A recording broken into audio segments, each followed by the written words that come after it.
In a realm of martial arts, the awakening of martial spirits commences. The opponent is a master of martial arts, exuding an air of grandeur. You ought to treat him with respect. How on earth did you manage to make him bow to you? This young lady is universally acknowledged as a prodigy, possessing formidable strength. Wait, how did you manage to provoke her? The adversary is a high-ranking martial artist. We should first evade his formidable prowess. No, how did you manage to break his leg?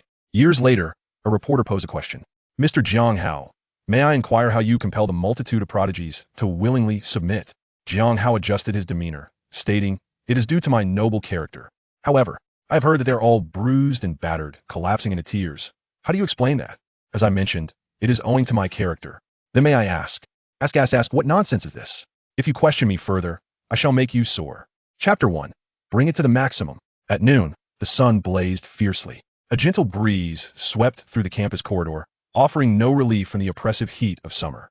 Jiang Hao walked calmly through the hallway, his school uniform casually draped over his shoulder, his gaze betraying no sign of turmoil. A psychologist from his previous life had advised him to maintain a tranquil composure at all times. Otherwise, his intermittent explosive disorder would escalate.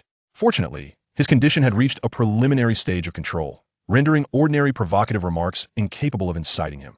Yesterday, he had merely shattered 2 sets of desks and half a classroom wall with the tie of fist.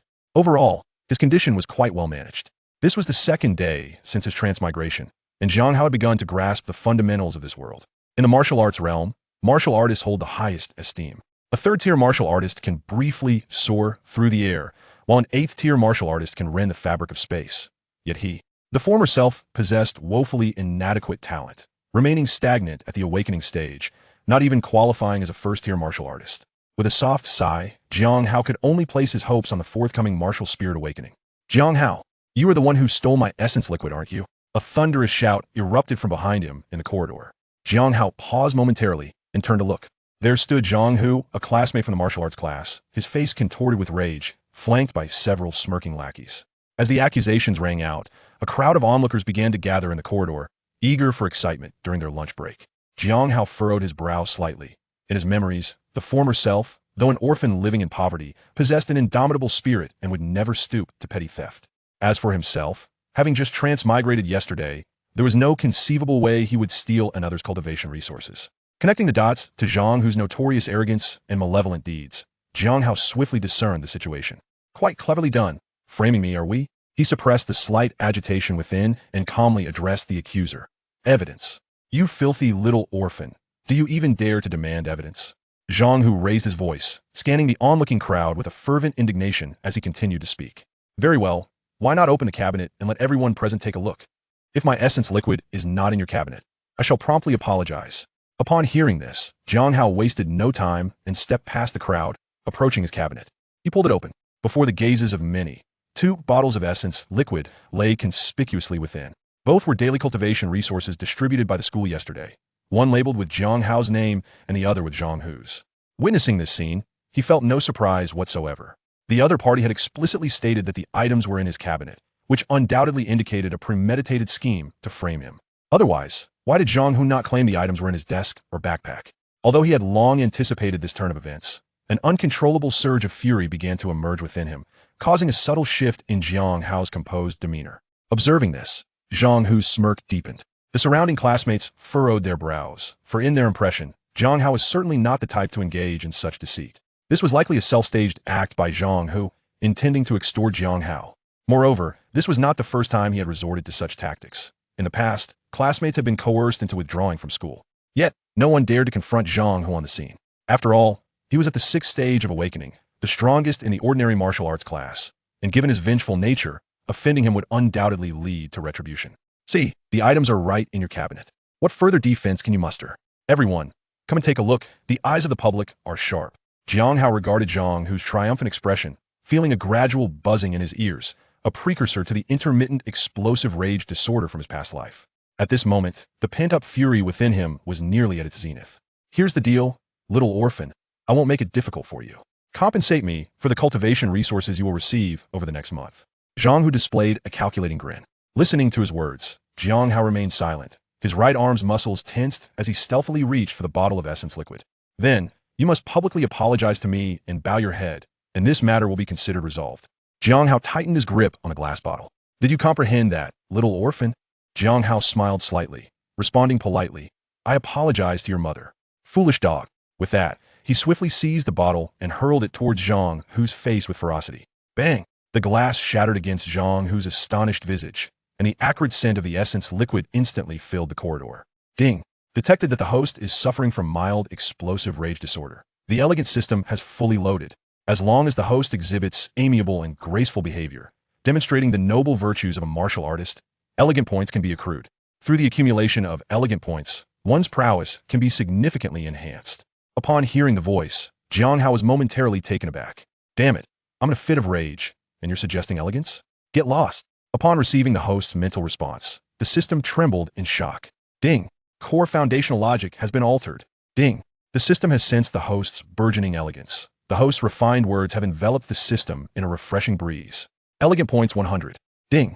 The host utilized the phrase, I apologize to your mother, triggering a resonance with the Book of Songs. Lesseria. Elegant points 300. Excellent. So, this is how we play it, is it? Has this world truly turned upside down?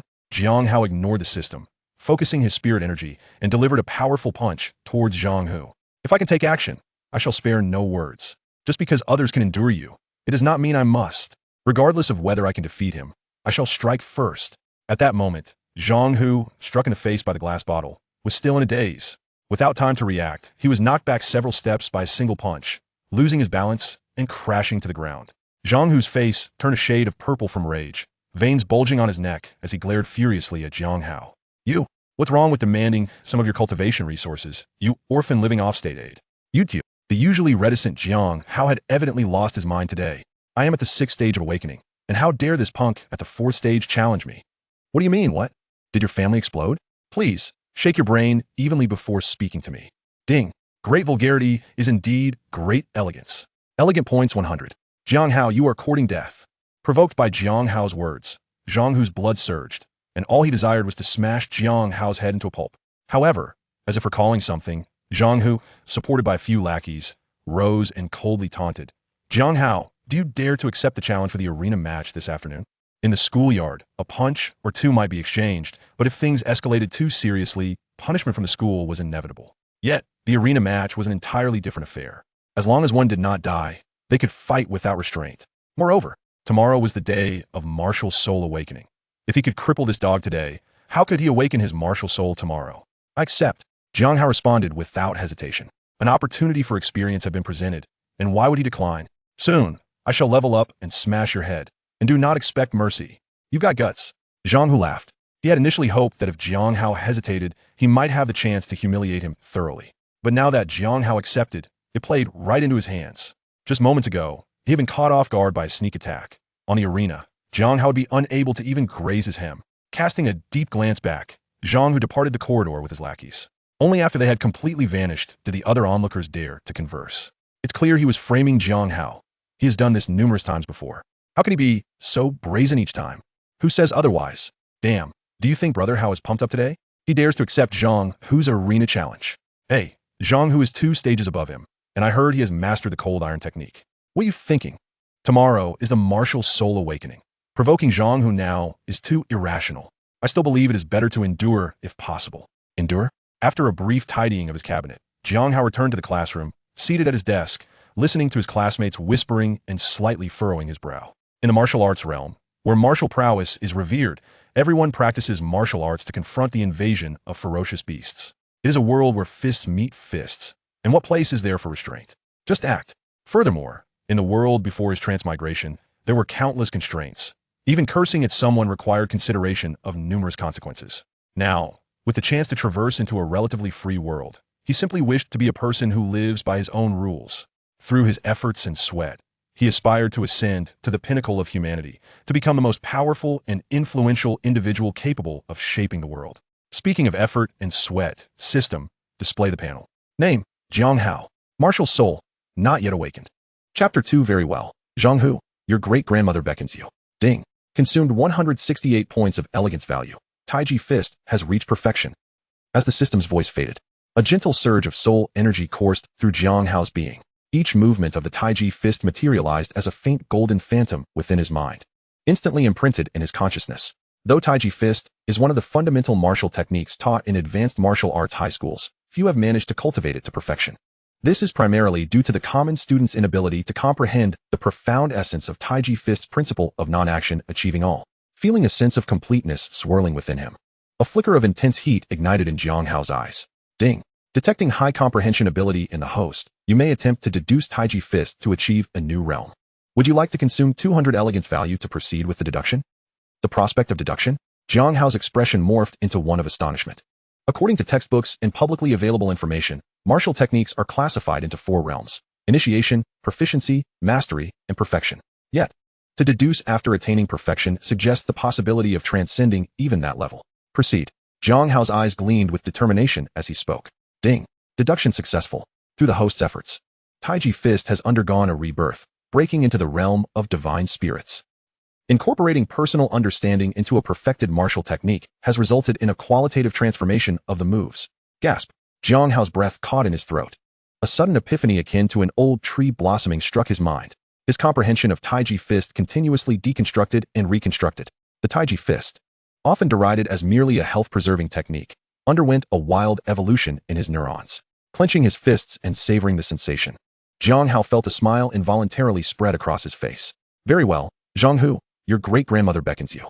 At the martial arts high school, particularly in the latter half of the senior year, there were few classes left. Only the occasional morning sessions remained, with afternoons primarily devoted to training and preparation for the martial arts college entrance examination. However, today, rumors circulated that 2 individuals were set to face off in a sparring match that many students flocked to the combat room to witness.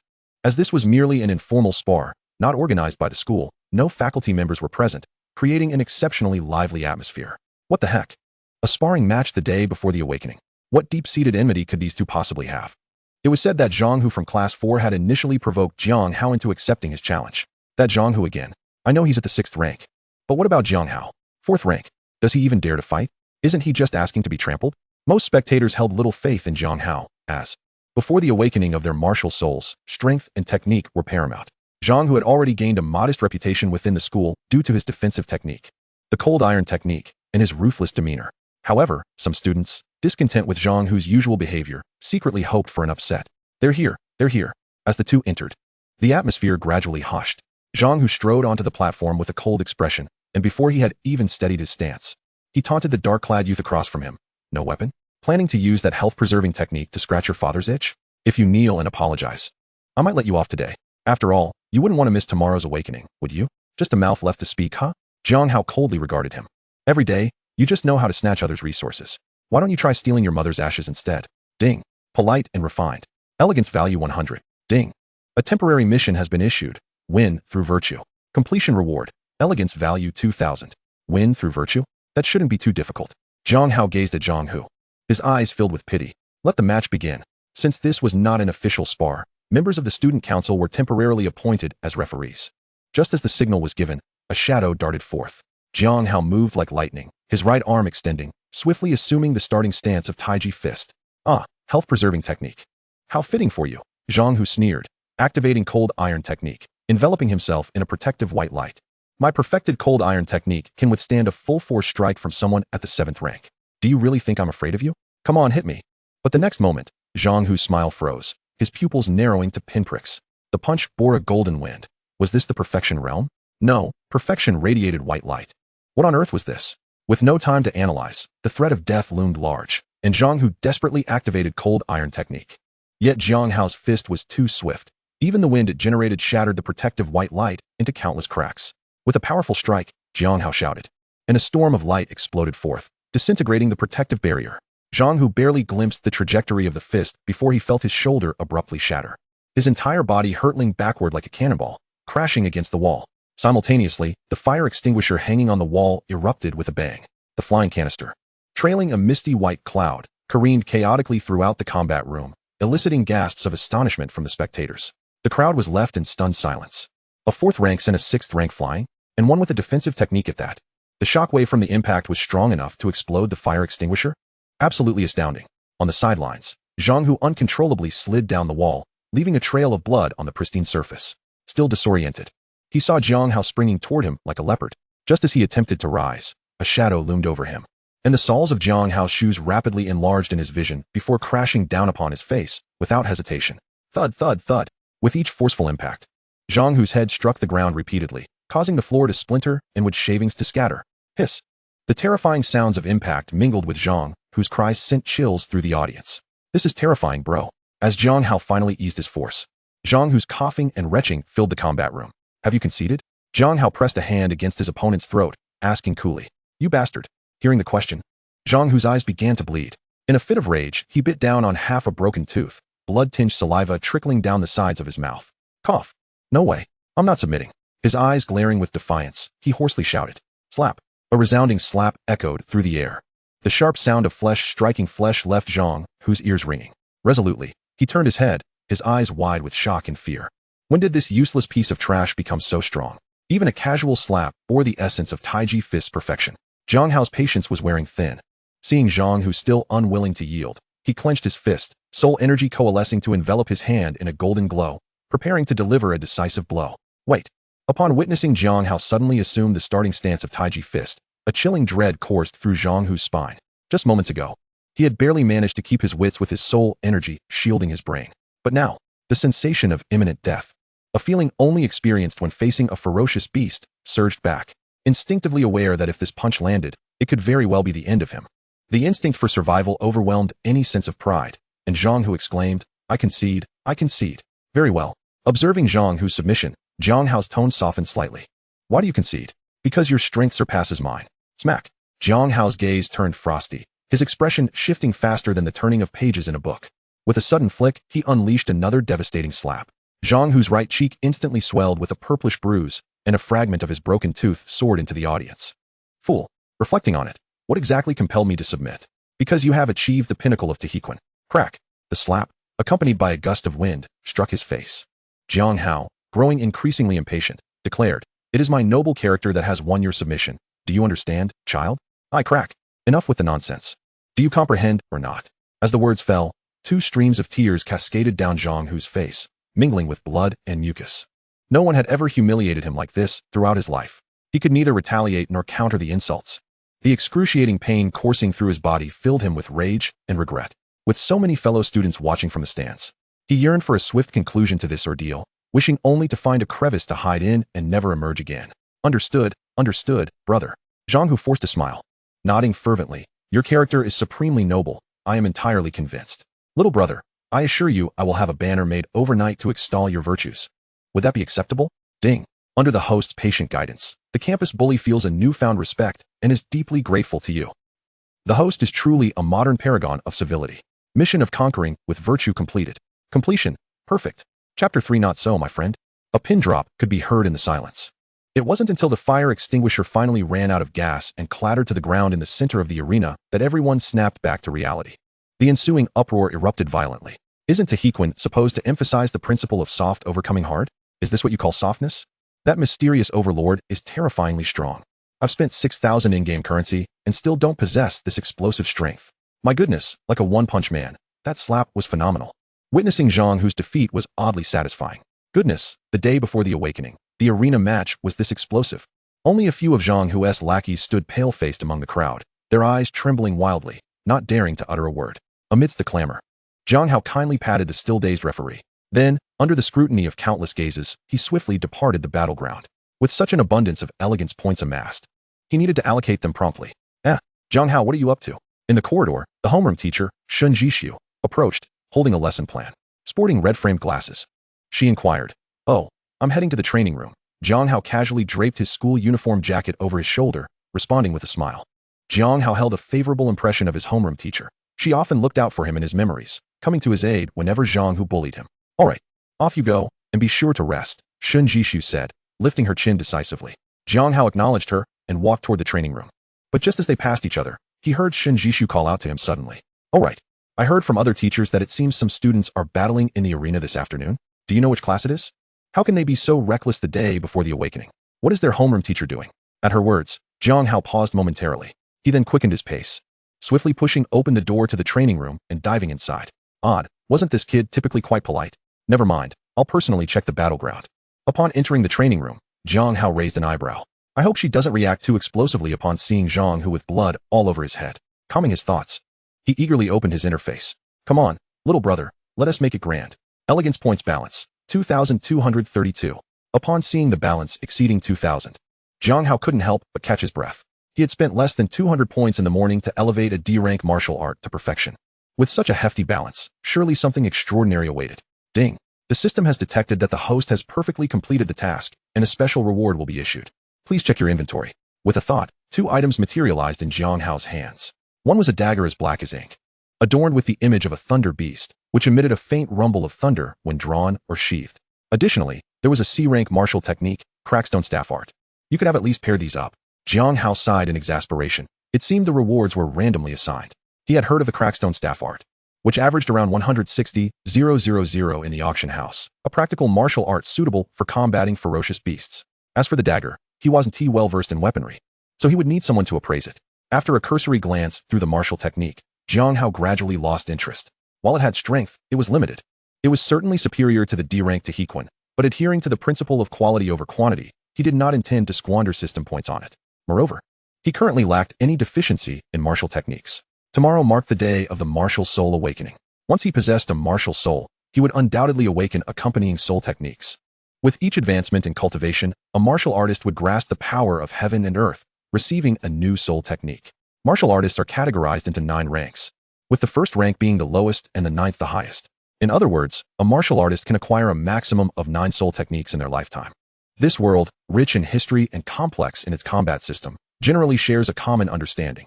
High-ranking martial artists rely predominantly on soul techniques, as they possess growth potential.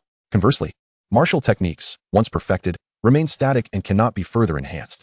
In simple terms, martial souls and soul techniques are predetermined, random, and uncontrollable.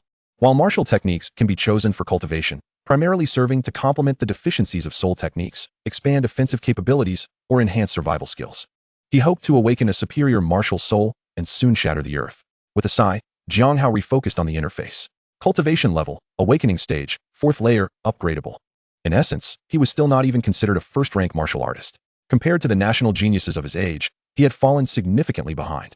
With this thought, Jiang Hao's gaze grew resolute, and he waved his hand decisively. Let us go all in on the cultivation.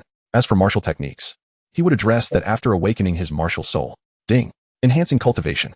Successfully broke through to awakening stage, 5th layer. Successfully broke through to awakening stage, 6th layer. Successfully broke through to awakening stage, 7th layer. Successfully broke through to awakening stage, 8th layer. Successfully broke through to awakening stage, 9th layer. At a bottleneck, attempting to break through. Detected that the host has not consumed any elixirs. Cultivation is slow, solidifying the foundation first. Meridians are too narrow, making solidification challenging. But how can one easily give up? Gritting his teeth, he continues to solidify. Ding. Breakthrough successful. Enhancement complete. Current cultivation, martial apprentice. 1st layer. Consumption this time, 1,800 elegance points. Evaluation this time, slightly strenuous. Not so, my friend. I thought I could only increase by 1 or 2 layers. Good heavens. How did I leap from the 4th layer of awakening directly to the 1st layer of martial apprenticeship? I'm already a first-rank martial artist? Feeling an unprecedented surge of spiritual power and a remarkable enhancement in physical capabilities, Jiang Hao's pupils trembled incessantly. What does it mean to be a first-tier martial artist during one's senior year? Achieving such a status would grant one the privilege of effortlessly selecting from numerous martial arts universities during the college entrance examination. Even if one's academic scores were lacking, most martial arts institutions would willingly lower their admission standards. Moreover, this was merely his first enhancement. If he could experience a few more before the exams, ascending to the 2nd tier would surely be within reach. Hiss. Jiang Hao's dark eyes glimmered slightly. Was this the sensation of having a cheat code? As he contemplated where to acquire additional elegance points, his phone vibrated in his pocket. He opened the senior class group chat. Principal Deng. Assemble at 7 a.m. tomorrow at the Linhai City Stadium for a unified awakening ceremony. Everyone. Chapter 4. The Awakening Ceremony. The following day, the morning light sliced through the clouds, casting its rays into Linhai City Stadium. In the center of the venue stood 32 awakening platforms crafted from Han white jade. At that moment, the awakening stones had been activated, and golden beams of light pierced the heavens, soaring into the sky. Students donned in various school uniforms formed a long line beneath the awakening platforms, gathering from nearly 100 martial arts high schools in Linhai City. Listening to the impassioned oaths from the leaders of the Martial Arts Education Bureau, while stifling yawns. In the stands, countless reporters held cameras, ready to report at the first sign of an S-grade martial soul. Opposite them, the principals of various schools congregated at the podium. Jiang Hao, who nearly arrived late, held a tang saber and squeezed past a plump student waving a banner proclaiming victory for Linhai No. 1 High School. Silently navigating through the crowd in search of Linhai No. 3 High School's position, he needed to find his homeroom teacher, Shen Jishu, before the awakening began. To inquire about the value of this tang saber, he recalled that her husband owned a weapon shop, which should provide him with useful information. After navigating through the bustling crowd, he finally spotted the flag of Linhai No. 3 High School in a corner and quickened his pace. His gaze swept across the scene, immediately noticing Shen Jishu standing at the front of the line, attentively listening to the speech from the podium. "Teacher," Jiang Hao called softly as he approached her side. Shen Jishu turned her head, and upon seeing Jiang Hao, couldn't help but shoot him a glare. She had already heard about yesterday's incident. Moreover, Jiang Hu's parents, upon learning of their son's hospitalization, had stormed into the school to give her, as a teacher, an earful. Fortunately, they were not martial artists, so the pressure was not overwhelming. Shen Jishu also knew what kind of person Jiang Hu was. Being severely injured and missing this year's martial soul awakening was entirely his own fault.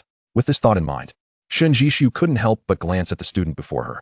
This child had perfected Tai fist, indicating how diligently he must have trained. Observing the subtle changes in her homeroom teacher's expression, Jiang Hao remained composed and deftly shifted the topic. "Teacher, could you help me assess the value of this saber?" If it was worth a considerable amount, he planned to sell it directly to exchange for some cultivation elixirs. He intended to expand his meridians and arrange for body tempering solutions to prevent the system from incessantly nagging in his mind. Shen Jishu's eyes widened in surprise as she lowered her gaze, taking the tang saber in her hands to examine it closely for a moment. Subsequently, her heart involuntarily raced, and her eyes reflected profound astonishment. B-grade. Moreover, it is a top-tier killing weapon among B-grade items. Where did this come from? In her understanding, Jiang Hao was orphaned and lived a frugal life, having no connection to B-grade weaponry. "A kind old man by the roadside gifted it to me," Jiang Hao replied calmly. Shen Jishu shot him another incredulous look, clearly skeptical of his tale. Taking a deep breath to compose herself from the earlier shock, she cautiously stated, "Regardless, what you have obtained is your own fortune.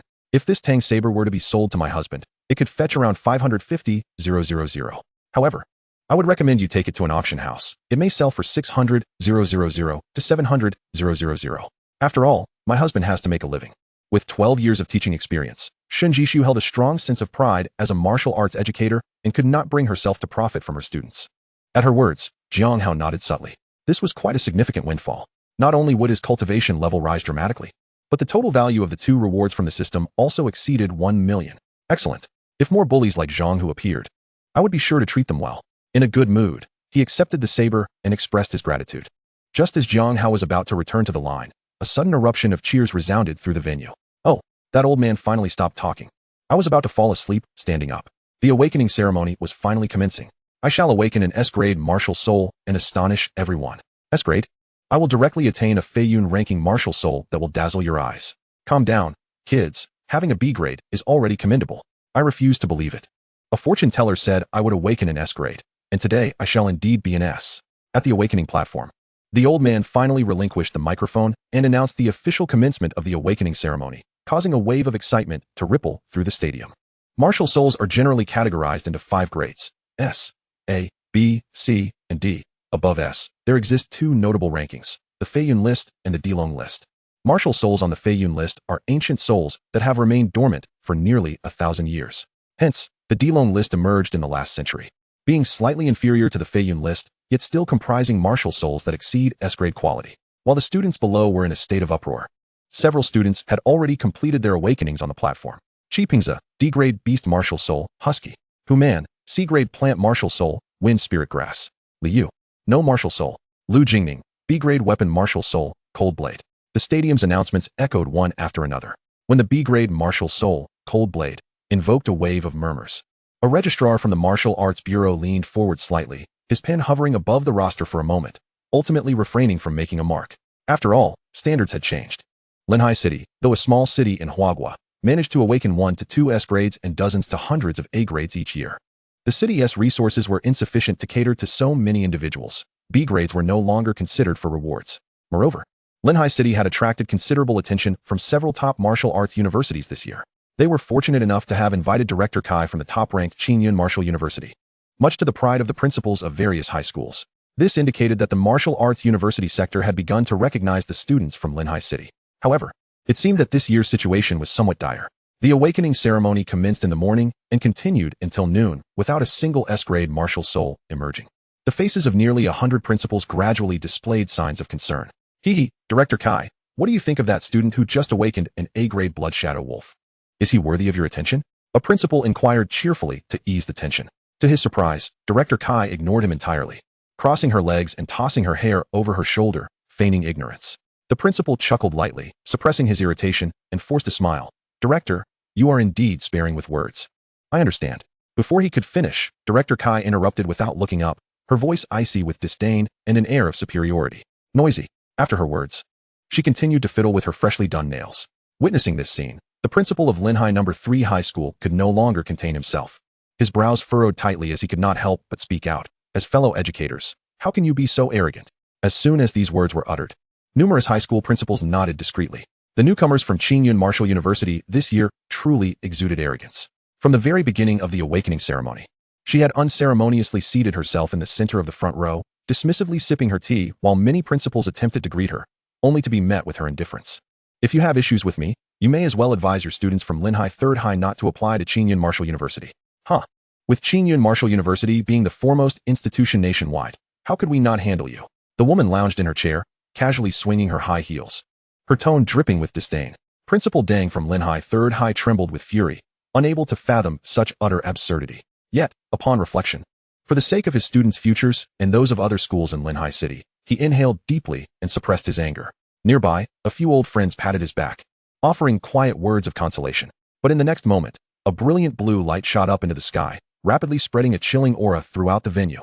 The entire stadium felt as though struck by lightning, as countless gazes froze in unison, directed towards the awakening platform of Linhai 3rd High. In the midst of the profound silence, a mechanical voice announced, Jiang Hao, with the flying cloud ranking martial soul, Xianjing White Ice Dragon. Accompanying this declaration was a resounding dragon's roar that echoed through the heavens. The sky suddenly split open, and a majestic ice dragon soared forth.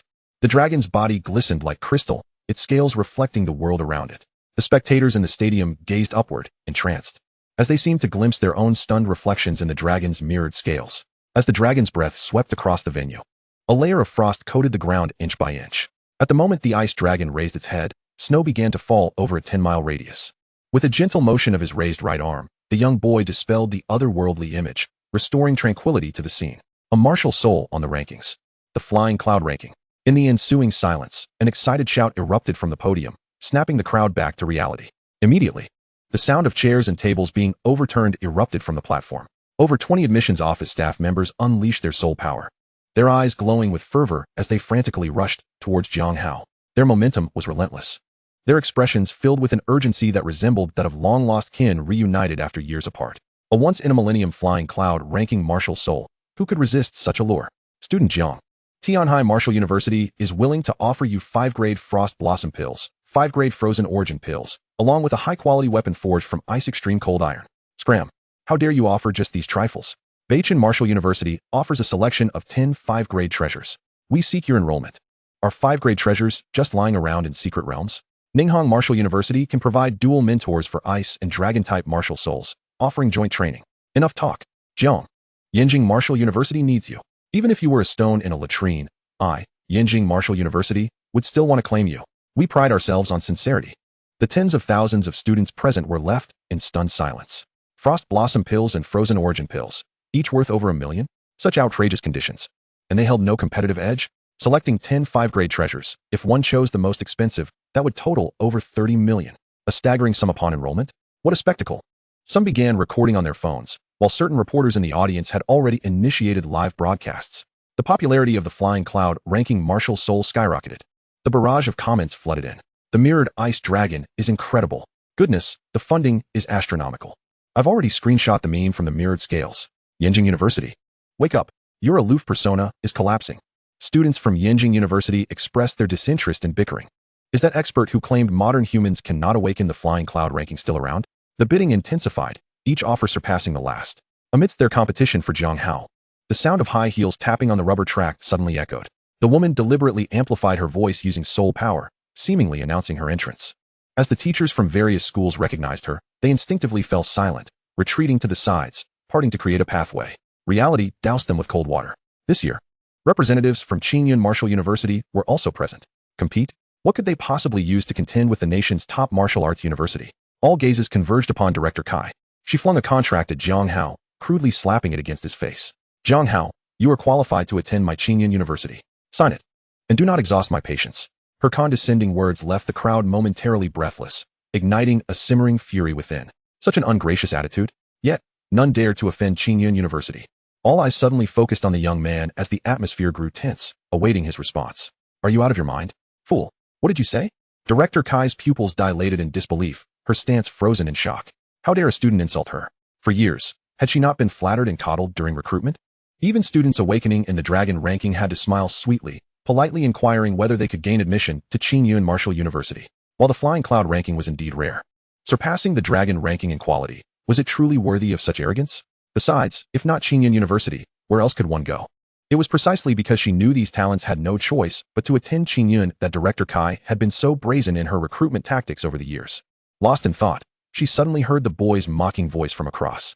Is everyone in Qingyun University just a pile of refuse? Perhaps it should be renamed Refuse University. Jiang Hao spat, producing a metallic lighter from seemingly nowhere. He flicked the flint, and with a sharp sound, ignited the contract. Holding the flaming document aloft, he slowly approached the woman, grinning widely. No need to thank me. Consider it a sacrifice for your family. The woman, her eyes bulging in fury, was rendered nearly speechless by the scene before her. She trembled, her face a mask of incredulity. This moment exceeded her comprehension. How dare a mere child, still unformed, act so brazenly? In her presence, how could he not submit? The more she pondered, the angrier she became, her aura surging violently. Her potent soul power swept through the venue, pressing down on the crowd, making it difficult for them to breathe. I shall now teach you the importance of humility. She roared, striding menacingly towards the boy. True, you dare. A voice, resonating with authority, interrupted. Principal Deng of Linhai Third High, his presence towering, had positioned himself protectively beside Jiang Hao. As a principal, how could he not defend his student against a high-ranking martial artist's intimidation? His eyes widened, face flushed with anger. He pointed a trembling finger at the woman. You may be the highest-ranked martial artist here at the 5th tier, but I am at the peak of the 4th tier. Having lived for 150 years, I have my own cards to play. If you lay a hand on my student today, I will fight you to the death. With those words, not only Principal Deng, but several of his old friends stepped forward from the crowd. Powerful soul energies erupted, emanating a palpable killing intent directed at the woman. Kaifeng, you have merely climbed to your position by your husband's influence. Do not delude yourself into thinking you possess genuine strength. Principal Liu, your words do not hold true. She is not his wife, merely the mistress. Huh, I see now. A broken shoe has risen. No wonder she behaves so arrogantly. A number of resolute principals on the scene had endured the tirade of a shrew for an entire day, their patience wearing thin. How dare these mediocre principals? The woman, her anger reaching a fever pitch, was poised to unleash a torrent of invective, but before she could utter a word, an unexpected turn of events transpired. Above, the fabric of the void was suddenly rent asunder. A spectral figure of martial prowess materialized, an elder with hair as white as snow, stepping forth through the air, causing the entire stadium to tremble slightly. Principal Qingyun. The crowd erupted in astonished exclamations. Silence, harlot. You have sullied the name of Qingyun with your presence. The elder's gaze, icy and piercing, fell upon the woman. In an instant, her knees buckled uncontrollably, crashing to the ground. Before her, a youth regarded her with a detached expression as she spat blood, her face pallid and her body collapsing in defeat. Merely the presence of this martial apparition and a single glance had shaken her to her core, rendering her utterly helpless. The elder sighed softly, casting his gaze down at Jiang Hao. Young one, allow me to apologize on her behalf. With a flick of his finger, a verdant martial seal transformed into a stream of light, embedding itself into the boy's brow. Jiang Hao's pupils constricted sharply as he recognized the essence of the Starry Soul C technique lying within his consciousness. A premier S-grade cultivation method. This technique harnesses the power of the stars, compressing soul energy. Upon reaching perfection, one can condense their soul power to its utmost, shimmering like a river of stars. Thank you, esteemed elder, Jiang Hao responded with calm composure. No need for gratitude, young one. I am aware of your grievances and suspect you may not choose Qingyun Martial University. Consider this technique a small compensation from an old man. Should you decide to come to Qingyun, our doors shall always be open for you. If you choose otherwise, I shall respect your decision and wish you boundless success in your martial endeavors. As he spoke, the spectral figure began to fade. Before completely vanishing, the elder's frigid gaze once more bore down upon the woman on the ground. Kaifeng, you have been expelled from Qingyun. Take heed of your future. His words struck like thunder, causing Kaifeng's bones to reverberate with a dull thud. The foundation of her martial prowess crumbled abruptly, her 5th tier strength obliterated. Living became a torment more profound than death itself. The stadium fell into a deathly silence, save for Kai Feng's pitiful wails as she lay on the ground. After a moment, someone spat in disdain, deserved. The crowd echoed this sentiment, pointing and discussing Kai Feng's trembling form, curses rising like the tide. Amidst the cacophony, Jiang Hao dismissed all invitations from universities, stepping over the woman's scattered hair as he exited with an air of indifference. Chapter 6. Hey, where did you get that gasoline? The scorching sun blazed down upon the asphalt as Jiang Hao adjusted his school uniform collar and walked briskly on his way home. On the day of soul awakening, an ordinary S-grade martial soul typically received offers from various prestigious universities, announcing their enrollment on the spot. However, those with confidence in their strength often declined such offers, knowing that the universities still held room for exploitation. Jiang, wait, a voice called out, causing Jiang Hao to furrow his brow. Turning to see a female broadcaster sprinting towards him, her live-streaming equipment in hand, the microphone nearly thrust into his face. Jiang, you've rejected Qingyun Martial University. Are you transferring to Beichin Martial University instead? She asked, panting heavily as she leaned on her knee. I'm in a hurry. Jiang Hao replied dismissively, casting her a fleeting glance before turning away. He was eager to return home and delve into the newly awakened soul technique and domain skill, especially after receiving a considerable influx of elegance points from dealing with Director Kai. Today had been exceptionally fruitful. Ignoring the reporter's attempts to follow up, Jiang Hao continued on his way. Just then, a shrill cry pierced the air. He abruptly looked up to see a rift in the clouds, a shadow descending rapidly. Its 3-meter wings blotting out the sun, its beak splitting into 4 jagged points, revealing serrated fangs. A purple figure, wrapped in a fierce wind, dove down. Its target unmistakably Jiang Hao. A ferocious beast. It's a ferocious beast. A passerby screamed, and the crowd erupted in panic, scattering and fleeing in all directions. The demon-faced bird. The broadcaster shrieked as she stumbled backward, yet her camera remained steadfastly aimed at Jiang Hao. Viewers, the situation is dire. Please send gifts to bolster the broadcaster's courage. Upon witnessing the ferocious beast, the chat exploded. Forget gifts, just run. Holy crap, an adult demon-faced bird. It's impossible for anyone below Tier 2 to fight it. A first-tier warrior would be obliterated. Wait, what is Jiang Hao going to do? As the piercing shriek of the beast echoed through the scene, Jiang Hao's right arm bulged with muscle, his fingers curling tightly. Frost coalesced, and an ice spear materialized before him. A diminutive ice dragon spiraled around the spear, its form flickering in and out of sight, emanating a chilling aura. With a flick of his wrist, the spear traced an arc through the air, and with a swift pivot, he leaped. The ice spear surging forward to confront the descending beast. Sensing danger, the demon-faced bird's beak opened wide, unleashing a cloud of toxic mist. Jiang Hao chuckled softly, the ice spear's chill intensifying. The moment the toxic mist met the spear, it crystallized into emerald-hued ice shards, cascading to the ground. With a resounding boom, the ice spear, propelled with the force of thunder, pierced through the beast's body. Frost spread visibly from the wound, rapidly encasing the creature in ice. Jiang Hao twisted his waist, swinging his arm downward, and the now-frozen beast exploded into a myriad of fragments. Like fireworks, the shattered ice scattered across the street. A shard of ice brushed past the broadcaster's hair, and her stunned expression was mirrored in the flood of comments on screen. Huh, he took it down just like that? The flying cloud-ranking martial soul, is this powerful? Wait, this contradicts what my mentor said. Wasn't it supposed to be only possible to kill with a second-tier warrior? Unbelievable soul technique. It can freeze while attacking. It's both control and damage. The entire process unfolded in mere seconds. The initial wave of soul power, barely at first tier, had managed to obliterate an adult demon-faced bird. As she reflected on the events, the broadcaster was left in a daze. She unconsciously turned her gaze toward the youth, who was now engaged in something utterly astonishing. Jiang Hao raised his right hand, a radiant blue light of soul power emanating from his palm. With a gentle grip, he summoned the scattered ice fragments together, forming a small mound. Then, with a flick of his finger, the icy aura dissipated, revealing the bloody remains of the ferocious beast beneath. What is he doing? The broadcaster stared wide-eyed, instinctively directing the camera towards him. Jiang Hao's eyes glimmered with fervor as he pulled a small bottle of gasoline from his pocket. Twisting off the cap, he doused the pile of beast remains with the flammable liquid, the pungent odor permeating the air. With a casual toss, he flung a lighter onto the pile. Flames erupted instantly, swirling with black smoke before transforming into a roaring inferno. Gazing intently at the flames, Jiang Hao's previously tense shoulders visibly relaxed. A fleeting sense of relief washed over him, alleviating his irritation. Burning it feels good. It clears the mind, he murmured. Today has also been a day of diligently managing my temper. How inspiring, he thought. The chat fell into silence. After 3 seconds of deafening stillness, it suddenly erupted. What on earth is happening? Who can explain why he carries gasoline with him? I can't help but think there's something intriguingly handsome about him.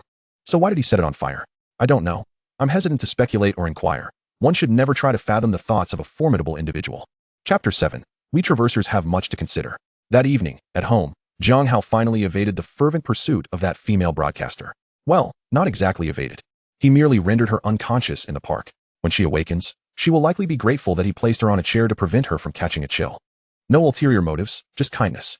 As he turned the key to unlock his front door, Jiang Hao stepped inside, his spirits considerably elevated. Just moments ago, during his journey home, he had begun to grasp the essence of his martial soul, the Xianjing white ice dragon, fundamentally comprised of ice and mirror elements. As for the mirror aspect, it seems that his cultivation level is too low for the awakened soul skills and domain techniques to manifest strongly. However, the ice component is undeniably formidable. Soul skill, Ice Xian Ice Dragon Spear. Its function is to project the ice spear once wielded by the Xianjing white ice dragon into reality. Regarding this, Jiang Hao had conducted some online research during his return. According to legends, in ancient times, the Xianjing white ice dragon was born in the far north and ruled over vast icy plains. When it transformed into human form, it wielded an ice spear, which is now Jiang Hao's primary soul skill, the Ice Dragon Spear. This spear possesses extraordinary power. When wielded, one can opt to expend additional soul energy to create a freezing effect or choose not to freeze, thus enhancing its lethality. Truly versatile. Yet, Jiang Hao's current cultivation level is too low. He has yet to unleash even 1% of its original potential. Nevertheless, it is potent enough to instantly vanquish a first-tier ferocious beast. As his cultivation improves, the Ice Dragon Spear will evolve in various degrees, potentially surpassing its initial capabilities. This is the terrifying aspect of soul skill growth. As for the domain skill, it is straightforward. Domain skill, Ice Xian Mirror White Dragon Abyss. Centering on oneself, it unfolds an ice abyss domain. Those who step within are ensnared as if trapped in a quagmire, their joints crystallized with frost. Simultaneously, dragon soul snow descends from the heavens, siphoning the soul energy of others to replenish oneself. A potent single-target skill, coupled with area control, and the dragon soul snow can restore his own soul energy, quite reminiscent of a hexagonal warrior. Moreover, based on snippets gleaned online, domain skills undergo qualitative enhancements when martial artists ascend to the 4th and 8th ranks. At that juncture, it is likely to entail more than merely absorbing another's soul energy. In any case, the priority is to elevate his cultivation. Jiang Hao surveyed his surroundings, seated himself on the couch, found a comfortable angle, and opened the system panel. Name, Jiang Hao. Martial Soul, Xianjing White Ice Dragon. Cultivation Level, Martial Apprentice, Stage 1. Martial Technique, Taiha Fist, Ghostly Deity Realm.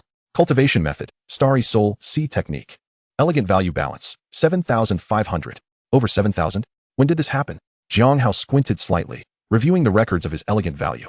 You eloquently expressed yourself to a 5th-tier martial artist, your words resonating like thunder among the audience. Elegant Value, 825. Publicly incinerated an agreement to demonstrate your righteous heart. Elegant Value, 968. Provided obligatory tutoring on fundamental martial techniques to a 5th-tier martial artist. Elegant Value, 3,500. Executed a harmless incineration of a ferocious beast.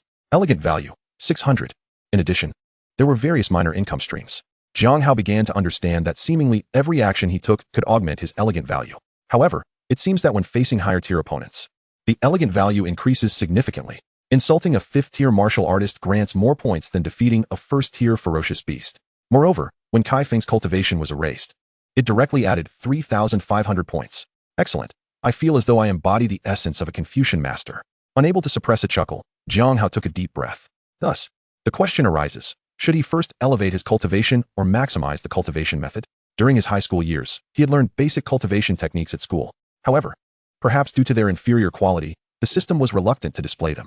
The techniques are graded similarly to martial souls, D, C, B, A, S. The principal of Qingyun Martial University provided him with the top-tier S-level cultivation method. Not only does it accelerate cultivation speed and soul energy recovery, but most crucially, it condenses soul energy. Jiang Hao is certain that if he were to perfect it, his total soul energy as a novice 1st-tier martial artist would undoubtedly rival that of a 2nd-tier martial artist. Yet, to elevate the S-level cultivation method to perfection would likely require a substantial expenditure of system points. Would it be wiser to utilize the school's cultivation method for a time and boost his cultivation first? That old adage holds true. Others merely need to practice mindlessly. But we traversers must ponder far more.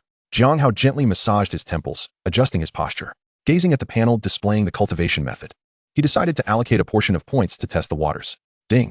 Starry Soul Sea Technique is being upgraded. After consuming 800 elegant value, Starry Soul Sea Technique successfully ascended to the beginner stage.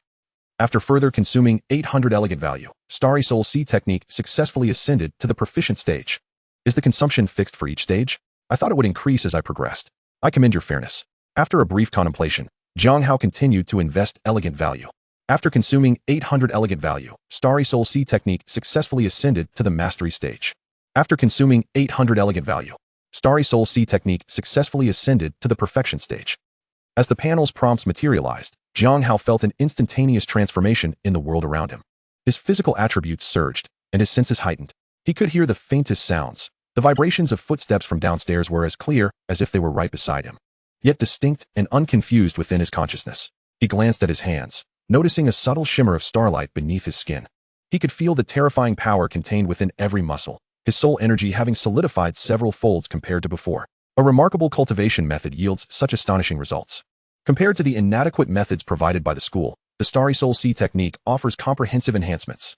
Indeed, one gets what one pays for. Jiang Hao's thoughts stirred. Ding. The host's comprehension does not meet the standard. Unable to deduce S-level cultivation method. Please enhance your cultivation realm before attempting deduction. Unable to deduce? Upon seeing the panel's notification, Jiang Hao stroked his chin, lost in contemplation. However, conversely, the system implies that enhancing his realm could lead to growth in comprehension. Oh, this is yet another benefit bestowed upon him by the system. After all, in the realm of martial arts, common knowledge dictates that comprehension is innate and does not grow with cultivation. Excellent. Taking a deep breath, noticing that he still had some system points remaining, Jiang Hao set about enhancing his cultivation. Let's elevate to the next small stage. He intended to first ascertain how many points would be necessary to rise after stepping into first-tier martial artist status, especially now with the S-level cultivation method support. Ding. Enhancing cultivation. Detected Starry Soul C technique support. Elegant value consumption reduced. Detected that no medicinal pills have been consumed, and meridians are relatively narrow. Commencing breakthrough. Let me take a look. The meridians are rather narrow.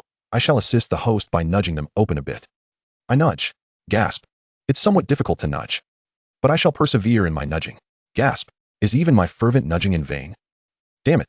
Reinvigorate and press on. I nudge. I nudge. I nudge with fervent zeal. Ding. Breakthrough accomplished. Current cultivation level. Second stage of martial disciple. Consumption this time. 800 elegant points. Widening the meridians would reduce the expenditure. Commentary for this session. A bit fatigued. Let us defer evaluation for now. Jiang Hao. Damn. I almost forgot about this matter. His gaze swept across the living room, landing on the stone-splitting staff technique and the Tang Dao resting on the sofa.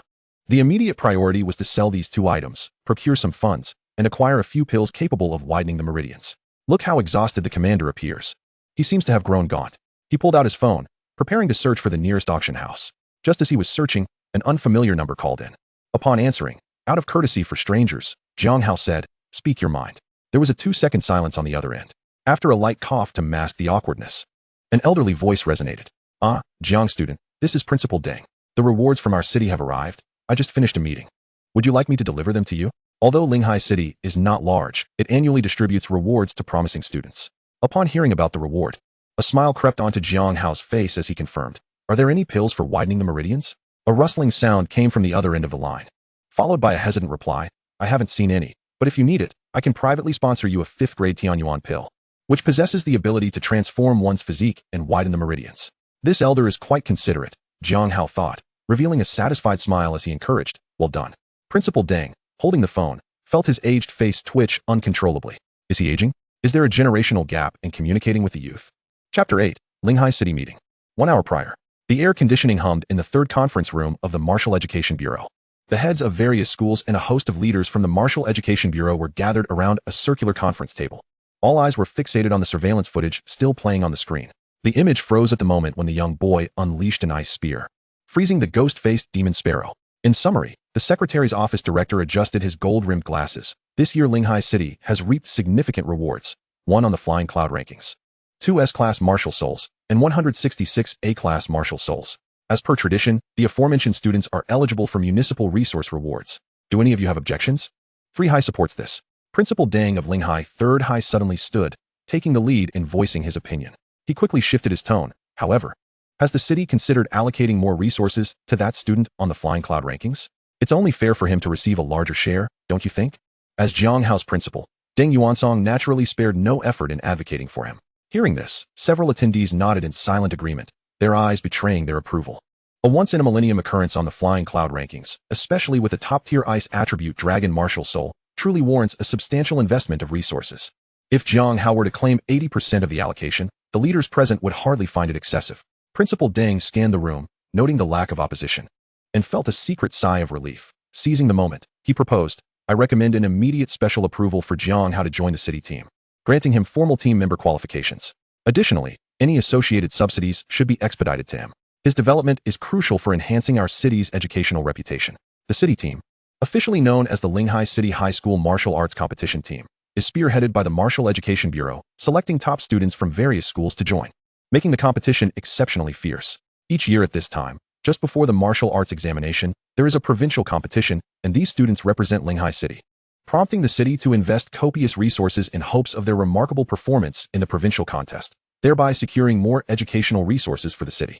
After all, the rankings in the provincial competition directly influence the allocation of educational resources for the following year. "I disagree." The resource division's key figure, Xiao Qidong, immediately countered, his tone tinged with disdain. He paused before continuing. "While the martial soul is indeed exceptional, selecting a formal team member to represent Linghai City based solely on a single video seems rather frivolous. The city team has always required assessments for formal member designation. As for Jiang Hao, at most, he should be offered a reserve position and receive a modest allocation of resources, which would already be quite a favor." Principal Deng was not surprised by this rebuttal, knowing that Xiao Qidong was Zhang Hu's uncle. He had heard about Jiang Hao's conflict with Zhang Hu a few days prior, which allegedly resulted in the latter missing the opportunity for martial soul awakening. Regarding the video of Jiang Hao defeating the ghost-faced demon sparrow, the secretary's office had shown it to all attendees at the meeting's commencement. The leaders present acknowledged the displayed strength. Xiao Qidong's sudden outburst clearly bore the mark of personal vendetta, intent on making things difficult for him. Deng Yuansong scoffed coldly, stating plainly, "Are you seeking retribution for your nephew, Supervisor Xiao?" Upon hearing this, nearly 100 leaders understood that personal grievances were indeed at play. A myriad of glances darted back and forth between the two. However, Principal Deng, merely a high school principal lacking real power, could not compare to Xiao Qidong, who was a supervisor in the resource division, holding the authority to approve resource allocations. The weight of their words differed significantly. Unless the senior leaders at the head table intervened, it seemed unlikely that Principal Deng would gain the upper hand. The crowd, shrewd and astute, refrained from interjecting, unwilling to offend either party. "Do not slander me."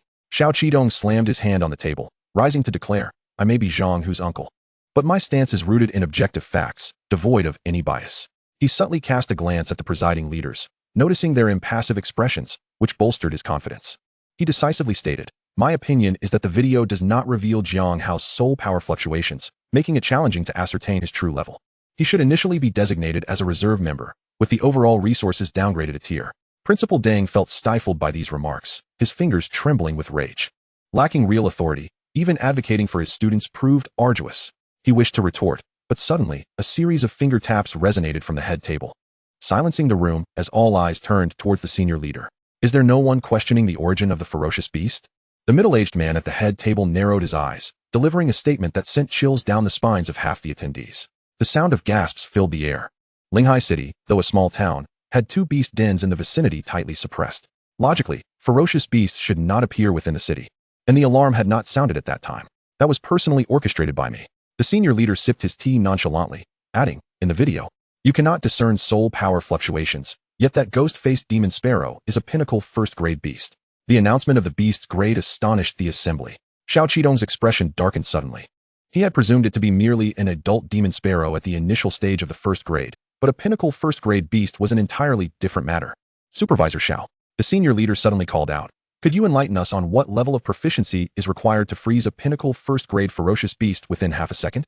Xiao Qidong felt a tightness in his throat, beads of sweat forming on his forehead as he stammered. "It requires a second-tier, 5-stage cultivation, coupled with an ice-type martial soul. To achieve that." "Indeed."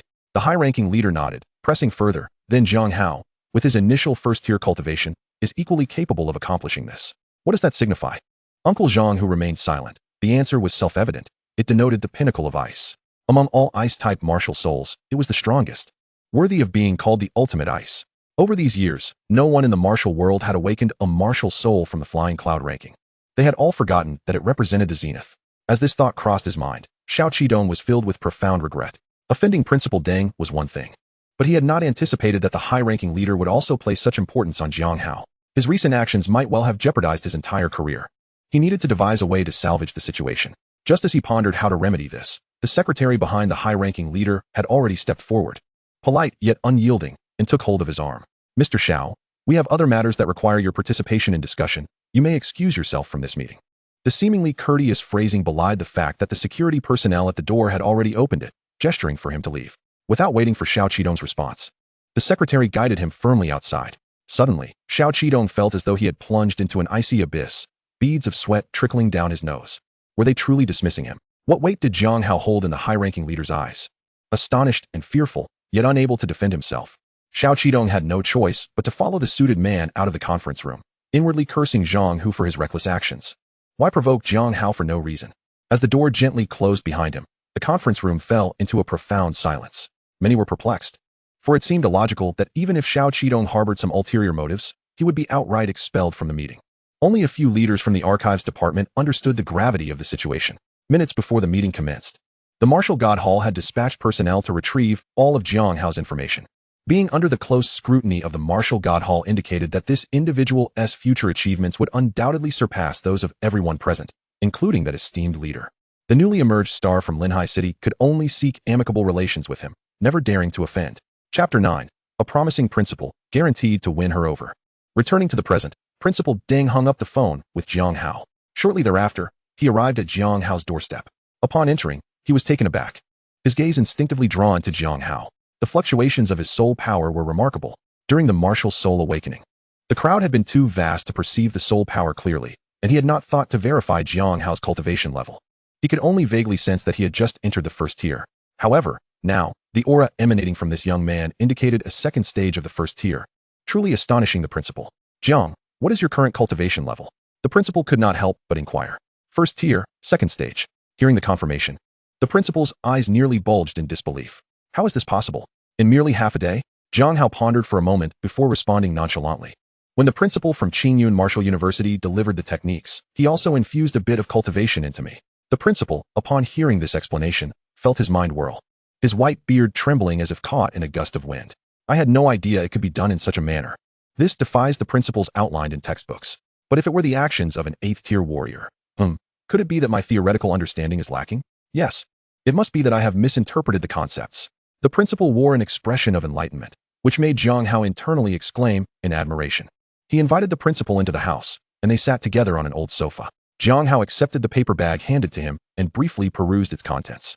The most valuable item was undoubtedly the sports wristband, which concealed several cubic storage spaces, a challenging creation with a hefty price tag. Slightly channeling his soul power, he probed within, discovering it contained various materials such as soul-gathering pills and beast crystals. Although these items weren't particularly valuable individually, their quantity was substantial. There were over 100 soul-gathering pills, collectively worth several million. This was likely to ensure that he would not be merely an empty vessel with a martial soul from the flying cloud ranking, while his cultivation lagged behind. Jiang Hao understood the city's intentions laid bare before him. Once seated, Principal Deng rubbed the insulated cup thoughtfully, stating, Jiang, as your principal, I feel compelled to advise you on the intricacies of enrollment in martial universities. The top martial universities in our country are quite astute. Their current offers are merely testing your appetite. Do not rush into a decision regarding which university to choose, in my estimation. Their offers amount to less than 40% of your martial soul potential. Is the flying cloud ranking martial soul truly so valuable? Jiang Hao raised an eyebrow. While he understood the reasoning behind testing appetites, the actual offer being only around 40% surprised him. The old principal nodded, his tone resolute. Indeed. A high-quality martial soul signifies that your ascension to the 8th tier is all but assured. Let me put it this way. Once you reach the 8th tier, you will wield considerable influence, which you can leverage to tilt some resources towards your alma mater. The old principal gestured toward Jiang Hao. At this point, Jiang Hao grasped the implication. If he could indeed slightly redirect the resources of the entire country in favor of his martial university, it would amount to a substantial boon far exceeding their current offer. What you must do now is to demonstrate your prowess and enhance your influence and renown. How can I achieve that? Jiang Hao cast a skeptical glance at him, feeling as if this old man was setting a trap. Principal Deng stroked his beard, lowering his voice. At present, there is a martial arts competition organized by our province. If you can represent Linhai City, of course. If you're willing to emblazon the team uniform with the name of Linhai Sangao, please don't regard me with such a look. This old man is not doing it for his own vanity. As he continued, the principal grew increasingly sheepish, his face flushing, and he took a hearty sip from his insulated cup to mask his embarrassment.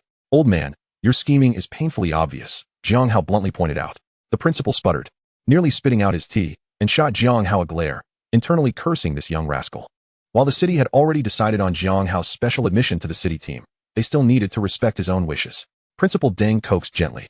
Joining the city team would yield considerable resources and support. For Principal Deng, it was quite important for Jiang Hao to participate. Not only was it for Jiang Hao's personal development, but it would also help restore the reputation of Linhai Sangao. In recent years, the school had fallen behind.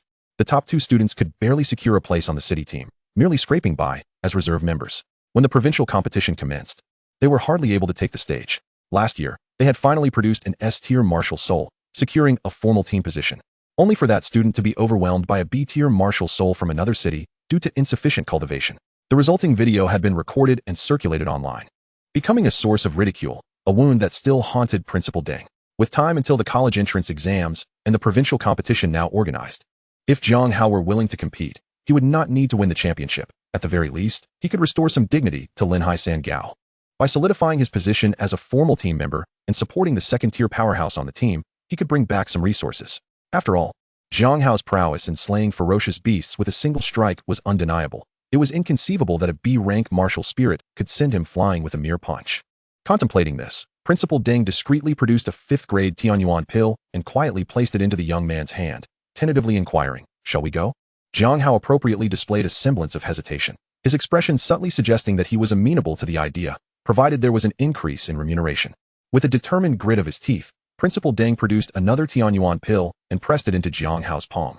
Without a flicker of embarrassment, Jiang Hao deftly tucked both pills into his pocket, a satisfied smirk gracing his lips as he replied, "Let us go." Principal Deng nodded, albeit with a tinge of reluctance, while reminding him, "Just do your best, and do not burden yourself with excessive psychological pressure. With your cultivation level, merely showcasing some brilliance in the provincial competition while supporting this year's captain would be an astonishing achievement. Is the captain of the city team particularly strong?" Jiang Hao inquired. "That young lady is indeed formidable, boasting a cultivation level of 2nd rank, 1st segment. She can be regarded as a genius, even within the province. She ranks among the top 30. You should mingle with her and learn as much as you can." Before he could finish his thought, Jiang Hao nodded gravely. "Understood, Principal. I assure you, I will win her over." The principal's breath hitched, and he quickly waved his hands, saying, "That's not what I meant. I merely meant to imply that you should focus on your supportive role." Jiang Hao pressed down on the principal's hand, affirming, "I understand." Leading the city team to victory. Consider it done. Chapter 10, The Destructive Spear Technique. Your esteemed elder has arrived. Jiang Hao was not particularly concerned about the 2nd rank, 1st segment captain. With a few more cultivation enhancements, he could easily dominate those so-called geniuses, leaving them reeling.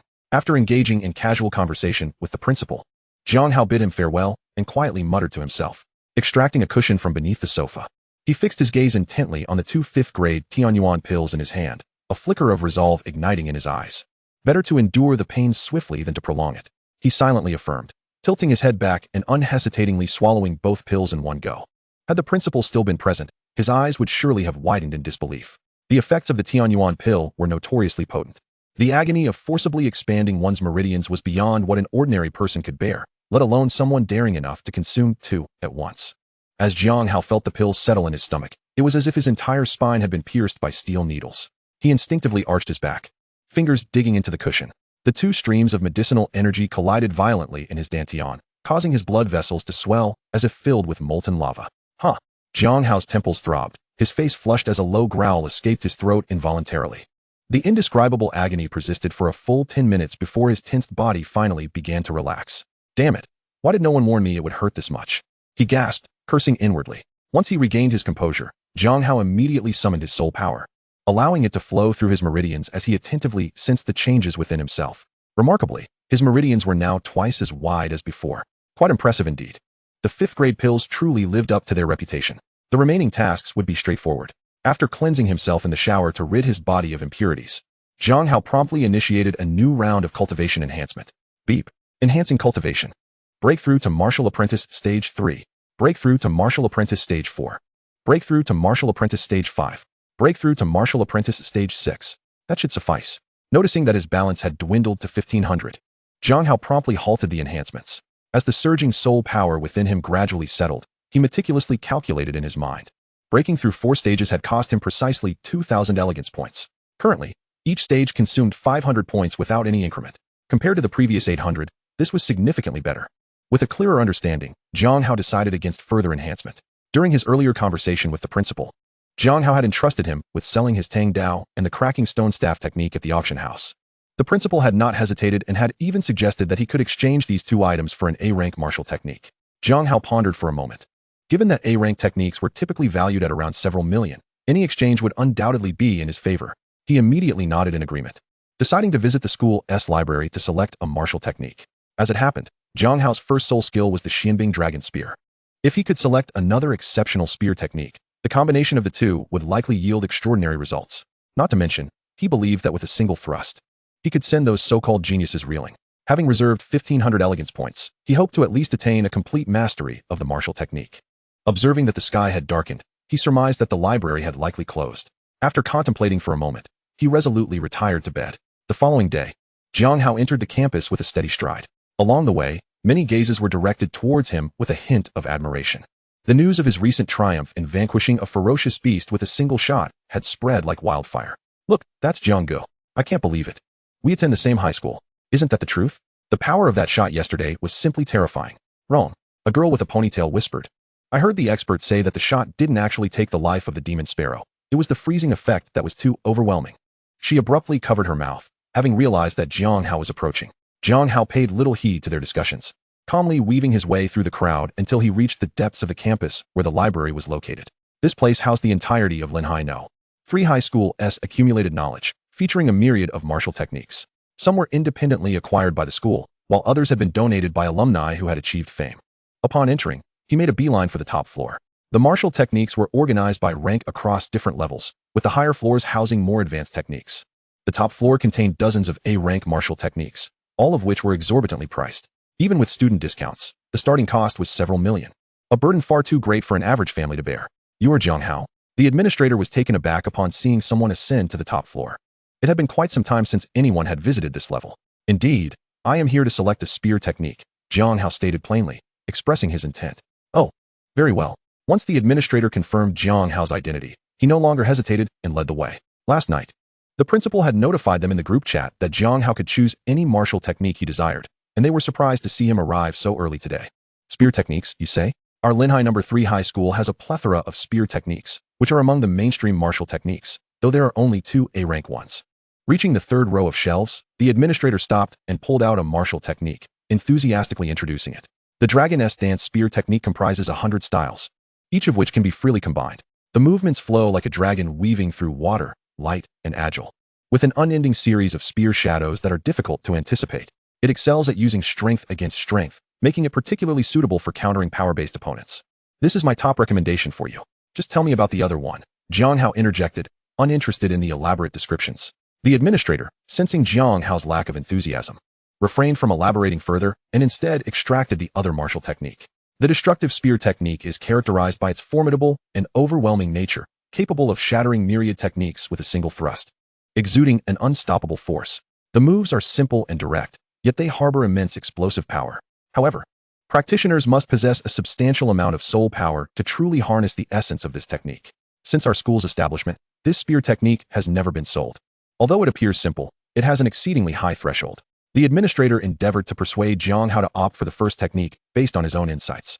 In his understanding, Jiang Hao believed that possessing a stable and methodical approach to the martial soul of the Feiyun ranking was the best course of action. Without hesitation, he reached for the manual. Was it a need for immense soul power? This was clearly a technique tailored to his capabilities. Others could not practice it due to their insufficient soul power, whereas he had painstakingly compressed his own to the utmost through blood and sweat. How could they be compared? Seizing the breaking army spear technique amidst the bewildered gaze of the administrator, Jiang Hao turned and departed, heading straight for the training room. His first grade, 6th segment realm meant that his total soul power had already far surpassed that of a second-grade martial artist. If he could not learn it, then surely no one else could. Pushing open the door to his frequently used training room, his gaze swept across the space, and his brow suddenly twitched. In the corner, a figure, bandaged and revealing only eyes and a nose, sat cross-legged, emitting faint waves of vitality. He appeared rather pitiful. The moment their eyes met, an awkward silence enveloped the air.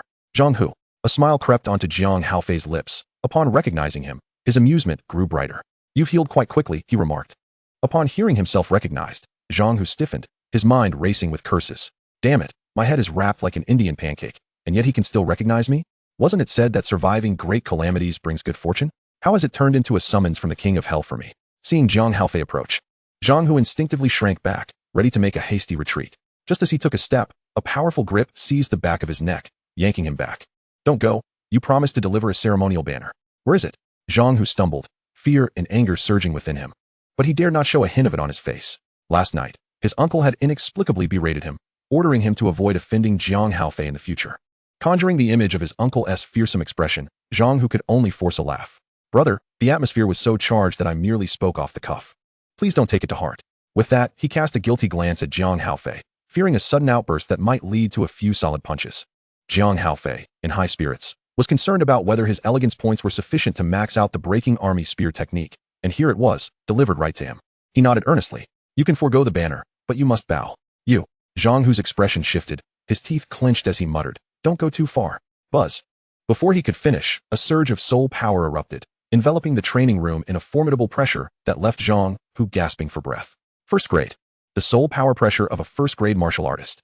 Jiang Hao's heart raced in fear, his eyes wide with disbelief. Damn it, I shouldn't have provoked him. Did he not just awaken to the fourth segment? Has he been hiding his strength all along? Will you bow or not? Jiang Hao urged impatiently. In a flash, Jiang Hao's thoughts raced. A true man must know when to yield. He suddenly lowered his head. With a resounding thud, he performed a deep bow. Ding. Detected a campus bully performing a bow to the host. Elegance points, 300. The system notification brought a smile to Jiang Hao's face. Indeed, there were elegance points to be gained. All right, you may leave. Dazed, Jiang Hao wondered what Jiang Hao was up to. Was their meeting merely about bowing and then being dismissed? Was his mind becoming twisted? Unable to confront this powerful figure, Jiang Hao rolled away awkwardly, clumsily escaping the training room. Delighted to have sent away the source of income, Jiang Hao composed himself, leaning against a corner of the training room. He quietly perused the breaking army spear technique. His gaze as deep as iron.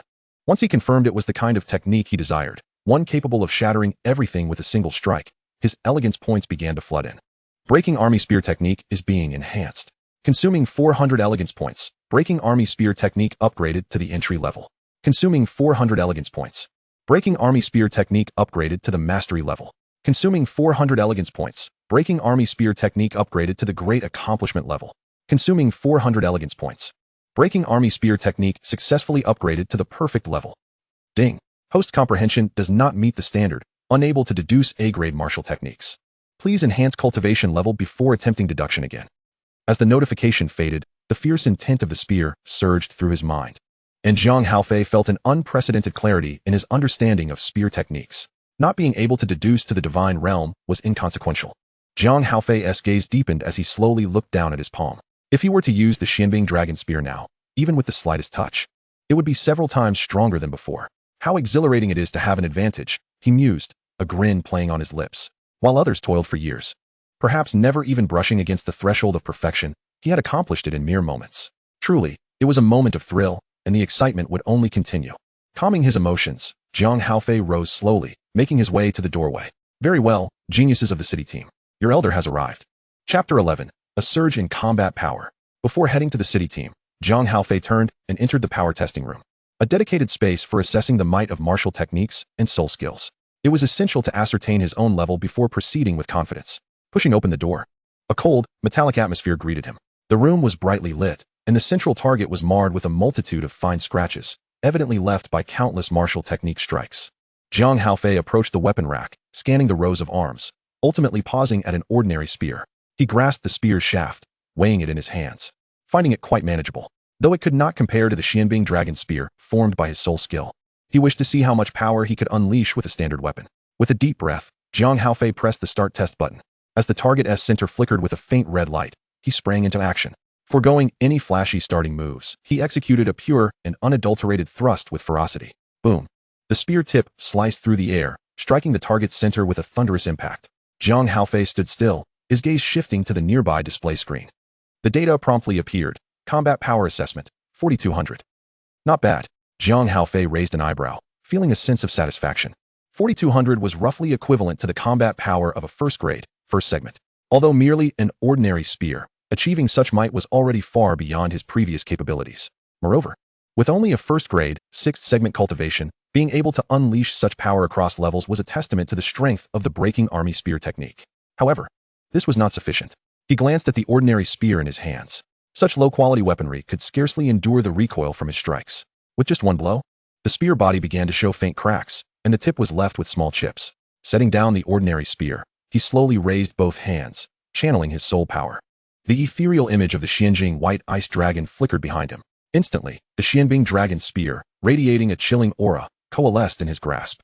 Without further ado, Jiang Hao tightened his grip on the spear, thrusting it forward with vigor.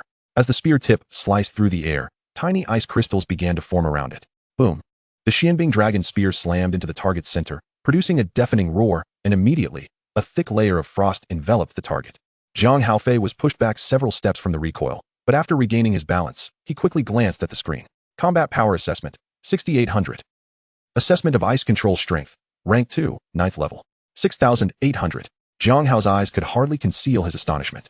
This was nearly equivalent to the offensive power of a Rank 2, 6th level, with the cultivation of a Rank 1, 6th level, to unleash a force of 6800. He had transcended an entire tier. It was simply absurd. Moreover, this was merely a casual shot, not a fully charged strike. If he were to exert himself fully, the power would surely reach even greater heights. He then turned his attention to the second line of data, Ice Control Strength. Recalling the explanation his homeroom teacher had provided regarding the target, it became clear that the freezing effect of the Xianbing dragon spear was effective against all martial artists below Rank 2, 9th level. Anyone with a cultivation not exceeding Rank 2, 9th level would be subject to the control of the freezing effect. Hiss, that was rather domineering. If that were the case, once he ascended to the high tier of Rank 2, wouldn't he be able to exert control over rank for martial artists? The effects brought forth by soul skills were far beyond those of martial techniques. With this thought in mind, Jiang Hao pondered. What about the destructive capability of the innate freezing ability bestowed upon him by his awakened martial soul? He pressed his palm against the target. Given his current cultivation, he needed to make contact with the target to induce freezing. Swoosh. As he activated his soul power, the target was instantaneously encased in ice. The screen displayed 2 lines of data. Damage Assessment, 1200. Ice Control Strength Assessment, Rank 2, 9th level. The data was not unexpected. Without the enhancement of soul skills or martial techniques, a purely freezing attack would naturally yield a lower damage output. In terms of control, he was the pinnacle of ice martial souls, embodying the essence of extreme ice. The ice sculptures he produced could not be undone by anyone wielding a fire martial soul of Rank 3 or above. After conducting a thorough assessment, he found it was not too dissimilar from the tie of fist. He raised his hand to thaw the target. And then Jiang Hao's eyes sharpened as he unleashed a powerful right punch. The screen indicated, Damage Assessment, 1700. D-grade martial techniques are utterly worthless. Even in the realm of ghostly gods, it barely reached 1700. Compared to the 6800 of the Xianbing dragon spear, what difference was there to a mere tickle? Gazing at the numbers on the screen, Jiang Hao wore a grimace akin to someone suffering from constipation. He simply wished to reclaim the points he had initially spent on the tie of fist.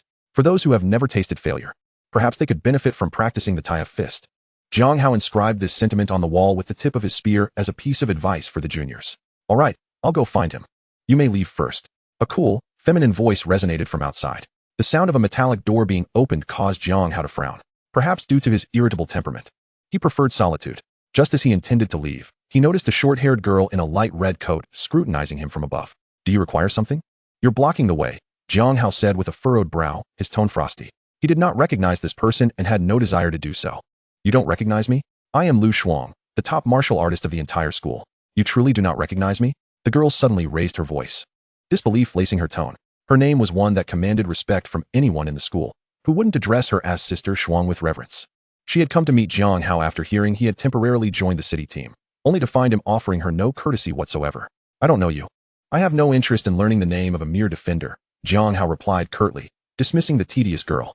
He cast a glance at the figure blocking the door, his steps unyielding, and as he slightly lowered his shoulder, he attempted to sidestep her.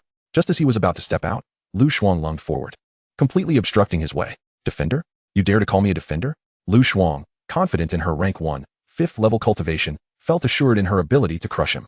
Before her, Jiang Hao, a formal team member who had merely taken the back door, should have shown some deference, no? Though she was a reserve member, she was aware of the unspoken rule that a reserve member could replace a formal member if they were to defeat them. She had refrained from challenging Jiang Hao out of respect for the principal and the city team coach, but his lack of acknowledgement was rather low in emotional intelligence. Was it not?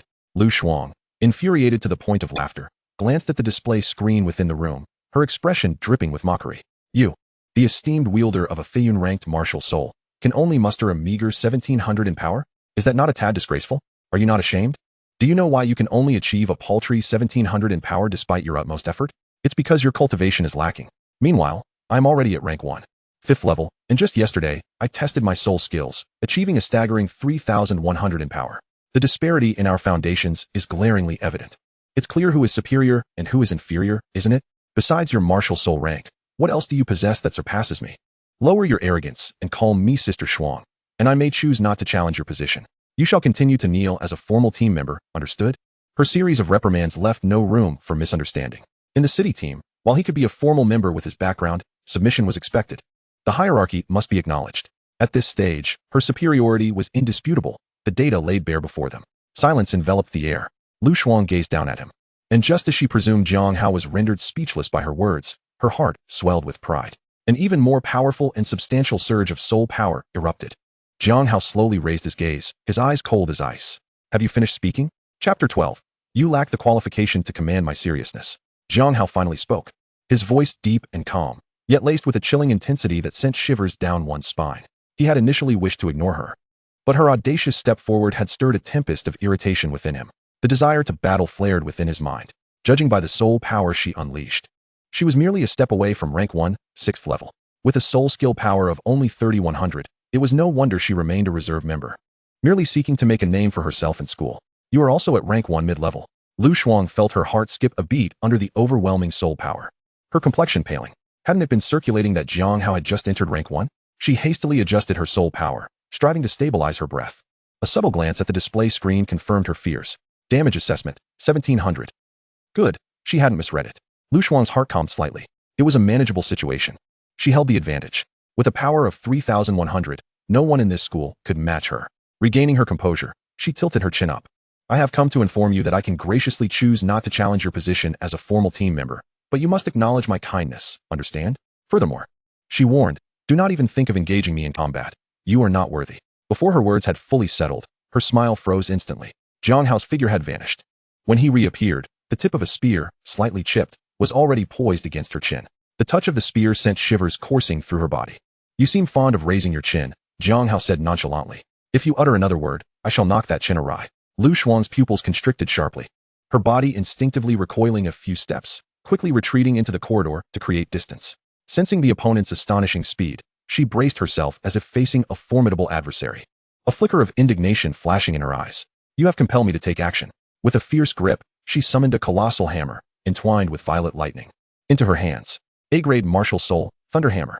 The purple arcs of electricity dancing across the surface emitted crackling sounds, and as the hammer manifested, the air around them became unbearably tense. Lu Xi's gaze swept over Jiang Hao's ordinary spear, and she shouted in fury. You dare to confront me with such a wretched weapon? Jiang Hao, are you attempting to humiliate me? Unleash your soul skill. Jiang Hao remained unfazed, lightly shaking the spear in his grasp, the tip glinting with a cold light, aimed directly at her. This is sufficient to deal with you. Arrogant. Lu Xi, infuriated, let out a mocking laugh, raising the giant hammer high once more. Did you not understand my request for the ice spear? With a fierce command, the purple lightning on the hammer surged violently, descending upon him with an unstoppable force. Before the hammer reached its target, the raging thunder had already torn through the air, producing a piercing roar. Jiang Hao's eyes narrowed, and with a sudden burst of strength from his legs, he executed a swift arc with the spear, directly meeting the descending hammer. Boom. The moment the spear's tip collided with the hammer, a deafening explosion erupted, the violent soul power sweeping through the corridor, shattering nearby windows in an instant. Lu Xi's expression changed drastically. A terrifying force emanated from the spear's tip, scattering the purple arcs of electricity from the thunder hammer, sending her hurtling backward, crashing into the wall and raising a cloud of dust. How could this be possible? Blood trickled from Lu Xi's mouth as she was filled with shock. Her thunderous strike was a soul skill capable of delivering the power of a first-class 9-tier attack. Even her instructor would not dare to withstand such a blow. Yet, her opponent had merely used an ordinary spear to block her full-force assault. Do you consider yourself strong? Jiang Hao's voice rang coldly, laced with a hint of mockery. You possess no strength whatsoever, yet you believe yourself invincible, boldly claiming you need not challenge me. From where does your superiority stem? You demand I unleash my soul skill. I shall ask you this, do you even deserve it? Jiang Hao's words fell like a bucket of cold water upon Lu Xi's heart. Her face contorted with disbelief. Her silver teeth clenched as she wiped the blood from her lips. Rising abruptly, she summoned her soul power, raising the giant hammer once again. Come again. Boom, boom. The two continued to exchange blows, shockwaves radiating outward. The walls, floor, and ceiling all trembled from the violent collisions, the disparity in soul power quality becoming strikingly evident. Lucy's every strike diminished drastically in power, the lightning flickering ever dimmer. Conversely, Jiang Hao, though the spear tip had shattered substantially, grew stronger with each attack. At this juncture, Lucy finally understood. The data displayed on the screen was utterly false. This was not Jiang Hao's true strength. She had once comfortably held the position of the top student in the entire school. Yet upon learning of Jiang Hao's awakening of a top-tier martial soul and his ability to defeat ferocious beasts in a single blow, her inner turmoil had been brewing. She had always believed that there could not be two sons in Linhai High. In the city team, he could be a formal member, but within the school, she must remain at the forefront. Yet, it was precisely her desire to surpass Jiang Hao, to earn the school's recognition, that had led to the current predicament. Boom. Once again sent flying, Lucy stubbornly attempted to rise from the ground, but this time, her opponent granted her no reprieve. Jiang Hao's gaze suddenly sharpened, and with a fierce tremor of his weapon, the half-shattered spear exuded the essence of the perfected breaking army spear technique. The spear tip sliced through the air, carrying an unmatched might, charging towards Lucy. With no time to think, she could only raise the giant hammer in defense. However, this collision proved to be more terrifying than any prior encounter. Lucy felt an overwhelming force bearing down upon her, the hammer cracking inch by inch. Crack! With a sharp sound, the thunder hammer shattered under the spear's strike, bursting into countless fragments that scattered in all directions. Lucy was struck hard, blood spewing from her mouth as her complexion turned pale as a sheet. Damage to one's martial soul was a grave taboo for a warrior. At best, it would destabilize her foundation. At worst, it could leave her unable to recover for half a year. In the midst of the ruins, Lucy forced a self-deprecating smile. Her eyes filled with bitterness. So he was merely toying with me. Had he unleashed the perfected spear technique from the very first strike, I would have surely been defeated. It was laughable that she had still hoped he would use his soul skill. A rush of humiliation and indignation surged within her. Yet, Jiang Hao stood with his spear in hand, casting a disinterested glance as if looking upon mere refuse, and coldly declared, "So this is what the top student of the school amounts to. You lack even the qualification to compel me to take you seriously, worthless." Chapter 13, Thighs. I come to spice things up. Ding. Encouraging fellow students. Elegance points, 300. Ding. Promoting academic competition within the campus. The host's good intentions have moved all. Elegance points, 600. Current balance of elegance points, 1,100. Nonchalantly discarding the battered spear onto the ground, Jiang Hao adjusted his slightly disheveled attire and turned to leave with an air of nonchalance. Meanwhile, around the corner of the corridor, small heads cautiously peeked out, their expressions a mix of astonishment. "Whoa, don't pull me. I am not worthy to watch this battle standing," a boy whispered, his voice trembling with awe. "Wake up. No one is pulling you. We're all kneeling." That was so damn cool. Blasting an A-grade martial soul with a standard campus weapon. If that were me, I would declare my takeover of the earth right then and there. He.S. getting a bit carried away, kids. A throng of students gazed at Jiang Hao's departing figure, unable to contain their low murmurs. They felt the scene they had just witnessed was far too shocking. Lucy, a warrior of godlike caliber at Linhai High, had been brutally crushed. How insane. What strength does Jiang Hao possess? If anyone were to claim that Jiang Hao could exchange blows with their second-tier instructor, no one would dare to dispute it. The deep crater on the ground stood as testimony to his prowess. As the crowd regained their composure from the shock, someone suggested, "Should we notify the principal and the infirmary? Lucy is still lying on the ground." Ouch. Good point. Let us go. Several students nodded in agreement and hurried downstairs. Meanwhile, in the principal's office, sunlight filtered through the blinds, casting slanted rays upon the deep gray carpet. A girl lounged leisurely on the sofa, sipping from a large cup of iced cola through a straw, her disheveled hair swaying lazily with her movements. "Lin Yu, this year's provincial competition relies on you three to bring glory to our school. Lucy and Jiang Hao are self-evident, but I worry most about you. If you get the chance to substitute in, make sure to shine and don't bring shame to our school." Principal Deng rambled, his words brimming with concern. This girl, despite possessing top-tier cultivation talent, had begun to slack off from the moment she entered the school, embodying a striking indifference to worldly matters. Remarkably, even while sleeping in class and slacking off during training, she had managed to achieve a first-class 5-tier cultivation, astonishing all the teachers at the school for quite some time. The girl's gaze wandered, seemingly disinterested in the principal's lengthy monologue. A tuft of hair atop her head bobbed gently with her occasional nod, as if silently conveying her indifference. Principal Deng stood behind his desk, his brow furrowed, fingers unconsciously drumming on the surface. His gaze was fixed intently on Lin Yu, attempting to glean a hint of seriousness from her expression. Yet, the girl merely sipped her cola nonchalantly, exhaling a satisfied sigh from her throat before biting the straw. Her eyes remaining vacant. Seemingly aware of the tension in the air, Lin Yu nodded emphatically. "All right, principal, if I can't win, I'll play dead." Principal Deng's mustache twitched violently, clearly taken aback by her words. What I meant was for you to showcase our school's spirit, not to feign death. Lin Yu blinked, a look of confusion crossing her face, before nodding earnestly again. Oh, I see. Observing her reaction, the principal harbored doubts. Did she truly understand? Before he could further ponder this, a flurry of hurried footsteps echoed from outside. The door was forcefully pushed open, and several students rushed in, breathless. Principal Lu Sidu and Jiang Hao are fighting in the force measurement room. One boy spoke rapidly, his face a mask of urgency. It's chaos, complete pandemonium. Blood and gore everywhere. You must go see. Upon hearing the news, the principal felt darkness wash over his vision. With the provincial competition imminent, how could they choose this moment to fight? His mind raced. Although Lu Sidu was a reserve team member, her strength was nearly on par with the official team players.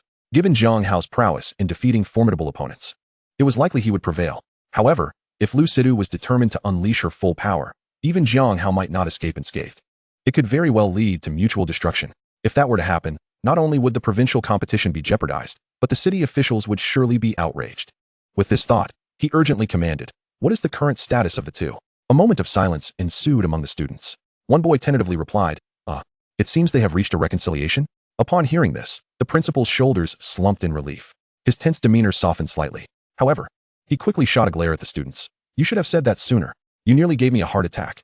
Taking a deep breath, he, as principal, seized the opportunity to impart wisdom. Though our students may lack high cultivation, their character remains commendable. Conflicts are not to be feared. Resolving them on the spot is a positive outcome. You should learn from Jiang Hao and Lu Sidu. The students, heads bowed, fell into silence, their expressions darkened. Seeing that his educational intent had been met, Principal Deng felt a wave of comfort wash over him. With Lin Yu in tow, he made his way to the fourth floor's force measurement room. Before departing, he took a sip from his thermos, feigning sophistication. However, as he walked, his steps suddenly faltered. Cold sweat broke out. Something was amiss, terribly amiss. The earlier students had mentioned chaos and bloodshed. How could those terms be associated with reconciliation? The more he thought about it, the more wrong it felt, prompting him to quicken his pace from walking to running, bounding up the stairs to the fourth floor. The sight that greeted him left him momentarily stunned. The corridor was a wreck, with shattered light tubes and glass shards strewn across the floor, the walls riddled with cracks. Was this truly Tenhai High School? Where was he? Upon seeing this, the principal's eyes rolled back, and he nearly toppled over. Thankfully, Lin Yu steadied him from behind. She too wore an expression of shock. Noticing the principal's dazed demeanor, she pondered for a moment before attempting to reassure him. "Principal, I understand your urgency, but please, try to remain calm. How can I not be anxious?" The old man nearly shouted. "How much will it cost to repair this?" As he spoke, he glanced towards the ruins of the force measurement room. Emerging from the wreckage was the nurse, carrying a blood-soaked Lu Sidu. Upon witnessing this, the principal's heart sank, his expression darkening further. This was no minor injury. The situation was dire. With the two having fought to this extent, Jiang Hao was likely in critical condition. At this moment, he was probably in the infirmary undergoing emergency treatment. Given Jiang Hao's status as a powerful warrior, if his foundation was compromised, not only would Principal Deng's career come to an end, but his life as a martial artist would be irrevocably shattered. He strode forward, grasping the nurse's collar, and demanded, "Where is Jiang Hao? Has he been rescued?" The nurse appeared bewildered. "I don't know. He hasn't come to our infirmary. He wasn't injured." On the stretcher, Lu Sidu, barely retaining consciousness, spoke weakly. Her few words were laden with palpable resentment. Yet, the principal, oblivious to the unusual tone in her voice, was elated to hear Jiang Hao was unharmed. Wonderful. But as he turned his gaze back to Lu Sidu lying before him, his expression shifted to one of profound sorrow. His eyes darted around, seemingly striving to mask his emotions. "Shall we take her away now?" the nurse inquired. The principal nodded slightly. Once Lu Sidu was carried off, he finally had the presence of mind to examine the traces left by the battle. Upon closer inspection, even after decades of experience, Principal Deng could not suppress his astonishment. Having been involved in high school martial arts education for several decades, he had never encountered such a display of power on campus. The deep pit in the floor seemed capable of penetrating to the ground below, a testament to the ferocity of their clash. What astonished him even more was Lu Sidu's assertion that Jiang Hao had emerged unscathed. Was it a crushing victory that led to this outcome? Principal Deng exclaimed in disbelief. Beside him, Lin Yu observed everything, her tuft of hair swaying gently, her face reflecting a thoughtful expression. She pointed at the spot where Lu Sidu had been taken away, where a seemingly bottomless pit lay, exclaiming, "What kind of power could create such a deep pit, nearly breaking through the fourth floor?" Pausing for a moment, she continued, "Their combat prowess seems to surpass even mine." The principal shot her a sidelong glance, his lips twitching slightly. "Be a bit more confident." Lin Yu's eyes sparkled with newfound hope, her tuft of hair bobbing wildly, as she eagerly remarked, "He's not stronger than me? Child, with your level of intellect, To have secured a place at Tenhai High, our school has truly seen better days. Principal Deng lamented, tears of frustration welling in his eyes. Lin Yu tilted her head in confusion, asking, "So he's stronger than me? 10 of you wouldn't be able to create such a pit." The principal exclaimed, slightly exasperated. "Oh." Lin Yu pondered for a moment, realizing the truth in his words. Suddenly, her eyes sparkled with excitement. "Wow, there's hope for the provincial competition. Finally, I found a strong ally." Unable to contain her enthusiasm, she wiped the drool from the corner of her mouth, gazing longingly into the distance. "Strong ally, here I come." Chapter 14. Why are you just standing there? Tenhai High School, in the training room. A young man seated on a cushion appeared somewhat restless. Today's battle left him with an unsettling feeling. In his imagination, with the system in place, he should merely need to exhale, and his opponent would instantly meet their demise. That would be the ideal scenario. Yet, he still felt unfulfilled. Jiang Hao murmured to himself, lost in thought. The goal of shattering the earth with a single punch felt dauntingly distant. Ding. Elegant value acquisition has reached the standard, system upgrading automatically. Updating. Upgrade complete. Newly unlocked feature, Devour. The system can infinitely recycle elixirs, enhancing the host's physique comprehensively based on the value and efficacy of the elixirs. This includes, but is not limited to, strength, speed, physical resilience, and soul power recovery rate, among others. Comprehensive enhancement. A fervent spark ignited within Jiang Hao's eyes. Initially, when he awakened his martial soul, the various enhancements bestowed by the Xianjing White Ice Dragon were already formidable. He had anticipated that future improvements would primarily rely on rigorous training techniques and footwork in martial arts. Little did he expect that elixirs could also be transmuted into attributes. Would that not render him invincible? The crucial aspect is the potential for limitless enhancement. It is well known that under normal circumstances, the absorption of elixirs is a time-consuming process, and after utilizing a particular elixir or rare resource, the effectiveness of subsequent uses diminishes. For instance, after consuming the 5th grade Tianyuan pill, to further expand his meridians, he would need to seek out even more potent 6th or 7th grade elixirs. However, with the system's ability to devour infinitely and provide feedback on effects each time, the situation was markedly different. With this thought in mind, he glanced down at the white wrist guard on his right hand. The last time the principal sent resources from the city, that batch of elixirs was included. However, they were all meant for auxiliary cultivation, and since Jiang Hao had the system to boost his abilities, he had left them untouched. According to the system, devouring this batch of elixirs should accelerate his soul power recovery, right? He mused as he retrieved the pile of elixirs. Then, with a mere thought, he activated the devour function. The mound of elixirs before him swiftly diminished, each pill merging into Jiang Hao's body. Simultaneously, the panel lit up, displaying the system notifications. Ding. Devour function activated. Total of 100 soul-gathering pills and 52 low-grade beast crystals detected. Devouring in progress. After devouring 10 soul-gathering pills, a lingering bitterness reminiscent of apricot kernels remains in your throat, and the flow of soul power now possesses a prolonged, brook-like quality. When you consciously regulate your breathing, your recovery speed increases by approximately 5, as if wrapping the leaking bucket with the first layer of twine. After devouring 50 soul-gathering pills, a warm, soothing sensation spreads through your meridians, reminiscent of warm water. The principle of a leaking pot suddenly dawns upon you. At this moment, there is no need for deliberate stimulation. Your soul power maintains a steady recovery rhythm, as if wrapping the leaking bucket with the 5th layer of twine. After devouring 85 soul-gathering pills, the system begins to feel a bit fatigued. This lengthy text might go unnoticed if I quietly use 5 of the host's soul-gathering pills to restore my own energy. The host likely won't be bothered to read this. No issue, well concealed, as if wrapping the leaking bucket with the final layer of twine. Upon devouring 100 soul-gathering pills and 52 low-grade beast crystals, a light azure point the size of a grain of rice forms at your dantian, each breath stirring the tides of soul power. You attempt to exhaust your soul power in battle, only to discover that the time taken to replenish it has been reduced by a full third. Devouring complete. Soul power recovery speed increased, 30. With a cursory glance at the system notifications, Jiang Hao felt a surge of satisfaction, transforming useless elixirs into enhanced recovery speed, truly turning waste into treasure. Closing his eyes, he actively sensed the circulation of his soul power, silently contemplating.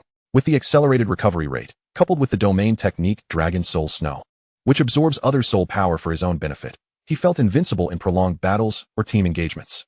Next, he intended to procure elixirs with varied effects to bolster his strength and speed. After a moment's contemplation, Jiang Hao promptly called Principal Deng to inquire about the availability of abundant elixir rewards for the provincial competition. Receiving an affirmative response, he hung up the phone. His anticipation for the upcoming provincial competition heightened. Not only would there be elixirs, but he could also amass a significant amount of elegance points. Urgency coursed through him. Why couldn't the competition start today? A wave of impatience surged, prompting Jiang Hao to unleash a powerful punch, demolishing the wall of the training room, which provided a modicum of relief. Unbeknownst to him, on the other side of the collapsed wall, a startled and anxious face emerged. By the time Lin Yuyu arrived at the scene, the construction crew was already busy repairing the wall. They had responded with remarkable speed. Just as they were patching up the 4th floor, hearing the commotion from below, the engineering team rushed down with a mixer, another task at hand. Lin Yuyu observed Jiang Hao's silhouette, pondering how to broach the subject. After all, the principal had asked her to convey a message delicately. I am Lin Yuyu, a reserve member of the city team. After a moment of thought, she decided to begin with a self-introduction. Upon hearing a voice, Jiang Hao turned around and nodded politely.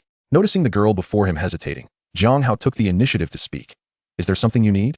Lin Yuyu pressed her lips together, seemingly steeling herself for a moment, and then, taking a deep breath, spoke rapidly. The principal asked me to subtly convey that you should quickly make your way to the city team.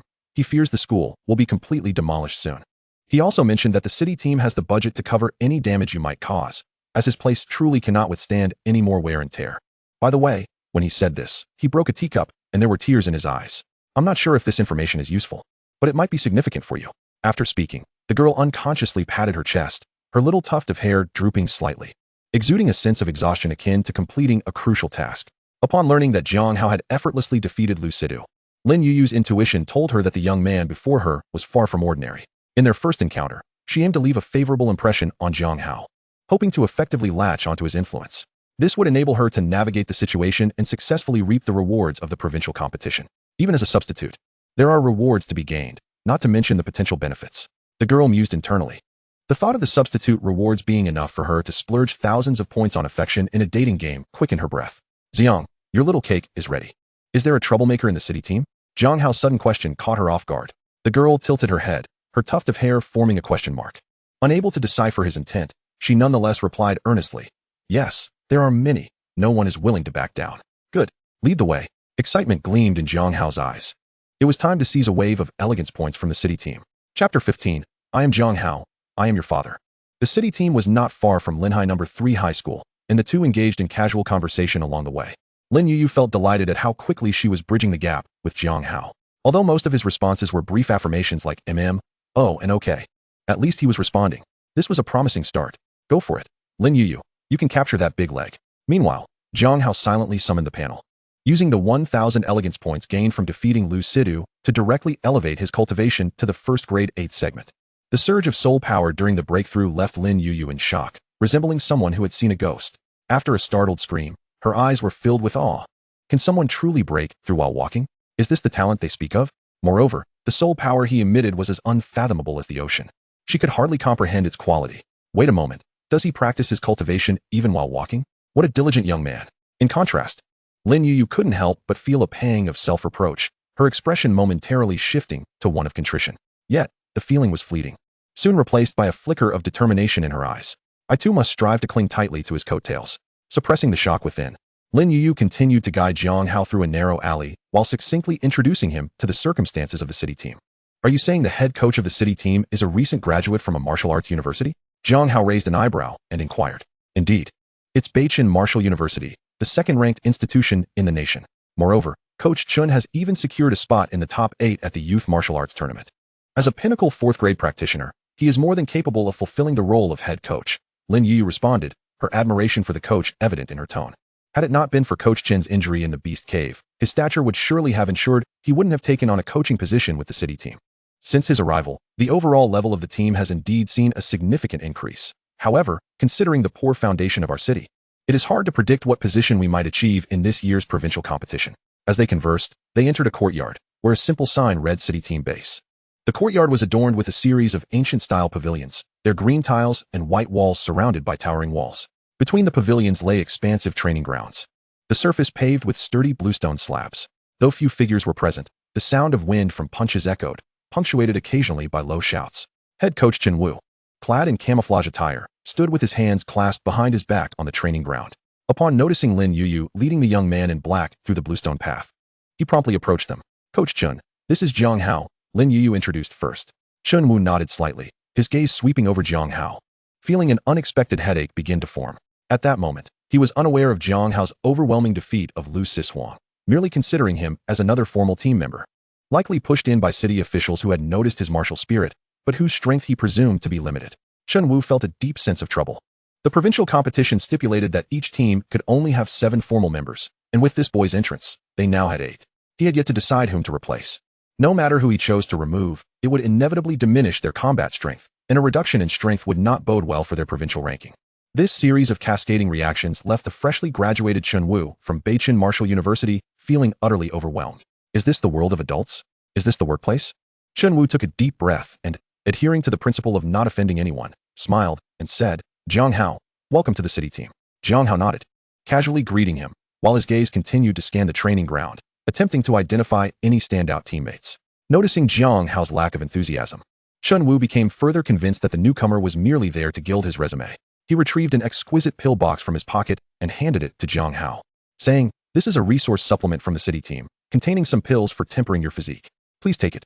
With the provincial competition approaching, time was of the essence, and there was little opportunity for systematic training for Jiang Hao. Thus, the allocation of pills had been slightly increased as compensation. "Thank you," Jiang Hao replied, accepting the pill box. Upon confirming that it contained several 4th-grade pills, his spirits lifted considerably. He hadn't expected the city team to be so generous as to provide 4th-grade pills. If he utilized the system's devouring function, he should be able to enhance his strength and speed significantly. After storing the pills away, Jiang Hao instinctively inquired, "Do you have a lot of pills?" Chun Wu was taken aback, uncertain why Jiang Hao would ask such a question, but he still responded politely, "It's decent. After all, we are the city team, and the city has invested considerable resources. We have some reserves stored in the warehouse." Upon hearing this, Jiang Hao's eyes glimmered with interest, and he subtly probed, "Where's the warehouse?" A warning bell rang in Chun Wu's mind, his instincts alerting him that this was a rather sensitive inquiry. Wiping the cold sweat from his forehead, he offered a vague explanation and quickly fabricated an excuse to leave. Before departing, he handed Jiang Hao the keys to the formal members' rooms, instructing Lin Yuyu to show him around. Lin Yuyu appeared bewildered, completely at a loss for the conversation that had transpired. However, upon noticing the frantic signals from the head coach, she nodded in agreement and led Jiang Hao deeper into the base. Jiang Hao felt a tinge of disappointment, silently sighing. They passed through the training ground and the dormitory area for the reserve members, arriving at the loft district for formal members. The treatment for formal members differed, as they possessed their own independent lofts. As they continued, Lin Yu suddenly slowed her pace, her gaze lingering on one particular loft with a complex expression. Noticing her unusual demeanor, Jiang Hao followed her line of sight and observed that the loft appeared no different from the others. He then inquired, "What is with that loft?" The girl bit her lip lightly, seemingly hesitating to continue. After much deliberation, she decided to reveal the truth. "That is Yang Hui's loft." Jiang Hao felt unfamiliar with the name and did not press further, merely tilting his chin slightly to encourage her to continue. Lin Yu carefully chose her words and, after a moment, said, "He is the vice-captain of the city team and possesses formidable strength. Moreover, he is also Lu Sichuan's boyfriend." In her view, it was inevitable that Jiang Hao and Yang Hui would eventually cross paths. Given Yang Hui's temperament, it was certain that sparks would fly between them. As a seasoned formal member and vice-captain, Yang Hui was quite powerful, and many reserve team members held him in considerable fear. This individual had a notoriously bad temper, often berating and belittling reserve members when he was in a foul mood, using them as a means to vent his frustrations. Upon hearing this, Jiang Hao immediately understood Lin Yu's concerns. Having severely injured Lu Sichuan previously, Yang Hui, as her boyfriend, would likely not let the matter rest easily. "Are you saying he will come after me?" Jiang Hao calmly confirmed. Lin Yu nodded, her tone tinged with resignation. "Yang Hui has a rather impulsive nature and is quite protective of those close to him. Since you injured Lu Sichuan, he is undoubtedly plotting some form of retribution against you. Given his first-grade 9th-tier cultivation, I would advise you to keep a low profile for now." Lin Yu acknowledged that Jiang Hao's future potential was undoubtedly high, but at this stage, she did not believe he could defeat Yang Hui, especially since the latter was often accompanied by a brother who was also a formal team member. "Revenge me? Keep a low profile?" A barely perceptible smile appeared on Jiang Hao's lips. He now felt an insatiable thirst for his Xianbing dragon spear. It had been far too long since he had received any system points. He was anxious, very anxious. He wanted to curse. He wanted to fight. Sensing the overwhelming pressure emanating from the young man before her, Lin Yu's heart raced. It was as though she were facing not a martial artist, but a furious beast. "Is he inside?" Jiang Hao suddenly summoned his soul power, condensing the Xianbing dragon spear, its tip aimed directly at Yang Hui's loft, an aura of murderous intent rising. The girl found it difficult to breathe under the weight of his soul power, her fingers instinctively gripping the hem of her clothing. He should not be inside. I heard in the group that he is at the hospital accompanying Lu Sichuan." As she spoke, Lin Yu felt the pressure ease, sensing that he had retracted his outward soul power. Yet, she soon heard the young man's cold voice. "Do you have his contact information?" Feeling that something was amiss, But overwhelmed by the intense pressure from the young man before her, Lin Yu reluctantly pulled out her phone and hurriedly began searching her contacts. As soon as the name Yang Hui appeared on the screen, Jiang Hao swiftly snatched the phone, rapidly composed a text message, and clicked send. I am Jiang Hao. I am your father. Chapter 16, Yang Hui's Fury. At the Central Hospital of Linhai City, the acrid scent of disinfectant failed to mask the oppressive atmosphere of anger and despair that enveloped the ward. Inside, Lu Shuang lay curled up on the hospital bed, her pale visage marred by remnants of the altercation, her nails caked with debris from the fight. She appeared exceedingly fragile, her eyes reflecting palpable fear, the shadows of the battle haunting her thoughts. Meanwhile, Yang Hui stood grimly by the window, his gaze fixed on the outside world. His fists were clenched tightly, each word of his girlfriend's pleas piercing him like thorns. Brother Hui, let it go. Lu Shuang's voice was weak, laced with a hint of desperation. I provoked him first, we should just accept it. They had no legitimate reason to confront Jiang Hao, and Lu Shuang was acutely aware that the fault lay with her. The provocations from the martial arts student were commonplace, a mere aspect of their daily sparring. The martial arts realm was inherently brutal, no matter how the situation unfolded. She knew she was in the wrong. Besides, the memory of that shot infused with the essence of the breaking army gun technique lingered vividly in her mind. That shot had shattered all her previous pride. Seeking revenge against Jiang Hao, she had lost the courage to entertain such thoughts. Hearing her words, Yang Hui furiously hurled a vase from the windowsill against the wall, shattering it into countless pieces. Since the moment I stepped through the door, you've been saying let it go, let it go. Shut your damn mouth. Yang Hui grasped Lu Shuang's chin, his eyes wild with fury. How can you, having your martial soul shattered by a backdoor brat, consider yourself worthy to be my woman? His voice rose higher, nearly a roar, echoing through the hospital corridor. A mere waste who had just joined the city team dared to disturb his woman. What was Jiang Hao, after all? Except defeat? Lu Peng leaned against the doorframe, exhaling a murky smoke ring, scoffing. I say, big sister, you're just scared stiff by that shot. What is wrong with provoking him? Doesn't he know that you belong to Brother Yang? Why can't he just hold back? Why should you be the one to suffer? Crushing the cigarette but on the door, Lu Peng continued with a cold smirk. Brother Yang, he's just a gilded fool in the city team, relying on a bit of background to act all high and mighty. He even dares to injure big sister. We need to teach him a lesson about the consequences of his arrogance. We've been in the city team for so long. When have we ever let someone step all over us? If we don't show him some colors this time, he'll really think we're pushovers. Yang Hui nodded slightly, believing he held some sway in the city team, and no one had ever dared to provoke him before. Now, with someone trampling on his pride, he could no longer endure. Given his temperament, he would undoubtedly ensure Jiang Hao paid dearly for this affront. A glance at his weakened girlfriend only intensified his internal scorn for her vulnerability. With her martial soul shattered by Jiang Hao, the hospital report glaringly indicated a 6-month recovery period. What a source of mockery that would be. Others would laugh at him, Yang Hui, for failing to protect his own woman. The mere thought twisted Yang Hui's features into a mask of rage, a torrent of hatred erupting around him. Useless thing. You've made me lose face. After taking a deep breath to compose himself, he continued with a fierce countenance, regardless of how others perceive it. You are still my woman. I will go and cripple him. You just stay here and recuperate. Enduring the barrage of insults, Lu Shuang's eyes glistened with tears, humiliation swelling within her as she struggled to contain her emotions. Gently choking back a sob, she bit her lip and wiped away her tears.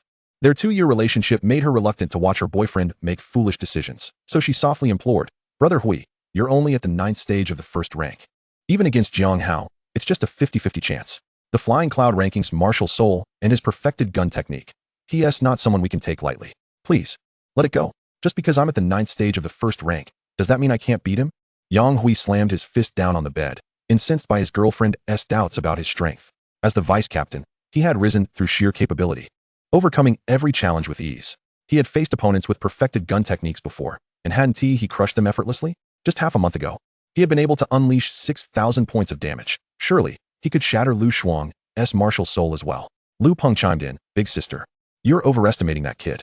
Don't you know Brother Yang's strength? Besides, with me by your side, can't we teach a lesson to a mere Jiang Hao together? Upon hearing Lu Peng's words, Lu Shuang slightly shook her head, wanting to persuade further. But Yang Hui violently shrugged off her hand, uninterested in her protests, turning to leave with Lu Peng towards the door. Just then, Yang Hui's phone vibrated twice. Swiping the screen, a message appeared. I am Jiang Hao. I am your father. The 8 succinct words burned into his vision. Yang Hui's eyes instantly filled with rage, his thumb pressing down fiercely on the screen, causing it to crack under the pressure. You want to die? He roared, hurling the phone against the wall, shattering it into a myriad of metallic shards. Breathing heavily to regain his composure, Yang Hui addressed his girlfriend. Rest well. Once I break his spine, I'll drag him here to apologize to you. That should restore some dignity. With that, he stormed out of the ward. The sound of the door crashing shut reverberating throughout the hospital. Chapter 17. He.S. coming, run fast. Having finished editing his message, Jiang Hao awaited his turn at the ATM, feeling quite elated. Following Lin Yuyu, he stepped into the exclusive loft assigned to him by the city team. Jiang Hao surveyed his surroundings, briefly taking in the opulence, marveling at the financial prowess of the city team. The loft, though not excessively large, was furnished with a training room and a force measurement room. The training room even adorned with a soul-gathering formation, a lavish extravagance indeed. Such a training room, in any martial arts school, would only be accessible to the utmost VIPs. Hey, wipe the drool off your chin. Jiang Hao nudged the dazed Lin Yuyu with his shoulder. Huh. A Lin Yuyu's cheeks flushed, hastily wiping away the envious drool as her gaze lingered on the training room. It was her first time in a formal team training room, a stark contrast to the ordinary quarters of their reserve team. After a brief tour of the loft, noticing Jiang Hao's body language suggesting it was time for her to leave, Lin Yuyu shyly offered, "Well, I won't disturb you any longer." Truth be told, she felt that lingering any longer would only make her feel more envious. Jiang Hao nodded slightly in farewell. Once she departed, he made his way directly to the force measurement room on the second floor, a hint of anticipation gracing his features. Earlier that afternoon, he had advanced to the 8th stage of the first rank, and surely, his power had increased as well. Wait, I also have a few 4th rank pills. Settling down in the measurement room, Jiang Hao flicked his wrist, revealing several 4th rank pills that Coach Chun had given him, filling the room with a fragrant aroma. Not bothering to identify the types of pills, he summoned the system and commanded, "System, devour." Beep. Initiating devour function. Detected 2 each of 4th rank dragon elephant pills, 4th rank body refining pills, and 4th rank returning essence pills. Devouring in progress. After consuming 2 4th rank dragon elephant pills, the muscles in your arms glisten. When you clench your fists, a brief cyclone erupts between your fingers, effortlessly snapping a discarded steel rebar by the roadside in half, as if it were a withered twig. After devouring 2 grade 4 body refinement pills, an abundance of impurities surfaced on your skin's surface. Following a simple rinse, you struck a granite surface with your fist. Astonishingly, your knuckles bore no bruises. Instead, the granite was marred with cracks from the impact. Upon consuming 2 grade 4 yuan returning pills, you felt a seamless integration of your prior knowledge, instantly entering a sage-like state. Subsequently, you effortlessly leaped over a dilapidated 7-story building while carrying a sandbag weighing 400 pounds, landing with a breath that matched your normal walking rhythm. Consumption complete. Overall power enhancement, 65, physical strength enhancement, 12, speed enhancement, 65. Truly, the grade 4 elixirs, averaging over 700,000, are remarkable. Jiang Hao possesses a formidable martial soul. His inherent starting point is already superior to others, and an overall enhancement of 612 is indeed impressive. Glancing at the panel's notifications, he felt a strong urge to find a set of rebar and test his newfound strength. Clenching his fist slightly, he savored the power coursing through him, a smirk playing at the corners of his mouth. Excellent. He was in a state of exhilaration. Rising, he strode towards the strength testing room's target, simultaneously condensing a frost dragon spear in his palm. Jiang Hao's gaze sharpened as the spear's shaft rotated in his hand, the ice lance quivering slightly, as if sensing his battle intent. Suddenly, with a powerful flick, the spear was thrust upward, slicing through the air and tearing a gash in the target. His eyes flicked to the display screen. Damage assessment, 9,500. Ice control strength assessment, grade 3, stage 1. Meanwhile, in the coach's room, Chun Wu, stealthily slacking off while engrossed in a web game, was startled by a pop-up notification in the bottom right corner. Team member No. 8 Loft, latest strength data, 9,500. Current team ranking, 1. A quick glance at the message sent Chun Wu into a panic, causing his mouse to fly dangerously close to the ceiling. What? Who the hell is this? I remember Captain Lu Zhishuang could only muster 7,500, and that was with her second soul skill. Suddenly, the realization struck him. Number 8 Loft, ISNT, that Jiang Hao's room? Good grief. No. My friend, if you are this strong, you should have mentioned it sooner. I thought you were merely here to coast through the provincial competition rewards. You're here to lead us to victory. Chun Wu felt his mind racing, temporarily blank. A high school student delivering a power of 9,500? Such individuals are exceedingly rare across the nation. According to his insider information, the captain of Donggang City, the team widely favored to win the provincial competition, barely reached 9,000. Oh my. My fingers involuntarily gnawed at my own hand as thoughts raced through Chun Wu's mind. In truth, prior to arriving in Lehigh City, he had signed an agreement with the Martial Education Bureau. If he could lead his team to the top 4, Lehigh City would provide him with a grade 6 healing pill to mend his hidden injuries. Yet, the team had hit a bottleneck, making no progress, and with Jiang Hao, a gilded newcomer, he felt the top 4 was out of reach and had begun to resign himself to defeat. Little did he expect, fortune had arrived so abruptly. Jiang Hao, oh Jiang Hao, you truly are my lucky star, or should I say Jiang God, Jiang Father. On the other side, in the loft, Jiang Hao wore an expression of astonishment. Bad news, someone is cheating. Good news, it's my cheat. The last time he registered a power of 6,800, and now, not long after, he was soaring towards 10,000. If he were to voice this, it would certainly raise eyebrows. As his thoughts wandered, his phone buzzed with a message. A hasty glance revealed a distant knocking sound from downstairs. Setting his phone down, Jiang Hao descended the stairs and opened the door to find Lin Yuyu pacing nervously outside, her hair standing on end. Did you lose something? Jiang Hao leaned against the doorframe, tilting his head in inquiry. No. Lin Yuyu gestured anxiously, struggling to articulate her thoughts. Finally, taking a deep breath, she exclaimed, "He is coming. You must run." Jiang Hao's eyes narrowed, confirming with an unflinching demeanor, Vice Captain Yang Hui. Yes, and his sidekick. Lin Yuyu gripped Jiang Hao's sleeve, pulling him urgently towards the exit. You need to go to Coach Chin for cover. In her eyes, while Jiang Hao was strong, he was no match for Yang Hui and his companion. The vice captain came from a wealthy family, consuming elixirs without a care, forcefully elevating his cultivation to grade 1, 9th stage. His lackey, Lu Peng, having benefited from Yang Hui's favors, had also reached grade 1, 7th stage. Yang Hui was no gentleman. He was undoubtedly intent on a 2-against-1 confrontation. Together, they were a formidable duo that ordinary folks couldn't contend with. Even if Jiang Hao's martial soul was powerful, he had yet to fully mature. Lin Yuyu harbored hopes of one day relying on Jiang Hao's strength. She could not afford for her pillar of support to falter at this moment. All right, where are they? Jiang Hao grasped her wrist, a glint of determination flashing in his eyes. They should be at the training grounds. There's no time. You should leave now, Lin Yuyu urged, growing increasingly frantic as the confrontation drew near. Fine. Watching Jiang Hao nod, she felt a weight lift from her chest. At least her ally was heeding her advice. That was a relief. The coach's loft is to the left. You're going the wrong way. If you go that way, you'll end up at the training grounds. Lin Yuyu stood frozen, still processing, only to see Jiang Hao already condensing an ice spear, surrounded by swirling frost. The spear's tip pointed to the ground, exuding an imposing aura of lethal intent. Opposite him, two figures approached rapidly.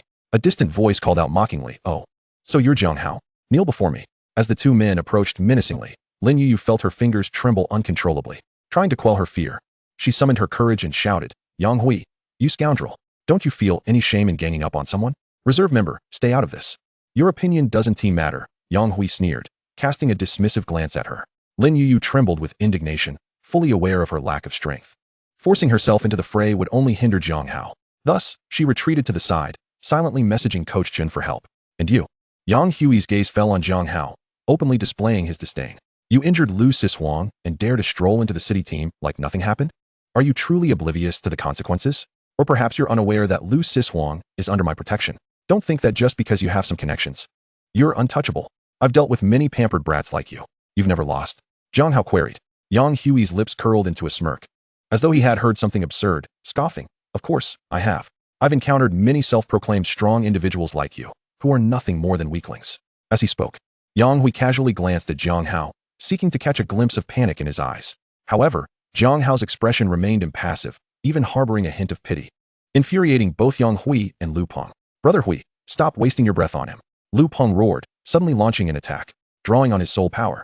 He closed the distance swiftly, attempting to seize Jiang Hao by the face. Yet, as he approached, Jiang Hao suddenly smiled. "Fool, do you understand the concept of freezing?" As the words left his mouth, the instant Lu Peng's fingertip made contact with Jiang Hao's forehead, a chilling sound echoed. His entire arm instantly crystallized into ice. Had he not withdrawn his force in time, he might have become a mere ice statue. Lu Peng's face was still etched with a look of terror when Jiang Hao's gun tip sliced through the air, accompanied by a fierce gust that suddenly cleaved diagonally, shattering his frozen right arm into crystalline shards. In the blink of an eye, Lu Peng had lost an arm. Jiang Hao had no intention of granting them a moment's respite. They were merely insignificant fish in his eyes. His muscular arm bulged as he unleashed a flurry of gunshots that struck Lu Peng's chest. The gun tip danced, leaving behind a flurry of blood blossoms. And in an instant, Lu Peng was transformed into a bloodied figure, collapsing backward, his eyes still wide with the terror that had yet to dissipate. Beside him, Yang Hui's complexion turned ashen. To defeat Lu Peng with such ruthless efficiency, could he have accomplished the same? Before he could ponder further, Jiang Hao had already circled in front of him. The young man's gaze was indifferent as he calmly spoke. "Tell your father whom you wish to see kneel." "You. Stop being so arrogant," Yang Hui retorted defiantly, though he was not entirely like the other insignificant fish. He immediately summoned the ethereal shadow of his martial spirit. The A-grade martial spirit, Blood Shadow Wolf, flickered into existence. Yang Hui's eyes instantaneously transformed into blood-red orbs, a tempest of ferocity erupting around him, and his face contorted. gradually morphing into that of a wolf. His first soul skill, Blood Wolf Frenzy. It significantly amplified his strength and speed. As Jiang Hao's gun swung towards him, Yang Hui let out a feral grin, drawing a curved blade and bringing it down with ferocity. Boom. The two forces collided with a thunderous impact, and Yang Hui felt a numbing sensation in his hands. Almost immediately, his blade shattered into fragments. Meanwhile, the momentum of Jiang Hao's gun did not wane. In Yang Hui's dazed gaze, he felt himself lifted by the gun tip, his body flying backward. He crashed heavily onto the ground, skidding for several meters before finally coming to a halt, leaving a trail of blood in his wake. From the exchange to the moment of his defeat, only a fleeting 3 seconds had passed. Jiang Hao's movements were fluid and seamless, akin to the flow of water. His expression remained calm, resembling a grim reaper as he stepped forward. The gun tip emitted a chilling resonance against the stone pavement. During his previous confrontation with Lu Sidu, he had initially refrained from unleashing his full power, wary of potential hidden family secrets from his opponent. However, Jiang Hao had now come to a realization. These fools had no hidden cards to play. They dared to challenge him without any backup. This time, he would not hold back. Coming to a halt before the terrified Yang Hui, he abruptly summoned the perfected Pujuan gun technique. Don't. Yang Hui's throat constricted as he instinctively pleaded for mercy. He had not anticipated that this formidable figure before him was so terrifying. Yang Hui's swordsmanship was already commendable, and with his martial spirit's enhancement, he should have stood a fighting chance against the A-grade Pujuan gun technique, even at its peak. Yet not only had his weapon been shattered, but he had also been effortlessly sent flying, a reality that far exceeded his comprehension. The ice lance swirling around the ice dragon felt like a fatal decree, shattering Yang Hui's resolve. Please, no. Thrust. The gun tip penetrated his left shoulder with unerring precision, and Jiang Hao apathetically twisted the long gun. Yang Hui's soul power became chaotic, and he instantly spat out a mouthful of blood. Before he could utter another plea for mercy, a second gunshot rang out as the tip pierced through his right shoulder. No, brother, please, I'll give you anything. Yang Hui gasped through the excruciating pain, the disparity in their strengths glaringly evident from the very first strike. He had no reason to continue boasting. With his weapon gone and his soul skills brutally dismantled, all that remained in his heart was regret, endless regret. Unmoved, Jiang Hao slowly lowered the gun tip until it rested against Yang Hui's right chest. At this moment, Yang Hui was nearly on the brink of collapse, his voice choked with sobs. Brother, I was wrong. Please, what must I do for you to spare me? I truly regret it. At these words, Jiang Hao's hand hesitated momentarily. The system had notified him of the accrued grace points. Seeing his objective achieved, and recalling the content of the message he had received before departing, a playful smile graced his lips. I could let you go. The gun tip lightly tapped his face. But guess what weapon I intend to use to strike you next? Get it right, and I will spare you. Yang Hui, momentarily taken aback, caught a glimpse of the ominous ice lance beside him, his throat bobbing as he ingratiated. The gun. Brother, I guess it's the gun. Wrong. It's the sole of my shoe. Jiang Hao's gaze turned cold as he raised his foot to kick. Several shoe prints landed on Yang Hui's face, leaving it a grotesque mess of blood and flesh. The entire city team base fell into a profound silence, save for the wails and the sound of shoe soles striking bone echoing through the air. After delivering a flurry of kicks, Jiang Hao's shoulder visibly relaxed. His rage had found effective relief. With a barely noticeable gesture, he summoned the panel, leading by example to guide city team members, defeating Lu Peng, maintaining team camaraderie. Grace points, 900. Detected Yang Hui's excessive arrogance. Host corrects his martial ethics. Note, physical correction is also a form of correction. Grace points, 1,200. From a Confucian perspective, debating the century-old question of whether shoe soles qualify as weapons, grace points, 400. Excellent. The cash cow delivers yet again. The rewards are plentiful. A short distance away, Lin Yuyu stood in a daze, her small face written with astonishment. In the reflection of her pupils, Yang Hui lay on the ground. Devoid of the former pride that once sparkled in his eyes, she had envisioned countless endings. The best scenario being Jiang Hao defeating Lu Peng and then being severely injured by Yang Hui. Had her perspective been so limited? Lin Yuyu stared blankly at the young man's back, her dimples deepening and fading with her breaths. She had turned off her phone's camera function, initially planning to record the moment if Yang Hui injured Jiang Hao, thereby ruining Yang Hui's reputation. Now, there was no longer a need for that. Her gaze lingered on Jiang Hao's silhouette, seemingly seeking confirmation of the reality she had just witnessed. There lay Lu Peng, toppled on the grassy roadside, his breath faint, surrounded by the crystalline remnants of his shattered arm.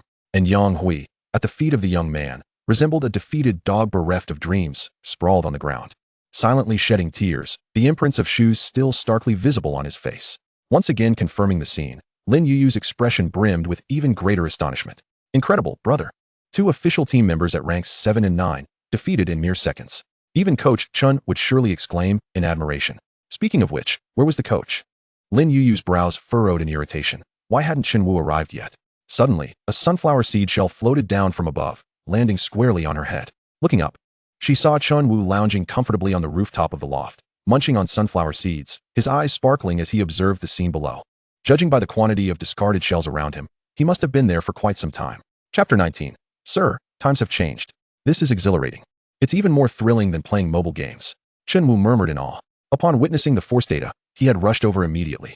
In his mind, he mused that given Jiang Hao's immense power, his combat experience must be limited, and as a coach, he needed to promptly provide him with specialized training in real combat scenarios. However, he had not anticipated witnessing such a spectacular display. This kid was nothing short of a genius. Given Jiang Hao's current cultivation, the freezing effect likely required contact with the opponent to activate, yet conversely, contact with him could trigger it as well. Faced with Lu Peng's aggressive assault, he remained unflinching, refusing to evade, and decisively incapacitated Lu Peng on the spot. Were it an ordinary student, even with the knowledge of possessing the ability to freeze others, confronting such a sudden attack would likely render them unable to maintain their composure. This sheer fortitude alone instilled in Chunwu a measure of respect, not to mention the subsequent diagonal thrust of his spear, a pure manifestation of violent aesthetics. The perfected technique of the breaking army spear method. These high school students before him may not yet grasp the profound theories of martial arts, but Chunwu, a graduate of Beichin Martial University, understood all too well. The most formidable aspect of a martial artist lies in the synergy between their martial skills and soul techniques. When both are in concert, their power escalates exponentially. Beichin Martial University, ranked second nationally, boasts countless students with high-quality martial souls. Yet, a female classmate of Chunwu, possessing merely an A-grade martial soul, consistently ranks within the top 20 of the institution due to the synergy of martial skills and soul techniques.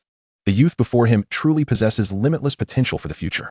With this thought in mind, Chunwu leaped to the ground and instructed Lin Yuyu. Please summon the medical team. I need to make a phone call. Lin Yuyu complied. Chunwu promptly dialed the number of Deputy Director Lu from the Martial Education Bureau. Ah, young Chun, what brings you to call me?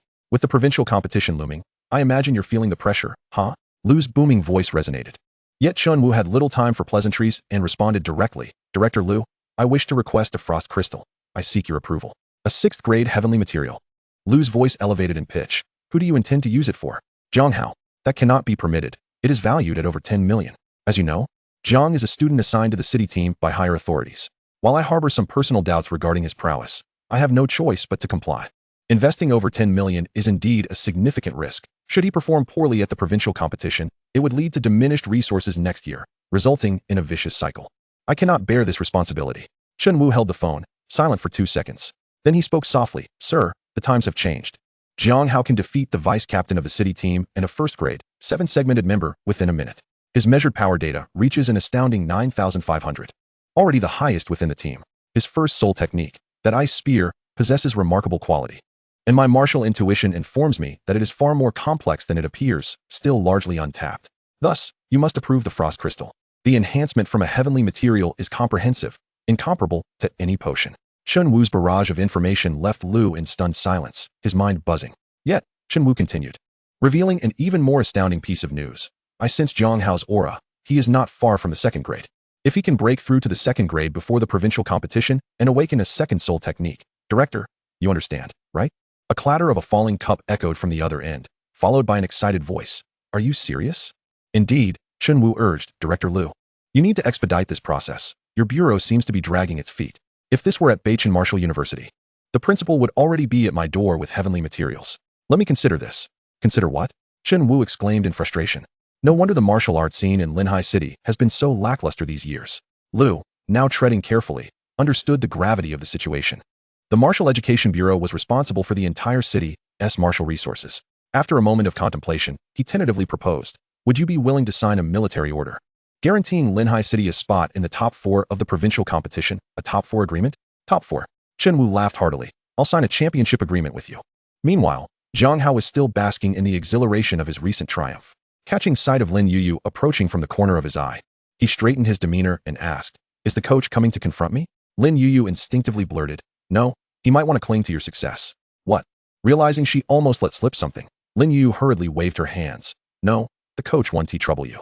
They initiated the provocation. Oh, I see. Jiang Hao nodded, then pointed towards Lu Peng, who was now missing an arm. What about him? Will he not trouble me either?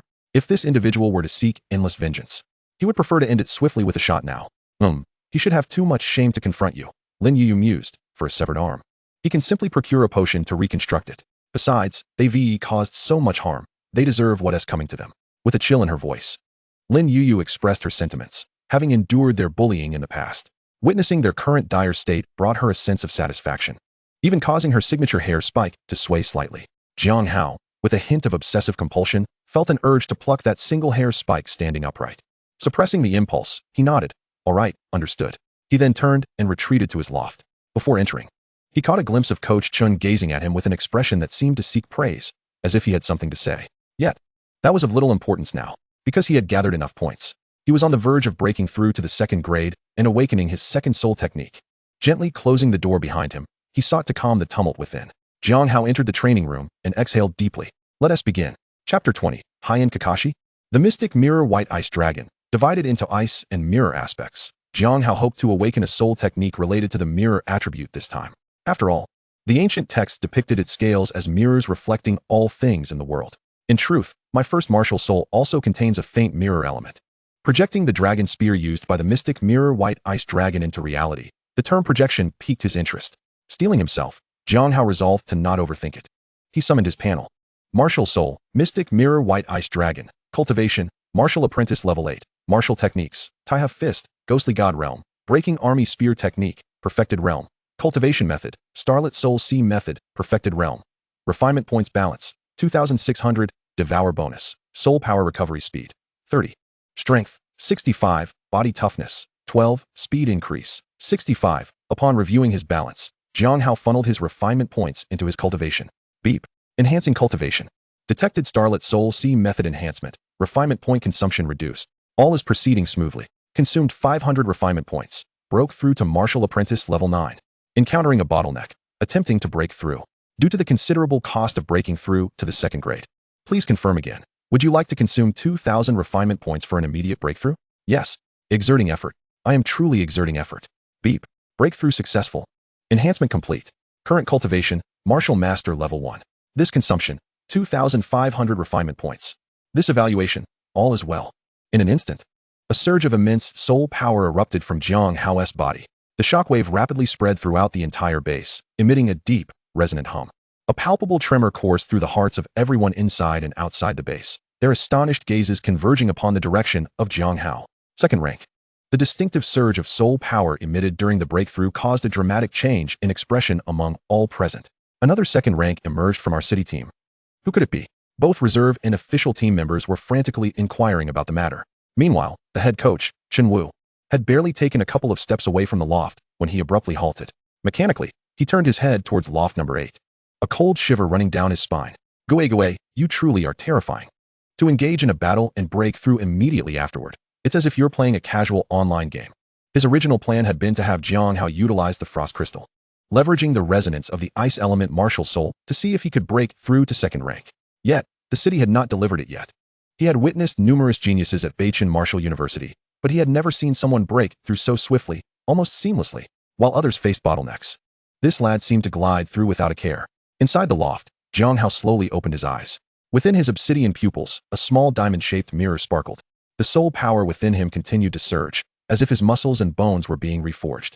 As the soul power coursed through his meridians, he felt an unprecedented surge of explosive strength. His prowess had soared. At this moment, he was confident he could unleash a force of 15,000 in the power measurement room when he battled Yang Hui in the afternoon. If he had employed the same angled thrust now, a single strike would have assuredly taken half of his opponent's life, leaving him with no chance in the path of martial arts. However, it must be said that if he truly were to face his opponent now, he would not have opted for an angled thrust. Jiang Hao's dark eyes gleamed with sharpness, the minuscule diamond-shaped mirror beneath his right pupil emanating a radiant glow. Second soul skill, Mirror of Thousand Reflections. Copies the observed soul skills and stores them within the mirror. Each release consumes corresponding soul power, and the potency varies with the amount of soul power infused. Upon advancing in rank, a martial artist can transcend mere storage of soul skills. Theoretically, the ultimate form could replicate all things seen in the world. The maximum number of copies corresponds to 1's rank. Currently, with his second rank cultivation, he could store 2 instances. Simultaneously, his first soul skill had also evolved. Now, when the Xianbing dragon spear struck a target, the spear tip would unleash a dragon-s roar, momentarily stunning the opponent, with the duration of the stun linked to the opponent's cultivation level. This was the first time Jiang Hao deeply appreciated the significance of martial soul quality. The second soul skill, wasn't he this akin to Kakashi? No, wait. Kakashi couldn't he replicate all things in the world? In a moment, a cold sweat broke out on Jiang Hao's back. Grappling with the enigma of what status the Xianjing White Ice Dragon occupied to possess such a skill, leaning against the window, he pondered for a long while. Then began to circulate his cultivation method, calming the tumult of soul power from his recent breakthrough. As dusk fell, through the window, he noticed Chunwu approaching his loft with a joyful expression, cradling an ice crystal that exuded an extraordinary aura, continuously emitting icy mist and an overwhelming chill. It was evidently no ordinary item. Jiang Hao collected his thoughts and took the initiative to open the door in greeting. Is this for me? He inquired. Chunwu Henti anticipated such a forthright approach. The corners of his eyes twitched slightly as he replied, yes, the frost crystal, approved by the city. You should absorb it as soon as possible. With your newly attained second-rank physique, it should take you 4 days. No, 3 days, to fully absorb it. Just in time for the provincial competition. After sharing his advice, Chunwu couldn't resist adding, I applied for it on your behalf, you know. He then looked at Jiang Hao with eager anticipation, hoping to catch a glimpse of gratitude on his face, seeking emotional satisfaction. Noting that Chunwu had displayed a desire for flattery twice in a single day, Jiang Hao generously offered his praise. Well done. He then snatched the frost crystal and carelessly tossed it into his storage wristband. Chunwu winced at the sight. Was that not a 6th-grade heavenly material that should be treated with utmost care? You truly are something. By the way, Coach Chen, what is your martial soul? Huh? Upon hearing the question about his own martial soul, Chunwu displayed a momentary look of confusion before a hint of pride crept onto his face as he replied, oh, it's rather ordinary. I'm ranked 76th on the Earth Dragon list, the Xianming Town Sea Turtle. Oh, that's indeed quite decent, Jiang Hao responded candidly. No. You little rascal, can't you comprehend? Chunwu exclaimed. 76th place, can't you hear? That's a 2-digit ranking. Am I not proud? Am I not honored? Do you think just anyone can awaken a position on the Flying Cloud list? Understand that there are 400 types of martial souls on the Earth Dragon list, yet only 15 on the Flying Cloud list. Moreover, martial souls on the Flying Cloud list aren't ranked. Each represents the pinnacle of its respective domain. What impressive soul skills do you possess? Show me, Jiang Hao subtly prodded. His expression clearly conveyed an opportunity for Chunwu to prove his strength. He had no intention of revealing his own replicative secret. After all, in this high martial world, having an extra card up one's sleeve meant extra confidence. Presently, the only suitable target for replication he could find was undoubtedly Chunwu from Beichin Martial University. Upon hearing Jiang Hao's inquiry about his soul skill, Chunwu's face turned crimson. After a lengthy pause, he managed to stammer, how about a defensive soul skill? Oh, Jiang Hao's eyes narrowed with interest. Coach Chun, you don't only possess defensive soul skills, do you? Ding. Detected Coach Chun's vulnerability, assisting in enhancing his moral character, elegance points 200. Hiss, so easily provoked? Glancing at the panel, Jiang Hao suppressed his delight and continued with a serious tone. So you managed to reach the top 8 of the youth martial arts tournament solely relying on your defensive soul skills? Ding. Detected Coach Chun's continued vulnerability, assisting in enhancing his moral character, elegance points 200. Chunwu's face flushed with embarrassment as he attempted to salvage his dignity, saying, that's not entirely accurate. I do possess a few striking martial skills as well. Were you genuinely in the top 8? Jiang Hao raised an eyebrow, pressing further. In the team competition, he confessed. I was one of the main forces, one of them. Ding. Detected Coach Chun's rampant vulnerability, assisting in enhancing his moral character, elegance points 200. Still in denial? Jiang Hao stroked his chin, delivering another blow. No wonder I wondered where the funding came from in Linhai City to hire a top 8 individual competition coach. It seems the true prodigies are those seniors in the individual competition, aren't they? Ding. Detected Coach's facial CPU overload, assisting in enhancing his expression management. Elegance points 400. Chapter 21. A benevolent wind sheltering all cold scholars. Once the tension had subsided, Jiang Hao delved into the main topic. Chunwu demonstrated a soul skill called Xuanjia Heavy Armor. As the name suggests, it was merely armor. As for its effectiveness, listening to Chunwu's extravagant claims, even boasting about a 5-second absolute defense, Jiang Hao found it hard to believe. However, the 4th soul skill of an Earth Dragon ranked martial soul should not be too weak. Upon copying it into the mirror, Jiang Hao promptly dismissed Chunwu. This left Chunwu bewildered. Having just showcased his soul skill, was he now being sent away? He had anticipated that this young man would test the power of his skill, perhaps striking him with his tortoiseshell, and then gracefully respond with a remark like, little brother, you still have a way to go. He had envisioned the entire script, but nothing transpired. Not receiving a blow from Jiang Hao left Chunwu feeling quite restless as he departed, his expression oddly melancholic. The next day, at the city team's captain's office, a shrill shout pierced the air. Yang Hui, please step outside. The captain, Lu Zhishuang, gasped. her collarbone rising and falling with her rapid breaths, her delicate face suffused with rage. She had never anticipated that Yang Hui could be foolish enough to offend Jiang Hao, whose martial soul was ranked on the Feiyun list, a level far beyond their capabilities. Moreover, with Jiang Hao now being an official team member and the provincial competition looming, such behavior was simply exacerbating internal conflicts, detrimental to team harmony. Were it not for the bandages wrapped around Yang Hui's face, she would have undoubtedly slapped him to bring him to his senses. "Captain, please listen. I truly need your help." "Leave. I won't listen," Lu Zhishuang replied curtly, returning her focus to the documents on her desk. Given her family upbringing, her outburst was a testament to her inner turmoil. The papers were filled with bills from the central hospital, Lu Shuang's, Lu Peng's, and Yang Hui's. Initially, she was infuriated that Jiang Hao had injured so many team members shortly after joining the city team. She had intended to confront him about it. However, upon learning the details, all she could think was, well done. These individuals had provoked others and, after being retaliated against, had the audacity to send their bills to her. Recalling this, Lu Zhishuang's anger resurfaced, and she coldly declared, "Considering you are members of the city team, I will reimburse you 15. However, Lu Shuang is merely a reserve member, and I will not cover her expenses." "Captain, I'm not here about reimbursement," Yang Hui said, his gaze scanning the young woman at the desk. Noticing that she had no intention of dismissing him, he felt a flicker of courage and continued. "Jiang Hao is truly arrogant. You know the provincial competition is about to begin. He never considers the consequences and directly attacks official team members. Our team, Lin Hai, is now severely weakened, all thanks to him. If you do not intervene and take action," Yang Hui swallowed hard, fanning the flames. "Jiang Hao might just storm into your office, and then you'll see how you handle it." "You are quite adept at using others as scapegoats," Lu Zhishuang commented coolly, not swayed by Yang Hui's provocations. On the contrary, his words had made her see through him entirely. Without lifting her gaze, she remarked, "Do you know why I recommended you as vice captain when Coach Chin asked for my suggestion?" "No, I don't." Yang Hui involuntarily swallowed, sensing the ominous tone in her voice. "Because I must be blind to have chosen you as vice captain," Lu Zhishuang stated frostily. "You dare to seek revenge against someone favored by the martial god Hall? What is wrong with your brain? If you enjoy vengeance, do it on your own. Let me be clear.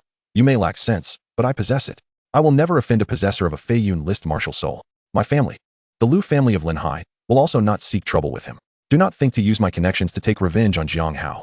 Upon hearing the words martial god Hall, Yang Hui's pupils constricted. The Lu family, the largest martial arts family in Lin Hai City, had no need for doubt regarding the veracity of Lu Zhishuang's claims. But the martial god Hall, what a place that was. It was the most elite institution in Huagua, only overseen by a 9th-grade martial god. In recent years, there had been only one martial god born in Huagua, which meant that this individual had taken an interest in Jiang Hao. Realizing this, Yang Hui's forehead broke out in a cold sweat, and he suddenly understood the magnitude of the trouble he had stirred. Lu Zhishuang observed his changing expression, then turned her notebook around to face him. "Take a look. This is the data from yesterday's strength testing room. You lost without cause." Yang Hui looked up, his breath catching in his throat. 9,500.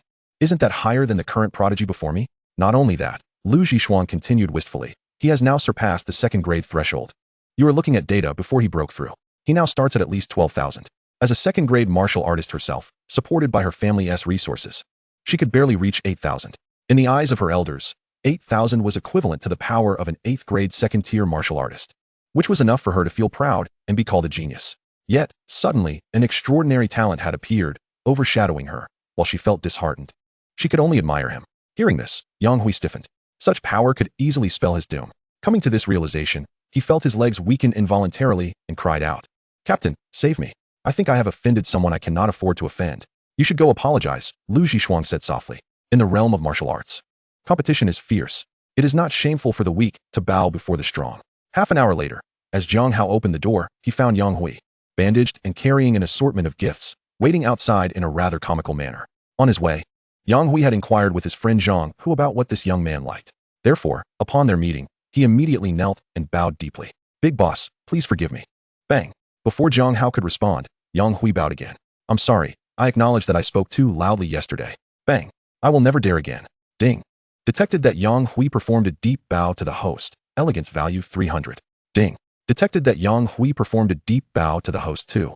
Elegance value 30. Ding! Detected that Yang Hui performed a deep bow to the host 3. Elegance value 3. Jiang Hao mused. Isn't it the case that even the villains are now this well-versed in etiquette? No wonder he called the ATM 02. He has already given me a little over 2,000. Jiang Hao lowered his gaze to the man on the ground and pulled out his phone, showing him a message. "Do you know why I didn't go for the kill yesterday?" Yang Hui, puzzled, took the phone, and Jiang Hao added, Because your girlfriend, Lu Shuang, sent me a message in advance, informing me that you would come. Don't beg for mercy here. Go thank your girlfriend. Yang Hui read the message. The words were filled with his girlfriend's apologies to Jiang Hao and her humble pleas for mercy, hoping Jiang Hao would spare him. It seemed Lu Shuang had anticipated that he would not be a match for Jiang Hao. At this moment, Yang Hui realized he had truly acted disgracefully. Previously, he had spoken harshly to his girlfriend, even claiming she was unworthy of being his partner. Thank you, he uttered, the two words feeling foreign after years of silence. Yang Hui's eyes glistened with unshed tears as he resolved to apologize to his girlfriend. He set down the gifts and turned to leave. Jiang Hao watched his retreating figure, waiting for a moment. After a while, he wondered, "System, aren't you going to reward me? I genuinely did something elegant this time." Struggling to quell his impatience, he waited a little longer. Damn it, why aren't you giving me a reward? Frustration surged within him. He took a couple of steps back, and then, boom. A punch shattered the nearby building. Ding. Punch granted to countless houses. The hostess' thunderous actions to help a teammate optimize their living conditions truly exemplify the benevolence of sheltering those in need. Elegance value 166. Hello? Principal Deng? This is Chen Wu, the city team coach. Ah, it's me, what is up? Ah, it's nothing serious. Just wanted to inquire if the construction team you hired last time is still available? If the project is large, do they offer a discount?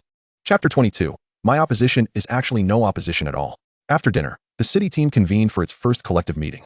In the days that Jiang Hao has spent with the city team, he has already grasped the situation. The provincial competition stipulates that each team is allowed 7 official members. However, Linhai City currently boasts 8 official players, including Jiang Hao. Nevertheless, 2 of them are severely injured and incapable of participating in the provincial contest. Tonight's meeting will likely address the need to fill the remaining spot. Most of the reserve team members have returned home to prepare for the martial arts entrance examination, leaving only a small contingent of reserve players, all of whom are layabouts like Lin Yuyu, hoping to enhance their chances for the examination through experience in the provincial competition, while also aiming to garner some supplementary rewards. Their overall strength is rather lacking. Jiang Hao entered the conference room with a calm demeanor. The meeting had yet to commence, and with no pressing matters to attend to, he arrived a little early. Inside, only Chen Wu awaited him. Upon sensing Jiang Hao's soul power fluctuations, he gasped in astonishment, exclaiming, "Your cultivation has increased yet again?" Jiang Hao pulled out a chair and replied nonchalantly, "Yes, I'm at the second rank, second stage. I absorbed the frost crystal." After using the devouring feature in the morning, Jiang Hao was equally astonished. The system's devouring function was far from being as simplistic as it appeared. The information he had read online indicated that the frost crystal could indeed enhance the cultivation of ice-type martial soul holders, as well as their overall physical attributes. However, it was not supposed to possess the overwhelming efficacy that would allow one's cultivation to leap from the first rank, first stage, to the second stage. Jiang Hao had not only advanced a stage, but had also experienced significant improvements in strength, speed, and physical resilience. It seemed that the devouring function possessed a hidden capability to amplify the effects of medicinal substances. On the other side, Chen Wu's gaze remained fixed on Jiang Hao, his expression one of sheer disbelief. While others required 34 days to assimilate the medicinal energy, this lad seemed to digest it as effortlessly as a bowl of rice. If one were unaware, they might assume he possessed a voracious appetite akin to a mythical beast. After several moments, a look of relief spread across Chen Wu's face. Perhaps this was the essence of genius.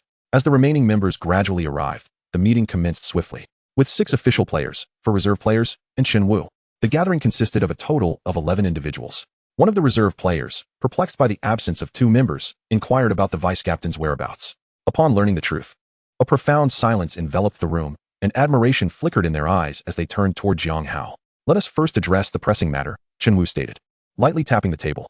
"We are 1 short of the official player quota. Who shall fill the position?"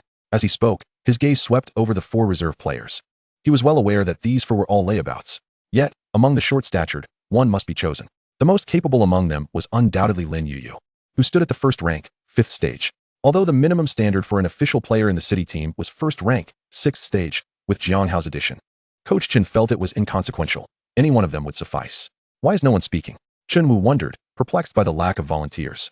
He nodded toward Lin Yuyu, stating, "It's you." Lin Yuyu's expression instantly stiffened. She bit her lip and waved her hands in a flustered manner, saying, "Coach, I just want to secure a supplementary reward. I don't want to actually fight. It would hurt." Chen Wu, weary of wasting time, spoke in an authoritative tone that brooked no refusal, "Just cooperate." He then moved beside Lin Yuyu, leaning in to softly reassure her, "Don't you understand? With Jiang Hao here, even a dog could win the championship. In the arena, you might not even need to take the stage. Just cheer for us from below." Oh. Seeing the coach's confidence in Jiang Hao, Lin Yu nodded with a dazed expression and took her place among the official players.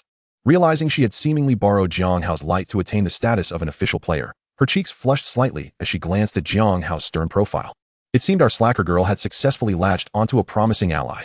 Next, Chen Wu provided a detailed analysis of the formidable opponents Lin Hai team might face, particularly from Nangong City, including insights into their martial souls, cultivation levels, and potential trump cards. As the meeting drew to a close, he surveyed the room and asked, "Do you have any questions?" Silence ensued until Lu Zhishuang suddenly stood. "I have one." The hem of her blue robe brushed against the chairs as she lightly twirled a strand of hair, retrieving the badge pinned to her chest. With resolute eyes, she took a deep breath and pushed the badge, symbolizing the captaincy, toward Jiang Hao. "I acknowledge that my strength is inferior to Jiang Hao's, and I voluntarily relinquished the position of captain of the Lin Hai team to him."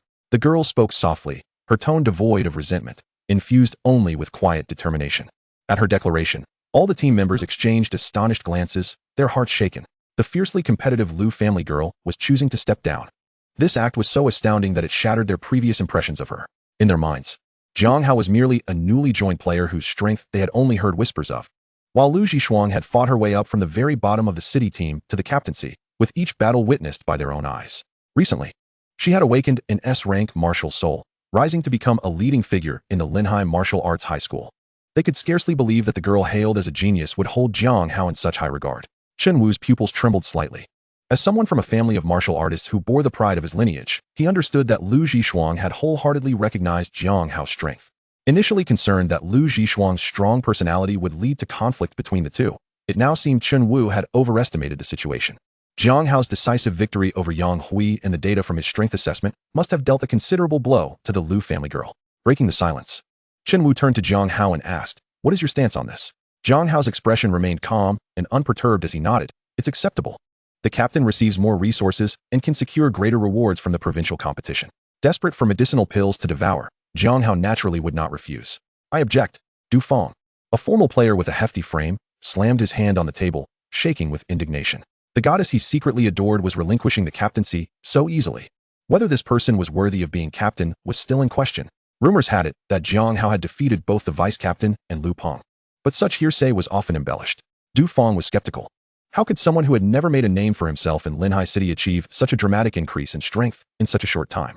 Just as the flesh on his face began to quiver, Jiang Hao's figure suddenly vanished. In the blink of an eye, a chilling ice spear was poised at his brow. "What are you opposing?" Jiang Hao inquired calmly. "So fast?" Du Feng gasped, truly astounded by the second-rank speed. By heaven, the rumors were indeed true. Caught in a bind, he felt the weight of the entire room's gaze upon him.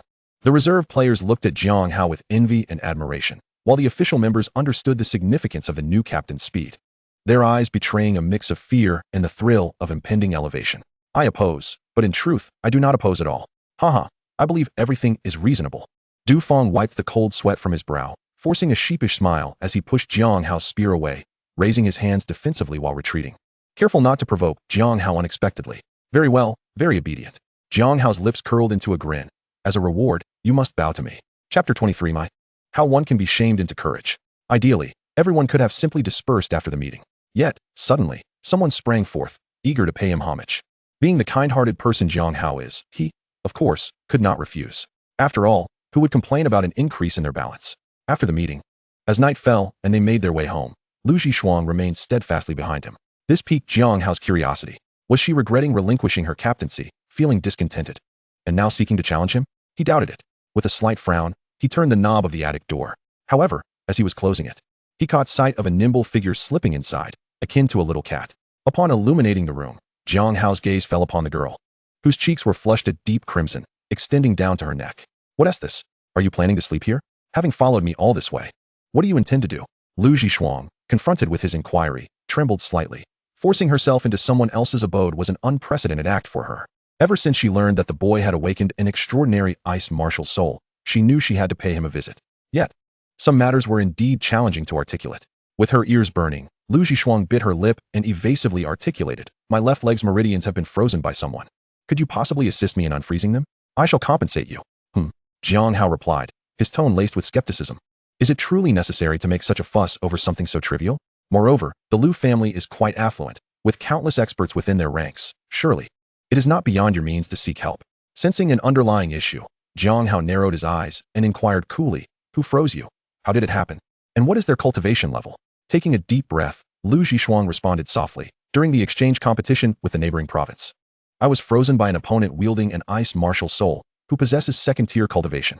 Although his level surpasses yours, your ice quality is superior. Unfreezing me should not pose a challenge for you. Lu Zhishuang answered honestly, still unable to delve into her innermost feelings, rendering these inquiries manageable. Oh, given that it was an exchange competition, primarily focused on interaction, why not seek him out after the match for assistance? Is it truly that difficult to voice?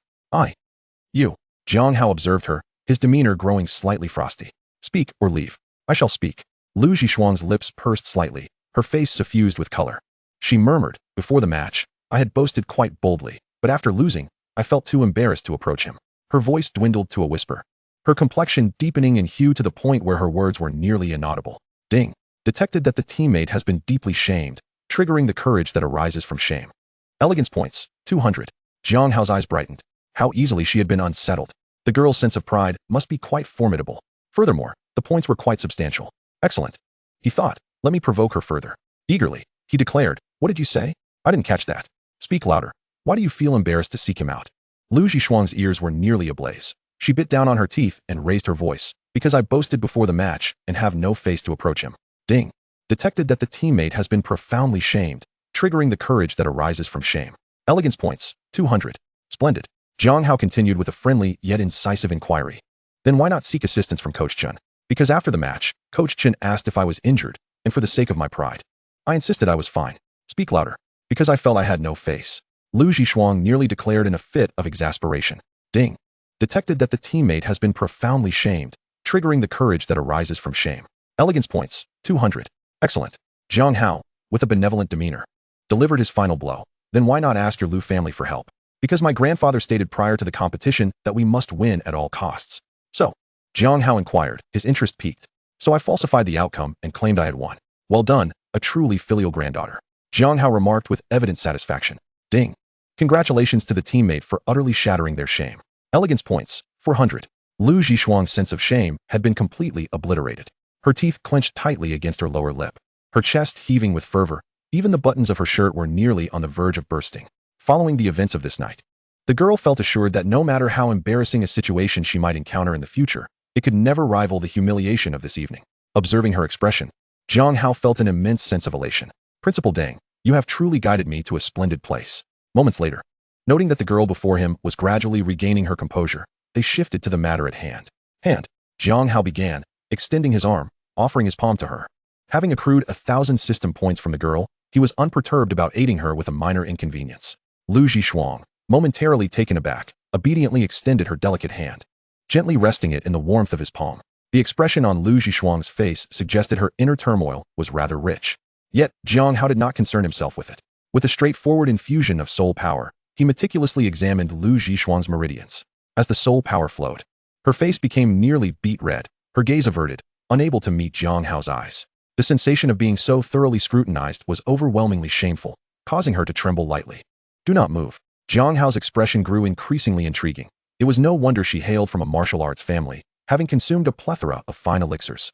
Her meridians were significantly broader than those of Jiang Hao, who had ingested fifth-tier elixirs, and they flowed freely, devoid of impurities. Damn, what a fortunate family. Before long, Jiang Hao pinpointed the frozen area. With a mere gentle touch of his soul power, the ice melted away as though it were snow beneath the sun, effortlessly dispelled. Simultaneously, a wave of relief washed over Lu Zhishuang's countenance. Thank you, she uttered, her previously tense shoulders relaxing. Without you, I truly would not know whom to seek. Cautiously retracting her small hand, she continued softly. Do you require any techniques or elixirs? My family possesses a great many. Just speak your needs, and I shall do my utmost to procure them for you. Upon hearing this, Jiang Hao's expression remained placid as he contemplated.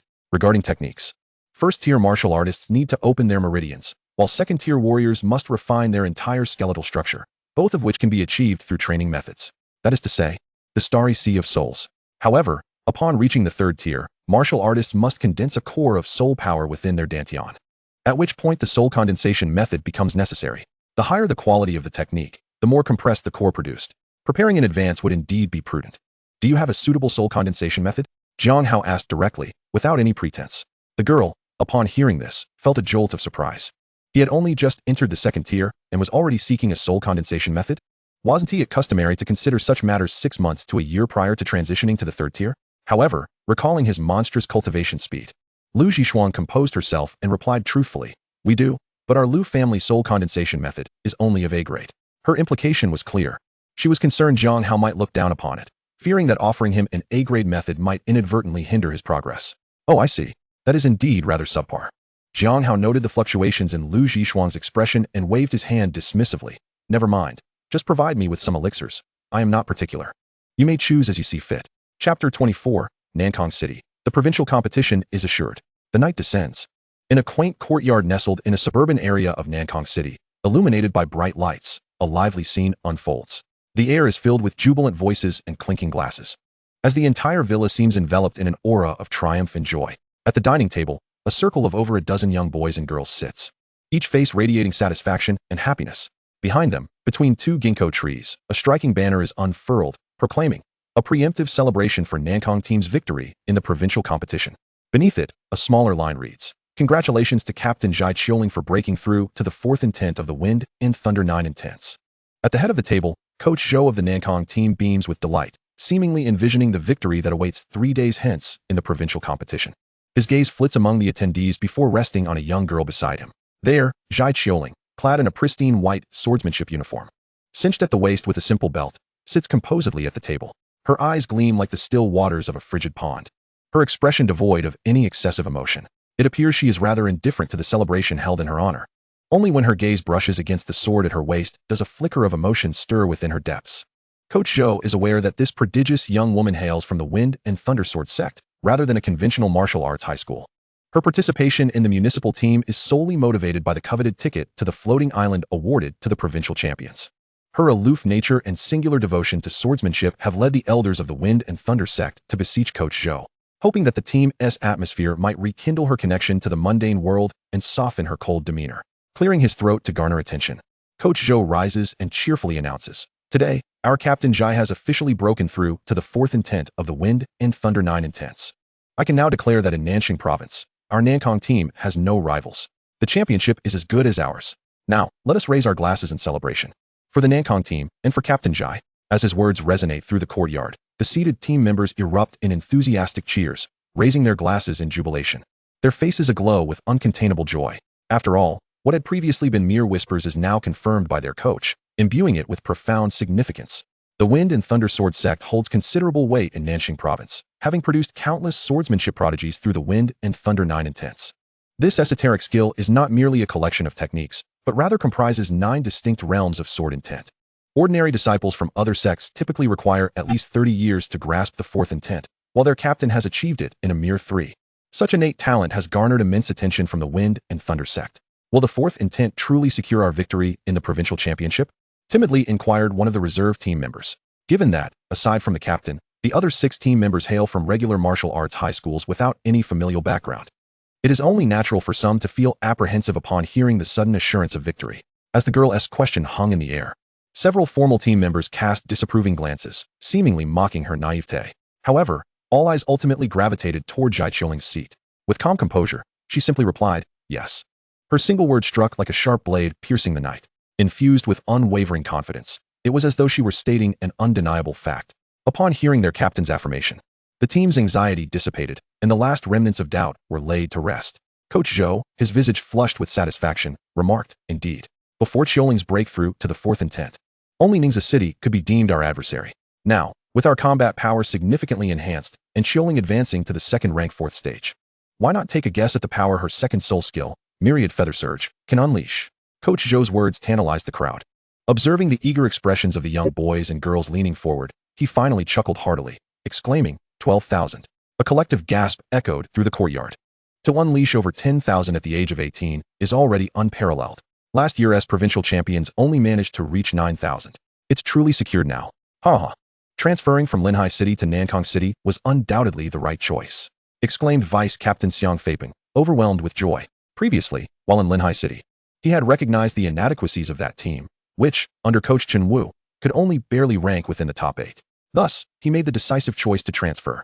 The rewards for the top 8 in the provincial competition and those for the champions are incomparable. Truly, he had made the right move.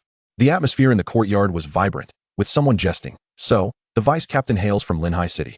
I heard there's a soul master with an awakened flying cloud soul over there. Do you think he poses a threat to us? Are you talking about Jiang Hao? I've certainly heard of him, Xiang Faping replied, feeling a swell of pride as all eyes turned toward him, including a rare look of curiosity from Captain Jai. Savoring the attention, he took a leisurely sip of his drink before adjusting his glasses and stating, I do possess some insider knowledge. In truth, while his soul master quality is formidable, it warrants little concern. I have friends from Linhai's third high who personally witnessed Jiang Hao's soul power fluctuations, which only reached the first rank 6 stage. Do you think he poses any threat to us? To be frank, I could single-handedly defeat him. Xiang Faping's spirited demeanor suggested he was already reveling in the imagined glory of vanquishing the flying cloud soul, basking in the applause of the audience. Upon hearing this, Coach Zhou directed an inquiring glance at Jai Qiuling and asked, What is your perspective? The young girl pondered for a moment, then stretched languidly and replied nonchalantly. In that case, he is hardly a cause for concern. On the contrary, I would prefer he possesses a second-rank cultivation. That way, defeating him personally would be beneficial for my sword intent. In her words, she had already regarded Jiang Hao as a stepping stone for her own growth. Coach Zhou, upon hearing this, felt a surge of respect. Truly, she is the chosen successor of the Wind and Thunder Sword sect. Such poise, such an indomitable spirit. One must ask, which young person possesses such qualities? Stirred by the girl's fervor, Coach Zhou rose abruptly, exclaiming with a hearty laugh, Come, let us raise our glasses in celebration of the Nankang team's triumph in the provincial competition. As the crowd echoed his words, they stood, glasses in hand, faces alight with joy, and chorused, cheers. 3 days later, a group from Linhai City boarded a bus heading to Nankang City. The venue for this provincial competition was set in Nankang City. The 7 official team members, 3 reserves, along with Coach Chen Wu, totaled 11 individuals sitting comfortably within the relatively spacious bus, not appearing crowded at all. As for Yang Hui and Lu Peng, they were unable to participate in the provincial competition due to injuries and were recuperating in the hospital. With a stroke of good fortune, they might still manage to attend the martial arts college entrance examination. The bus was predominantly quiet. Only Coach Chen Wu, seated at the last row, discreetly pulled out his laptop, engrossed in a web game, trying to avoid detection by the team members. However, the rapidity of his keystrokes had already betrayed him, as it was far from the pace one would expect for official business, who types away solely on the 1, 2, 3, and 4 keys. Jiang Hao sat quietly in his seat, meditating. Behind him, Lin Yu incessantly crunched through snack after snack. The cacophony of noise slightly irked him. If you take one more bite, I'll toss you out, Jiang Hao remarked without lifting his eyelids. Lin Yu. All right, you are the boss. Your word is law. The character with the floppy hair put away the chips. The teammates behind him were not surprised by this display. After a few days of interaction, they had gradually come to understand the temperament of their new captain. In simple terms, he was highly combustible and prone to explosive reactions. With hopes pinned on this formidable figure to lead them to victory in the provincial competition, everyone endeavored to play the role of a supportive team player, exhibiting obedience, discretion, and perceptiveness. For instance, the official team member who had recently been knocked out of the loft by a single punch during a nap now dared not utter a word. The struggles of homelessness were indeed arduous. Speaking of which, Lu Zhishuang in the front seat was scrolling through messages on her phone when she mused. Have you all heard about Jai Qiuqing, the designated successor of the Wind Thunder Sword sect? Chen Wu, having just completed a dungeon run, seized the opportunity to elaborate. I mentioned her during our last meeting. She possesses a 2nd grade, 4-tier cultivation, an S-class martial soul, the Lu Yu sword.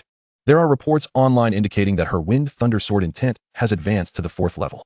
The Nangang team has even made bold claims that they have no rivals in the southern province and are welcoming national talents to challenge them after the provincial competition. He continued, she is also officially recognized as a seed player for the provincial competition. Chen Wu spoke with a light-hearted tone, his expression relaxed. No matter how extraordinary Jai Qiuqing might be, she would not pose a threat to their own prodigy. Chen Wu had enough insight to discern this. However, wishing to prevent Jiang Hao from becoming too complacent, he adopted a grave expression and turned to him, saying, You will likely encounter her in the individual finals. Do not underestimate her. Be cautious of her sword intent. Individual finals? Jiang Hao raised an eyebrow. It was only at this moment that the others realized. No one had briefed Jiang Hao on the rules. All eyes suddenly turned to Lin Yu, their gazes unmistakably conveying the message, You brought him here. Yet you didn't explain the rules? Lin Yu, who had been secretly flaunting her gummy candies, suddenly found herself at a loss for words. I thought he knew. The others responded with a collective, Huh? Swallowing her candy, Lin Yu hurriedly began to explain the rules under Jiang Hao's icy stare. The provincial competition is designed quite ingeniously. A single match can simultaneously determine the rankings for both team battles and individual battles. Yes, Jiang Hao gestured for her to continue. The competition is divided into 2 venues, A and B, with identical rules. Each venue features a platform where the competitors engage in battle. Every time a contestant defeats an opponent, they earn 1 point. If they lose, they are immediately eliminated, and the winner takes their place. Once on stage, they must fight continuously without breaks. Ultimately, the total score of each team will constitute their overall ranking, and the top 2 individual scorers will compete in a separate battle for the individual championship. Lin Yuyu finished in one breath, lifting a large bucket of ice-cold cola and gulping it down. What is the significance of dividing into venues A and B? Jiang Hao inquired succinctly. There are 34 cities in the southern province eligible to compete, and with so many participants, it would be impossible to finish the matches in one day without dividing them.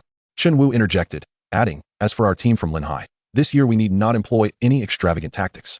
I have already submitted the roster. Jiang Hao, you take 2 of the less capable ones to venue A, while Lu Zhishuang takes the remaining 3 to venue B, and we will each vie for points. There are many nuances and strategies involved in the provincial competition. For instance, when 2 cities' total scores are close in the latter half of the matches and they become direct competitors, once a contestant from one city steps onto the platform, the other city should promptly send someone to knock them out to prevent them from scoring. There are numerous strategies like this, but I believe this year we need not worry about them. With a scoring king in our team, I can confidently say that Jiang Hao will easily score 20 points on his own. The remaining 6 can collectively aim for a dozen points, which will secure our victory. Less capable ones. Du Feng chuckled. Who are you referring to? Chen Wu cast a casual glance at him. You and Lin Yuyu. Surely, everyone in the team was aware of who had the lowest cultivation. Du Feng's smile faltered, and he rolled his eyes dramatically. Lin Yuyu, being at the first grade, 5-tier level. While Du Feng had just entered the first grade, 7-tier level, Chen Wu had no expectations for them to score. Assigning them to Jiang Hao seemed the best option for a balanced distribution. Moreover, the official announcement of the venues worked in their favor. The most likely champions, the Nangang team, had Zhai Qiuqing leading 2 members to venue B while the rest would compete in venue A. This arrangement conveniently allowed Jiang Hao and Zhai Qiuqing to avoid facing each other in the team competition, allowing their confrontation to be saved for the individual finals. Understood. Jiang Hao nodded, summarizing, I just need to step onto the platform and keep attacking, right? The expressions of the teammates contorted, contemplating if he intended to withstand the onslaught of all the competitors in the province by himself. No matter how strong he was, he had to consider the issue of soul power sustainability. Who could fight for that long? In past years, the prodigies had exhausted their soul power after defeating a dozen opponents. Even Zhai Qiuqing, after breaking through to the 4th level of her sect's secret technique, had only gained a modest improvement in soul power sustainability, with online predictions estimating her score to be around 15-18 points. Historically, there had never been a single competitor who could eliminate an entire venue of over 100 participants. The bus fell into silence, the team members reeling from Jiang Hao's bold summary. Only Lu Zhishuang, despite believing such a feat was implausible, encouraged him. If you possess the strength, it could indeed be possible. Jiang Hao did not respond. His gaze drifted as he silently calculated. According to the system's nature, defeating opponents of the same tier would likely be recognized as an academic achievement, potentially yielding around 200 elegance points. If he defeated 100 opponents, that would amount to 20,000 points. He was startled by his own calculations. 20,000 points could elevate him well into the mid-tier of the 3rd grade overnight. This was something he needed to take seriously. Seeing Jiang Hao lost in thought, the others assumed he had finally grasped the enormity of the challenge ahead. Surely, he must be reconsidering his approach, bringing a sense of relief to the group. They felt reassured that this prodigy was within reach, rather than a distant figure capable of single-handedly vanquishing hundreds. As the team members' thoughts wandered, the bus once again lapsed into silence until Jiang Hao's phone rang. This piqued everyone's curiosity. The esteemed leader was actually receiving a call. Wait, someone was calling him. The teammates and Chen Wu all straightened up instantly, gathering their soul power to eavesdrop. Hello? Speak your mind. The voice on the other end belonged to Principal Deng, who seemed to be gradually acclimating to Jiang Hao's rhythm. This silence was considerably shorter than the previous one. Ah, Jiang, it's me. Tomorrow is the highly anticipated provincial competition, and as the principal, I cannot help but worry. Please don't mind my nagging. The results of the provincial competition reflect the pride of Linhai City, as well as our esteemed high school. You must provide solid support to Captain Liu and collaborate well with your teammates. I know your cultivation is currently low, but remember, in the path of martial arts, one must not be overly anxious. Keep this in mind, please. Those listening in were astounded, thinking, wow, how riveting. Chapter 26. The moment of the hunt has arrived, eyes glowing red. As the principal continued to stutter through his words, he finally revealed his intentions. In truth, I have prepared a gift for you, hidden beneath your seat. Jiang Hao silently extracted a paper bag from under his chair and withdrew its contents, his lips twitching slightly. It was a pure black tactical jacket, exquisitely crafted, likely infused with the leather of ferocious beasts, and undoubtedly expensive. At first glance, the front of the jacket appeared entirely normal, but upon turning it around, he was met with the bold inscription Linhai No. 3 High School emblazoned across the back, leaving Jiang Hao momentarily speechless. Was this meant to transform him into a walking advertisement for recruitment?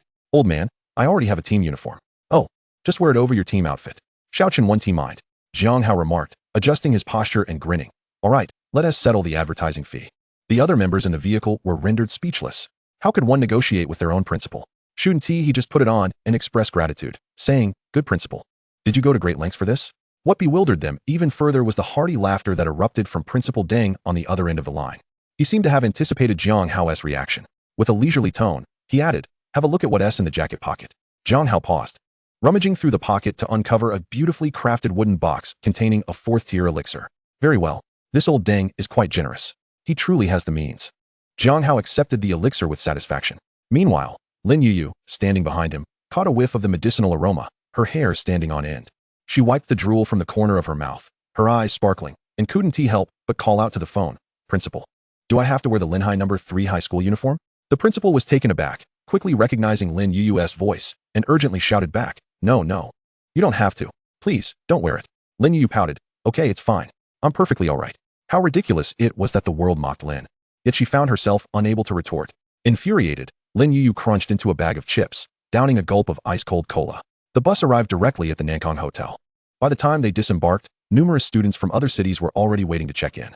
The hotel arranged for the provincial competition was rather standard, not luxurious by any means. Fortunately, it was within walking distance to the venue. Standing at the entrance of the hotel, the Linhai team could sense a faint yet potent aura emanating from within, indicating that the coaches from other cities were formidable, with at least fourth-tier strength. Soon, the check-in was completed. As a perennial underdog, Linhai City was allocated rooms on the lower floors. Coach Chunwu stood at the staircase, surveying his team, and advised, we'll rest at the hotel today. Dinner will be here as well. There's no need to wander outside. If anything happens, I'll have a hard time explaining to the higher-ups. In major competitions, security measures are typically stringent, primarily to guard against certain domestic organizations and foreign entities that might attempt to orchestrate collective attacks on the prodigies of China. With the event bringing together so many talented individuals, it presented their best opportunity to strike. Past competitions have seen numerous similar incidents. In recent years, the authorities have invested substantial resources into security, resulting in improvements. The Southern Province strives to conclude the provincial competition in a single day, partly due to security considerations. Everyone nodded in agreement, understanding their coach's concerns, and retreated to their rooms. Just as Jiang Hao was closing the door, a delicate white hand slipped in. Resigned, he reopened the door to find Lu Zhishuang standing outside with a flushed face. Is there something you need? He inquired. Lu Zhishuang expertly entered the room and placed a series of vials of body-tempering liquid on the table. She tilted her head slightly and spoke softly. The reward I promised you last time. I realized that a second-tier martial artist like you greatly needs body tempering, so I brought this for you. I hope you won't find it lacking. Jiang Hao set down his luggage and squinted at the table, which was adorned with 30 vials of body-tempering liquid, valued at nearly $1 million. Such generosity was indeed admirable. Rich individuals truly possess substantial wealth. How I wish to find a lamppost and hang them all up. After a moment of internal reflection, gazing at the table full of cultivation resources, he felt it was high time to finalize his university plans. After the provincial competition, he should be able to showcase his abilities and elevate his worth, allowing him to seize a batch of resources in return. Thank you. Jiang Hao nodded nonchalantly. I should be the one thanking you. Lu Zhishuang turned back with a gentle smile, noting that without Jiang Hao's intervention, she would have had to plead with her family before the provincial competition. This could potentially expose her previous deception toward her grandfather. But was it truly a deception? She thought to herself, it was her grandfather's expectations that were too high, and she merely offered comforting words. Yes, it was of a reassuring nature. Right, exactly. Once she resolved her thoughts, Lu Zhishuang playfully smiled. In any case, I am truly grateful to you. The sincerity in her tone compelled Jiang Hao to confirm. Is it really that much gratitude? Then why not prostrate yourself in thanks? Jiang Hao tilted his head in confusion at Lu Zhishuang's astonished expression. Is that not allowed? Lu Zhishuang felt as though she had been struck dumb. Attempting to decipher the young man's thought process was indeed her folly. Regaining her composure, she donned a polite smile, gently nodded, and, ignoring his previous words, waved, you should rest well. I'll take my leave now. Jiang Hao, filled with regret, gestured for her to close the door. Once the sound of her footsteps faded down the corridor, he brushed aside his disappointment and welcomed the much-anticipated moment of enhancing his abilities. He had been waiting for this batch of elixirs for quite some time. Ever since his reputation had grown, he found it impossible to exploit the resources at the city team base. Formerly rebellious teammates now behaved themselves around him. Plenty of body-tempering liquid? Quite splendid. With a thought, Jiang Hao opened his interface. Martial Soul, Xianjing White Ice Dragon, Cultivation Level, Second Tier, Martial Master, Martial Techniques, Taiha Fist, Demonic God Realm, Breaking Army Spear Technique, Perfected Realm, Cultivation method, Starry Soul Sea Art, Perfected Realm. Refinement value balance, 2,899. Devour enhancement, Soul Power Recovery Speed, 30. Strength, 45. Body strength, 24. Speed increase, 45. For a second-tier martial artist, the primary focus is on refining the bones, totaling 108 pieces. Among these, the most critical 36 pieces include 4 cranial bones, 12 in the torso, and 20 in the limbs. With the aid of the Starry Soul Sea Art and the system, along with the assistance of the frost crystal sent by the city, Jiang Hao had already refined the bones of his entire torso. His cultivation had progressed to the second-tier second stage, significantly enhancing his body strength. However, what intrigued Jiang Hao was what benefits the system would provide after devouring the body-tempering liquid. This was because using the liquid required soaking in a tub. Martial artists who immerse themselves in body-tempering liquid while simultaneously operating their cultivation methods can accelerate the bone refining process. Skipping the soaking step, would he still receive substantial rewards? Let's give it a try. Overthinking was futile, so Jiang Hao casually retrieved the 4th-tier elixir, focused his thoughts, and cast his gaze upon the interface. Ding! Devouring function activated. Totaling 30 vials of body-tempering liquid, 1 4th-tier dragon elephant pill. Devouring in progress. After devouring the dragon elephant pill, your body experiences a slight enhancement. Strength, 6. Speed, 6. After consuming 5 bottles of body refining liquid, a subtle tremor emanates from your forearm bones, akin to rusted gears being coated with their initial layer of lubricant. After consuming 15 bottles, a warm sensation akin to warm water flooding the depths of your skull arises, reminiscent of rusted gears receiving their 5th layer of oil. Following the ingestion of 20 bottles, a continuous hum resonates throughout your skeleton, with the patella exhibiting a jade-like texture. By subsequently practicing your cultivation method, the process of refining will become effortless, as if the rusted gears have been treated to their final layer of grease. Upon consuming 30 bottles, your skin resonates with the roar of tigers and the growl of dragons. When you deliberately kick a blade with your shin, it merely leaves white marks on the surface of your skin. You have finally shed the rust. The consumption is complete. A solid foundation for basic refining has been established, significantly reducing the consumption of elegance points during subsequent advancements in the second grade stage. So it is. Jiang Hao nodded gently, realizing that the rewards had not diminished. The effects of this consumption were equivalent to him having utilized 30 bottles of body refining liquid, thus laying a substantial groundwork for refining his bones. Without further ado, Jiang Hao adeptly directed his elegance points towards his cultivation. Ding! Cultivation enhancement in progress. Detection of the Starry Soul Sea technique in effect, resulting in reduced consumption of elegance points. Detection of foundational bone refinement. Elegance point consumption decreased. Breakthrough in progress. Consuming 1050 elegance points. Breakthrough achieved to the 3rd stage of Martial Master. Consuming 1050 elegance points. Breakthrough achieved to the 4th stage of Martial Master. Breakthrough complete. Remaining elegance points, 799. Commentary. Wow, that was incredibly smooth. Quite an adjustment. As the panel's notifications concluded, Jiang Hao supported himself with one hand, unable to suppress the smile curling at the corners of his mouth. As a second-grade martial artist, each advancement brought substantial improvements. His current physical strength would withstand even Yang Hui's fierce blade. Even if he stood there, the opponent would be unable to breach his defenses. Among the competitors in the provincial competition, the stronger ones were merely on par with Yang Hui, and most of them were even weaker.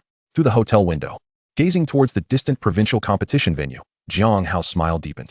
Excellent. Children, the time for the hunt has arrived. Chapter 27, Little Golden Man Du Fong. The provincial competition begins. Meanwhile, on the upper floors of the hotel, coaches in various rooms suddenly open their eyes wide, their pupils trembling uncontrollably. Which prodigy from which family has broken through to the 4th stage of the second grade? With such formidable soul force, are we still playing games? In the hotel? In Du Fong's room, as a member of the Linhai team, Du Fong had quickly adjusted his mindset in recent days. After he had challenged Jiang Hao in the conference room and nearly got obliterated, he realized who the true leader of the Linhai team was. Even the goddess he secretly admired, the second miss of the Liu family, Liu Zhishuang, frequently entered Jiang Hao's room. This infuriated him. However, upon reflection, as a mere first-grade 7th-stage player, he could not stir much of a tempest. So be it. He would continue to live under the clutches of the Jiang Demon King. At this point, it was time to eat. Following the delightful aroma to the dining hall, he stepped inside and was momentarily taken aback. Wasn't that Xiang Feiping, who transferred from Linhai to Nangang? They had once shared a brotherly bond, being the closest in the team. However, with Xiang Feiping's transfer, they gradually lost contact. The latter noticed him and approached with a bright smile, greeting him warmly. Old Du, you didn't say a word when you arrived. Let me treat you. Du Fong silently rolled his eyes. This kid still knew how to flatter. If he were truly to treat him, he would not be willing to come. Nevertheless, he wore a warm expression upon seeing an old friend. You needn't bother treating me. You're now part of the championship contender team. What contender or not? Though he spoke thus, Xiang Feiping could not suppress the grin on his lips, evidently pleased with his transfer. Suppressing his pride, he looked at Du Feng and teased, "Brother, it's tough for you and Lin Hai, isn't it? Your captain isn't strong. And the team members are average. I heard they even let in someone who got in through the back door." Upon hearing this, Du Feng struggled to suppress a laugh. "Jiang Hao gilded? Our captain could easily knock your head off with a single slap. How could you call him gilded? Brother, you might not know what true fear is. In previous years, teams like Nangang with a powerhouse like Zhai Qiuling were certain to win. But this year, Du Feng could only pat his rear and express respect and blessings. Liking the transfer, huh? Wait until tomorrow's provincial competition results are announced. Just don't sit there crying. Little brother." Of course, Du Feng could not voice this. The other party was still unaware of Captain Zhang's strength. He would catch them off guard tomorrow. With this thought in mind, Du Feng feigned a pained expression, then slapped his thigh. Brother, you're right. That Jiang kid is just a rookie. And they insist on stuffing him into the team. Besides showing off some tricks, he is utterly useless. He has been flaunting his authority in the team. And us old members are on the verge of going mad. What are we to do this year in Lin Hai? With that, Du Feng let out a deep sigh. Seeing his old friend's long sigh, Xiang Feiping felt a twinge of delight in his heart, but continued to offer words of comfort. "Don't worry, brother. We have our friendship. If it comes down to it, you can come to me.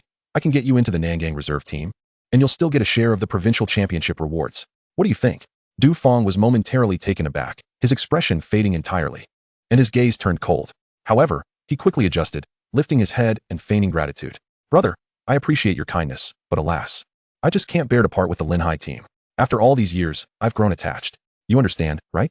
Xiang Feiping nodded, understanding well, brother. Du Feng dared not let the conversation linger, lest he inadvertently get pulled into the Nangang team. That would lead to disaster. Instead, he subtly inquired, "By the way, what is your Captain Zhai's strength? I've heard quite the sensational rumors online." Xiang Feiping glanced around to ensure no one was eavesdropping, then lowered his voice, "Second grade, 4th stage, 12,500.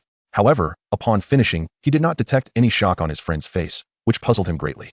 Fortunately, Du Feng's expression soon reflected astonishment, leading Xiang Feiping to believe he had stunned him. "Impressive, impressive." Du Feng nodded repeatedly in praise.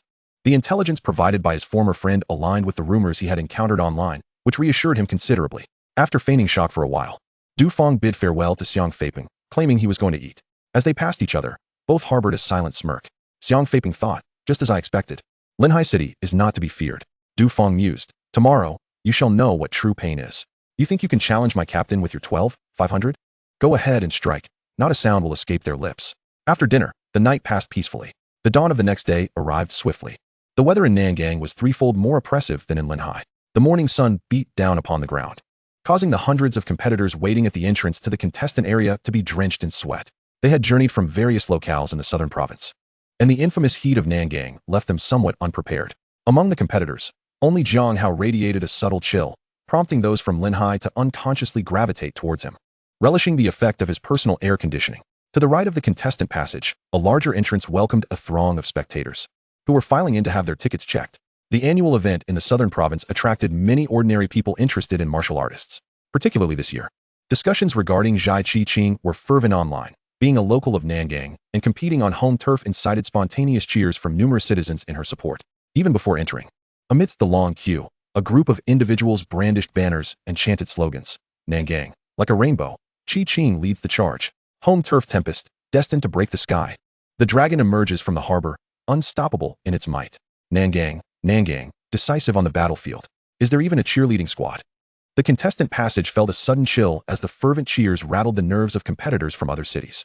After all, they were competing in their home arena and were the favorites to win. It was quite disheartening. Such fervor could indeed affect the competitors' mental states. The Lin Hai team, squeezed within the crowd, felt similarly uneasy. According to their prior arrangement, Jiang Hao would lead 2 individuals to Arena A to score points, while Lu Zhishuang would take 3 to Arena B. Chun Wu offered final instructions to his team members. Although there were 2 separate arenas, they all entered through the same entrance, as the vast stadium was divided by a white line down the middle, facilitating spectators to view both arenas simultaneously. "Understood, coach," Lu Zhishuang replied, signaling with her eyes for Chun Wu to rest assured. Observing the generally spirited morale of his team, Chun Wu nodded with satisfaction and squeezed his way out of the crowd. His only concern lay with Jiang Hao. He felt an unusual spark in the boy's eyes, uncertain of its origin. Surely, he couldn't be excited about the prospect of fighting others, could he? Murmuring to himself, Chun Wu made his way to the observation platform. Many coaches and prominent figures had already gathered there, including representatives from the Investigation Bureau, Martial Arts Education Bureau, military officials, educators from martial arts universities, and even delegates from the provincial governor's office. Wait a moment, is that the mentor? Upon ascending the platform, Chun Wu exclaimed upon spotting a familiar figure. A middle-aged woman clad in form-fitting attire, standing tall with a warm smile directed at him. Upon closer inspection, although there were fine lines at the corners of Xia Hong's eyes, she showed no signs of aging and was currently gesturing for Chun Wu to sit beside her. "Why have you come here, mentor?" Chun Wu inquired, surprised that his mentor, a peak 6th rank master, had left her secluded training to attend this event. "Is it not because of you? I received word that you had an extraordinarily talented student, so naturally, I had to come and see for myself." Xia Hong replied with a smile. On that day, not only had he sent a message, but also a video of Jiang Hao's battle against Yang Hui. Once the video circulated among the mentors at Beichin Martial University, the prominent figures within the institution could no longer remain idle. They convened an emergency meeting to discuss who would recruit this prodigy. Those hailed as martial arts masters possessed quite the fiery tempers. Within moments, the meeting room erupted in chaos, with several individuals resorting to physical confrontation. The commotion was so intense that it felt like the heavens were collapsing and stones were flying. After a while, they managed to establish a hierarchy, with Xia Hong's husband, Wei Donglu, emerging victorious, outmaneuvering the vice principal and several martial emperor-level experts. Of course, after that, Wei Donglu had to scurry off to the sacred grounds of martial arts to recuperate, sending Xia Hong ahead to secure Jiang Hao first. Xia Hong led Chen Wu to a secluded corner and quietly explained her reasons for being there. Chen Wu listened in stunned silence. "Wait, Jiang hasn't he even expressed interest in attending Beichin Martial University, and you've already caused a ruckus? Is that appropriate? If he were to join Beichin Martial University, wouldn't you all end up demolishing the school?" Noticing the dazed expression of her student, Xia Hong felt a jolt of anxiety and quickly added, "I didn't mean for you to just charm Jiang Hao. I intended for you to lay the groundwork for Beichin Martial University in his mind. Didn't you say anything at all?" Xia Hong's tone turned icy, clearly displeased. Chun Wu suddenly recalled that he had intended to discuss this with Jiang Hao that day, but had forgotten when someone in the gaming group called for him to join a dungeon raid. In an instant, his expression turned even more befuddled. "You ungrateful disciple! You ungrateful disciple!" Xia Hong's furious outburst drew the attention of everyone on the platform. She immediately sensed that the situation was becoming precarious, especially since the true merits of Jiang Hao had yet to be discovered by these individuals. Once she calmed her emotions, she and the still-dazed Chun Wu ceased their conversation. However, the other influential figures were beginning to stir with intrigue. A representative from the provincial governor's office pointed towards Arena A below and exclaimed, "That child in black, adorned with the emblem of Linhai's 3 high schools, is Jiang Hao, correct? I wonder how his rare flying cloud martial soul has developed." Upon hearing the representative's inquiry, the officials present felt compelled to respond promptly. For the representative also conveyed the will of the governor. An event official quickly replied, "He possesses the prowess to eliminate a first-rank ghost-faced demon sparrow in a single strike." "That is indeed impressive," the representative nodded, then inquired, "How does he compare to that girl from the Wind and Thundersword sect?" Upon hearing this question, the local leaders of Nangang exchanged knowing glances, their smiles revealing their thoughts. Zhai Qiqing had already been capable of slaying a first-rank ferocious beast 6 months ago. What need was there to compare their strengths? Jiang Hao had only just entered the first rank. What could he possibly do to contend with the pride of Nangang? A similar discussion unfolded among the packed audience. Currently, in the southern province, the most renowned were Jiang Hao's flying cloud martial soul and Zhai Qiqing's wind and thunder 9 intentions, which had advanced to the 4th intent. Even before the event commenced, online debates had been rampant. Ultimately, the consensus leaned towards Jiang Hao's potential for future development surpassing that of Zhai Qiqing. Yet it was undeniable that his current strength was significantly inferior to hers. "I heard the Nangang team split into 2 groups. Zhai Qiqing took her team to Arena B. Indeed, we purchased tickets for this side of Arena A. We can't see anything from over there. If only we had spent a bit more to get tickets in the center. Never mind that now. It seems like it's about to start." Following the gaze of the audience, in Arenas A and B, the judges stood atop the platforms, having completed their recitation of the rules, which mirrored those previously announced. The objective was to score 1 point for each opponent defeated, with the collective score determining the team's total. The top 2 individuals and personal points would immediately engage in individual duels half an hour after the team matches concluded, with no time wasted. In Arena A, as the judge waved the competition flag and retreated to the edge of the arena, the platform stood empty. Thus, the competition officially commences. However, below, over 100 contestants stand frozen, none daring to make a move. The arena battles signify that the first contestant to step onto the stage bears the greatest disadvantage. They must confront a fully prepared opponent, and only upon victory can they earn a point, thereby granting subsequent challengers the opportunity to claim the spoils of a weakened adversary. Amidst the collective hesitation, a shadow emerges, wielding an ice spear as they ascend the stage with an enigmatic smile adorning their face. It is Jiang Hao. Recognizing the youth on stage, someone gasps in astonishment. The atmosphere among the contestants erupts in a buzz. They have all witnessed the awakening video of the Xianjing White Ice Dragon. Uncertain of the boy's true prowess, many choose to observe rather than recklessly challenge him. The competitors present are not lacking in intelligence. To be the first to step up, one must possess some formidable skill. Who could it be? From the Nankang team. Xiang Feiping scoffs. He has heard rumors that Jiang Hao's abilities are mediocre at best, relying solely on his connections to exert influence within the team. Such a person is hardly to be feared. If you all hesitate, I shall seize this point for myself. I shall challenge him. Xiang Feiping boldly strides through the crowd, disregarding his teammates' protests, and leaps onto the stage. Simultaneously, his A-class weapon spirit, the star-cutting axe, materializes in his grasp. According to the competition regulations, weapon-type soul skills may be unleashed prior to combat. This is going to be a spectacle. The coaches in the high stands suddenly sit up, their eyes gleaming with interest. I have heard of Xiang Feiping. He is said to possess the cultivation of a second-tier, one-segment warrior. Quite impressive. Coach Zhou from the Nankang team interjects. This lad harbors lofty ambitions, having turned down an automatic admission from Yinshan Martial University. Turning down an admission from a prestigious martial arts university? What does he aspire to achieve? A spot in the top 10 at Wu University. The coaches present exchange surprised glances, their regard for Xiang Feiping elevated. On the stage, Xiang Feiping positions the massive axe across his chest, a palpable excitement stirring within him. He has heard that several esteemed mentors from top martial universities are in attendance. If he performs well before them, defeating a contestant from the Feiyun ranking, surely they would rush to offer him admission. Do you yearn to defeat me? Jiang Hao observes the fervent gaze of his opponent and chuckles lightly. Indeed. You are my ticket to the top martial university. Xiang Feiping replies, his tone resolute, his eyes glinting with mockery. At that moment, the referee's whistle pierces the air, signaling the start of the battle. Xiang Feiping's gaze sharpens, his feet propelling him forward with the swiftness of a released arrow, rapidly closing the distance to Jiang Hao. After all, he is the vice-captain of the Nankang team. His footwork is certainly commendable. In just a few breaths, he has halved the distance. Yet, Jiang Hao remains utterly still. He merely raises his hand, and his soul power radiates outward like a tidal wave. Instantly, countless snowflakes descend, enveloping the entire arena in a shimmering blanket of silver. Domain skill. The crowd erupts in astonishment. The snowflakes alight delicately upon Xiang Feiping, yet they bear the weight of 1,000 pounds, causing his speed to plummet. A control-type domain skill? Xiang Feiping scoffs internally, a flicker of disdain flashing in his eyes. He unleashes the soul power of a second-tier warrior, channeling it with all his might as he charges towards Jiang Hao. However, an unsettling feeling creeps in. Today, his soul power seems to be depleting at an alarming rate, as if part of it is being devoured by the snowflakes. With a firm grip on his massive axe, its blade glinting with a cold gleam, he pushes aside any further contemplation, now only steps away from Jiang Hao. If you prefer to remain stationary, then await your demise. Xiang Feiping roars, the star-cutting axe radiating brilliance. Second soul skill, star-cutting moonslicing. The giant axe descends with cataclysmic force, aimed directly at Jiang Hao's head.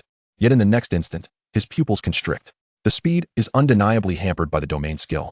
At the moment the axe blade descends, Jiang Hao effortlessly sidesteps, evading the lethal strike with ease. Concurrently, he swings his right arm, the ice spear slashing upward. Flash. Xiang Feiping feels a sharp pain in his chest as he is hurled into the air like a rag doll.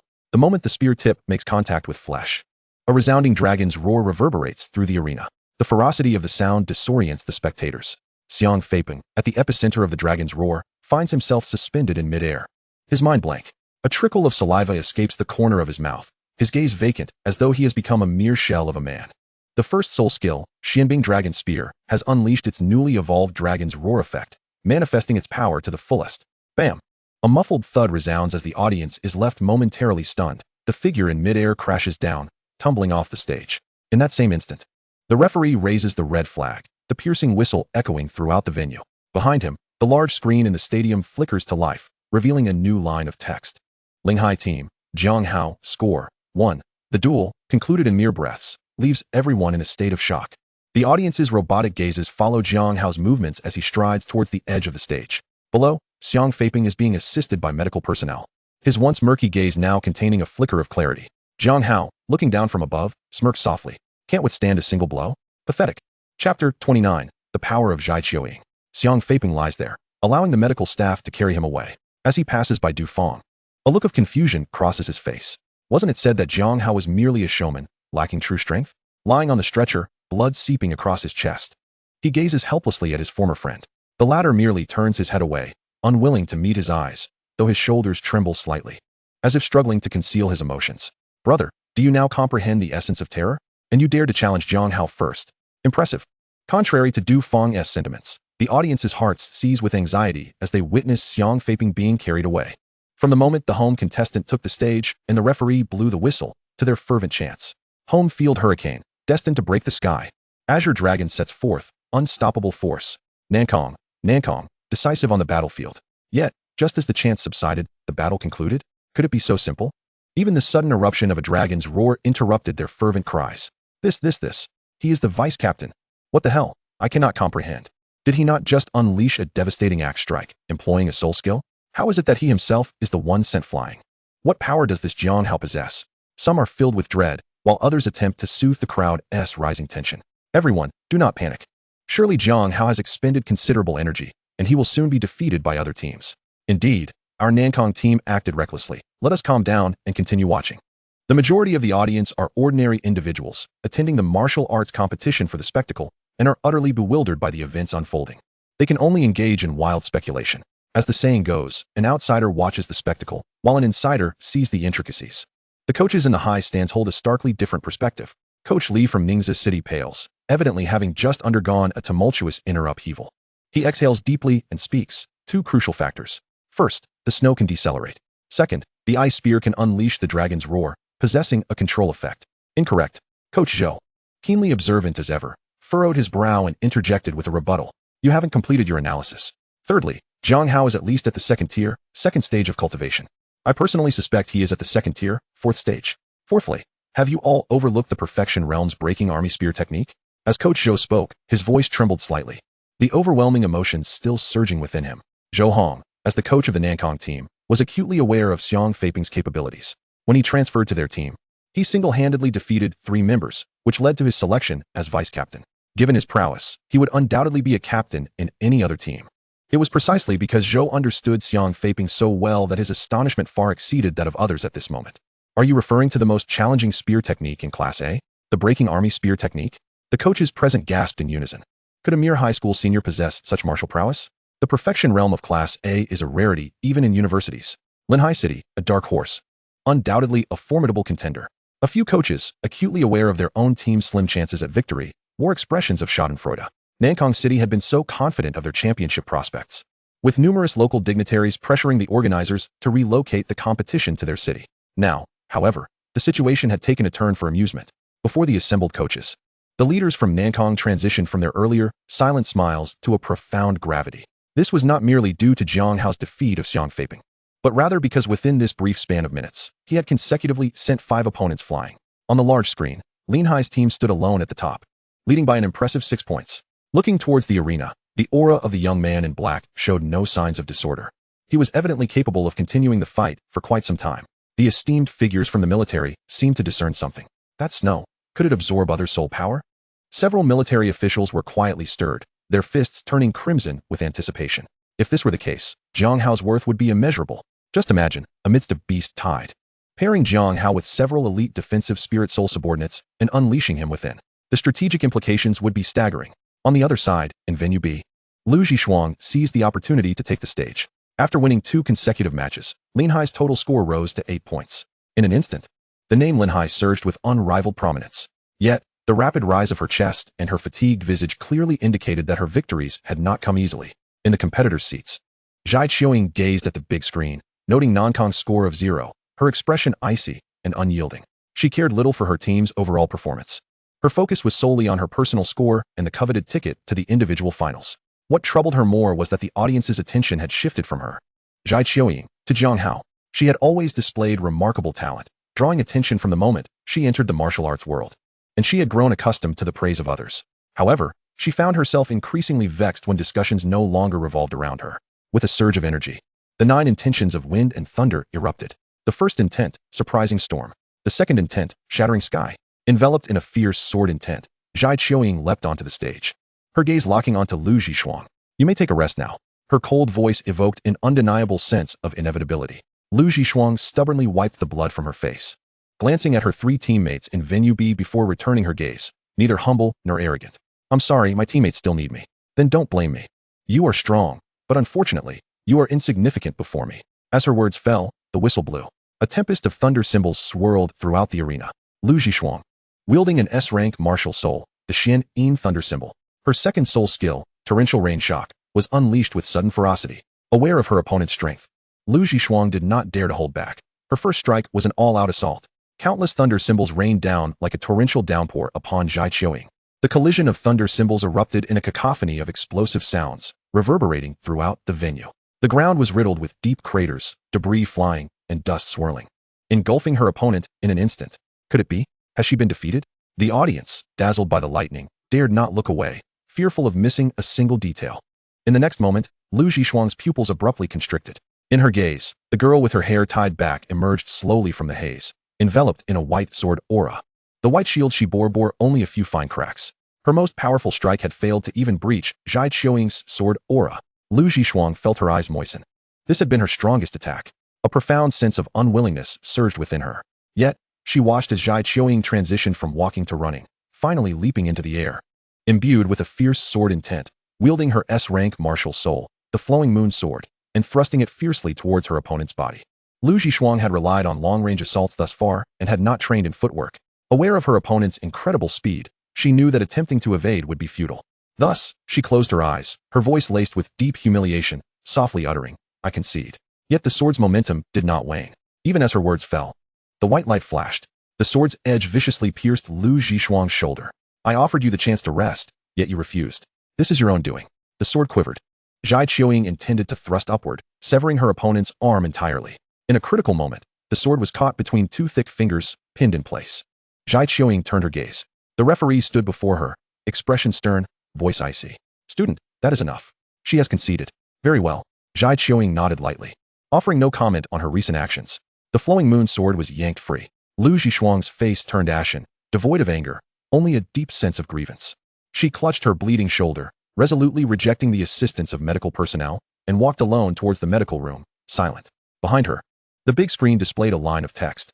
Nonkong's Zhai Qiuying, score 1. As for Jiang Hao, he remained unchallenged on stage, gazing indifferently towards venue B across the dividing line. He had observed everything intently. Just then, Zhai Qiuying raised her eyes, and their gazes met. In each other's eyes, they saw a profound fighting spirit. Even though the provincial competition had only just begun, both understood that the individual finals would ultimately be a duel between the two of them. Jiang Hao chuckled softly. "You called for a concession, yet continued to strike. You are quite bold." His voice was too distant to reach her, but Zhai Qiuying deciphered the gist through his lips. She lightly raised her flowing moon sword, pointing it at him, her expression disdainful, dismissing him as merely a small fry from Linhai. As their gazes locked, the air crackled with tension. They both moved simultaneously. In the astonished eyes of the audience, they disregarded the dividing line of the venue and charged fiercely towards one another. Jiang Hao's heart raced. After several encounters with Lu Zhishuang, he had unknowingly come to regard her as a friend, as captain. Witnessing one of his teammates nearly suffer a severe injury after conceding filled him with immense frustration. Zhai Qiuying was equally indignant, a flicker of fury flashing in her eyes. She ought to be the center of attention. Since the competition commenced, her spotlight had been consistently stolen. The usual gaze of onlookers, which she had grown accustomed to, suddenly vanished, leaving her with a profound sense of injustice. With a resounding clash, the ice lance sliced through the air with a chilling gleam, hurtling towards her opponent. Zhai Qiuying gathered her breath and brandished her sword, charging forward with unyielding resolve. The collision of gun and blade erupted with an exhilarating clang of metal against metal. A formidable wave of soul power surged outward. The spectators clutched their seats tightly, bracing against the overwhelming force. At that very moment, 6 figures of the judges darted swiftly into the arena. Chapter 30. A stupefied contest, stupefied spectators. With a single strike, both combatants were forced to retreat simultaneously. Jiang Hao stabilized his footing, while Zhai Qiuying's stance faltered, her figure swaying precariously as she struggled to regain her balance. In just that one exchange, the disparity was evident. The judges had never witnessed such ferocity. They acted decisively, completely disregarding the rules of the match. Was it merely a shared glance that permitted such a direct confrontation? The 6 judges split into 2 groups, each approaching the combatants with an air of exasperation and admonition. "Classmate, do not act impulsively. Classmate, do not breach the regulations." Not only was the conflict on the stage intense, but the atmosphere atop the high platform was equally fraught with tension. Chen Wu's eyes were bloodshot. He had no thoughts regarding the clash between Jiang Hao and Zhai Qiuying. But what revolted him was Zhai Qiuying's intention to sever Lu Zhishuang's arm. He hastily advanced, gripping Coach Zhou's collar with one hand and articulating each word with precision. Is this how your Southport team conducts itself? Coach Zhou's face turned ashen, resembling one who had just tasted something repugnant. He could hardly believe that the so-called prodigy from the Wind and Thunder Sword sect would attempt to injure an opponent even after they had conceded. Zhai Qiuying had not been with the city team for long, and he was utterly unaware of her deplorable conduct. He had assumed she was solely devoted to the sword, tranquil as still waters. This revelation had left him utterly dismayed. Zhou Hong attempted to maintain an apologetic smile. Just as he was about to express his regrets and seek Chen Wu's understanding, a sharp crack resounded as Chen Wu's hand was abruptly slapped away. Elder Chung of the Wind and Thunder Sword sect withdrew his arm, concealing it within his sleeve, casting a sidelong glance and nonchalantly stating, "What audacity from this young one." Qiuying merely lost her grip for a moment. Must you persist in holding her accountable? Is she not a junior of our Beichin Martial University? Xia Hong entered the arena with an expression of displeasure. What? Do you intend to lay hands on my student in full view of everyone? Elder Chung raised his gaze, recognizing the mentor from Beichin Martial University, and felt a sudden heaviness in his heart. He shot a fierce glare at Coach Zhou, mentally cursing, "That kid belongs to Beichin. Why did you not inform me sooner?" The colossal entity that was Beichin Martial University was far beyond their sect's capacity to offend. Just the presence of a single mentor with pinnacle 6th grade prowess was sufficient to match their sect leader, not to mention the entire university backing them. Coach Zhou's expression darkened, feeling utterly vexed as this situation left him stranded. After a moment of contemplation, he left the high platform with a stern expression, declaring, "You may carry on as you wish. I shall take my leave to the spectator area." Just as Xia Hong and Elder Chung faced off, the atmosphere thick with tension. The special envoy from the governor's office chuckled lightly and remarked, "Many spectators are observing us." Upon hearing this, Xia Hong swept a glance towards the audience below. She was unfazed by the special envoy. The two sides did not belong to the same hierarchy, thus neither could impose on the other. Yet, the envoy wielded the governor's token, and given that many spectators were indeed watching, she understood the need to extend a semblance of respect. Xia Hong's gaze lingered, scrutinizing Elder Chung thoroughly, committing his appearance firmly to memory before leading Chen Wu back to their seats. Elder Chung felt a chill creep up his spine under her scrutiny and hastily sought a seat far removed from Xia Hong, who had claimed before the match that Jiang Hao would fall to that little girl from the Wind and Thunder Sword sect. The special envoy subtly eased the tension. Well, the representatives from Southport seemed somewhat embarrassed. One person awkwardly attempted to salvage their pride, stating, "Classmate Zhai did not employ any secret techniques during the recent clash. If she had truly unleashed her full power, the outcome might have been unpredictable." Oh, the special envoy raised an eyebrow. The secret technique being referred to is the sword barrier, I presume? The Wind and Thunder Sword sect's ultimate techniques. 9 intentions of Wind and Thunder and the secret method Heavenly Barrier to control true Qi were renowned within the martial arts community. However, this reputation had somewhat soured among the upper echelons of martial arts circles. The 9 intentions of Wind and Thunder was derived from Beichin Martial University's Wind and Thunder Gun Soul, while the Heavenly Barrier to control true Qi had its roots in the foundational secret method of the Xuanzhen sect.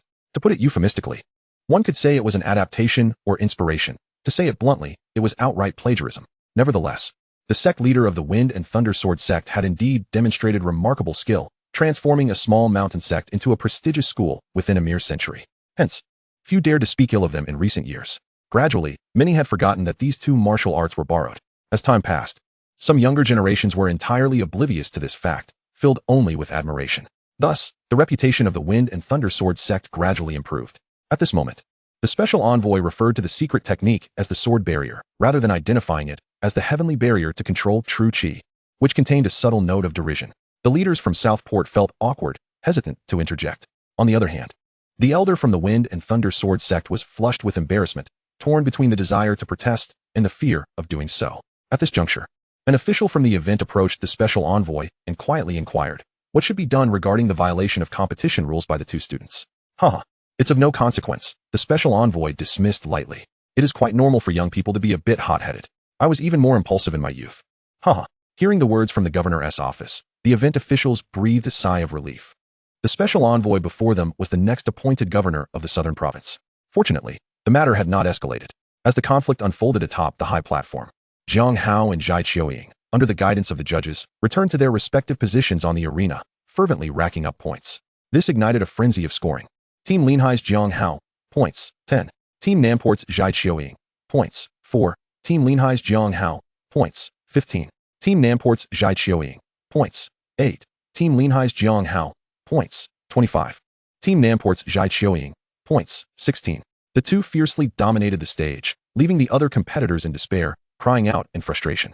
Once Zhai Qiuying reached 20 points, she, burdened with fatigue, voluntarily leaped off the stage. This score, in any previous year, would undoubtedly signify a championship level. To consecutively defeat 20 opponents was an unimaginable strain, both physically and mentally. Few could achieve such a feat. As Zhai Qiuying wearily exited the arena, she cast a glance at Jiang Hao's score, her eyes betraying a hint of unwillingness. Team Linhai's Jiang Hao, points, 29. Relying on his ability to restore soul power, he was utterly dismissive. What merit was there in defeating mere trifles? In the finals, he better not concede. Brothers, hurry up. Do not give him a moment to recover his soul power. At the back of Arena A, one competitor anxiously shouted, "Why don't you go up? He has already thrown out 40 people. Do you see any signs of him being tired? I'm not going up because I can't win. I can't win either. I can't win." After the 10 second-grade competitors in Arena A were swiftly defeated, no one dared to step forward to engage in battle. The formidable demon lord atop the arena served as a daunting presence, and those who dared to approach were merely courting their own demise. As 5 minutes passed without a single contender stepping forward, the competitors below remained unfazed, while the event officials paced anxiously. It was utterly absurd that no one had forewarned them about such a predicament. In previous years, participants clamored to ascend the stage, yet this time, they retreated to the edges of the arena, appearing small, helpless, and pitiful, a sight that evoked profound sympathy. One of the officials, rifling through the rulebook, suddenly illuminated with realization. Remarkably, the architects of these rules had indeed foreseen such a scenario. "Brothers, we have a solution," he proclaimed, seizing the microphone from the event's host and clearing his throat. "Given the current circumstances in Arena A, I shall now announce the 15th supplementary rule of the Southern Province High School Martial Arts Tournament. When there is precisely one individual on the stage and at least one participant remains below, if no one challenges for over 5 minutes, the event officials will randomly select a competitor who has yet to ascend to challenge." Upon the declaration of this rule, the expressions of the remaining competitors in Arena A turned to sheer disbelief. "No way, I want to go home. Mom, I'll never compete again." Amidst the cacophony of despair, the host began to call names. "Ningxia team, Lu Qiu, please take the stage." Lu Qiu murmured, "Is this directed at me?"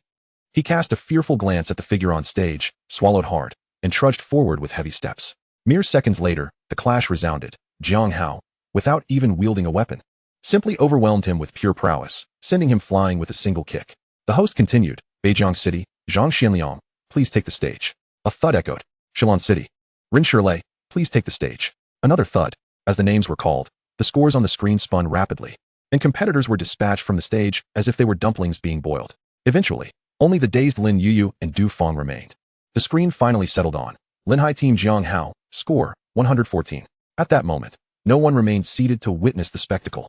Almost everyone stood, including those on the high platform, united in witnessing this historic moment.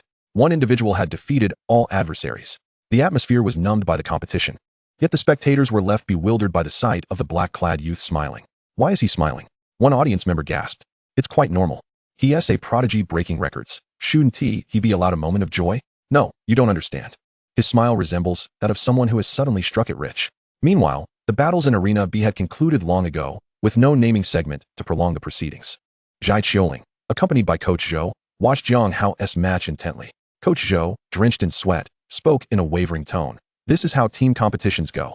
We ranked 3rd overall. But in the individual competition, Zhai Qiuling calmly interjected, instilling a sense of reassurance. I could sense that his strike wouldn't breach my defenses. Even if he can recover his soul power, the true measure of battle lies in destructive and defensive capabilities. Hypothetically speaking," she continued, her sharp sword intent radiating from her. "Can his defense withstand my full force strike?" Coach Zhou felt a flicker of hope at her confident assertion. Perhaps maintaining the championship in the individual competition would suffice for a satisfactory report to his superiors. He observed her side profile, noting the absence of any hesitation on her face, stirring a subtle anticipation within him. A thought emerged. Could she genuinely emerge victorious? Truly, she embodied the indomitable spirit of a prodigious talent. Then I wish you the best of luck. Indeed. Chapter 31. The battle begins. The martial soul of the predecessor. As the competitions in both arenas reached their conclusion, the event host animatedly narrated the proceedings. The large screen continually replayed highlights of Jiang Hao and Zhai Qiuling, setting the stage for the impending climactic duel. Meanwhile, in the competitors' lounge, Jiang Hao reclined quietly on the sofa, eyes closed in meditation. Thanks to the Dragon Soul Snow, his soul power had scarcely been depleted, yet his spirit felt somewhat drained. The final results of the team competition had been announced. Linhai team led with an astonishing 119 points, followed by Haining team with 25 points, and Nangang team with a meager 24 points. Painting team, employing a strategy of full commitment from all 7 members in Arena B, managed to reap the rewards. Conversely, Nangang team had 4 members score nothing in Arena A, with only 3 others managing to score, barely securing 3rd place.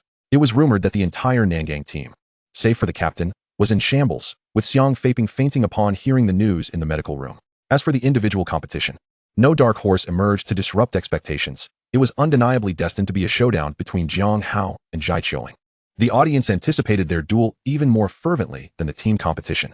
On one hand, because of Jiang Hao's record-breaking feats, and on the other, due to Zhai Qiuling's apparent slight disadvantage during their earlier encounter, it seemed a contest was indeed forthcoming. This ignited the audience's excitement, as a thrilling, exhilarating battle was what everyone yearned for. Whispers circulated through the crowd, suggesting that Jiang Hao might not be able to breach Zhai Qiuling's sword defenses. They claimed he had merely relied on his ability to recover soul power to remain on the stage until the end. Allegedly, this statement had been uttered by Zhai Qiuling herself, lending it considerable credibility. As locals of Nangang, they couldn't help but wish for their hometown heroine to perform an extraordinary feat, triumphing against the odds. Jiang Hao, however, paid little mind to such rumors. All he knew was that during their earlier clash, he had only exerted 1/3 of his strength. Uncertain of her own exertion, he sank deeper into the sofa, a faint smile curling at the corners of his mouth. Accessing his panel, he checked his balance, and his smile widened. Refinement points balance, 13,199. Since he had ascended to the 2nd tier, defeating these first-tier competitors only yielded 100 points each. Only when pitted against opponents of the same rank did he earn 200. Nevertheless, even with that, he had surpassed the 10,000 mark. Truly, effort begets rewards. With a soft exhale, Jiang Hao emptied his mind. There was insufficient time to enhance his cultivation before the final match. He was to take the stage imminently. Closing his eyes, he began to clear his thoughts, gradually shaking off the numbing sensation from defeating over 100 opponents. Just then, Chen Wu, stationed outside the door, gently knocked. The 2 arenas have been combined and are ready. The organizers are calling for us to take the stage. Jiang Hao opened his eyes, a playful glint flickering within their depths. Then let her learn what true humility entails. As he pulled open the door, 6 teammates and Chen Wu awaited him outside. Upon witnessing Jiang Hao emerge, seemingly refreshed, they collectively sighed in relief. Lu Zhishuang stepped forward, hesitating momentarily before finally speaking. Be cautious. She is not easy to deal with. Her sword defense is exceptionally formidable. Lu Zhishuang's previous full-force strike was thwarted by the sword barrier, and as a witness to this encounter, she profoundly grasped the formidable strength of Zhai Qiuling's defenses. Unconsciously, she cautioned the young man to exercise utmost caution. Jiang Hao nodded slightly, refraining from further dialogue. Under the watchful eyes of the crowd, he walked steadily towards the arena. On the other side, in Zhai Qiuling's resting room, Elder Chung of the Wind and Thunder Sword sect furrowed his brow, his expression grave as he offered final admonitions. Upon careful analysis, Jiang Hao's cultivation at the 2nd rank, 4th stage was indeed on par with theirs. His first soul skill, the Dragon Spear, while capable of absorbing soul power through its domain skill, had limited application in personal combat. All one needed to do was manage their own soul power usage effectively, and he posed no real threat. His trump card was likely the perfected breaking army spear technique. As for his 2nd soul skill, it had yet to be revealed, necessitating heightened vigilance to avoid any unforeseen missteps. Elder Chung meticulously analyzed each point, his tone weighted with caution and a hint of undeniable apprehension. The outcome of this duel was uncertain. Even though the young girl had a history of defeating peak opponents of the 2nd rank, the pressure emanating from the young man was overwhelming and disconcerting. Zhai Qiuling furrowed her delicate brow, seemingly unimpressed by the elder's excessive caution. There is no need for further words. I am well aware of my capabilities. She had never doubted her ability to triumph over him. The Wind and Thunder Sword sect possessed a unique skill and a secret technique that she had mastered to perfection. Coupled with her 2 powerful soul skills and the A-grade swordsmanship at the mastery level, what grounds did Jiang Hao have to claim victory over her? Merely relying on that yet-to-be-unleashed 2nd soul skill? Such a notion was utterly ludicrous. Do not forget, this is my home ground. No one shall act recklessly here. Buzz. The 9 intentions of Wind and Thunder suddenly erupted, causing the air to resonate with a low hum. The young woman, her hair elegantly tied up, brandished the Lu Yu sword, stepping gracefully out of the shadows. Clad in a snow-white sword attire, she reflected a blinding radiance under the sun, resembling a drawn blade. Its sharpness on full display. Amidst the roaring cheers of the crowd, she enveloped herself in an intense sword intent as she approached the arena. After 3 years in martial arts, she had consistently nurtured an indomitable spirit. Today, I am invincible. Zhai Qiuling's hair stirred as if caught by a breeze. And under the myriad gazes, she ascended the arena with deliberate steps. With a flourish of her right arm, she pointed her sword towards the black-clad youth opposite her. With confidence and poise, she declared, I shall use you to hone my sword intent. The young man, with his spear tip resting on the ground, cast a languid glance at his opponent, a nonchalant smile playing on his lips. To have the audacity to challenge me is indeed commendable. However, that is the only praise I can offer you. Their exchange echoed through the referee's microphone, igniting excitement in the audience. Whispers erupted regarding the outcome of this match. It was clear to all discerning eyes that this was likely the most thrilling duel in recent years. Challenge you? You are mistaken. I am here to make you realize your own fragility. On the arena, Zhai Qiuqing's eyes shimmered with an intense desire for victory as she spoke with unwavering certainty. Jiang Hao raised his spear, his soul power circulating silently. Very well, if you wish to say so, I shall feel no guilt. He recalled the young woman's earlier arrogance towards Lu Zhishuang, a faint smile gracing his lips. Mimicking her previous tone, he addressed her. I offer you an opportunity to forfeit. The young woman remained silent, her gaze igniting with a fierce murderous intent. As the two combatants fell silent, the referee raised the red flag. His booming voice resonated throughout the arena. Begin. As the command was issued, Zhai Qiuqing's figure surged forward like a sharp blade.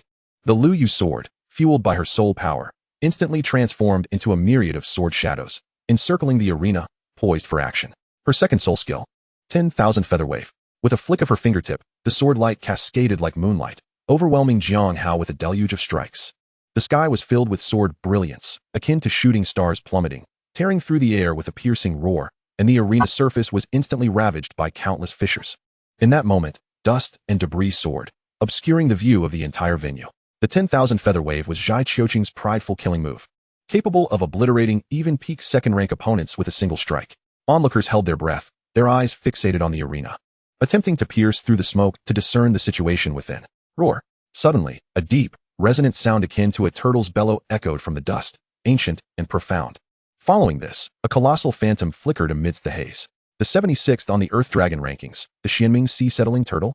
Wasn't his martial spirit the Xianjing white-ice dragon? The unexpected turn of events sent the crowd into a frenzy. Amidst the waves of astonished cries, Jiang Hao emerged unscathed from the smoke, as if strolling leisurely. His body was clad in formidable Xian armor, emanating an aura of invincibility. The young man's expression remained calm, with each step. It felt as if he were crushing Zhai Qiuqing's heart beneath his foot. Unscathed? How could this be possible? Zhai Qiuqing's face paled, her lips quivered, utterly bewildered by the scene before her. No second-rank warrior had ever emerged unscathed from the impact of her second soul skill. Under her astonished gaze, Jiang Hao slightly lifted his eyes, his gaze sweeping towards the frozen Shenwu on the high platform. He murmured softly, 5 seconds of absolute defense. You truly did not deceive me, senior. Chapter 32, The Final Battle. What is happening? On the high platform, everyone was taken aback, rising in unison, their eyes wide as they gazed downwards. The dignitaries understood the significance of this moment far better than ordinary spectators. The attention of all present converged upon Shenwu, awaiting the coach of the Linghai team to clarify the situation for them. I don't know. Shenwu felt the weight of the gazes from the dignitaries. His body frozen. Even his mentor looked at him in confusion, as if silently questioning, how did his martial spirit end up in his possession?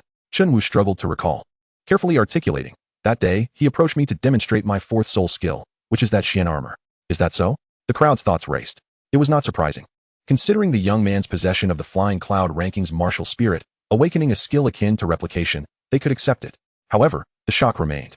Such divine skills were only recorded in the annals of ancient history, but they were left pondering the limitations. Could it be copied only once in a lifetime? Or perhaps something else? As murmurs of inquiry filled the air, the audience instinctively turned their eyes back to the arena, keen to witness the unfolding battle. At this juncture, Zhai Qiuqing had emerged from her state of shock. The current circumstances compelled her to confront the reality of the situation. Very well. Zhai Qiuqing narrowed her eyes, an astonishing sword intent erupting forth, soaring skyward. The 9 intentions of wind and thunder. Third intention, flowing thunder. In an instant, azure arcs of electricity danced through the air, crackling with sound. Zhai Qiuqing gripped the Lu Yu sword firmly, positioning it across her chest as she regarded the slowly advancing opponent with indifference. You are unlike that fish from your team. Her martial spirit is indeed S rank, but far too weak. I can see that you are slightly stronger than her. The term fish in her words subtly alluded to Lu Zhishuang. Jiang Hao continued his steady advance, his gaze deep and composed as he replied. Are you certain her martial spirit is weak? Heh. A smirk of derision appeared on Zhai Qiuqing's face. Jiang Hao meticulously observed her expression, his right eye shimmering with prism-like brilliance. In an instant, a tempest of thunder symbols surged above the stadium. The ferocious aura of lightning illuminated the arena in a dazzling blue and white. The torrential downpour struck like a startling chord. Lu Zhishuang, seated in the viewing area, felt her pupils constrict. When had her soul skill manifested in such a manner? She stared in disbelief at the ever-increasing thunder symbols in the arena, her heart filled with trepidation. Even if she were to unleash this soul skill, she could scarcely hope to achieve such a quantity. Just how much soul power had he infused into this? Within the arena, Zhai Qiuqing summoned her secret technique, enveloped in a fierce white sword aura, bravely locking eyes with the young man. Regrettably, this technique would not breach my defenses. Jiang Hao merely chuckled, his fingers converging as he delivered a downward slash. Subsequently, his nonchalant voice resonated throughout the arena. What's the harm? With those words, thousands of thunder symbols descended, ruthlessly crashing down upon the entirety of the platform.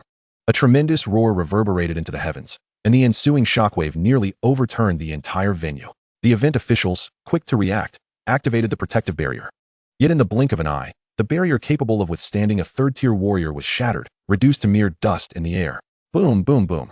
The thunderous cacophony persisted, and the audience covered their ears, their blood surging from the overwhelming force.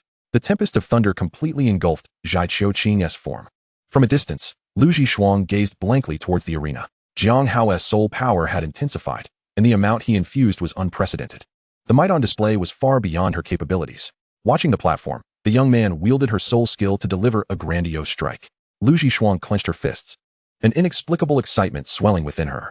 So, my soul skill could indeed unleash such power? It was not until the explosive sound ceased and the dust began to settle that the figure on the platform became visible to all. The hairpin of the young girl had long since shattered, her hair cascading wildly as she lay upon the ground. Surrounding her, the once proud sword aura had been utterly obliterated, leaving behind nothing but a pitiful semblance of flesh. Jiang Hao approached, ice spear in hand, his expression devoid of emotion. Zhai Qiuqing, blood oozing from her mouth and nose, stubbornly struggled to rise. In the next moment, a black soul brutally pressed against her face. Now, do you still consider her martial soul weak? Zhai Qiuqing's eyes dimmed, her mouth opening as if to respond, but crimson froth spilled from her lips, interrupting her words. Her body curled amidst the rubble, uncontrollably convulsing. Her 10 fingers, caked with dust, dug defiantly into the rock bed. Having never faced defeat, how could she now be humiliated beneath someone's foot? Participating in the provincial competition was merely for the coveted ticket to the floating island champion's reward. Now, that ticket was lost, and her dignity lay in tatters. She seethed with rage. The flames of hatred erupted in Zhai Qiuqing's eyes. Disregarding the peril of her broken meridians, she suddenly unleashed the 9th intent of wind and thunder. The 4th intent, void-piercing. The sword's might surged forth, unexpectedly erupting with the power to split mountains and part seas in the face of despair. Her entire demeanor transformed. Impossible! Roared the elder of the Thunder Sword sect from the high platform. The instability within her body from recklessly invoking her recently mastered 4th intent was unimaginable. It could very well obliterate her future in an instant. Sensing the girl's aura surge dramatically, Jiang Hao retreated 2 steps, raising his spear. Jiang Hao, do you truly wish to contest that floating island ticket with me? Zhai Qiuqing supported herself with one hand, slowly rising from the ground. No, Jiang Hao replied with a slight smile. I know not what that is, I care not. He lifted the ice spear, assuming the stance of the breaking army spear technique. I now merely wish to trample you underfoot, to humiliate you freely, to make you aware of the consequences of daring to harm my comrade. You are arrogant. Zhai Qiuqing screeched, her voice cracking. Her form transformed into a fleeting shadow, racing towards him at breakneck speed. Jiang Hao remained unfazed, stepping forward, the ice spear vibrating slightly as if attuned to his battle intent. In that moment, man and spear shared a profound connection. The spear carrying an unstoppable force as it directly confronted the flowing moon sword. Was that the essence of the spear? Had he comprehended the spear's essence in the heat of battle? Gasps of astonishment echoed from the high platform. Boom! At the moment of collision between spear and sword, the tiles of the entire arena exploded simultaneously. A resounding dragon's roar pierced through the din immediately thereafter. A disheveled figure was sent flying from the cloud of dust. The flowing moon sword slipped from her grasp, spinning in midair, its blade emitting a mournful hum, unable to bear its burden. Then came the crack. Right before the eyes of the audience, it shattered into countless fragments, silver shards scattering. Even the mightiest of arrows could not stir the tempest. It is over. Jiang Hao's voice resonated like the pronouncement of death. He suddenly exerted force beneath him, leaping forward to pursue the retreating Zhai Qiuqing. With unparalleled strength, the ice spear lunged towards the girl's chest. Zhai Qiuqing's pupils constricted, her gaze losing its former brilliance. She could only watch in horror as the spear's tip approached, ready to pierce her body. Could the 4th intent not surpass him? In midair, Jiang Hao gripped the ice spear high above, the tip piercing through the girl's form, then driving straight down to the ground, pinning her in place. I yield. A weak voice emerged amidst her terrified gaze, 5 slender fingers grasping her face. An irresistible force surged forth, violently driving her head towards the ground. Boom, boom, boom. Once, twice, thrice, 10 times. With each successive impact, Zhai Qiuqing's visage became unrecognizable. Her former confidence and invincible spirit shattered with each blow. Blood mingled with tears as shards of her martial soul scattered around her. She could not comprehend. With the fourth intent, she should have been invincible, should she not? How could anyone be stronger than her? Under the onslaught, she had not even withstood a single blow. Her various trump cards appeared utterly ridiculous before that spear. Once hailed as the pride of heaven, a genius of the sword path, those titles now served as the sharpest of mockeries. All her glory crumbled into dust, dispersed across the heavens. Humiliating tears fell as her head was repeatedly forced towards the ground. Her vision grew increasingly blurred. Just before losing consciousness completely, she gazed in defiance. There stood the black-clad youth, spear in hand, speaking indifferently. Just a piece of trash, endlessly proclaiming victory over me. Where does your confidence stem from? Worthless thing. Chapter 33. The token, what purpose does it serve? As the battle concluded, a cacophony of discussions erupted throughout the venue. The prodigy showcased by the Thunder Sword sect had fallen so easily. Both her second soul skill and ultimate technique had been effortlessly countered by that black-clad youth. If this were the case, what did it mean for the second-tier peak warriors Zhai Qiuqing had previously defeated? Had it not been said that she was a shoo-in for the championship? Rumor had it that the Southport team had even begun their victory celebration early. Damn it. I wagered 100,000 in the underground casino. That was 100,000. Truly, there are always stronger opponents. Nonsense, what stronger opponents? They are not even in the same league. Did you not see Zhai Qiuqing being relentlessly beaten throughout? The audience from Southport wore expressions of dismay. They had fought hard for their tickets, some even purchasing them at exorbitant prices from scalpers, all to witness the splendor of their local prodigy. And this was the outcome? The splendor was not witnessed. Instead, the sight of Zhai Qiuqing being carried away by those in white coats was all too apparent. Many citizens of Nankang averted their eyes from the scene.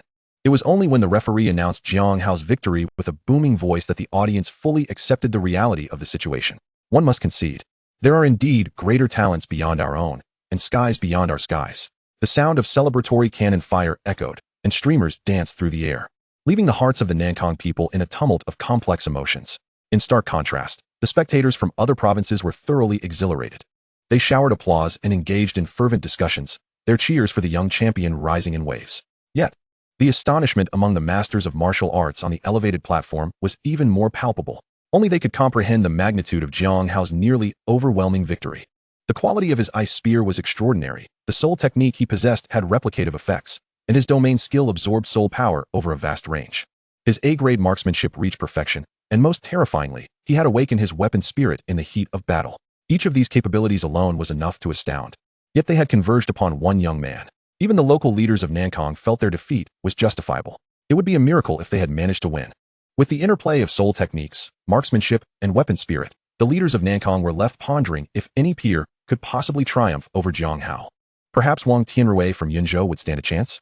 It seemed unlikely. Following this battle, the new martial ranking was destined for a transformation. As far as I know, Jiang has yet to finalize his university choice, right? The commissioner from the governor's office, suppressing his tumultuous emotions, discreetly reminded those present. Though his voice was low, it instantly sparked the interest of several martial arts university recruitment officers. If earlier they were eager to offer Jiang Hao a price for his martial spirit, the situation had significantly changed. His palpable combat strength spoke volumes. Even if the lad lacked a martial spirit, he was still a worthy prize for prestigious universities to contend over. Representatives from various schools hastily dialed their respective martial arts universities, demanding an elevation of admission standards. Only the individuals from Qingyun Martial University bore ashen faces. Cursed Kai Feng, who had offended Jiang Hao long ago. What price could possibly entice the boy to reconsider? The two members from Qingyun exchanged glances, mentally cursing Kai Feng for his folly. Meanwhile, the award ceremony commenced swiftly, with stirring music filling the air. The commissioner accepted the official invitation to participate in the presentation of awards.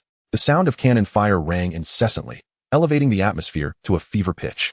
Jiang Hao, flanked by his 6 teammates, ascended the podium with light-footed grace and an upright posture, entirely unreflective of someone who had just engaged in a fierce battle. This led the audience to wonder if he had even exerted his full strength. It was truly remarkable. Many local spectators, captivated by the young man's imposing figure, began to applaud. Emotions shifted, gradually igniting a wave of applause. Behind Jiang Hao, his teammates were filled with excitement. They had never anticipated winning both the team and individual championships. It felt surreal. Shen Wu, mirroring their enthusiasm, wished he could soar around the venue with Jiang Hao, showcasing their triumph to all. Securing the team championship meant he could now acquire the elixir to heal his internal injuries. Who could have imagined that just days ago? He had been languishing at the city team base, and now he was transformed into the provincial championship coach. The group crossed paths with the Haining and Nankong teams, standing proudly at the center of the podium. Many members of the other two teams were injured, with only a few participating in the award presentation.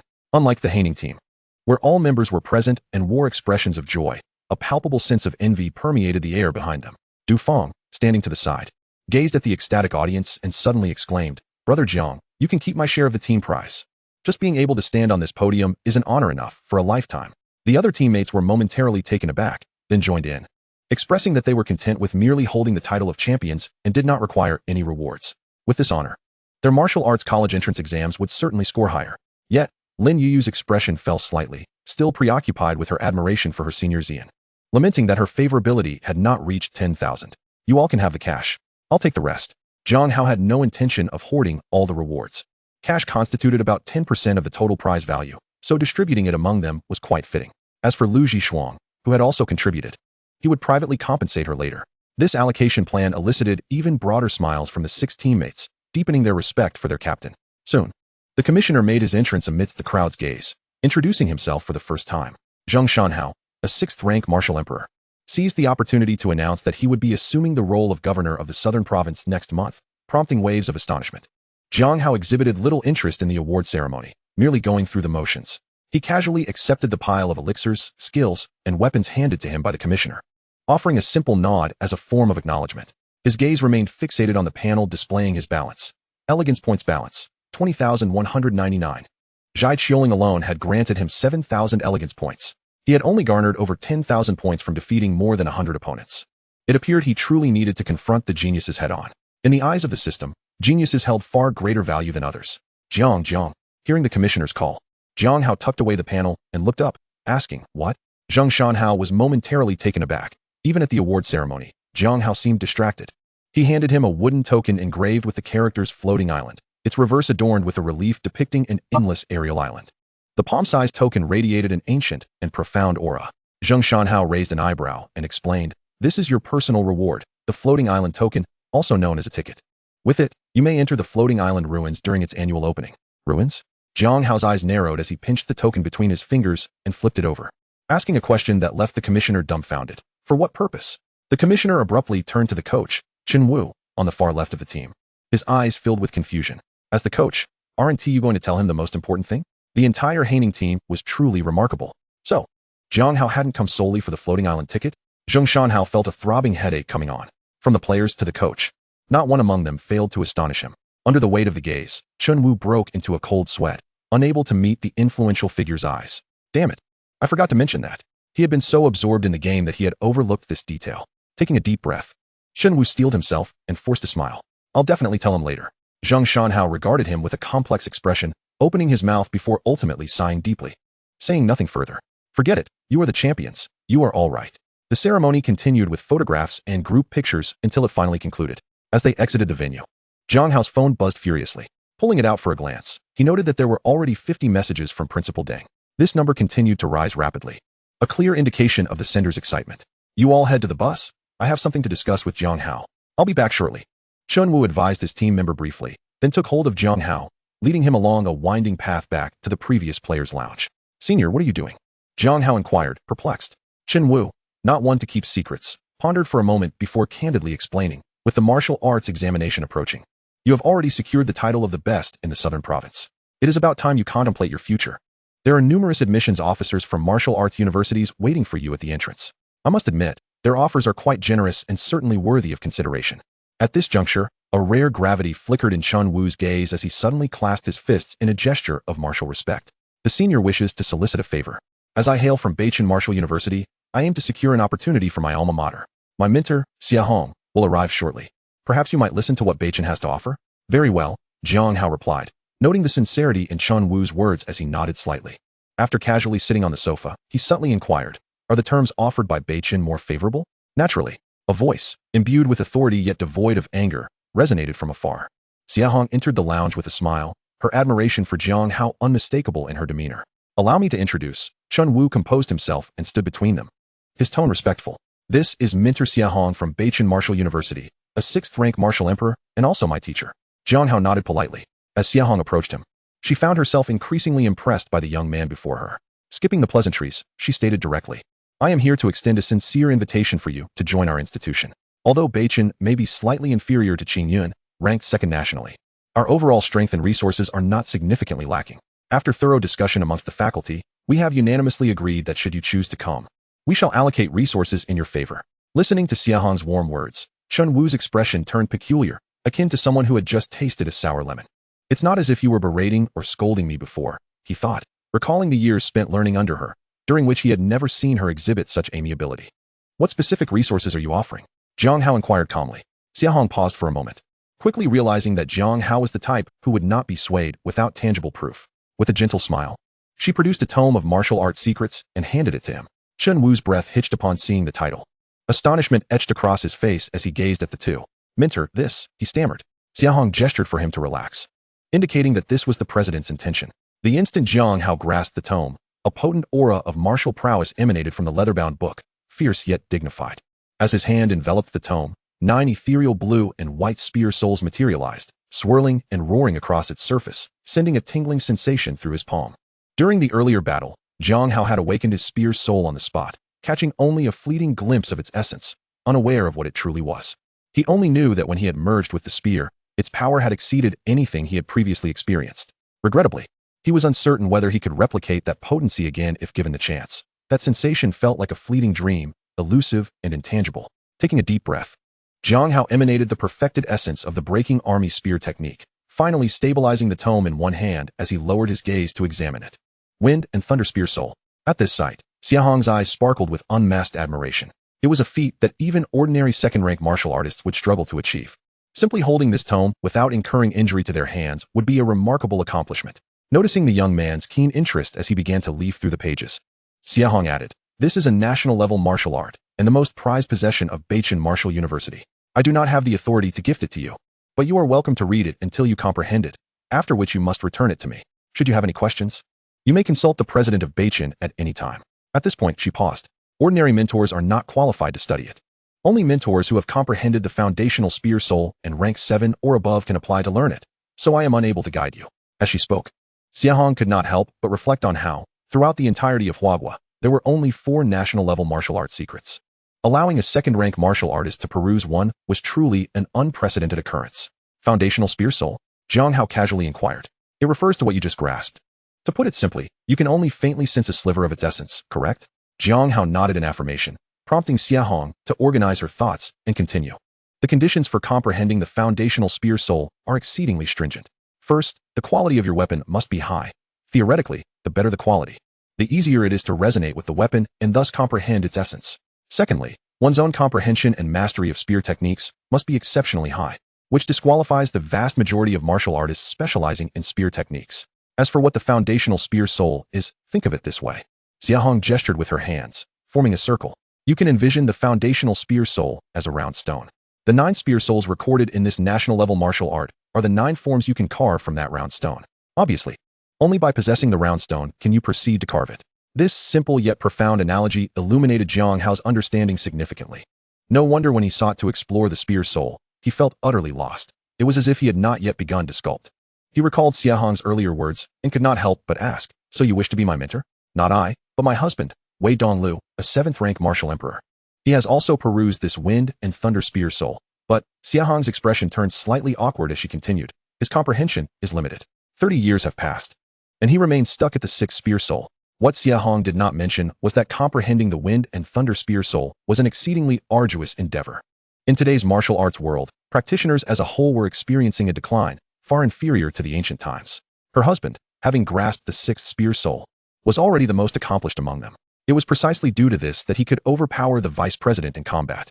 Xiahong did not wish to dampen the young man's spirits, thus refraining from elaborating on the difficulties of mastering this martial art. "A rank 7 is quite impressive. With him as your mentor, you could essentially navigate the martial world in Huagua with ease." Jiang Hao nodded in satisfaction, then curiously asked, "Why hasn't he come?" Xiahong opened her mouth, momentarily at a loss for words, unsure how to explain the situation to the young man. She certainly could not say. "Your mentor had a quarrel with the vice president and is currently recuperating in a sacred martial arts zone." Just as she hesitated, Chun Wu chimed in with a grin. "Ah, Mentor Wei had a spat with the vice president and is currently recovering in the sacred martial arts zone, so he can't make it." Jiang Hao. Xiahong abruptly turned to him, her smile radiating warmth. Observing the peculiar expression on Chun Wu's face, he shivered involuntarily. You should leave now, dear. Xiahong smiled, her tone gentle. The teacher will seek you out shortly. Chun Wu gulped nervously and trembled as he closed the door behind him. Once the room fell silent, Xiahong began to explain the intricacies of the Wind and Thunder Sword sect. Upon hearing her words, Jiang Hao finally understood that the Wind and Thunder Nine intentions were merely a derivative martial art.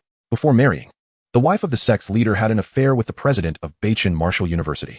Seizing a moment of opportunity, she had secretly perused the Wind and Thunder Spear soul. Later, as their relationship soured, she turned to the current leader of the Wind and Thunder Sword sect. The sect leader, a notable figure in his own right, found himself unable to comprehend the essence of the gun spirit and, therefore, could not cultivate it. In a desperate attempt, he transformed the gun spirit into a sword intent, barely managing to mimic a trace of the divine charm of the Wind and Thunder gun spirit. Thus, the counterfeit version known as the Wind and Thunder Nine intentions came into existence. On the other hand, due to the troubles instigated by their own principal, the Beichin Martial University found it inappropriate to make a grand announcement, thus enduring this hardship in silence. It is indeed a pity for the principal, who, having been betrayed, saw the national-level ultimate skill pilfered, leaving him with a belly full of grievances with no outlet. The immense psychological pressure caused his cultivation to stagnate at the 9th stage of the 7th rank, preventing him from advancing to the 8th rank. While Qingyun Martial University took the lead, this series of chain reactions ultimately shaped the current landscape of martial arts universities in Huagua. Otherwise, given Beichin's foundational strength back in the day, it would undoubtedly be the foremost martial university in the nation today. Please remember the content of the book. I will wait for you outside, Xiahong said, savoring her tea to soothe her dry throat before departing leisurely. The memory of a second-rank martial artist far exceeds that of an ordinary person, and considering the youth's proficiency in marksmanship, she had no doubt he would retain the information. Understood, Jiang Hao replied calmly, watching her leave the room. Although unspoken, both parties understood that from the moment he opened the tome of the national-level ultimate skill, Jiang Hao had already aligned himself with Beichin. After all, having laid eyes on their most treasured possession, it would be unreasonable to refuse any further association. A national-level skill, truly a treasure beyond monetary value. Even the typically composed Jiang Hao could not suppress the glimmer of joy that surfaced in his eyes after she departed. No matter how enticing the offers from other martial universities outside, could they possibly compare to a national-level ultimate skill? Indeed, his participation in the provincial competition had not been in vain. In the presence of the Wind and Thunder gun spirit, the prizes for champions appeared utterly dim and inconsequential, existing on an entirely different tier. Calming his mind, Jiang Hao shut out the sounds of Chun Wu's anguished cries from outside, instead focusing intently as he perused the pages of the book. Each line of text and every illustration seemed to harbor boundless truths of the gun spirit. After a brief while, he had garnered a fundamental understanding of the 9 gun spirits contained within the tome. The first spirit, Jinglan, the essence of swift winds. The second spirit, Likong, the might of breaking through the void. The third spirit, Luting, the arc of electricity. The fourth spirit, Guanxiu, the power to penetrate all laws. The fifth spirit, Qianjun, the weight of a mountain. The sixth spirit, Solong, the advantage of late arrival. The seventh spirit, Wuxiang, formless and traceless. The eighth spirit, Jiejin, the remnants of world destruction. The ninth spirit, Taiyuan, the return to silence of heaven and earth. Upon closing the book, Jiang Hao slowly activated the interface, revealing an additional entry. Ultimate skill, Wind and Thunder Gun Spirit, not yet initiated. Chapter 35, Lu Zhishuang, directly admitted by Beichin. Exiting the lounge, Jiang Hao returned Wind and Thunder Gun Spirit to Xiahong, expressing his gratitude succinctly.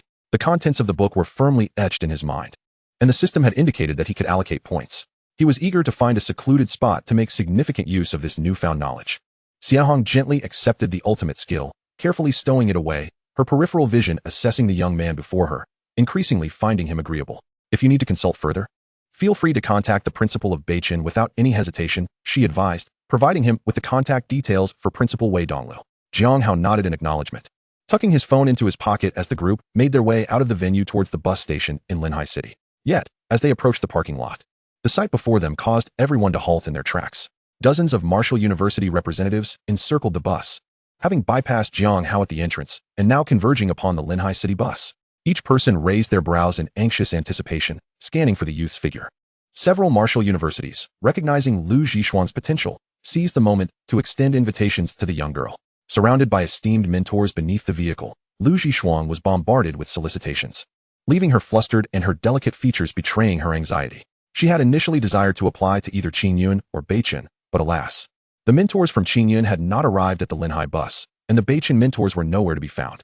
It was not that she looked down upon other martial universities. Rather, the expectations placed upon her by the Liu family loomed like an invisible mountain, suffocating her.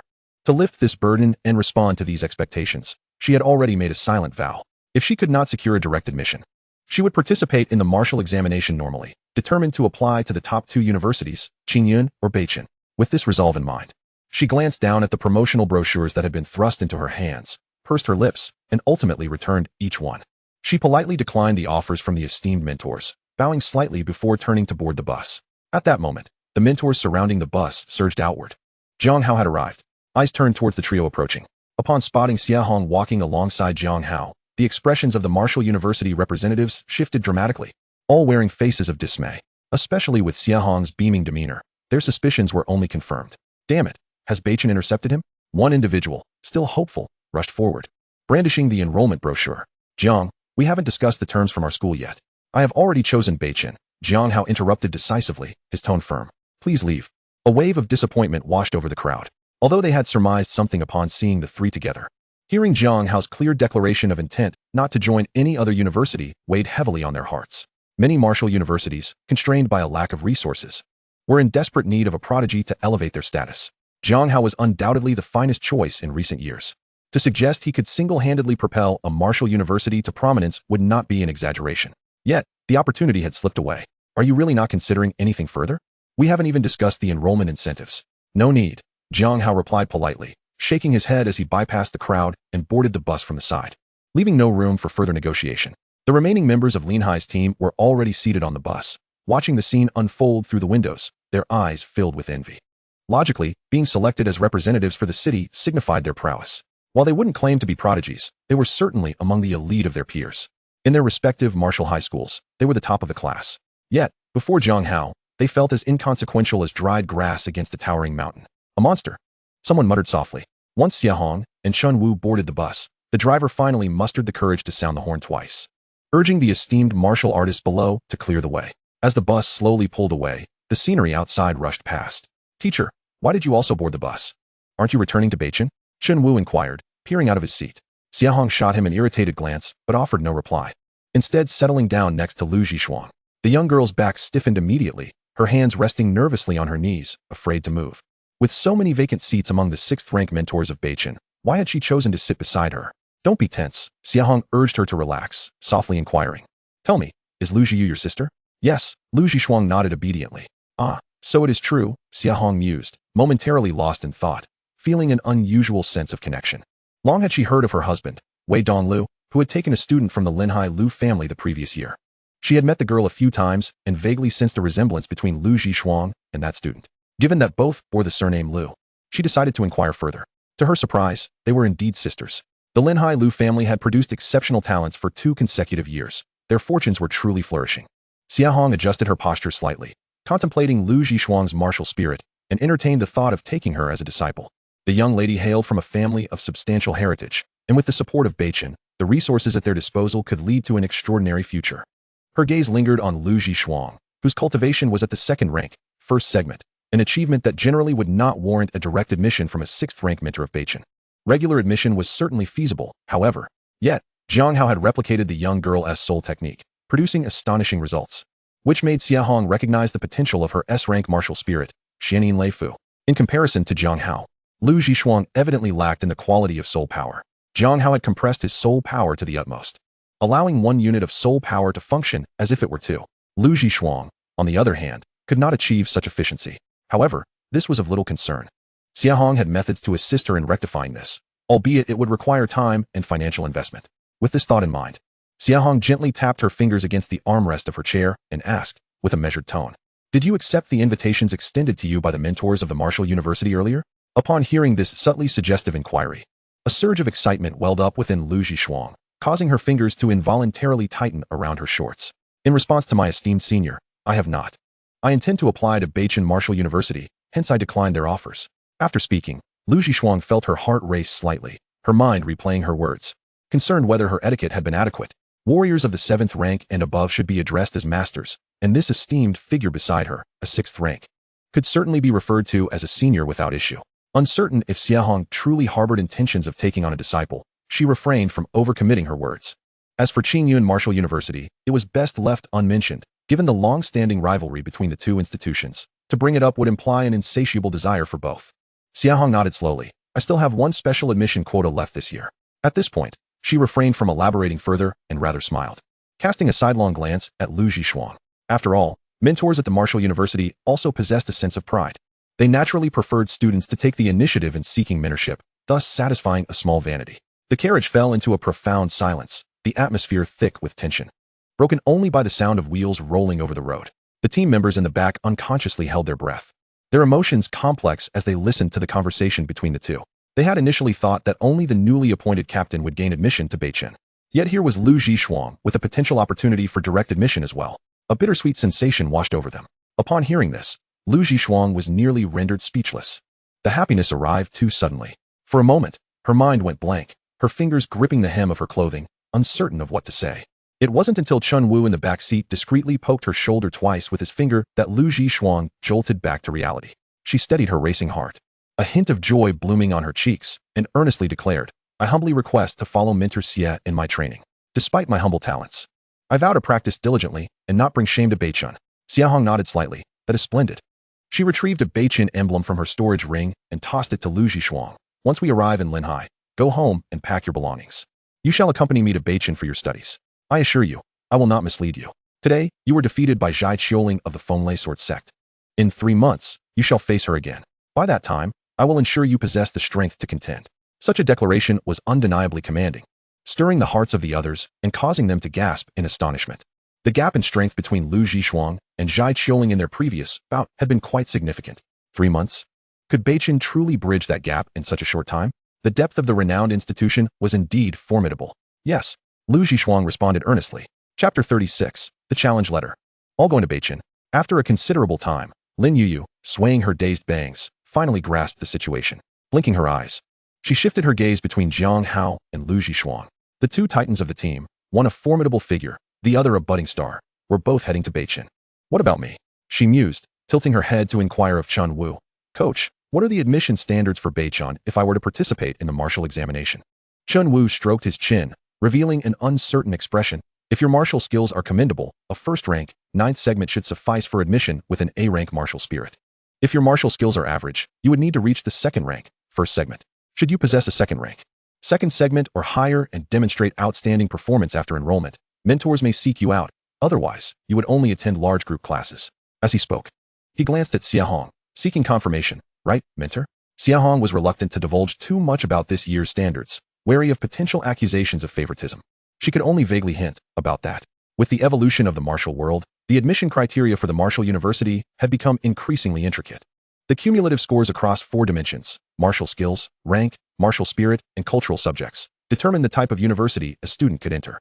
Merely possessing rank or martial spirit was no guarantee of admission into a prestigious school. If you possess a 1st rank, 5th segment, you might consider Yin University, Chun Wu suggested, as if he had discerned Lin Yuyu's desire to attend Beichen.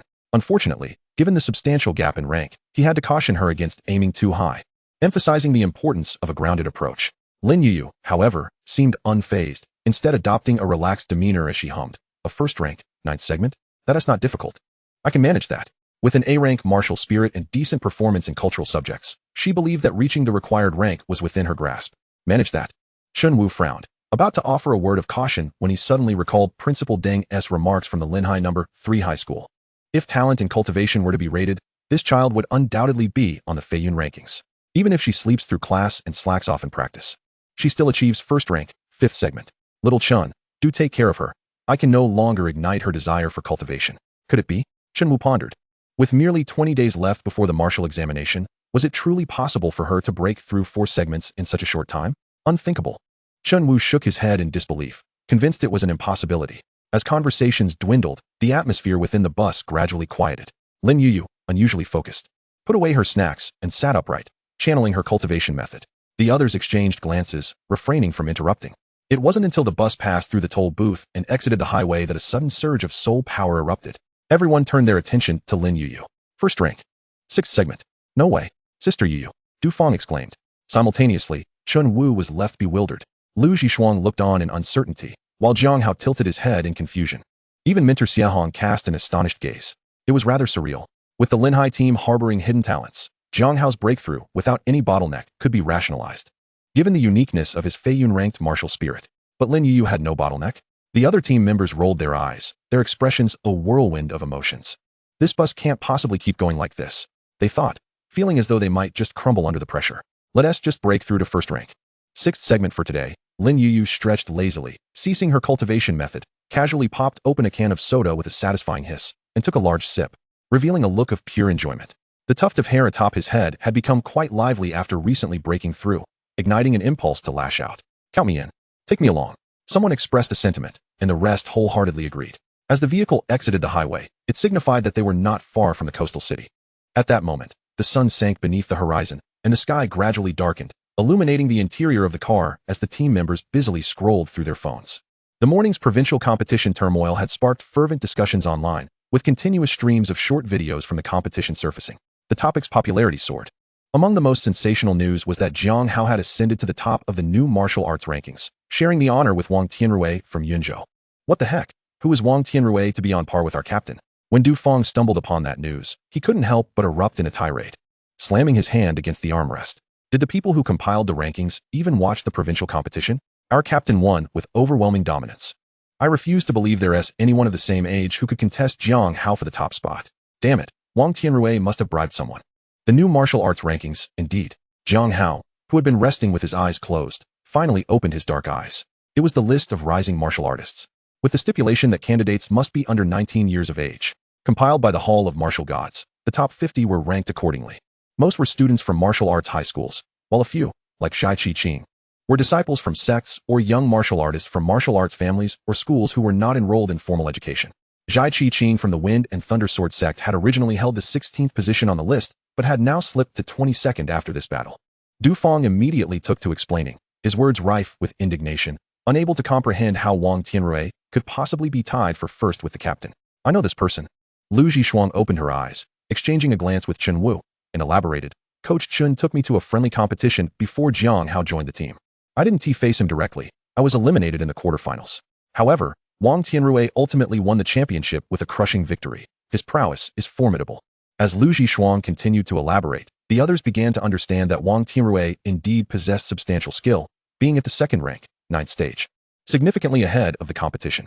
He shared the top spot on the new martial arts rankings with Jiang Hao, while the third place, Chang Yeshan, was only at the second rank, 5th stage, and the fourth, Lu Kuan, was at the same level. Wang Tianrui from Yunzhou was akin to Lin Yuyu, a prodigy in cultivation. However, while Lin Yuyu was laid back, Wang Tianrui was more earnest, resulting in his cultivation level being considerably higher than his contemporaries. In battles, he typically relied on his cultivation prowess to dominate, lacking proficiency in martial skills and not possessing perfected techniques. It was said that he devoted all his time to cultivation, akin to choosing a speedrun route in an online game. Compared to Jiang Hao's high-quality soul power and martial skills, his style was entirely different. Isn't he just a typical data-driven player? Chun Wu quietly remarked, absorbed in his mobile game. Focusing solely on leveling up without honing technique will leave him at a disadvantage when he encounters a true technical expert. The others nodded in agreement. I had a brief conversation with him. Lu Zhishuang continued reminiscing. His personality is quite eccentric, somewhat juvenile, and he is actually a rather endearing young man. She added, slightly embarrassed. On the arena, he often exclaims things like tremble, mortals, and accept my overwhelming prowess. It seemed that these catchphrases were too embarrassing to utter. After finishing, Lu Zhishuang fell silent, inwardly collecting her thoughts. You call that an endearing young man? The group was taken aback. He is a quintessential middle school boy. Moreover, when a boy is praised as cute by a girl, it typically signifies a lack of romantic prospects. Jiang Hao had formed a general impression of this individual, but did not dwell on it. The new martial arts rankings bore no monetary benefits. Sharing the top position was inconsequential, and he had no desire to contest it. As the group chatted, the bus finally arrived in Linhai, stopping at the city's team base. Xia Hong decided to take Lu Zhishuang straight to the Lu family residence for a brief stay before promptly heading to Beichin for rigorous training with their newly recruited disciples. She also instructed Chun Wu to ensure he thoroughly conveyed the details of the floating island ruins to Jiang Hao, fulfilling his duties as a coach. With abundant resources within the ruins, Jiang Hao, having obtained a ticket, certainly must visit. Moreover, if Xia Hong recalled correctly, Lu Zhishuang's sister, Lu Zhiyu, would also be entering the floating island this year, allowing them to be introduced and ensuring Lu Zhiyu could look after Jiang Hao there. Turning to Jiang Hao, Xia Hong remarked, your mentor, Wei Donglu, won't he emerge from the sacred martial ground until he heals. During this time, Chun Wu will serve as your personal bodyguard. If you need anything, don't hesitate to call on him. Feel free to give him orders. In the event of danger, throw him out to take the hit. This fellow's martial soul is that of a tortoise, with a thick shell. No need to worry. Chen Wu interjected. What? Xiahong shot him a glare, noticing his speechless expression. Growing slightly irritated. Have you graduated and now think you're above me? Grown wings and don't take me seriously? Not at all, Chen Wu replied, sheepishly clasping his hands together. I will follow Junior Jiang's lead. That's more like it. Xiahong, usually not one to speak much, found herself having to clean up after her student Chen Wu, who was rather oblivious, making sure everything that needed to be conveyed was communicated. She even patiently offered advice on the paths the other team members might take, including suggestions on martial soul development, martial technique choices, and university application matters. Her insights as a 6th-rank martial emperor proved immensely beneficial to everyone. As night deepened, just as the group was about to part ways, a blinding set of headlights pierced through the darkness. A black motorcycle roared in from the distance, swiftly approaching, with a drift and a sudden stop. It came to a halt before them. From the vehicle emerged a deliveryman, clearly a martial artist, clad in black work attire emblazoned with the words Shunfeng Express. Finally found the Linghai City team bus. Which one of you is Jiang Hao? The deliveryman switched off the bike's headlights, rummaging for a letter, and leaned forward to inquire. Jiang Hao furrowed his brow, stepping out from the crowd. Is that for me? Yes, it's sent from Yunzhou. Someone has issued a challenge to you. Chapter 37. Tremble. Jiang Hao. Curiosity piqued among the group. Their departing steps halted as they urged him to open the challenge letter. Jiang Hao held the dark red challenge letter in his hand, immediately perceiving its substantial worth. With a texture akin to matte, the edges were adorned with golden cloud patterns, and the text, inscribed in smoky ink, was executed with a bold hand. Of course, if the words on the cover were not Tremble, Jiang Hao, it would have been even better, adding a more authentic flavor of the martial world. Just by glancing at the large characters on the cover, he could vaguely guess who had sent it. With a gentle flick of his finger, he unfolded the challenge letter, revealing the text within. To Jiang Hao, fellow Taoist, I, the child of destiny, have observed your recent arrogance and presumptuousness in attempting to share the top position on the new martial arts rankings with me. This is utterly absurd. I shall personally arrive in Linghai City in 3 days for a duel. Should you dare to shy away from this battle, I will ensure that your name trends for 3 days straight. Jiang Hao felt a weight upon him at the thought of accepting the duel. In any case, come quickly, and let us settle this. Signed, the Arbiter of Destiny, Wang Tianrui. Jiang Hao silently flipped the challenge letter over.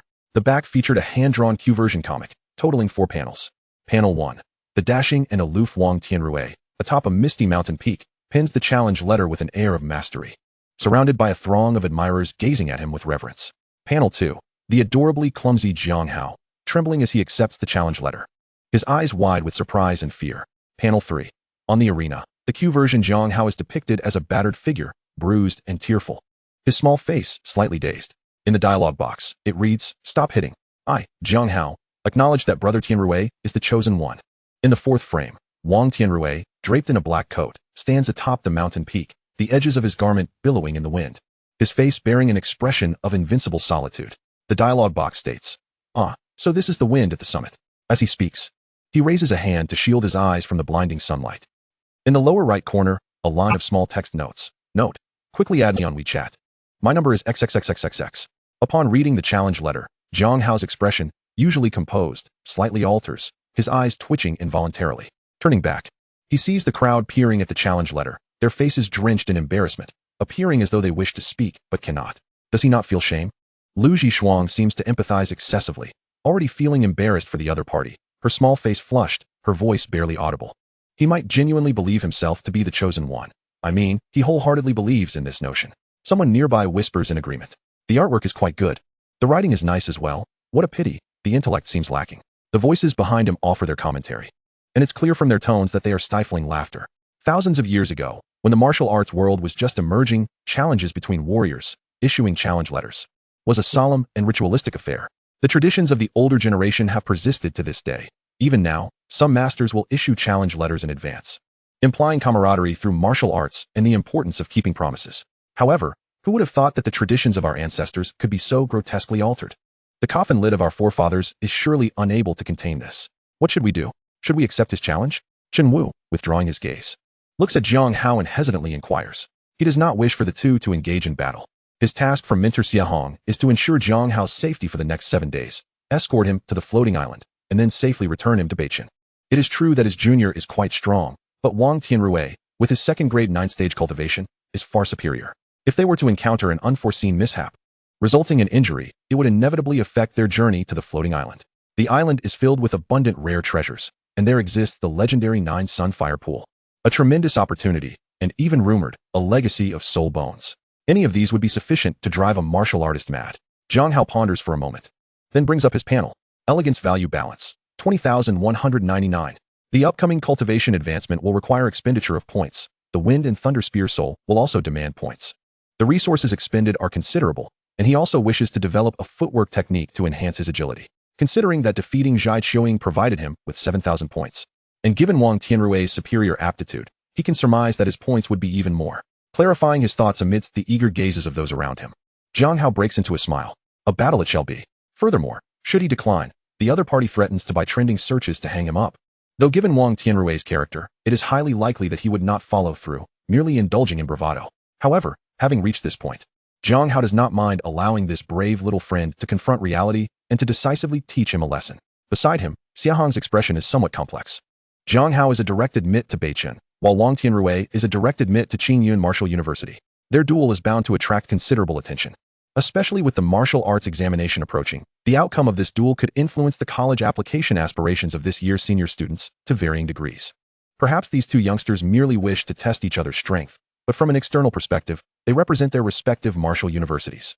It is worth noting that those eligible to apply to Qingyun and Beichen are all prodigies from various regions. If the results of their battle were to sway these individuals, it would necessitate serious consideration. As a core mentor of Beichen, Xiahong's thoughts race like lightning, weighing the pros and cons in her mind. The admission line for Beichen typically falls 35 points below that of Qingyun. If Jiang Hao were to win this battle, perhaps she could manipulate the media slightly? Capitalizing on Jiang Hao's momentum, they could elevate this year's admission line to attract better candidates. In such a scenario, the benefits this battle could bring to Beichen would be monumental. Xiahong feels a surge of excitement, realizing that the principal's willingness to offer a national-level ultimate skill to recruit Jiang Hao is truly far-sighted. Countless thoughts race through her mind, and she doesn't even notice as the others politely bid her farewell. Only when most have left does Lu Zhishuang gently speak, and the two finally depart from the city team entrance, making their way to the Lu residence. Meanwhile, Jiang Hao does not return home. He heads straight to the city team's loft, having come to regard this place as his own home. Chen Wu, designated by Xiahong as a protector, insists on residing in the loft as well to safeguard his junior's safety. However, he must first return to the office to compile the results of the provincial competition into a report for the Linheim Martial Arts Bureau. Jiang Hao expresses no objection. He is welcome to stay, as there are plenty of rooms. Watching Chen Wu leave, Jiang Hao locks himself in the loft's testing room. Under the lights, he gradually itemizes the various rewards from the provincial competition. 20,000 points of elegance value, the Wind and Thunder Spear Soul, and a ticket to the floating island. This is the bulk of it. Additionally, there are the champion's rewards. He retrieves them one by one from his storage ring. 30 bottles of body-tempering liquid. This can be sold as it is of no use to him. He is about to level up soon. B-grade martial technique Shadow Blade, and a sharp, pitch-black long knife. After rummaging through a pile of miscellaneous items, only the 4th-grade pills are of any use. 17 4th-grade pills. Jiang Hao is not dissatisfied. His expression remains calm. The average price for 4th-grade pills is 700,000, and this small box is worth a total of 10 million. Indeed, the champion's reward from the provincial competition is substantial. Alongside the pills, there is also a small pouch containing eggs with white and yellow patterns, about the size of quail eggs. Some kind of rare treasure? Jiang Hao ponders briefly before heading to the kitchen to boil the eggs, eager to see their effects. He happens to be a bit hungry. After a day of competition, he has only eaten breakfast. Chen Wu, in his usual careless manner, has not thought to prepare lunch for the team members. Although a martial artist can manage without a meal, Jiang Hao's appetite is piqued by the aroma of the boiling eggs. Before long, he clears the table of the eggs, then frowns as he returns to the testing room. The eggs have a creamy flavor, quite delicious, but why does his body not react? Could they not be a rare treasure? Logically speaking, the organizers place that bag of eggs alongside the pills, suggesting they are meant for martial artists to consume. Grabbing his phone, he is about to inquire with Chen Wu when several unread messages pop up. Chen Wu, by the way, Junior, this afternoon, the organizers sent a message saying there was a bag of yellow amber sparrow eggs. Due to their oversight, they failed to label them correctly. The organizers asked me to remind you that those are not for human consumption. Sorry, I forgot to mention it until now, but it should be fine, right? Speaking of which, those eggs are quite useful. They come from the yellow amber sparrows, which are at the bottom of the food chain in the beast cave. Their eggs have a strong allure for other fierce beasts. In the future, if you go to the beast cave, you can scatter the eggs around. There is a good chance other fierce beasts will come to scavenge. Where are you? Junior, respond. Are you there? After reading the message, Jiang Hao's expression darkens like forged iron. The air grows cold enough to nearly freeze. He types out a few words forcefully, finally confirming. Humans cannot eat them? Oh, those are beast-attracting eggs, meant for fierce beasts. Quite pricey. Who would dare eat them? What kind of family are you from? Chapter 38, Power Surge. The might of a national-level technique. Such crucial information, why was it not conveyed earlier? Jiang Hao savored the lingering taste of milk in his mouth. And after a brief moment, once he confirmed that his body exhibited no anomalies, his expression gradually settled into tranquility. Excellent, Chen Wu. Your defenses are formidable, I see. At the pinnacle of the 4th grade, are you? Just wait until I reach the 4th grade. I would not mind allowing you to experience the force of an attack from your junior. Jiang Hao lifted his gaze, his eyes sweeping toward the power measurement target. Before he advanced his cultivation and learned the Wind Thunder Gun Soul, he intended to assess his current power for comparative purposes later, and to gain a clearer understanding of his capabilities. Boom. Without any flamboyant initiation, the ice gun struck violently against the target. Jiang Hao lowered his weapon and turned his gaze toward the adjacent display screen. The latest data flashed across the screen. Damage assessment, 19,700. Jiang Hao furrowed his brow, dissatisfied with this outcome. In that previous strike, he had aimed to channel the gun's soul. However, after grasping a fleeting sense in his mind, he ultimately failed. He could sense that the power of this blow was far inferior to that which he had unleashed upon Jai Qiuying. At that time, he and the gun seemed to be drawn together by an invisible force, becoming one, a seamless unity. Everything had felt so natural, so effortless. The current sensation of the gun and him waging separate battles was entirely different. Was it necessary to maintain mental focus, possess unwavering belief, and even harbor a hint of invincibility within to summon the gun's soul? Jiang Hao began to glean that the gun's soul could not simply be summoned at will. Perhaps only by comprehending Wind Thunder Gun Soul could he wield it freely. Temporarily suppressing his thoughts, Jiang Hao summoned the interface and began to allocate points. Martial Soul, Xianjing White Ice Dragon. Cultivation, 4th stage of Martial Master. Martial Techniques, Taiha Fist, Ghostly God Realm, Pajuan Spear Technique, Perfect Realm. Cultivation Method, Starry Soul Sea Technique, Perfect Realm. Ultimate Skill, Wind Thunder Gun Soul, Not Yet Mastered. Elegance Value Balance, 20, 199. Devouring Bonus, Soul Power Recovery Speed, 30.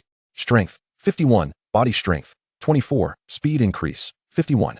Next time I access the panel, please hide the Taiha Fist. It vexes me to see it. Ding. Understood. First, let us enhance my cultivation and refine my bones entirely.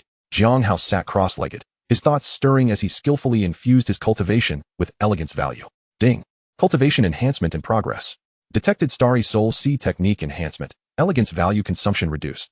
Detected basic refinement in bones. Elegance value consumption reduced. Breaking through. Consumed 1. 050 elegance value. Has broken through to the 5th stage of Martial Master. Consumed 1. 050 elegance value. Has broken through to the 6th stage of Martial Master. Consumed 1. 050 elegance value. Has broken through to the 7th stage of Martial Master. Consumed 1. 050 elegance value. Has broken through to the 8th stage of Martial Master. Consumed 1. 050 elegance value. Has broken through to the 9th stage of Martial Master. Detected imminent breakthrough to 3rd grade Martial Spirit Realm. It is advised that the host first seek a suitable condensing soul method before proceeding with the breakthrough.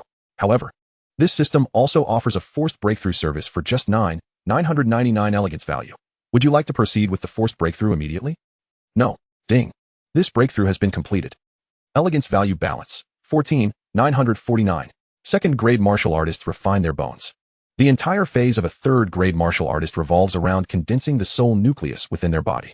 The existence of the soul nucleus allows the martial artist's soul power to be further compressed, providing greater explosive potential and a more robust soul power reservoir. Soul nuclei come in 4 varieties: misty white, deep navy, deep purple, and radiant gold, corresponding to the C, B, A, and S grades of condensing soul methods, respectively. There is no need to force a breakthrough to the 3rd grade before mastering the condensing soul method. Otherwise, the human body would be akin to an engine idling, quickly overheating and yielding more harm than good. Moreover, the cost of a forced breakthrough is exorbitant. Jiang Hao's expression turned grim. A normal breakthrough consumes 1,050 elegance value. So when attempting to breach the grade barrier, from 9th stage of 2nd grade to 1st stage of 3rd grade, the consumption would likely quadruple, amounting to around 4,200. The 999 cost truly dampens the desire for a forced breakthrough. With his palm open and clenched again, he felt the surging power within him, adapting momentarily to the explosive enhancement of his physical attributes. At this moment, all 108 major bones of Jiang Hao had undergone complete refinement. The bones delineated sharp lines beneath his skin, rendering him akin to a drawn sword. His physical prowess had reached its peak. It was at this instant that he comprehended the exhilaration of overpowering others, as Wang Tianrui did. His entire being felt impenetrable. No one could breach his defenses. What joy it would be to engage in combat. Exhaling a breath of stale air, Jiang Hao composed a message, sending a text to Xia Hong. Senior Xia, can my mentor provide an S-grade condensing soul method at this time? A prompt reply followed. Yes, indeed. Typically, condensing soul methods require academic credits for exchange. However, your status as a guaranteed student is exceptional. Your mentor is currently recuperating at the martial arts sacred ground and cannot come out. Thus, I will have your senior sister, Lu Jiu, deliver it to you. You two can become acquainted, and later you can enter the floating island together. Xia Hong had not anticipated Jiang Hao's urgency for a condensing soul method. She thought of it merely as a prodigy wishing to gain early insight. Thank you. With the condensing soul method, he could begin to form the embryonic shell of the soul nucleus, continuously filling it with soul power and compressing it. Once the soul nucleus became perfect and flawless, he would be at the 9th stage of the 3rd grade. After establishing the embryonic form of the soul nucleus, one could briefly fly, marking a qualitative leap for 3rd grade martial artists. Jiang Hao aimed to construct a radiant golden soul nucleus. Thus, procuring an S-grade condensing soul method was imperative. Regarding the different colors of soul nuclei, there are significant distinctions. The least desirable misty white soul nucleus has the smallest capacity, making it easy to fill, which accelerates the advancement of martial artists, often chosen by those without backgrounds. Their promotion speed in the 3rd grade can even surpass that of 2nd grade. Conversely, the radiant golden soul nucleus possesses a capacity many times greater than the misty white, resulting in a slower advancement but offering higher combat strength and explosive potential. Pulling his thoughts back, Jiang Hao felt adapted to the physical prowess of the 9th stage of the 2nd grade. He then conjured the ice gun and approached the power measurement target to test the might of a 2nd grade 9th stage. The gun shot forth like a dragon. Boom. As the gun's tip traced through the air, another crack appeared in the target center. The screen displayed the data. Damage assessment, 27,600. No surprises, the increase was minimal. The primary focus of 2nd grade martial artists is enhancing their bone strength, with less emphasis on damage output. This distinction is significant when compared to the 3rd grade. Only after condensing the soul nucleus would explosive power become paramount. The path of martial cultivation is truly not a mere saying. Jiang Hao's expression remained calm as he shook off the slight tingling in his right hand. His gaze then became fervent as he focused on the Wind Thunder Gun soul panel. This, then, is the crux of enhancing my damage output, the national level ultimate skill. I hope you will not disappoint me. Exhaling a breath of stale air, Jiang Hao narrowed his eyes. In the next moment, the system points surged into him. Ding! Comprehending Wind Thunder Gun soul ultimate skill. It is comprehension, not mere enhancement, is it? Consuming 800 elegance points, the Wind Thunder Gun soul has imparted some insights. First soul, Surging Storm, Essence of Gale. Consuming 1600 elegance points, the Wind Thunder Gun soul has imparted some insights. Second soul, Shattering Sky, Force of Rupture. Consuming 3200 elegance points, the Wind Thunder Gun soul has imparted some insights. Third soul, Flowing Thunder, Arc of Electricity. Consuming 6400 elegance points, the Wind Thunder Gun soul has imparted some insights. Fourth soul, Penetrating Void, Transcending All Laws. Insufficient elegance points to continue the derivation. Total consumption this time, 12,000 points. Remaining elegance points, 2,949. Buzz. As the notification descended, Jiang Hao's fingers tightened around the gun barrel, and a tempestuous gust erupted from the gun's tip, swirling violently within the chamber. The black attire was lifted by the wind, and it felt as if countless invisible blades were violently colliding within the room. The tempest intensified, and the gun trembled, as if momentarily unaccustomed to the sudden infusion of the gun soul's intent, resisting this unfamiliar force. The Xianbing dragon gun subtly exhibited signs of going berserk. Yet soon, the warmth emanating from its master's palm seemed to resonate with the icy spear, gradually calming its tumultuous spirit. The howling winds began to subside. As the garment, lifted by the wind, slowly descended, Jiang Hao suddenly opened his obsidian eyes. His gaze was sharp and piercing. Should anyone stand before him at that moment, they would undoubtedly be struck with terror, their minds too daunted to entertain even a flicker of rebellious thought. His eyes bore a chilling precision, akin to a scalpel slicing through flesh. This was the enhancement bestowed upon him by the fourth soul, Penetrating Void, the gun soul that transcends all laws. Gripping the gun barrel tightly, his gaze swept over the target center. Subsequently, accompanied by the howling sound of piercing air, a remarkably pure thrust was unleashed with ferocity. Boom. Crack. A resounding explosion reverberated throughout the measurement chamber, the sound lingering for an extended period.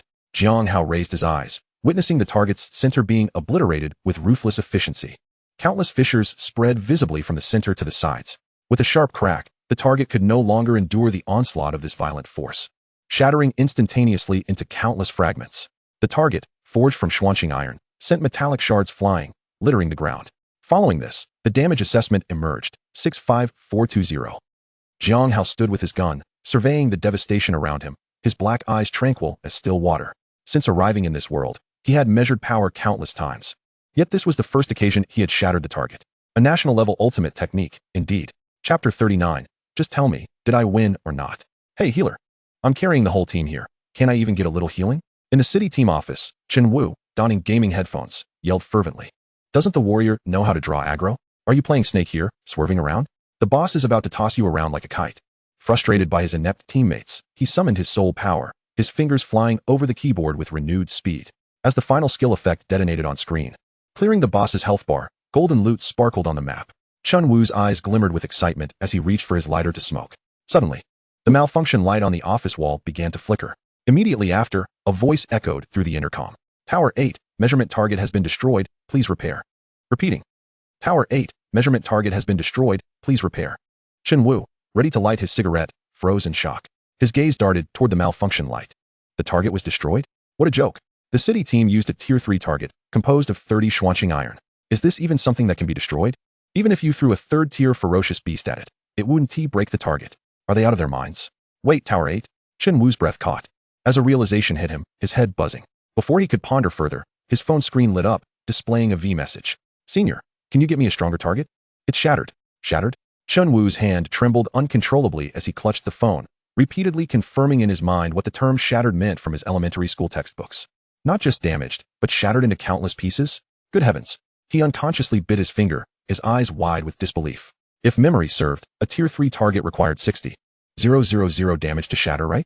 You're more ferocious than a beast. In a single night, you've broken a record that stood for millennia among second-tier warriors. You've even surpassed historical records by an astounding 20,000 damage points. Chen Wu's mind was in disarray. He couldn't fathom how Jiang Hao accomplished this. His fingers, numb, typed out a message. No, that's too costly. You're heading to Beichin soon, and the city leaders won't approve. When you get to Beichin, the targets there are top tier, using level 9 cores. Also, can you tell me how the hell you did that? On the other side, Jiang Hao grinned widely. I have a cheat. What cheat? Chen Wu typed furiously. Did you comprehend the Wind Thunder Gun Soul? Indeed.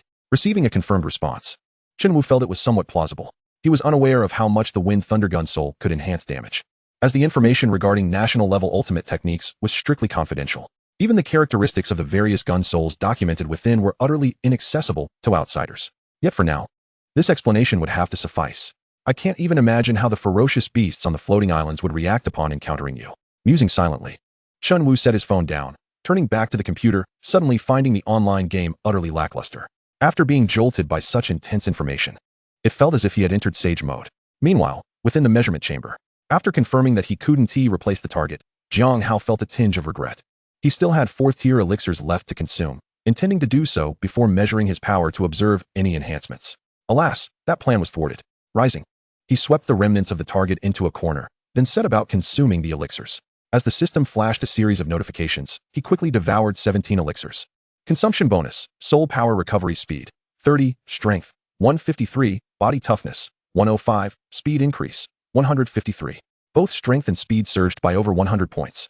Jiang Hao had no idea how much his damage would ultimately increase, but he felt confident that the enhancement would be at least above 10, ensuring he could reach 70,000 points without a doubt. As he opened the measurement chamber door, preparing to leave, Jiang Hao glanced once more at the system panel. Remaining elegance points, 2,949. 20,000 points truly could not withstand expenditure. It had vanished in an instant overnight. The dwindling balance prompted a deep sigh from Jiang Hao. Comprehending the fifth intent of the Wind Thunder Gun Soul required 25,600 elegance points. It seemed he would need to devise more strategies to gather resources. The national-level ultimate technique was exceedingly formidable. Should he truly grasp the fifth intent, he was confident that with his second-tier 9th-stage cultivation, he could unleash 120,000 damage. By that time, he would indeed overshadow the past and present. In Yunzhou City, the Wang family, within a quaint courtyard at the foot of a mountain, adorned with rockeries and flowing water, lush greenery thrived. Beside the artificial hill in the main courtyard, Wang Tianrui sat at a stone table, engrossed in a spirited comic book. The young lad, clad in a crisp white shirt, had his right arm wrapped in bandages and was emulating the protagonist's moves from the comic, throwing punches with a glimmer of excitement igniting in his eyes. "Brother, are you sneaking another peek at comics?" A clear voice suddenly rang out from behind the hill. Startled, Wang Tianrui jolted and hurriedly concealed the comic. Upon lifting his gaze, he saw his youngest sister, Wang Dongdong, and he breathed a sigh of relief. nonchalantly spreading the comic back out on the stone table, resuming his engrossed reading. The Wang family consisted of 3 children, with Wang Tianrui as the eldest and Wang Dongdong, merely 10 years old, as the youngest. What is up? Is there something you need? He asked without lifting his head. Of course there is. Father said you aren't allowed to read. Wang Dongdong, petite and unable to reach the edge of the table even on tiptoe, pouted in irritation. Father said you're about to duel Jiang Hao, and you should be focusing on your training. Be careful not to get beaten so badly you won't be able to find your teeth. Huh. Wang Tianrui smirked, playfully ruffling Wang Dongdong's hair. In the lexicon of the protagonist, the word failure does not exist. I, the child of destiny, shall never lose. As he spoke, he pointed dramatically at a falling leaf. His fingertip coalescing with a glimmer of white light, causing the leaf to split in two. The display was impressively ostentatious, leaving the little girl momentarily awestruck. See, this is your brother's innate martial spirit, a rarity in the world. Wang Tianrui caught the gleam of admiration in his sister's eyes, a wave of pride washing over him. Though his expression remained calm. However, Wang Dongdong's gaze of adoration quickly faded as she pouted. Brother, I've seen Jiang Hao's battle videos. He is way more handsome than you. Stop being so vain. His lance technique is excellent, and he possesses great power. You are no match for him. Hey! Wang Tianrui set the comic down, his expression turning serious. No matter how powerful he is, can he breach your brother's defenses? His soul skill may not be highly destructive, but it primarily focuses on resilience. With a physical constitution at the 2nd rank, 9th stage, bolstered by countless body-tempering potions, who could break through his defenses? That senior I faced last time had a strike with over 30,000 damage, and I still withstood it. Wang Tianrui boasted proudly. Brother, you were injured quite badly, though? Wang Dongdong pointed out mercilessly, deflating his self-praise. You little rascal. Wang Tianrui was momentarily taken aback and slightly irritated. Just tell me if I will win. Then will you win this time? Wang Dongdong asked innocently. I've already bragged to my classmates. If you lose, I'll have no face to go to school. Upon hearing his sister's inquiry, a faint smile curled at the corners of Wang Tianrui's mouth, and he replied nonchalantly, of course, I will win. Remember, after this battle, the world shall know who is the true child of destiny. Jiang Hao is but a mere stepping stone on my path of growth, I have not even regarded him as a threat. Just then, their cousin from the Wang family rushed over from a distance. Wang Tianrui, if you lead my little sister astray again, I'll take you on. She swiftly scooped up Wang Dongdong. Dongdong, let us go. Your brother is not quite right in the head. It's best not to associate with him. Humph. After they left, Wang Tianrui displayed a look of disdain. Unfazed by their departure. The protagonist is often unappreciated at first. It's a classic trope. Chapter 40. The energetic senior arrives in Linhai. The following morning. News of Wang Tianrui's impending duel stirred considerable discussion online. According to Wang Tianrui himself, Jiang Hao had accepted the challenge the previous night, and the two had made preliminary contact on WeChat. Many spectators on the martial artist forum gathered to comment. Wow, this is the most explosive gossip in recent times, right? They just ranked jointly at the top of the new martial rankings and immediately challenged each other? Think about it. This should be considered a showdown between Qin Yun and Beichin, right? Quite reasonable. The prestigious Qin Yun Martial University values its reputation. They must still be smarting from Jiang Hao's cold rejection.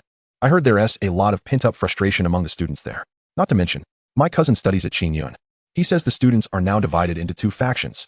One believes Kai Feng was too arrogant during the awakening ceremony, embarrassing Qin Yun, so Jiang Hao's refusal was justified. This faction views Jiang Hao quite favorably, but the other faction consists mostly of those who were humiliated by Kai Feng back in the day, all forced into enrollment through violence. They can't tolerate it, thinking Jiang Hao is too high-handed, feeling quite resentful. This faction has a poor impression of Jiang Hao. And some seniors even said that once Jiang Hao officially enters university, they plan to challenge him at Beichin and personally test the strength of this arrogant kid. The forum posts rolled on. Whoa, there's insider information, bro. Unbelievable Qin Yun. So what faction do you think Wang Tianrui belongs to? When someone inquired, the previous commenter replied. Wang Tianrui hasn't even enrolled yet. He doesn't know anyone from Qin Yun, so he clearly doesn't belong to any faction. He simply doesn't want to share the top spot. Wow, the rivalry among prestigious schools is so complicated. Eating melon spectators, JPG. Who will win? Our underground casino in Haining has already opened betting. I'm thinking of placing a wager. Can anyone offer guidance? Our underground casino is also open. Betting on Jiang Hao. IP located in Linhai. What? Linhai SIP? So you're betting on your local hero? I'll place my bet on Wang Tianrui. Those betting on Wang Tianrui, brothers. I've already wagered 200,000. Jiang Hao absolutely cannot breach Wang Tianrui's defenses. Kids, are you foolish? Look at the odds. Jiang Hao is 21-1, while Wang Tianrui is 19-1. The house clearly favors Wang Tianrui, can't you see? Only you understand? Let me tell you. The original odds for both were 2-1. It was a 50-50 chance. Last night, a large sum of money suddenly flowed into Yun City, betting on Wang Tianrui, which altered the odds. TSK, you little newbies. Real gamblers like me are betting on a tie, 20-1, folks. Gambler? A gambler doesn't get a house. In the morning, sunlight streamed through the wooden windows of the attic, filling the air with the warmth of early summer. Jiang Hao opened the door to the attic, which had been knocked upon. Outside stood a striking figure dressed in sporty shorts and an oversized white hoodie. Her oval face framed by a high ponytail that swayed gently with her movements. Beneath a baseball cap, her lively eyes sparkled with energy, reminiscent of the vibrant Lu Zhishuang. Hey, handsome junior. You must be Jiang Hao. The girl raised her hand, beaming brightly. Lu Zhiyu? Jiang Hao's demeanor remained composed as he gazed at her face for a moment, confirming her identity. Yesterday, Xiaohong mentioned sending someone to deliver the soul condensing method. She arrived rather swiftly. I'm a year ahead of you. Just call me senior. Lu Zhiyu's lips curled into a playful smile, revealing a charming little canine tooth. Instinctively, she reached out, intending to pat her junior's head as she would with other juniors in the school. Unbeknownst to her, this action was akin to teasing a tiger by its whiskers. Soon, she caught a glimpse of the coldness lurking in the depths of the seemingly tranquil black eyes of the boy. The hidden sternness in his gaze caused her hand to freeze midair, and, feeling embarrassed, she quickly withdrew it. How about letting me in first? She shook the soul condensing method in her hand, gesturing toward the interior of the attic, forcing a light-hearted smile to cover her earlier awkwardness. Jiang Hao nodded slightly, moving closer to the door to allow her entry. In contrast to Lu Zhishuang's composed nature, Lu Zhiyu was more lively and spirited. This is evident from the daring spirit of the young girl.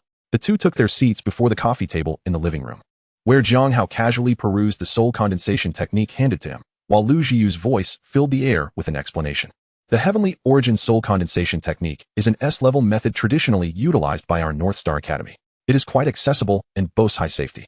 Even if there are errors during the technique's execution, no significant harm will ensue.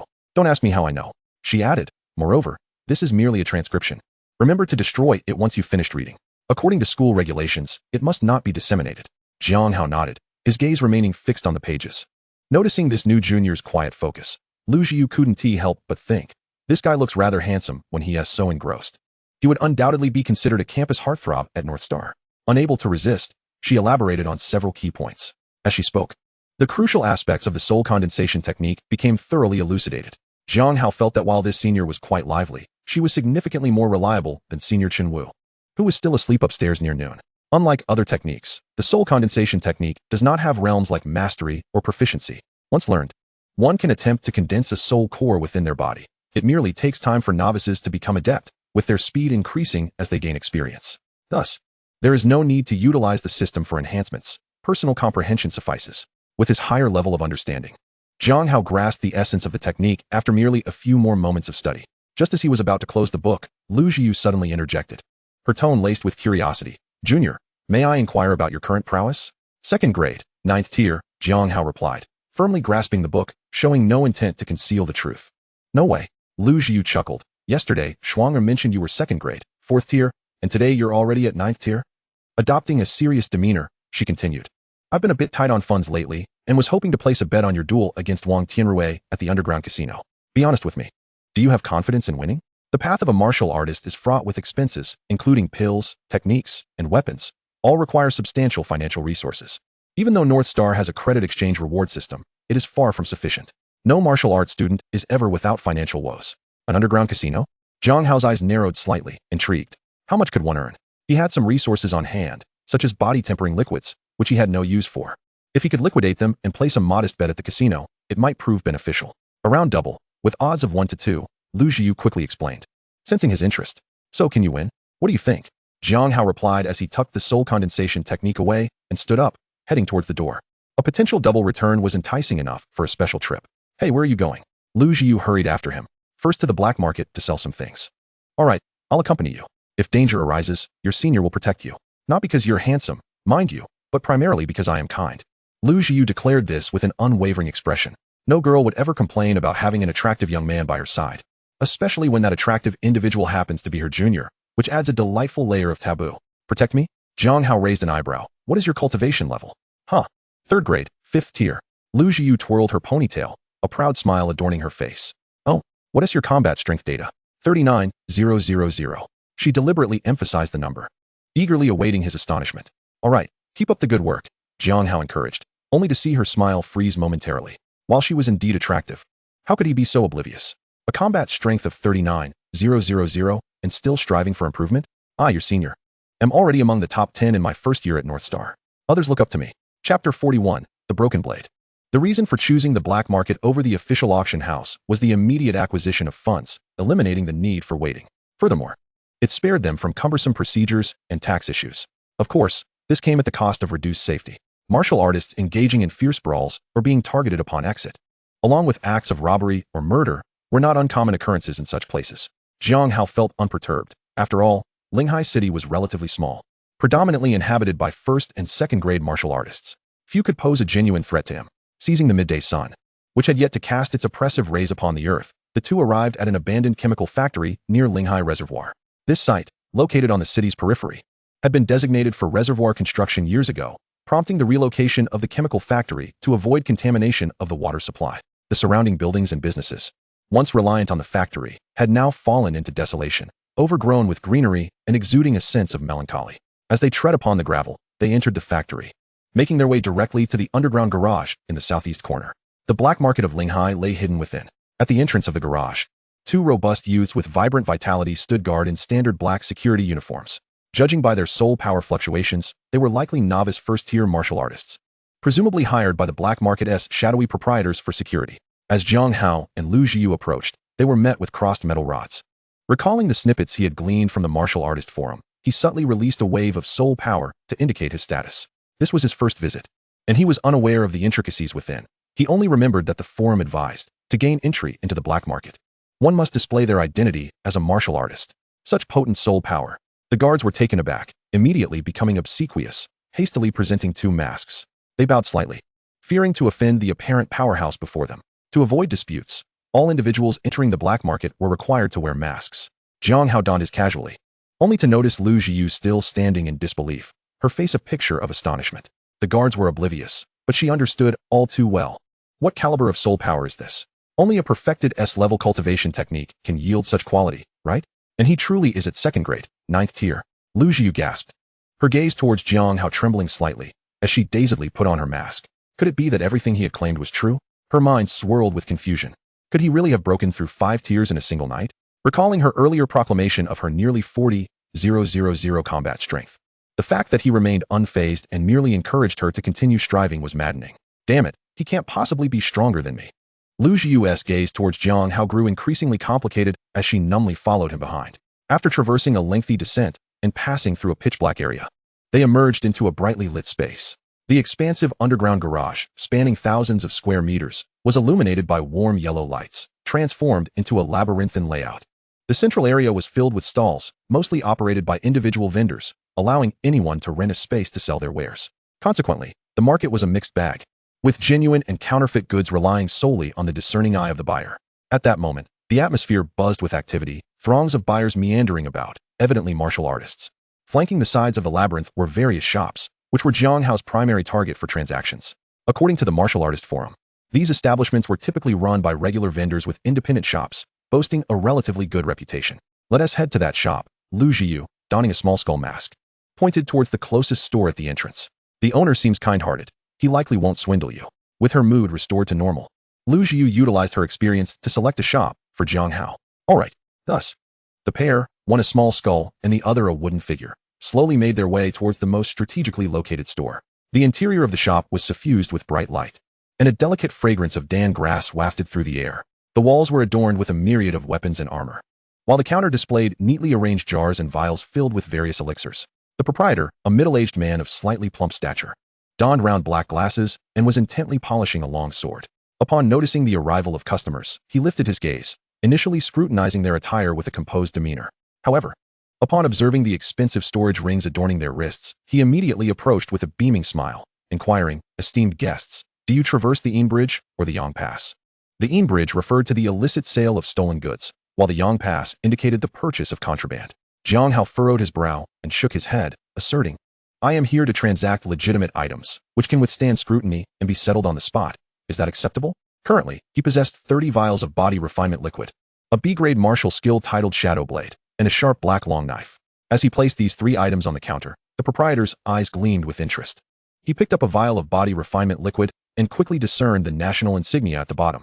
The trade of body refinement liquid was predominantly monopolized by the martial deity temple, and the national insignia indicated it was a legitimate product, rarely found in the black market, thus considered a hard asset.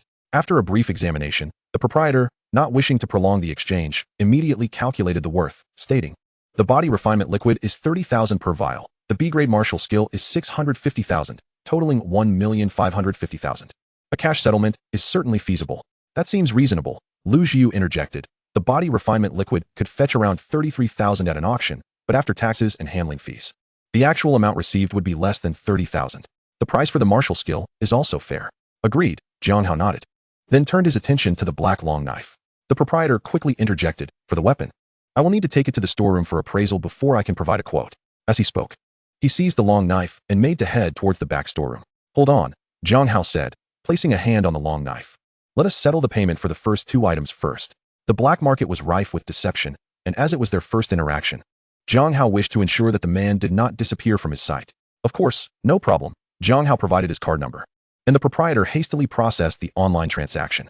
Seizing the opportunity, Lu Jiu scrutinized the weapon. Crafted from Xinjiang black steel, it was likely an A-grade weapon. "You possess quite a treasure, Junior." At Beichin Martial University, 40 credits were required to exchange for an A-grade weapon, with an external market value of approximately 4 million. "Junior?" The shopkeeper, while fiddling with his phone, silently speculated about the duo's identities. Martial University students?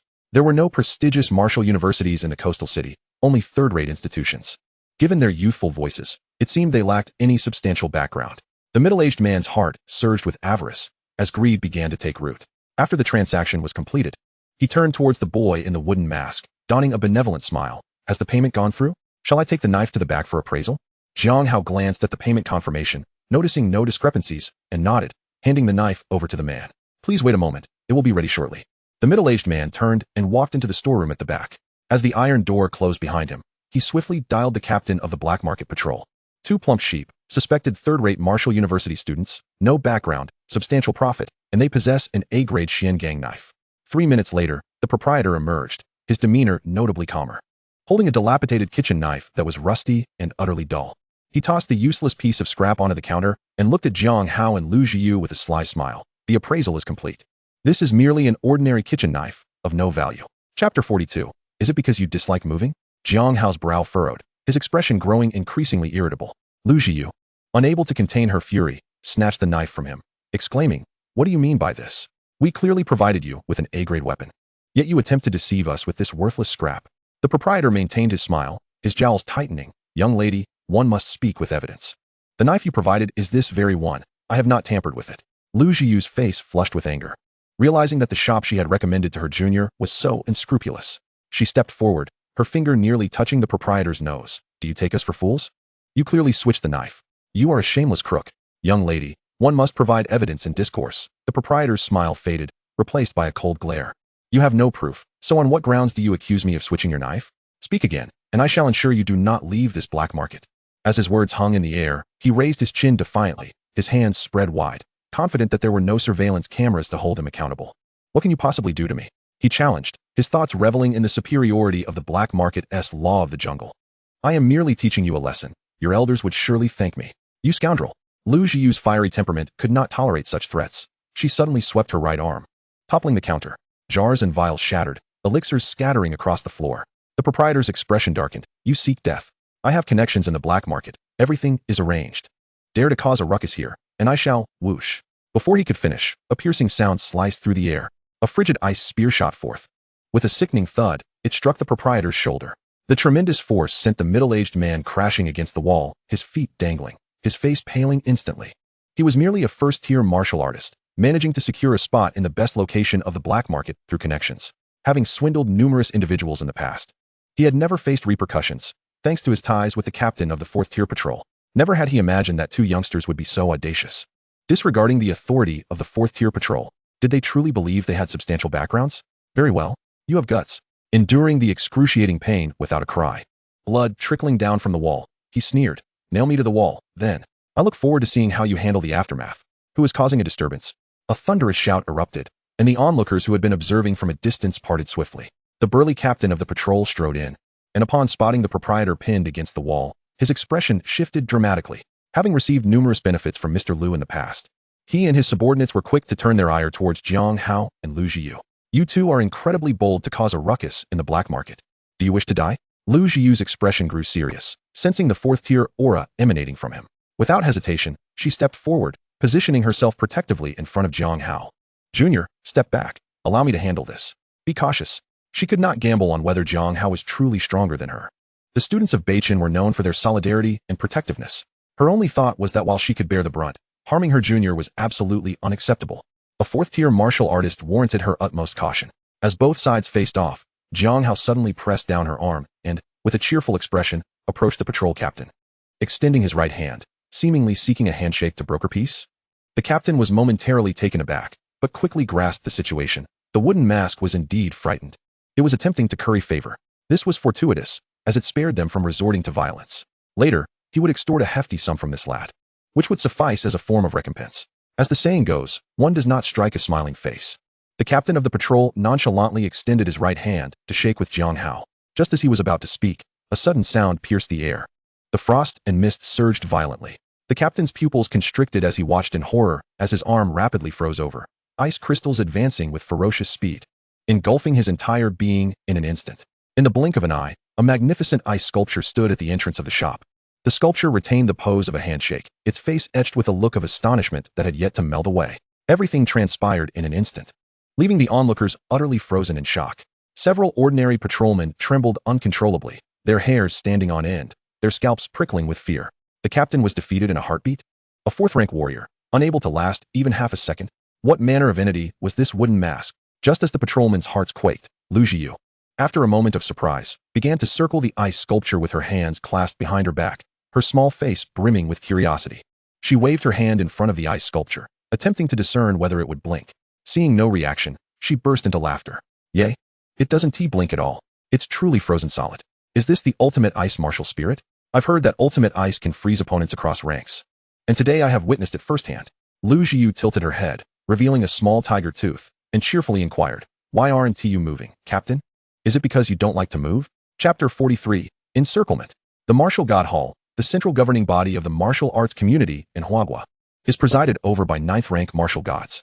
Each city boasts a branch, with the highest position within the branch being that of the branch lord, who typically possesses 5th-rank cultivation and oversees all martial affairs within their jurisdiction. Beneath them are the left and right branch envoys, ranking between 4th and 5th levels. The left envoy manages external affairs, responsible for the extermination of ferocious beasts and the suppression of sects, often concurrently serving as the director of the Law Enforcement Bureau. The right envoy presides over internal matters, overseeing the distribution of martial arts techniques and elixirs, as well as the economic lifeblood of the jurisdiction. The black market chemical plant that Jiang Hao visited was a clandestine enterprise orchestrated by Zhang Zhenwu, the right envoy of Linhai. The branch lord and the left envoy had heard whispers of Zhang Zhenwu's clandestine money-making endeavors, yet chose to remain silent. It was entirely reasonable to seek additional funds given the scarcity of martial resources. The three major powers of Linhai interacted daily, and the intrigue surrounding trivial profits seemed rather petty. As long as they did not infringe upon the core interests of the Martial God Hall, all was well. At this moment, the Linhai branch welcomed two distinguished guests, the 6th-rank Martial Emperor Xiahong and her newly accepted disciple, Lu Zhishuang. Accompanied by the branch lord and two others, the atmosphere was harmonious, filled with laughter.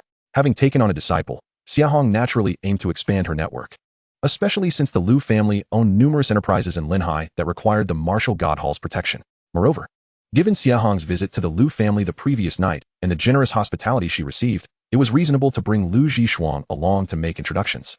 In the future, as Zhishuang developed in Linhai, others would be wary of her connection to a 6th-rank martial emperor. As for Jiang Hao, once her husband recovered, he would naturally introduce the young man to a broader network, leaving her with little to worry about. It was rumored that the Lu family had recently acquired the rights to operate a medicinal herb garden on the outskirts, causing discontent among several minor sections.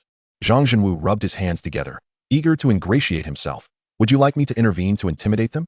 Zhang Zhenwu was known for his diplomatic approach.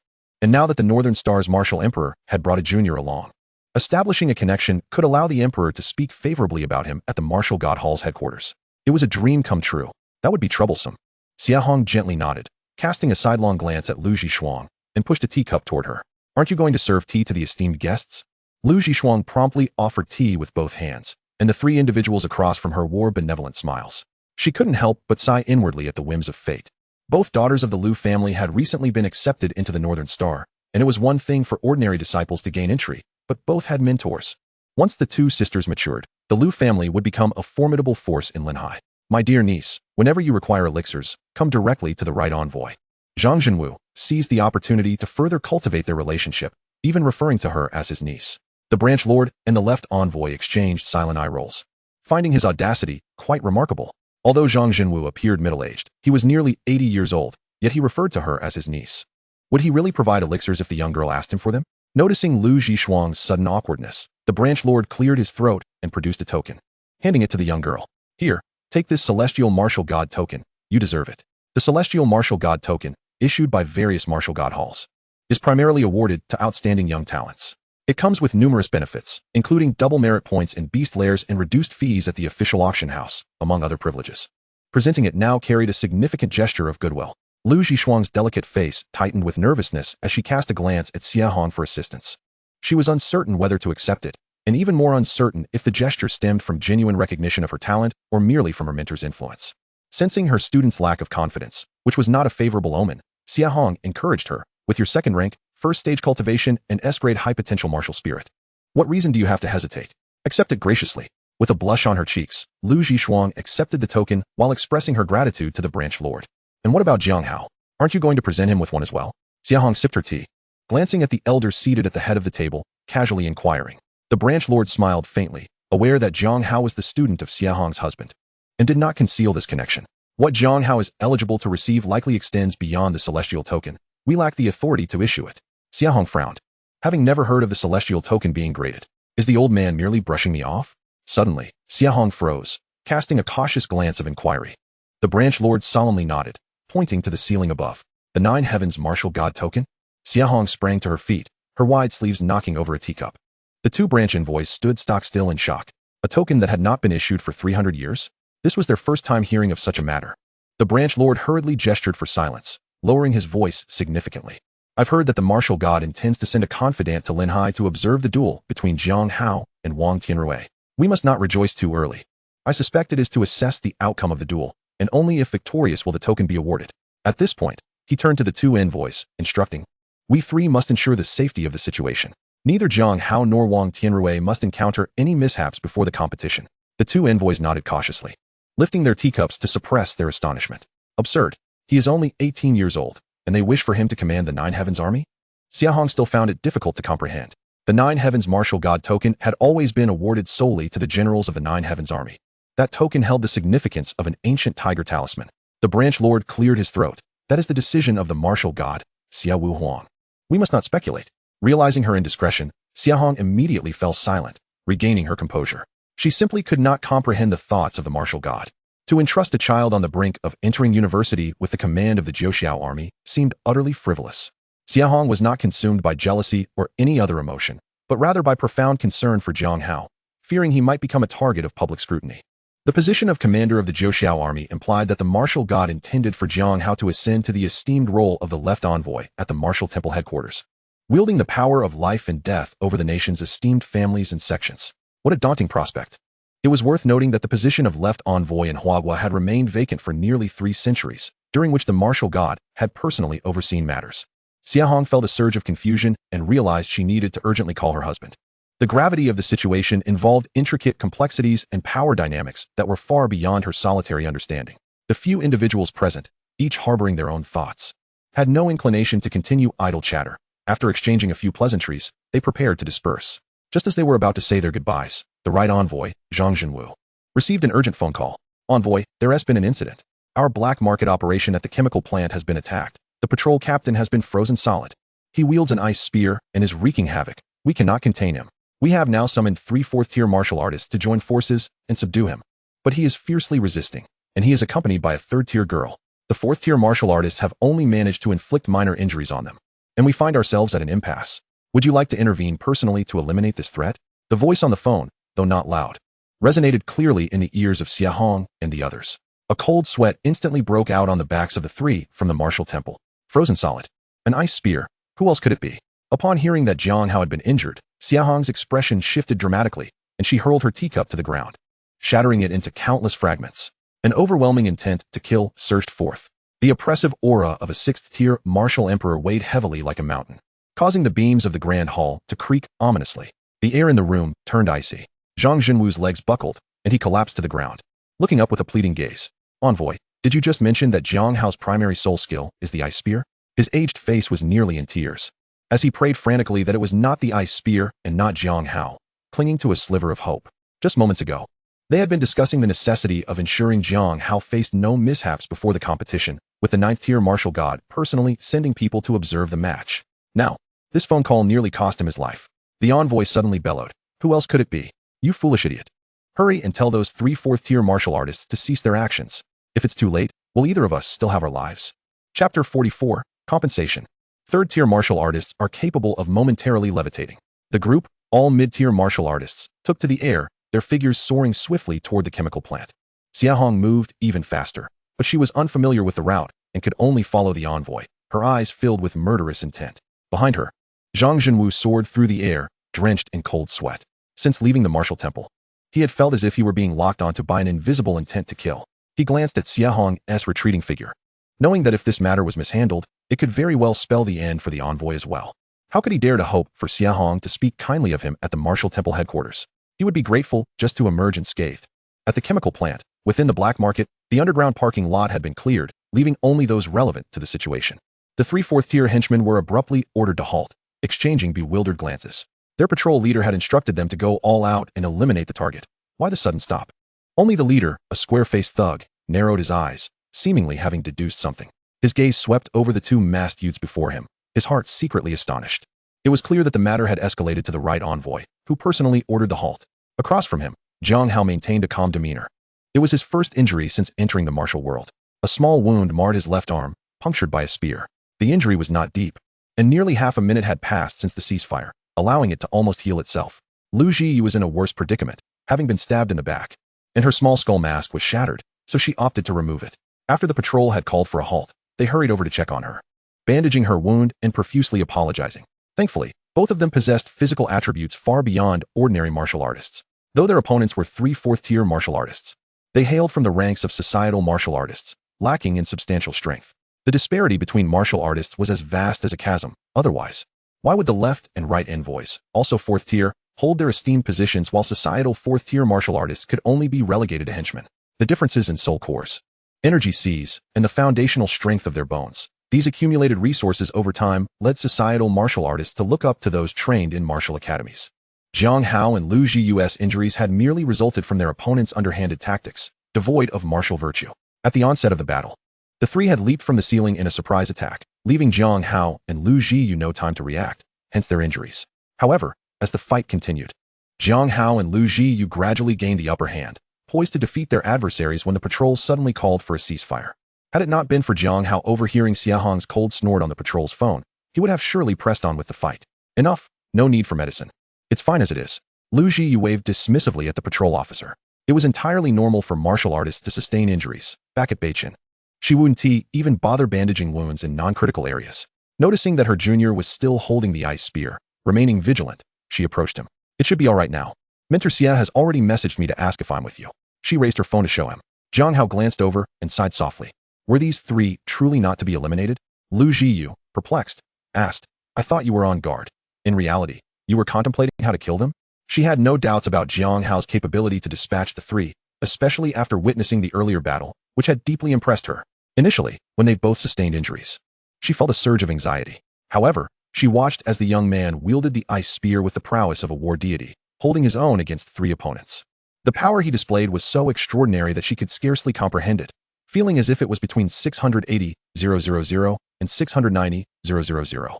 Subsequently, as she joined the fray, she found herself, despite being a senior, relegated to a supportive role. It took her a considerable amount of time to regain her composure amid the tumult of emotions.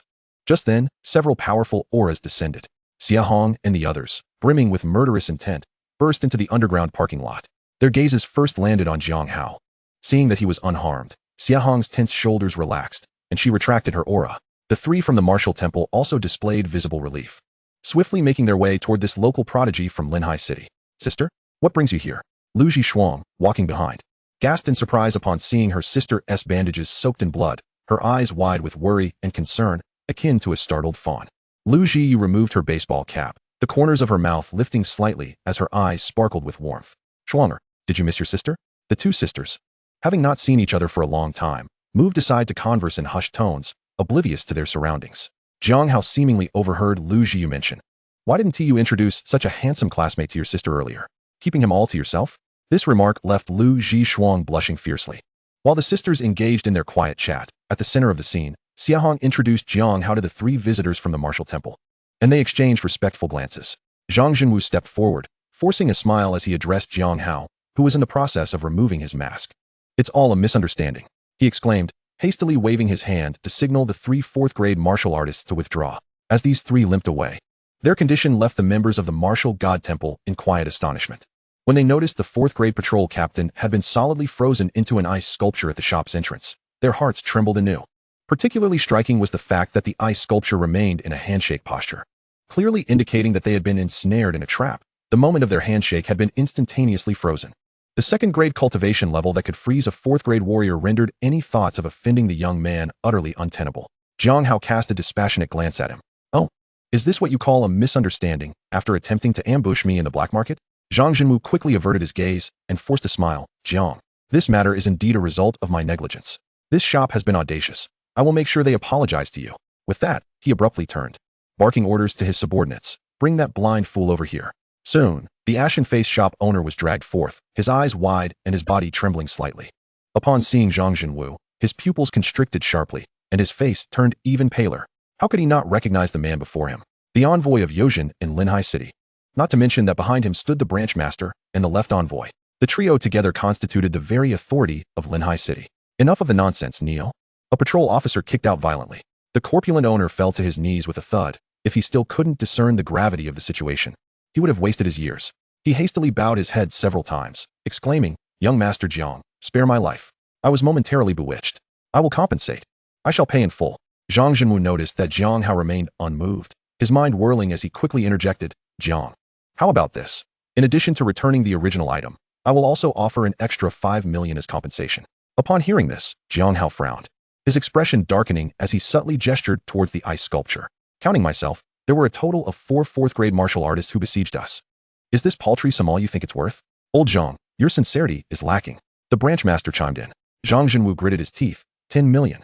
Plus a 5th-grade ice soul pill, which would greatly benefit cultivation. Jiang Hao's dissatisfaction with this incremental increase was evident as he raised 3 fingers. 30 million. Zhang Jinwu exclaimed in disbelief, cursing inwardly. "Why don't you just rob a bank?"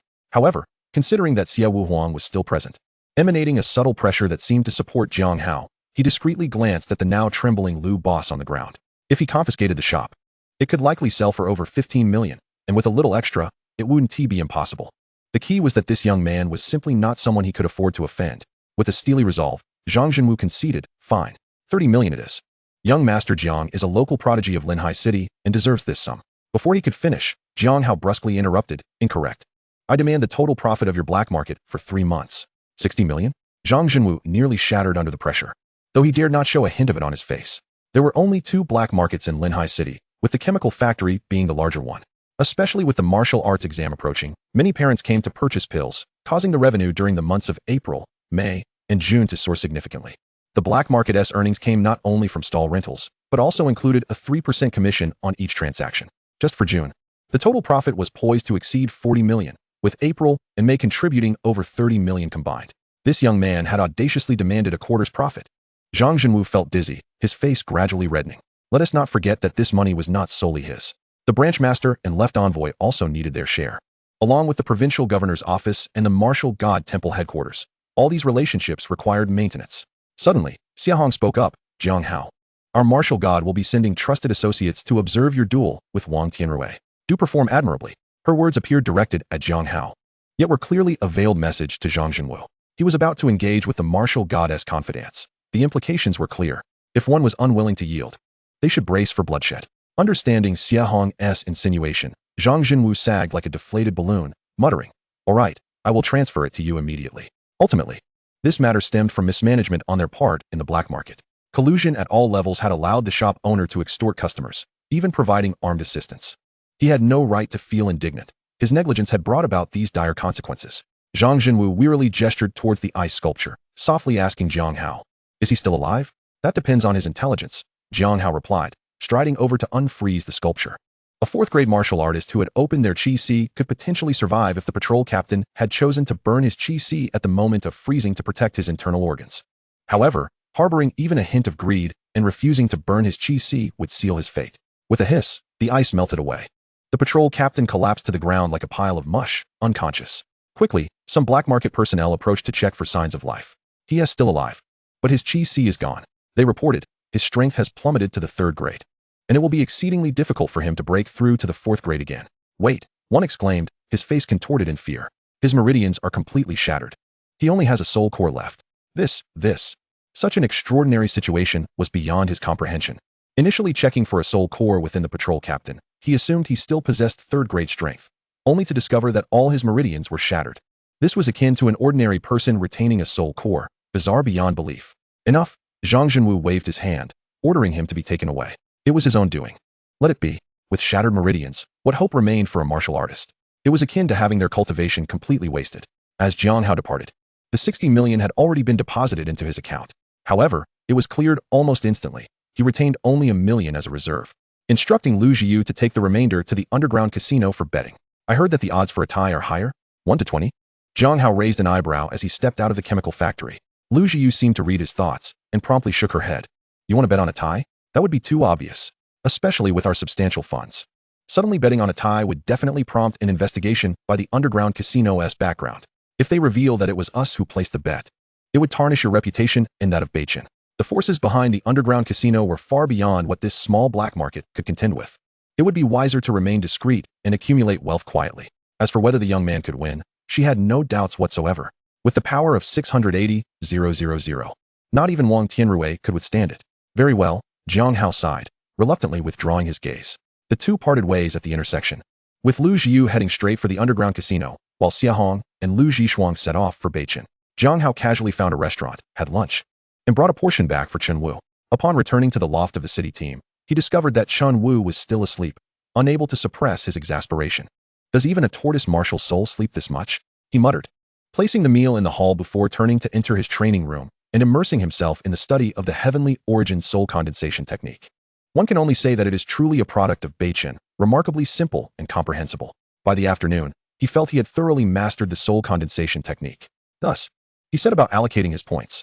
Previously, in the black market, he had acquired 4,000 elegance points, in addition to the 3,000 he already possessed, which he believed would suffice for his ascension to the 3rd tier. Completely freezing a 4th-tier martial artist and injuring 3 others had only netted him 4,000 points. Yet, a 2nd-tier Zhai Qiuying had amassed 7,000. Damn system, are you prompting me to confront geniuses? In the eyes of the system, societal martial artists are deemed worthless. Never mind. Jiang Hao recalled his recent windfall of 60 million, and after finishing his engagement with little Wang Tianrui, he could double it. At that point, he would achieve his modest goal of a net worth exceeding 100 million. Contemplating this, he felt less irritable. System, now that I have mastered the soul condensation technique, do I still need 999 points to break through? Ding.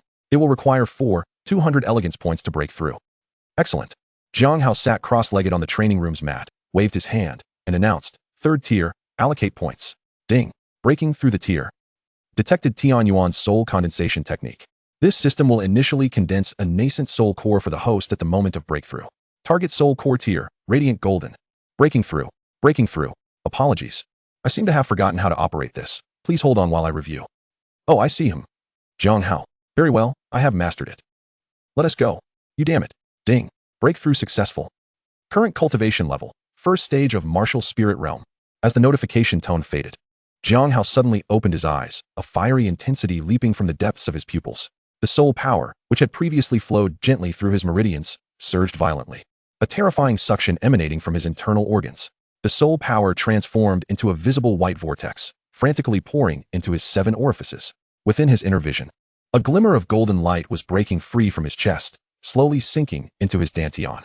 Its brilliance rivaled that of the sun, gradually coalescing into a sphere, voraciously absorbing the soul power within his body. A radiant golden soul core. Outside the loft, in that moment, the sun dimmed for half a second. Unlike the previous expansion of soul power during his 2nd-tier breakthrough, this time the soul power was being drawn in. It seemed as though all the soul power in the surrounding area was being absorbed into Jiang Hao's soul core. Consequently, Chen Wu, who had been sleeping upstairs, was suddenly jolted awake. What the hell? Who is stealing my soul power? Wait a minute. Damn it, 3rd tier. He sprang up, hastily dressing, neglecting to wear his pants correctly, and rushed down the stairs. Who the hell has broken through to the third tier? It can't be that kid. As he descended, he caught sight of Jiang Hao emerging from the training room. Their eyes met. Jiang Hao raised an eyebrow, casually adjusting his slightly disheveled black coat. "Oh, you're awake?" Chun Wu's mouth twitched violently, gazing at the youthful figure exuding the aura of a third-tier martial artist, his mind swirling in confusion. Especially that radiant golden soul core, with its unique, profound presence. What kind of martial artist can condense a nascent soul core upon breaking through? Don't you need time? Don't you need to practice how to construct it? Am I still dreaming? Chun Wu began to doubt his own reality, fearing that he might still be in a dream. Suddenly, Jiang Hao broke into a wide smile, revealing a set of pearly white teeth. "Senior, let me help you wake up." With that, he infused his soul power. The third soul skill was abruptly activated. The White Knight returned to Ruin's binding command. Chapter 46, Anomaly. Alarm. Beast Cave Uprising. In an instant, the ancient dragon language echoed through the heavens, its tones deep and imposing. The surrounding light instantly dimmed. As if engulfed by night, all illumination was drawn into the blue hexagram array beneath Chun Wu's feet. As the array rotated, 6 beams of white light shot forth, resembling 6 shafts of light in the darkness, instantly binding Chun Wu's limbs and torso. Chun Wu's pupils constricted sharply. He attempted to twist his body, but was firmly held in place by the 6 beams of white light, unable to budge an inch even when channeling his soul power. In the next moment, the hexagram array beneath him began to rotate slowly like a stone disc, the whispers of dragon language becoming even more profound. The 6 beams of white light gradually turned ice blue, a bone-chilling cold violently flooding into Chun Wu's body. Damn it! Chun Wu's complexion changed drastically as he suddenly activated his energy C. A torrent of soul power surged into his limbs and bones, battling against the extreme cold. The collision of soul power and coldness was akin to water meeting fire, producing countless wisps of steam that hissed in the air. Observing this, Jiang Hao clenched his fingers, interrupting the soul skill release. The loft fell silent. Chun Wu lay on the wooden staircase, gasping for breath, his index finger trembling as he pointed at Jiang Hao. After catching his breath, he exclaimed, "Incredible! Could he withstand that cold?" The answer was yes. With the quality of his energy C, he was confident he could outlast Jiang Hao until his soul power was depleted. The problem was, he was a 4th tier, 9th stage. Were any other 3rd tier martial artists present? How could they possibly break free from those 6 beams of white light? When faced with that chilling aura, how could they defend themselves? In actual combat, Jiang Hao would not simply stand there as he was now. He would undoubtedly employ other soul skills or martial techniques. At that point, if Jiang Hao unleashed an ice spear, how would they defend against it? The only solution Chun Wu could conceive was that, while immobilized, he would need teammates from the outside to sever the beams of white light. In other words, this kid is already invincible in a 1v1 situation. Goodness gracious. Chun Wu gazed at Jiang Hao as if he were a monster. "Are you a reincarnated beast?" 2 days swiftly passed. During this time, Jiang Hao meticulously contemplated the changes in his body following his 3rd-tier breakthrough. Moreover, he rigorously adhered to Xia Hong's instructions, using Chun Wu as a punching bag to test various powers. Chun Wu was left scurrying about, clutching his head, tears welling in his eyes. With all his defensive soul skills, he could not retaliate, which infuriated him to the point of spending 2 sleepless nights secretly researching a killing martial technique to reclaim his dignity. The fervor with which he approached it was even more intense than when he was grinding in a gaming session. Judging by his 2 dark circles, his overall mental state appeared rather poor. Aside from the enhancement of physical attributes, the most crucial aspect was that after breaking through to the 3rd tier, the system bestowed upon him a growth in comprehension. The breaking army spear technique could now break through the ghostly divine realm. Of course, the cost was a complete depletion of system points, which left him feeling somewhat restless. Fortunately, Wang Tianrui had already arrived at Linhai. At Principal Deng's strong suggestion, or rather, heartfelt plea, the battlefield was set at Linhai No. 3 High School. Initially, the combat was supposed to take place in the school's battle room. But Principal Deng was taken aback to discover that, aside from Chun Wu, 3 members of the Martial God Hall and the Martial God's confidant, Jiang Hao, there were also 300 soldiers in attendance. The flag of the Jiuxiao army fluttered in the wind. Principal Deng, observing the group of soldiers standing tall in uniform, could not help but facepalm. In conversation, he learned that the martial god had summoned all 3rd-tier martial artists from the Jiuxiao army to witness the battle. As for the martial goddess' intentions, he dared not speculate, and could only hastily change the battlefield from the battle room to the playground to accommodate the crowd. Merely gazing at the silent and foreboding soldiers, the fleeting joy brought forth by the attention of the martial god was swiftly supplanted by an inexplicable sense of unease. Instinctively, he cast a glance towards the direction of the beast cave beyond the city, his brow furrowing with concern. The warrior's intuition hinted at the imminent occurrence of something monumental. Approaching 1 o'clock in the afternoon, the sky was shrouded in dense clouds, with dark gray layers suffocating the horizon, hanging low as if to crush the city beneath their weight. The air was thick and oppressive, rendering it difficult to breathe, with subtle signs of impending rain. An overwhelming sense of foreboding, reminiscent of a mountain storm brewing, enveloped the entire playground in silence. Upon the bleachers, Wang Tianrui lounged casually, crossing his legs and awaiting Jiang Hao's arrival with an air of composure. Observing his confident demeanor, Principal Deng forcibly suppressed his earlier unease and could not resist making a jest. "Is there no one from Qingyun Martial University accompanying you?" Wang Tianrui abruptly halted his fidgeting leg, his handsome face flushing with embarrassment as he sheepishly replied, "They didn't allow me to come. I sneaked in." Principal Deng felt a wave of incredulity wash over him. "Good heavens, your mentor does not believe in you, forbidding your attendance, yet you still dared to come?" He silently thanked his stars that the boy was not his student. Otherwise, he might have had to break his legs. Soon after, Wang Tianrui regained his confidence, his hair billowing in the wind as he uttered words that left Principal Deng bewildered. "But it matters not. The protagonist is often underestimated. I am already accustomed to it. No need to console me. In this battle, I shall surely prevail." Principal Deng was left with a multitude of questions. "Did I ever imply that I wished to comfort you? Your opponent, Jiang Hao, is a student from my esteemed 3rd high school in Linhai. Am I to comfort you? I have heard tales of Jiang Hao's fierce battles in the black market against 3 4th-rank warriors, emerging unscathed. As for you, the peak of 2nd-rank Wang Tianrui." Principal Deng's gaze turned sympathetic towards his opponent, offering nothing but respect and well wishes. "Good luck, child. Let us see if you can withstand a single strike." Before long, a tall figure emerged. Jiang Hao stepped into the immaculate campus, his demeanor calm as he approached the playground. Yet, the closer he drew, the more his brow furrowed. Since the sky had darkened, an unsettling sense of foreboding had settled in his heart, urging him to hasten the conclusion of this battle. As he passed the observation area, the sight of the bleachers filled with soldiers in camouflage momentarily stunned him, as he felt the weight of 300 piercing gazes upon him. These individuals exuded a sharpness that betrayed their training as seasoned warriors.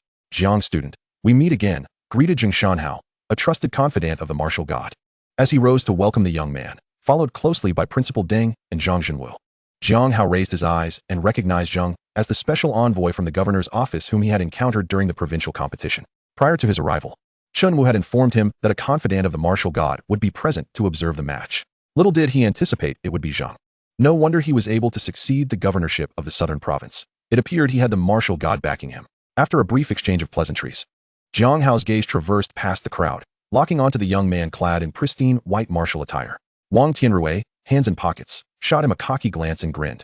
"I thought you wouldn't dare to come." His right arm was noticeably more robust than his left, a testament to his innate martial spirit. Jiang Hao had heard of this. It was a rare type of martial soul formed from a specific part of a warrior's body, distinct from the more common beast or weapon martial souls. "Let us dispense with the pleasantries," Jiang Hao asserted decisively, brandishing his ice spear towards his opponent. "Shall we fight?" Initially, Jiang Hao had intended to exchange a few moves with Wang Tianrui, but now he was eager to uncover the source of his unease regarding the situation in Linhai City. That ominous premonition propelled him to conclude the battle swiftly. "Let us fight." Wang Tianrui's smile vanished, replaced by a serious demeanor. The Wang family of Yinzhou had wagered heavily in the underground casino. Failure was not an option. He assumed a dragon-like stance, his body swaying in readiness for combat. The spectators exchanged knowing glances, amused by the youthful enthusiasm of the challenger. Jiang Hao, a 6th-rank martial sovereign, regarded both combatants with admiration, signaling the crowd to step back. He was about to assume the role of referee and deliver some words of caution when, without warning, a sudden change unfolded. A deep rumble of thunder rolled across the sky, followed by the shrill sound of alarms piercing through the city. The haunting wails echoed urgently throughout Linhai City. The emergency broadcast blared, directing citizens to seek refuge as the evacuation lights spun wildly, causing the crowd to scatter like ants fleeing a disturbed nest. In the distance, the earth trembled beneath the thunderous hooves of charging beasts, raising clouds of dust. Several high-ranking warriors soared into the air, their alarmed gazes fixated on the direction of the Linhai Beast Cave. There, they beheld armored rhinoceroses trampling forward, mercilessly wreaking havoc upon Linhai City. 1, 2, 10. 100, thousands surged forth. The entire horizon erupted in chaos. Witnessing this dreadful sight, the onlookers felt their skin crawl, their breaths nearly caught in their throats. The Beast Cave has erupted. The branch leader, pale and shaken, made a swift decision, shattering his token to call for reinforcements from across the southern province. The uprising in the Beast Cave indicated that the station defense forces had nearly all perished. Without their protection, how could Linhai City withstand the impending reinforcements? The situation took a drastic turn. Thousands of armored rhinoceroses charged relentlessly against the city walls, launching wave after wave of assault. The air was thick with dust. merging with the ominous clouds above. The thunderous cacophony echoed in the hearts of the 6 million citizens of Linhai. The once seemingly impenetrable city walls now appeared precarious. On the brink of collapse. Should the ferocious beasts breach the walls, the consequences would be unimaginable. Boom. A deafening clap of thunder resonated. The ominous clouds overhead seemed to constrict even further, and raindrops began to fall. In an instant, torrential rain poured down. Chapter 47. The Jiao Army. The downpour was relentless, with muddy rain mixed with grit cascading to the ground. The unprecedented uprising of the Beast Cave in Linhai City, an event not witnessed in 50 years, caught everyone off guard. The entire city was plunged into chaos. The streets were filled with the cries of fleeing crowds, stretching as far as the eye could see. The sky remained dark and foreboding. Jiang Hao's figure broke through the curtain of rain first, followed closely by Principal Deng and the branch leader of the martial god, as well as the tardy Chen Wu and Lu Jiu, all dashing forward. They soared through the air, defying the tide of citizens evacuating, heading straight for the breach in the city wall where the beasts were gathering. Jiang Hao, slightly lagging behind, activated his soul core, unleashing his soul power to follow closely after the others. Behind him, 300 warriors of the Jiao army took flight, armed with rifles, their expressions grave as they advanced towards the battlefield. Firearms were nearly ineffective against beasts of second rank and above. The Jiao army had always been primarily composed of gunmen.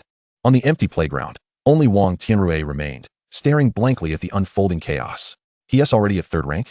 What am I even supposed to do? I can't fly at second rank 9 Dan without a soul core. I must resolutely make my way to the battlefield on foot. A chilling roar erupted from the herd of armored rhinoceroses as they collided violently against the city walls. Old Deng, take it easy. The division master wiped the rain off his face and stood back to back with Principal Deng, fiercely battling amidst the throng of beasts. Principal Deng had not moved his muscles for decades, and as the blade in his hand danced wildly, his body grew heavier and his stooped spine bent further. Yet the fighting spirit in his eyes remained undiminished.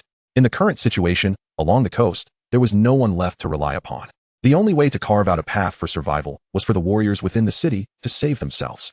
They were the last line of defense beneath the city walls. The minor beast tide primarily consisted of low-grade beasts, with occasional appearances from 4th and 5th grade fiends, all of which were promptly dispatched by Jiang Hao's Blackblade. However, even so, their numbers were overwhelming. The garrison within the beast lair had been annihilated, and the horde of beasts seemed endless. What are you doing here? Nonsense. Below the city wall, Principal Deng glared at Jiang Hao, who had just arrived atop the wall, his voice cutting through the rain. Go back. His hand gripping the knife trembled slightly. How could a young prodigy with the potential to be a pillar of the future of Huagua afford to falter? This was a battle for the older generation of warriors. No. Jiang Hao gazed calmly at the beast horde below, the iron demon rhinoceros herd moving like a fortress. They stood nearly 2 meters tall, towering over ordinary warriors. The fighters engaged in battle were like grains of sand lost in a sea of beasts, nearly invisible. The endless horde, resembling raging bulls in the rain, exuded an immense sense of oppression. He leaped down from the city wall, his black coat billowing in the wind. In midair, his gaze was sharp as the tip of his spear struck the ground, sending 3 second-grade fiends flying. Upon landing, he unleashed a flurry of strikes. The youth resembling a war god as he wielded his spear, steadfastly defending the breach in the city wall. As he cleared a space, 300 members of the Qianshao army began to descend one by one. From the breach as the epicenter, they expanded outward. The spear formation surged forth, pushing back against the tide of beasts. In the eyes of the warriors, there was a newfound respect for the youth's prowess. The breaking army spear technique was being studied by many in the army, but none could execute it with such formidable pressure. The sounds of spears clashing, the roars of beasts, and the thundering against the city wall created utter chaos beneath the rain. Principal Deng swung his knife at the iron demon rhinoceros, the blade clashing against the iron armor, producing a cacophony of metal meeting metal. While fending off the fiends, he turned back, intending to continue dissuading Jiang Hao, only to be suddenly pulled by the division master. Old Deng, we must go seal the entrance. With someone defending the city, high-ranking warriors should swiftly block the entrance to the beast lair, cutting off the fiends' advancing momentum. This was the answer painstakingly discovered by their predecessors at the cost of countless lives. 6th grade Jiang Hao, Chen Wu, and others were currently engaged in fierce combat, not far from the entrance of the beast lair. The light of their soul techniques flickering in the rain as they desperately tried to seal the entrance, but their firepower was evidently insufficient. Principal Deng hesitated, and at that moment, 2 third-grade flying beasts tore through the rain, charging at him. He bravely slashed with his long knife, cleaving one in half. Just as he was about to deal with the second, suddenly, the black-clad youth took 2 steps back, leaping into the air, wielding an ice spear, its tip glinting coldly as it pierced through the flying beast's body. Simultaneously, the youth looked down at Principal Deng and nodded at him. Principal Deng's mouth opened slightly. Wanting to say something, He glanced at Jiang Hao, then at the soldiers of the Qianshao army engaged in fierce battle behind him, and ultimately, a determined glint flashed in his eyes as he soared towards the entrance of the beast lair alongside the division master. It's up to you. In the air, as he passed by the youth, Principal Deng entrusted him with a complex array of emotions. All right, Jiang Hao responded calmly, sweeping his ice spear to send another row of fiends flying, crashing heavily into the mud. Rainwater dripped from his chin, yet his dark eyes were colder than the spear's tip. Immediately, a few soldiers behind him seemed to adapt to the youth's rhythm, rushing forward to deliver finishing blows. The iron demon rhinoceros's abdomen was its softest point. As they flipped it over, their long spears struck like venomous snakes, executing guaranteed kills. A most efficient method. Yet even so, it was still far from enough. After Principal Deng and the others left, the situation at the city wall became increasingly dire. Jiang Hao scanned his surroundings, noting that only a few astute soldiers followed him. The efficiency was far too low. On a smaller scale, the remaining members of the Qianshao army formed groups of 3 to jointly hunt down the fiends. However, from a broader perspective, each team was fighting independently, advancing aimlessly. Though they appeared valiant and seemingly secure, they were, in fact, scattered like sand. At this moment, a leader was desperately needed to guide the masses, concentrating their firepower in a singular direction. First, they needed to disrupt the formation of the fiends, tearing apart the beast tide, and then strike them down one by one to minimize casualties and enhance efficiency. Not only Jiang Hao amid the chaos recognized this. Zhongshan Hao, fighting his way to the entrance of the beast lair, also quickly discerned the issue with the Qianshao army. These 300 were all third-grade warriors temporarily drawn from the army to observe the competition. Each had their own superiors, and now that they had been pulled out, they were leaderless and visibly fatigued, unable to fully unleash their combat prowess. Boom! Zheng Shanhao unleashed his soul power, slamming his palm to the ground, causing the earth to tremble, and dozens of fiends around him were violently toppled over, legs in the air. At the same time, he propelled himself into the air, catching a glimpse of Jiang Hao fiercely sweeping his spear. In his mind, he recalled the martial god's instructions before their departure. If they won, would the command token be formally handed to him? There was little left to contemplate winning or losing. Next, he roared, twisting his wrist as the Qianshao martial god token shot forth, landing accurately before Jiang Hao's chest. Jiang Hao, quick as lightning, snatched the token, simultaneously unleashing his spear to pierce through the iron demon rhinoceros before him. He exhaled deeply, taking a couple of quick breaths, his gaze falling upon the token. The words martial god of Qianshao were inscribed upon it, exuding an aura of might. The iron token, washed by the rain, glimmered coldly, its corners having been worn smooth by the passage of time, clearly having been held by generation after generation of owners. Jiang Hao gathered his energy, suddenly thrusting his spear in a diagonal slash, flipping another third-grade iron demon rhinoceros, while simultaneously flipping the token over. The reverse side bore an oath of the Qianshao army. The azure dragon breaks the formation, sweeping through the 9 provinces. By blood we swear, forever safeguarding our mountains and rivers. Our iron armor shall not perish, protecting our nation's borders. This body may shatter, but this soul shall remain eternal. The Qianshao army. Iron armor shall not perish, protecting our nation's borders. This body may shatter, but this soul shall remain eternal. Jiang Hao did not know that this was the military oath etched into the cliffside by the first-generation general before his demise. He merely wiped the rain from the token with his fingertip, murmuring the military oath softly, his eyes seemingly moved. Behind him, an increasing number of Qianshao army soldiers took note of the token in his hand, their gazes suddenly resolute. In that moment, the scattered soldiers appeared to have found their backbone. With the issuance of the Qianshao token, the military order stood strong. Whoever possessed the Qianshao token was the commander of the Qianshao army. Regardless of status, rank, or whether they were temporary or permanent, a general was a general. This was the ironclad rule of the Qianshao army since time immemorial. The Qianshao army, heed the command. In the chaotic battlefield, Jiang Hao abruptly raised his left arm high, boldly proclaiming. His voice roared like thunder, overpowering the howls of the beasts, echoing across the battlefield. In the rain, the silhouette of the black-clad youth, with his left arm raised high, stood tall and unyielding like an immovable mountain between heaven and earth. The 300 elite soldiers suddenly halted. Without the slightest hesitation, the orderly gunstocks struck the ground, and a unified roar erupted. Command the general. The Central Army formation, a textbook example of a phalanx of gunmen, was well known, and Jiang Hao certainly understood it. The first 5 rows held their long spears aloft, creating a moving forest of weapons. The subsequent 15 rows angled their spears at 45 degrees, establishing a formidable defensive depth. The tips of the spears on both flanks flared outward into sharp angles, creating a hedgehog-like formation to guard against flanking attacks. As the phalanx advanced, the Jiushao army surged through the beast horde like a dragon gliding through water, wreaking havoc among the ferocious beasts. Wherever they passed, the formation of the iron demon rhinoceros crumbled like a receding tide. They were indeed third-tier martial artists.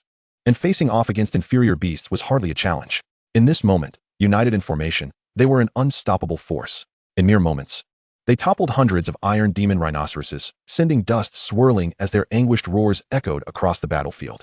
Just as the tide of battle seemed overwhelmingly in their favor, suddenly, the nearest group of iron demon rhinoceroses, situated close to the city wall, halted their charge. Collectively, they began to pound the ground with their iron hooves, producing a rhythmic, resonant sound.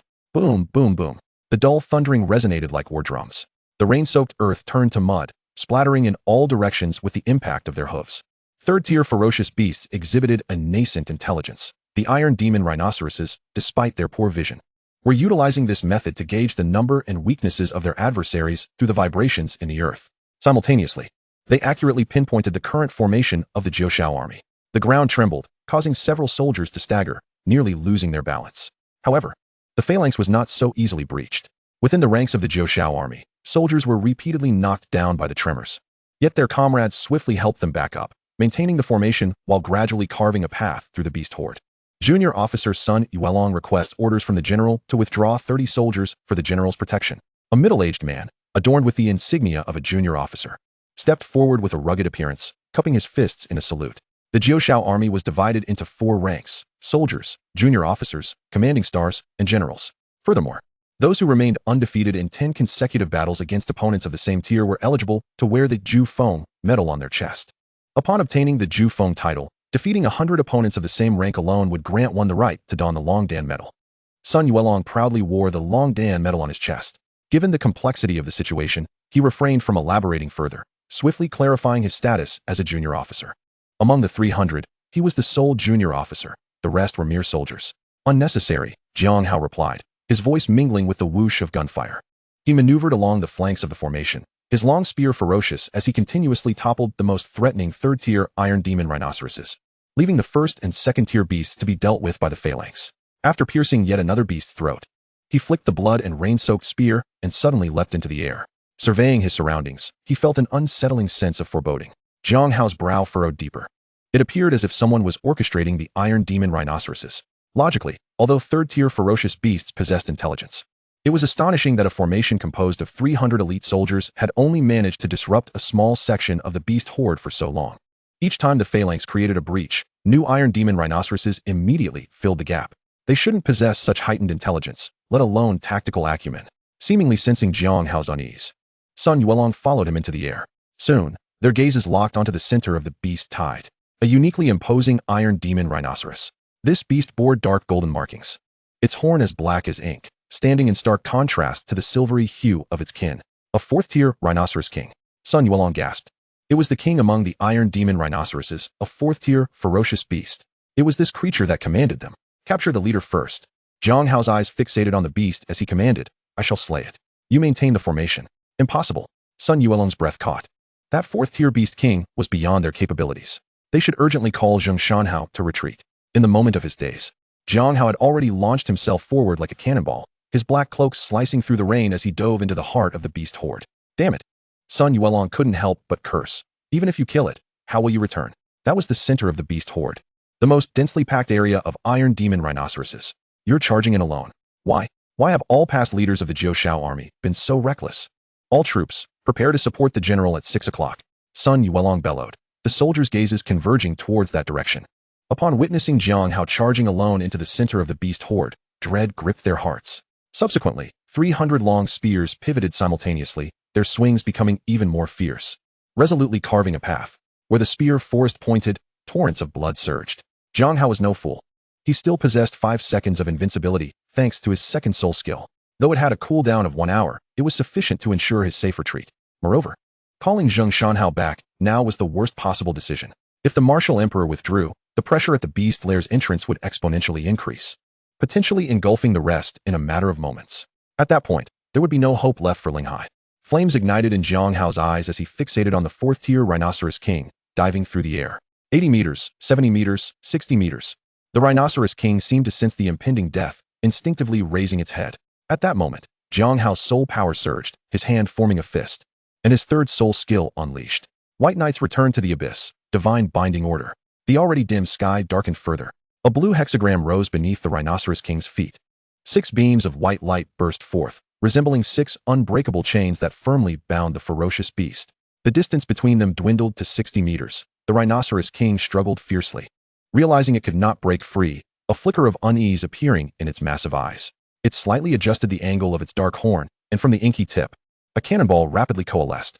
With a thunderous boom, it launched towards the airborne youth. The boy's pupils shimmered with prismatic light, and the Xian armor enveloped his body in an instant. With a resounding explosion, the cannonball detonated against the Xian armor.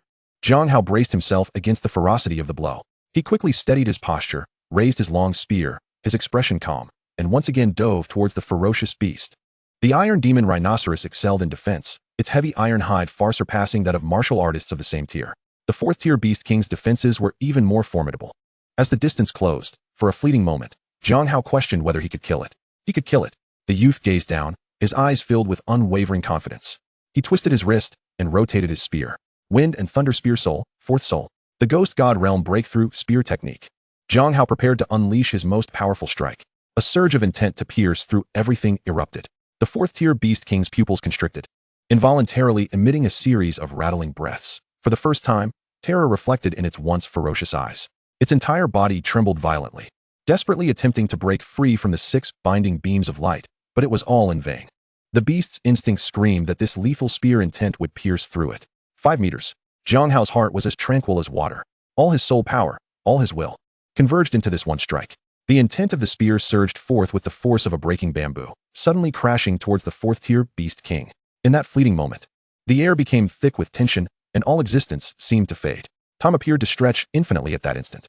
The spear tip slowly yet resolutely pierced through the layer of iron harder than fine steel, embedding itself inch by inch. Following this, a frigid, icy radiance surged into the body of the Iron Demon Rhinoceros through the spear tip, rapidly spreading throughout its colossal form. Where it passed, flesh, sinew, and even the boiling blood of this ferocious beast were utterly frozen. As the spear completely penetrated the body of the Iron Demon Rhino, Jiang Hao leaped with all his might, twisting midair, and brought the spear crashing down towards the ground. The beast's body transformed into an ice sculpture in the air, shattering with a thunderous explosion upon hitting the ground. Ice shards scattered across the earth. Chapter 49, Deadlock. Having slain the Beast King, Jiang Hao landed on the ground. Yet his heart sank heavily. The fleeting exhilaration he had just felt was instantly extinguished by the chilling reality. The beast horde had been thoroughly enraged. It could be said that what lay ahead was the true challenge.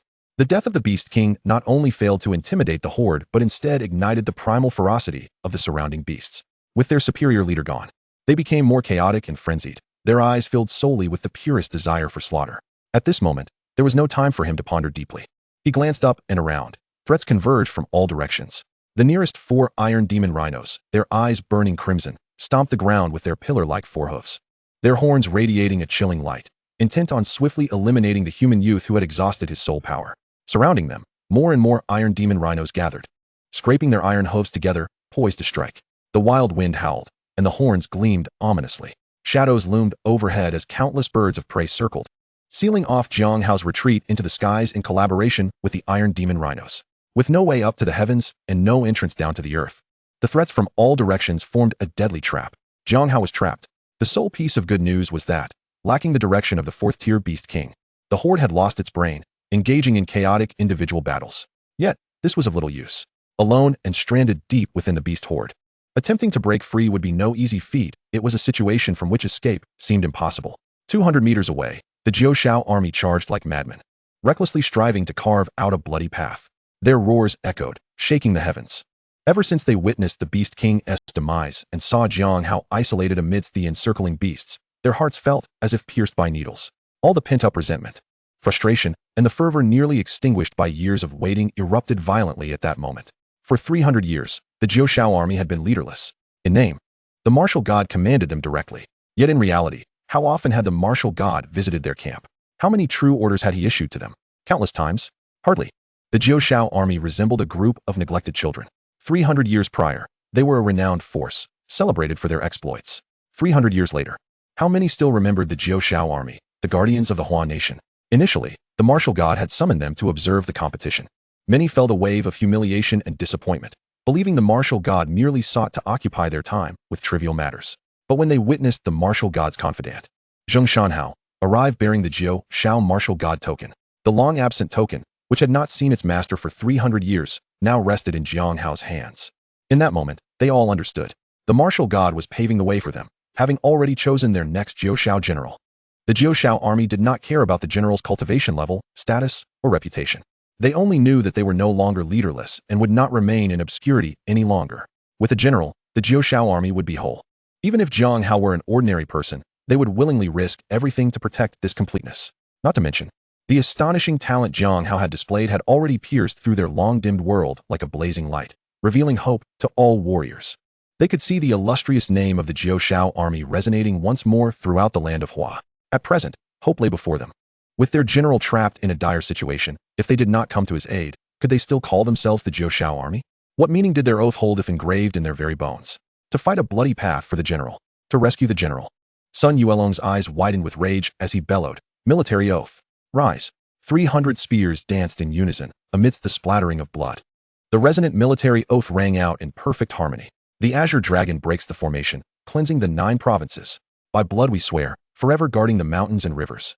As long as our armor endures, we protect our borders. This body may shatter, but this soul shall forever stand. The battle cry pierced through the torrential rain, reaching the ears of the youth. In that moment, Jiang Hao wielded the spear, creating afterimages as he desperately fended off the oncoming iron demon rhinos from all sides. Above, birds of prey attempted to swoop down, all of which were cut down by the spear's brilliance. He took a deep breath. His gaze swept over the endless encirclement of ferocious beasts surrounding him. As if making a resolute decision, after sweeping out with his spear, Jiang Hao suddenly retracted it. A glint of madness flashed in his eyes. 200 meters, he thought. Very well, let chaos reign. He unleashed a storm of thunder symbols without regard for his life. An infinite torrent of soul power surged violently within him. Mimicking the soul technique, raining arrows of thunder. The savage lightning symbols illuminated the entire arena in a blinding blue-white hue, more than the number of ferocious beasts. The thunder symbols rose like a sandstorm, sweeping away everything in their vicinity. The air tore apart. Simultaneously, amidst the tempest, snowflakes began to fall. The domain unfolded. The dragon soul snow descended with overwhelming force, crashing down violently. Jiang Hao's forehead throbbed with veins bulging, and he roared with all his might. Come, let us see whose soul power prevails. Let us see who dies first. Chapter 50. The 6th tier strikes. Jiang Hao is doomed. Boom. The breath of the lightning summoned dark clouds, and amidst the pouring rain, a thunderous clap erupted. A flash of white light streaked across as a fierce bolt struck down towards the thunder symbols on the ground. Countless thunder symbols exploded in a resounding blast, sending waves of heat surging forth. Smoke billowed, and the crackling of lightning echoed as the shockwave sent everything nearby flying. Amidst the swirling haze, Jiang Hao's shirt was torn apart by the violent soul power, revealing his chiseled physique. He held the spear with one hand, slowly making his way towards the direction of the Jiuxiao army. The surrounding thunder symbols continued to detonate. Soul power surged out continuously, then was absorbed back, placing an unimaginable burden on his meridians. Blood began to seep from the boy's bare torso, trickling along the contours of his muscles, only to be washed away by the rain moments later. His steps were slow and arduous, yet he did not falter. In his dark eyes reflected the ceaseless explosions. As one wave of thunder symbols detonated, another wave surged forth.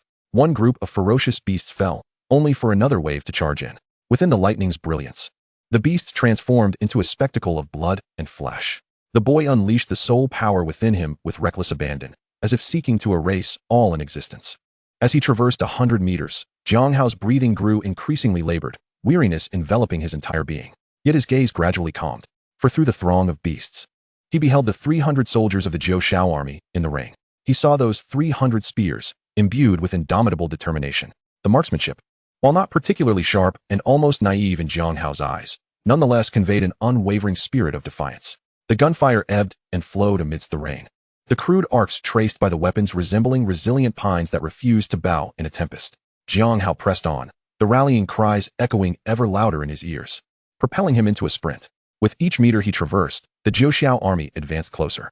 In the end, when only 2 iron demon rhinoceroses loomed ahead, both sides clearly beheld one another through the imposing beasts. Jiang Hao took a bold step forward, overturning one of the creatures with a thrust of his gun, which he then deftly directed towards a nearby horde of beasts. Simultaneously, the foremost ranks of the Jiuxiao army unleashed a coordinated assault, sending the other rhinoceros tumbling. The barriers between the two factions had vanished. Jiang Hao halted, his gaze sweeping over the bloodied, yet fervent warriors before him. He suddenly raised his left arm, a serious expression on his face as he clenched his fist and struck his chest in salute. The Jiuxiao soldiers instantly adopted a solemn demeanor, standing at attention in perfect unison. With identical gestures, they returned the salute. No words were necessary. In that moment, they collectively bore the weight of this shared memory. An invisible bond had been forged. This connection sufficed. Words were superfluous. Jiang Hao raised his arm once more, lifting it high above his head, his fist clenched tightly. He turned his gaze towards the others, inhaling deeply. Jiuxiao army, await the general's command. The voices of 300 warriors melded into a powerful tide. Jiang Hao coalesced his ice spear, its tip aimed at the place he had just breached. There, countless iron demon rhinoceroses charged forth. Attack! Yes. As Jiang Hao charged with his spear, the army rallied behind him, their long guns toppling the encroaching herd of rhinoceroses. Jiang Hao wielded his hand with no hesitation, leading the Jiuxiao army deeper into the fray. Meanwhile, at the entrance of the beast lair, the last few third-tier iron demon rhinoceroses let out anguished cries as they fell. Principal Deng wiped the sweat from his brow, the long blade in his hand dripping with dark crimson blood. He frowned at the ominous depths of the cave. The surge of beasts that had poured forth had abruptly ceased. No more creatures emerged, as if a tranquil calm had settled before the storm. The stillness was unsettling. Something was amiss. Zhang Hao, standing beside him, wore an anxious expression. How could the tide of beasts suddenly stop? Through the entrance, a desolate expanse within the lair was visible, devoid of any figures. Only the corpses of the garrison lay trampled beyond recognition by the earlier onslaught. The lair was enveloped in an eerie silence. Even the sound of the wind had vanished. Stay alert. Zhang Hao's instincts warned him that something was about to transpire. An inexplicable unease welling within him. Suddenly, a chilling claw emerged from the shadows. With ferocious intent, it slashed downward. 3 crescent-shaped icy claw marks erupted from its fingertips, hurtling towards Principal Deng with a chilling whistle. The principal's response was a fraction too slow. He hastily raised his blade to block, yet was struck head-on by the first icy blade. With a resounding thud, the old principal's chest caved in, his body flying back like a ragdoll, spitting out a mouthful of blood. Principal, old Deng.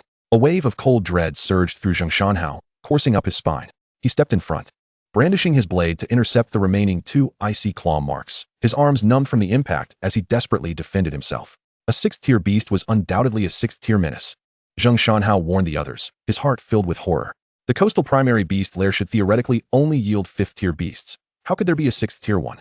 The beast within the lair retracted its claws, slowly revealing its head. Its entire body was cloaked in snow-white fur, with remarkably developed forelimbs and a face exhibiting an eerie bluish-black hue, its fangs bared. Ice Abyss Demon Baboon. Zhang Hao recognized the beast, his expression darkening. Be careful. It's a 6th-tier Ice Abyss Demon Baboon. The faces of those around him turned ashen.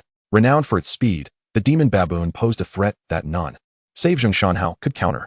The demon baboon wasted no time in allowing them to contemplate their next move. It let out a piercing shriek, propelling itself like a cannonball with a powerful kick of its hind legs, lunging directly towards the 3 members of the martial god branch.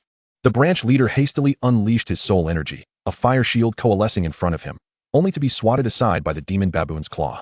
The other 2 were utterly overwhelmed, swept off their feet by the creature's tail, sent sprawling through the air. The defensive line composed of high-tier warriors crumbled in an instant. The Ice Abyss demon baboon turned its head, surveying the surroundings as if drawn by something. Its crimson eyes locked onto Jiang Hao, 100 meters away. This is bad. Zhang Hao's heart stopped at the sight. Since ancient times, humans had utilized the herbs and spiritual plants within beast lairs to concoct potions. Some potent elixirs even contained the blood and flesh of ferocious beasts, or beast crystals. However, these ferocious beasts also regarded humans as precious resources. Consuming a warrior's flesh and blood could significantly enhance their power. Jiang Hao's martial spirit represented the ultimate treasure for the Ice Abyss Demon Baboon. It was evidently fixated on the young boy. Zhang Hao shouted, gritting his teeth as he charged towards the demon baboon with his blade. The martial spirit, the Black Wolf blade, surged forth in a full explosion of power, merging him with the long knife, its blade glimmering like ink as it slashed towards the baboon's neck. The beast seemed to possess eyes on its back. Just as the blade was about to connect, it leaped forward with a sudden burst, effortlessly dodging the lethal strike. It then jumped again, soaring over Zhang Hao's head and darting towards Jiang Hao. The Ice Abyss Demon Baboon was incredibly agile, its lithe form weaving through the battlefield, each leap covering over 20 meters. Any iron demon rhinoceros that stood in its way was violently swatted aside. In the blink of an eye, it closed in on the young boy. Jiang Hao, run! Zhang Hao yelled, exerting every ounce of energy to pursue. But his speed paled in comparison to that of the demon baboon. The boy was merely a 3rd-tier warrior. How could he withstand a blow from a 6th-tier beast? Even a glancing blow could prove fatal. At this moment, Jiang Hao stood resolutely, spear tip aimed at the ground, his bare torso exposed, calmly gazing at the approaching 6th-tier menace. Seeing the boy's unflinching demeanor, Zhang Hao felt a wave of despair wash over him. He watched helplessly as the demon baboon extended its greedy claws, the icy tips poised to pierce the boy's heart. The claws moved with an ease that suggested they would slice through flesh like tofu. Time on the battlefield seemed to freeze. Behind the boy, the Jiao soldiers stood pale-faced, futilely raising their weapons. Principal Deng struggled to rise, but collapsed once more. Jiang Hao's blade was still 10 meters away from the demon baboon's head. Too late. It was an inevitable death. Some soldiers closed their eyes in anguish, their faces etched with despair. Even knowing that the boy possessed a powerful control soul technique was of no avail. How could a third-tier warrior control a sixth-tier beast? Moreover, the opposing beast was also of the ice element, rendering its power drastically diminished. The shadow of death and the scent of despair enveloped the entire scene in an instant. Chapter 51. The Ice Elemental King. The claws of the demon baboon were but an inch away from the boy's chest. Jiang Hao could clearly see the greedy glint in the baboon's eyes and smell the stench of rotting flesh emanating from its maw. Suddenly, a faint smile graced the boy's lips. Then, with a roar, a dragon's cry reverberated through the heavens, the phantom of his martial spirit manifesting above the battlefield. The firmament split open, and a colossal ice dragon burst forth. The dragon emanated an intense chill, each scale resembling a mirror, reflecting the world around it. An overwhelming coldness surged forth, transcending all that lay beneath the myriad of icy forms. At the critical moment, the youth chose to unleash his martial soul. As the spectral form emerged, the claws of the ice abyss demon ape abruptly froze in midair. As a ferocious beast of the ice element, it understood the terror of this martial soul better than any human. It embodied the utmost chill, the sovereign of all ice entities. The demon ape's primal instincts overpowered its ferocity, causing its forelimbs to involuntarily bend.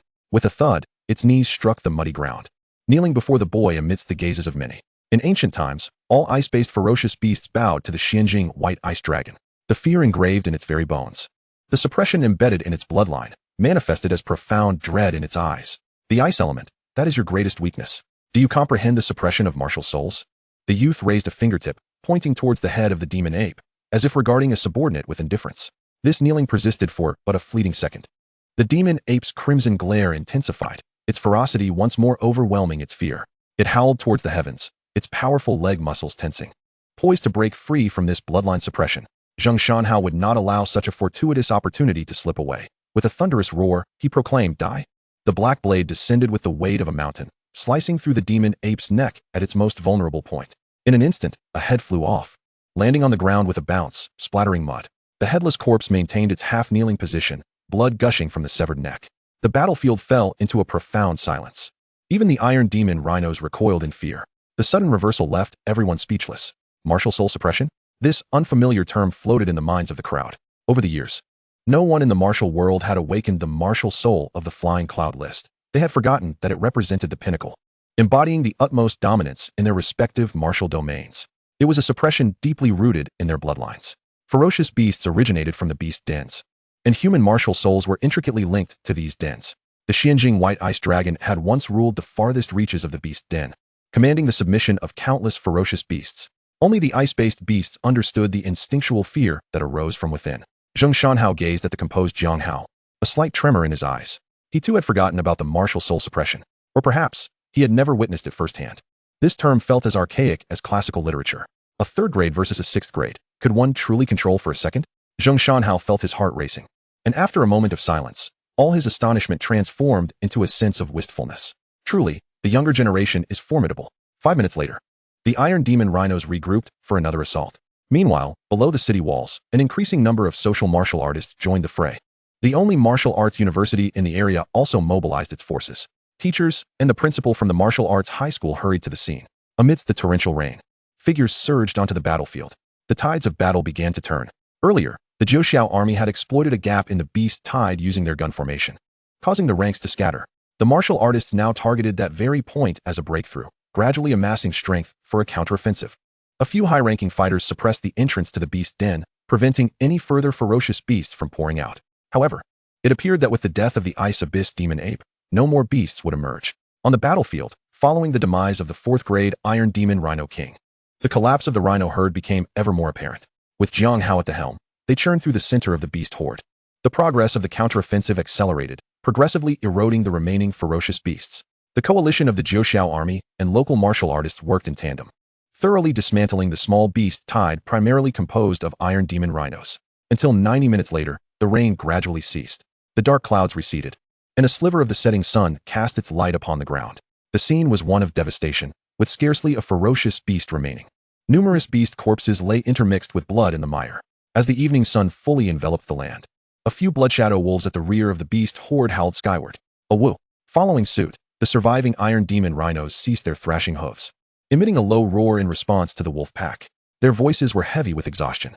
The beast tide retreated of its own volition. They followed the path they had come, returning to the beast den. Before leaving, many iron demon rhinos glanced back at the corpses of their fallen comrades and then at the gaping breaches in the city wall. Ultimately, their gazes settled upon the formation of the Jiao army, betraying a hint of trepidation. The human martial artists did not pursue, nor did they obstruct their retreat from the beast den. The martial artists themselves had suffered considerable casualties, primarily among the martial arts students, most of whom were inexperienced in combat against ferocious beasts. This was their first time on the battlefield. The social martial artists fared even worse. People needed to recuperate. The good news was that for the next several years, Lehigh City could rest easy, likely entering a brief period of peace. Within the Lehigh Beast Den, the Iron Demon Rhino population had been severely impacted, making it impossible to organize another beast tide in the near future. It was only necessary to investigate why a 6th-grade Ice Abyss Demon Ape had appeared. Subsequently, the first batch of reinforcements from Ningxia City arrived. They voluntarily stationed themselves in the Beast Den, serving as a temporary garrison. Outside the city walls, the atmosphere began to shift dramatically. It is well known that the death of ferocious beasts carries the probability of yielding soul crystals. A myriad of glimmering small crystals scattered across the ground, shimmering with dazzling light under the refracted rays of the setting sun. "Brothers, seize the opportunity," cried one social martial artist, his eyes gleaming with greed as he eagerly extended his hands to scavenge for spoils. According to the tacit rules of various regions, after the beast tide concluded, all martial artists who contributed could collect a share of the spoils. As long as one possessed a sense of fairness, they could judge how much they should take. No one would object. "I've got a complete 3rd-grade beast crystal. I've struck it rich, ha ha ha," exclaimed a martial arts student in exuberance, but soon, his smile began to fade. In the distance, 300 Jiao soldiers, under the command of the boy, surged forth to scavenge fiercely. Wherever they went, it resembled a locust swarm. It was evident that this was not their first time. "Damn it, we fought alone. How can you command 300 soldiers to loot the spoils? That's cheating. This is right, is it not?" Just as Jiang Hao casually picked up a beast crystal, another hand reached for the same crystal. Jiang Hao looked up and met Principal Deng's gaze. The atmosphere turned slightly awkward. He exchanged a glance that seemed to silently inquire. "Are you here to collect beast crystals too?" Principal Deng's face flushed. "Just supplementing my household expenses." The two engaged in a silent contest over the beast crystal, but ultimately, it was Principal Deng who couldn't maintain his composure. Whistling, he left in a huff, his face reddened. Chapter 52, Remnants of Jiao. The moonlight flowed like water, quietly cascading upon the crumbling city walls and the blood-stained earth. After the battlefield was cleared, it was already deep into the night. Under the moonlight, Jiang Hao finally found the leisure to carefully examine the Jiao martial god token. He sat down against the city wall. The iron token felt warm in his hand, its 4 corners smoothed by the passage of time. In the earlier battle, Jiang Hao had not noticed this, but now, as he calmed down, he perceived that the token's negative effects influenced the emotions of its holder. Having passed through the hands of generations of Jiao generals, it inevitably carried the resentment and obsessions of fallen generals, resulting in an overwhelming and chaotic spiritual energy. As soon as Jiang Hao grasped it, he felt as if he established a profound connection with the Jiao army, a surge of indescribable emotions flooding over him. However, once he relinquished his grip, his mind returned to its usual state. Was it a lingering regret? Jiang Hao fell silent for a moment, a flicker of contemplation crossing his eyes. He suddenly realized that the inexplicable surge of fervor and emotion he had experienced during the earlier battle did not stem from his true self. Prior to his arrival in this realm, he had been diagnosed with intermittent explosive disorder. Consequently, he had consistently endeavored to maintain a tranquil and indifferent demeanor to suppress the violent emotions lurking within. Thus, even in the most grandiose of situations, it was challenging for him to experience any emotional upheaval. Yet today, amidst the tumult of the beast tide battle, his emotions were evidently amplified and manipulated. This was not a favorable circumstance. After a brief hesitation, Jiang Hao inhaled deeply, channeling his soul power through his fingertips, and decisively swept his thumb across the entire insignia. Without mercy, he eradicated the lingering remnants of past generals. As the soul power surged, any residual mental energy evaporated like mist, no longer able to disturb his emotions. With the ebbing of his soul power, his mind regained a cold clarity. Jiang Hao grasped the insignia once more, its touch now merely a cool metallic sensation. His thoughts were simple. These remnants represented the valor and legacy of the Jiao army, noble and deserving of respect, undeniably so. However, he was sorry. His emotions could only be governed by himself. Regardless of what the Jiao army had been in the past, from this moment onward, it was his army. Since the ancestors had already passed away, they should rest in peace rather than interfere with the will of their descendants. The younger generation had their own ideals and styles of operation. Regarding the Jiao army, during the recent battlefield cleanup, the trusted aide of the war god, Jiang Hao, had succinctly elucidated a few points to Jiang Hao. To quote his confidant directly, "I don't know much about this army. To be honest, it was established long before my grandfather's grandfather was born. But before I came here, the war god mentioned it to me a few times." The Jiao army was formed for two primary reasons. Firstly, influenced by the circumstances of the time, one of the 7 halls under the war god, the extermination hall, showed signs of collusion with beast lairs and foreign enemies. Thus, the war god swiftly established the Jiao army to restrain the extermination hall, preventing them from acting recklessly. It was a means of checks and balances. Secondly, there were too many rebellious sects and families causing turmoil within the country, rampant and decayed. The Jiao army was tasked with suppressing such pests, possessing the authority to execute first and report later. Of course, any assets involved could be confiscated for military expenses, commonly referred to as plundering. Upon hearing about the checks on the extermination hall, Jiang Hao felt little interest. However, when he learned about the authority to plunder, his eyes involuntarily brightened. It was hard to imagine how many system points could be garnered from plundering a sect or family. After all, plundering was undoubtedly a rather genteel endeavor. Thus, he had no intention of returning the Jiao war god insignia. Since the war god intended for him to succeed the Jiao army and had granted him substantial authority, he was more than willing to accept it. He carefully stored the insignia and gathered all the beast crystals collected by the soldiers into his storage space. Jiang Hao casually pulled open the panel. Upon witnessing his gentlemanly value surge to 24,200, a flicker of heat ignited within his heart. Night. Southern Province Military District. In the command center, the massive electronic sand table displayed the receding red dots representing the beast tide. The flickering alarm lights gradually ceased their flashing. The air was thick with the acrid scent of tobacco from the seasoned smokers. A young officer, clutching a freshly compiled battle report, addressed several generals in the conference room. He began with the conclusion: the beast tide had been completely repelled 3 hours prior. During this incident, the entire coastal garrison perished in defense of the nation. Before he could finish, General Zhao, seated at the head of the table, abruptly slammed his hand down, interrupting him. "I already knew that by this evening. Spare me the rambling. Just tell me." He extinguished his cigarette, his gaze sweeping across the faces of the other officers. Why did the coastal city receive no warning before the beast tide struck? Did not a single soldier from the garrison escape? Speak. Bang. As he finished, General Zhao's furious blow to the table sent an ashtray tumbling to the ground, yet no one dared to pick it up. The room fell into a heavy silence, everyone observing the floor with a stoic demeanor. For years, Huawei had been combating beast lairs with an alarm system that was beyond reproach. The beast tide warning buttons were situated in 4 locations, at the cardinal points of the garrison camp. One in the commander's office, one at each lookout tower, and one in the logistics office. Unless all 4 individuals were simultaneously incapacitated, if even one pressed the button, the message would undoubtedly spread. How could it be that the beast tide was able to accomplish this? Even if we concede to the possibility of simultaneous technical failures of all 4 buttons. Did the garrison lack legs? While fighting off the beast tide, could they not send someone from the lair to inform the coastal city in advance? The coastal beast lair was a primary lair fully explored by Huawei, thus only equipped with a garrison. The threats within the lair were minimal. Theoretically, the complete annihilation of the garrison should not have been possible. Yet today, events reeked of the bizarre. The young officer, sensing the general's rising ire, bravely stepped forward. "General Zhao, this matter is still under investigation. Preliminary assessments suggest the presence of human factors. We kindly request the intelligence department some time to ascertain the specifics." General Zhao snorted coldly, barely suppressing his fury. At this point, he recognized that demanding the other party to clarify the situation within 3 hours was indeed overly burdensome. He swiftly shifted his tone. "All right, let us put the mastermind aside for now. I will bear the pressure from headquarters. But all this talk about the beast tide being repelled, exactly how was it repelled? When can I expect a detailed report?" The young officer felt a bit exasperated, thinking, "Isn't that precisely what I was about to say? If you hadn't interrupted, I would have finished by now. What a foul temper." He reined in his thoughts, maintaining a respectful demeanor as he lowered his posture. "You are correct. It is my failure to report in a timely manner. Allow me to provide you with an update." However, the information was so astonishing that the intelligence department required some time for cross-verification. "Get to the point," General Zhao urged, rubbing his temples, his expression easing slightly. The officer nodded. "Yes. After the beast tide broke through, it charged straight for the coastal city walls.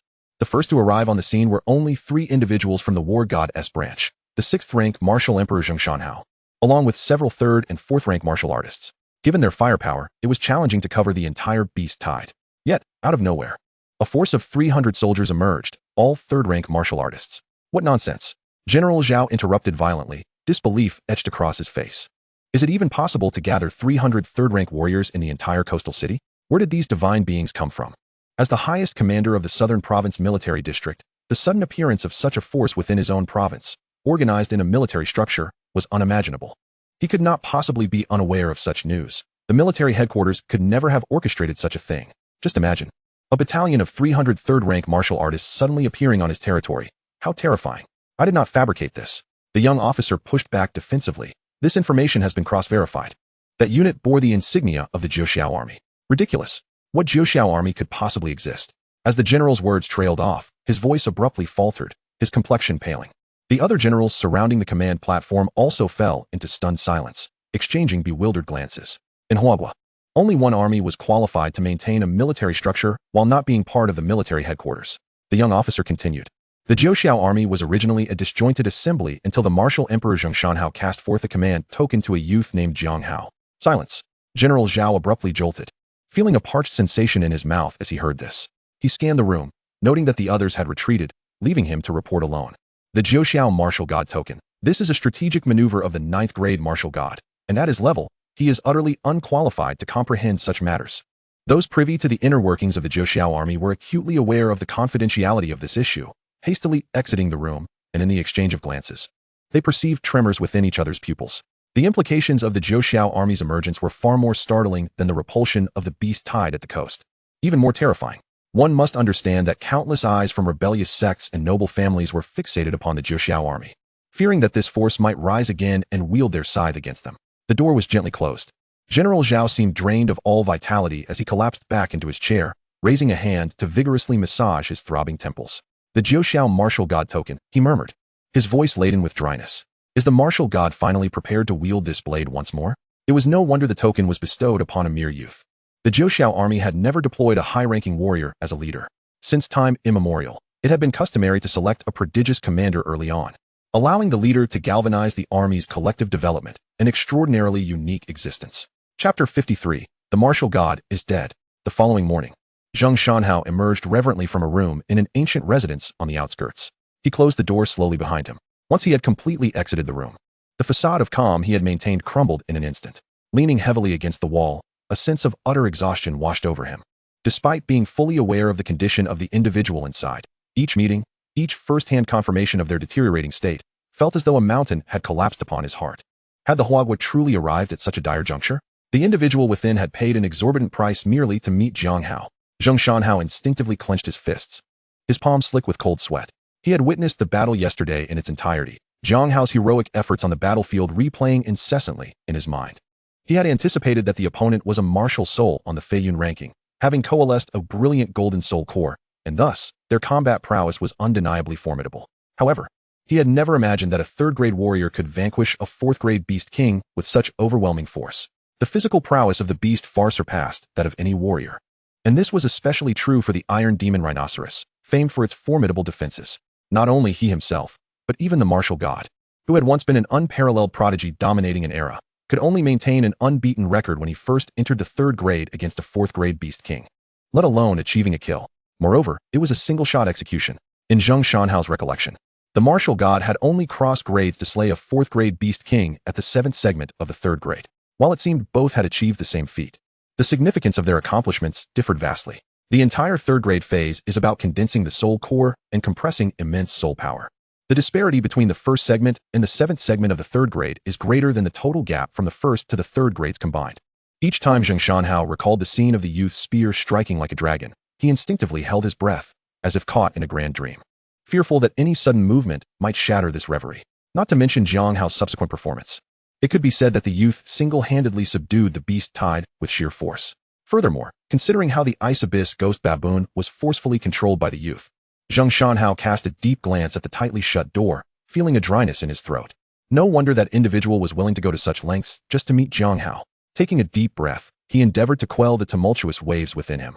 As he turned, he beheld Jiang Hao ascending to the 2nd floor, his gaze calm and steady. "Do you seek me for something?" the youth inquired first. As he spoke, his eyes inadvertently swept towards the door, where an immense aura emanated, causing him to slightly raise an eyebrow. However, that aura fluctuated erratically, exhibiting signs of imminent demise. A complicated, unnatural expression flickered across Jiang Hao's face as he instinctively stepped aside, attempting to shield Jiang Hao from probing further. The martial god's condition was classified as a national secret within Manhwaaudiobook, known to fewer than 5 individuals. The martial god wishes to see you, but he is currently unable to speak freely. Please lend me the Jiao martial god token for a moment. I shall deliver it to the room. Zheng Wuhuang's words were deliberately vague, and Jiang Hao, disinterested in probing further, straightforwardly produced the token and tossed it to him. He then turned his attention back to the door, pondering the martial god. Yet, it appeared the martial god's condition was far from optimal. Jiang Hao received the token with both hands, not knocking but gently pushing the door open. Just as the door was about to close, Jiang Hao caught a glimpse of the towering figure within. The middle-aged man, clad in an oversized white martial attire, sat at a table, exuding a gentle and amiable aura. He appeared to be nothing more than an ordinary teacher, slowly lifting his gaze to look outside. Through the crack of the door, the two shared a fleeting glance that seemed to momentarily suspend time. Those eyes, initially calm and tranquil, revealed an unfathomable depth upon their meeting. Both profound and imbued with kindness. Ultimately, all gazes converged into the middle-aged man's gentle smile and a subtle nod of acknowledgement directed at the youth. In that instant of acknowledgement, Jiang Hao's pupils involuntarily contracted. He clearly perceived that the seemingly imposing figure was, in truth, a vessel of withered veins, devoid of life. Inside, it was hollow, with only a flicker of remnant will, akin to a candle flickering in the wind, barely sustaining the body's movements. The martial god was dead. This formidable being, who had upheld half of Huagua's dominion, the nation's sole 9th-grade powerhouse, had indeed succumbed to physical death, leaving only a lingering spirit in a state of near extinction. As the door fully closed, the tranquility in the youth's dark eyes was shattered, giving rise to a ripple of emotion. With the martial god's cultivation level, it was indeed possible to remain tethered to the mortal realm even after death, a phenomenon colloquially referred to as clinging to life. However, each exertion would deplete this remnant essence, rendering it irrecoverable. Eventually, once exhausted, it would dissipate into the cosmos. The fact that the martial god had utilized this remnant essence to activate his formidable 9th-grade form, solely to witness Jiang Hao, had already exacted a tremendous toll. Outside the door, Jiang Hao allowed his thoughts to swirl until the door swung open once more. The martial god had departed, leaving Jiang Hao standing before the youth once again, holding the Jiao martial god token. Did you witness everything just now? Yes, Jiang Hao nodded. He's dead, but not completely. Jiang Hao's face twitched. His summary was quite astute. Next time, please refrain from summarizing. Thank you. However, since this was witnessed, it indicated that the martial god intended for the youth to see, and he felt it inappropriate to elaborate further. Instead, he offered reassurance. Do not be overly concerned.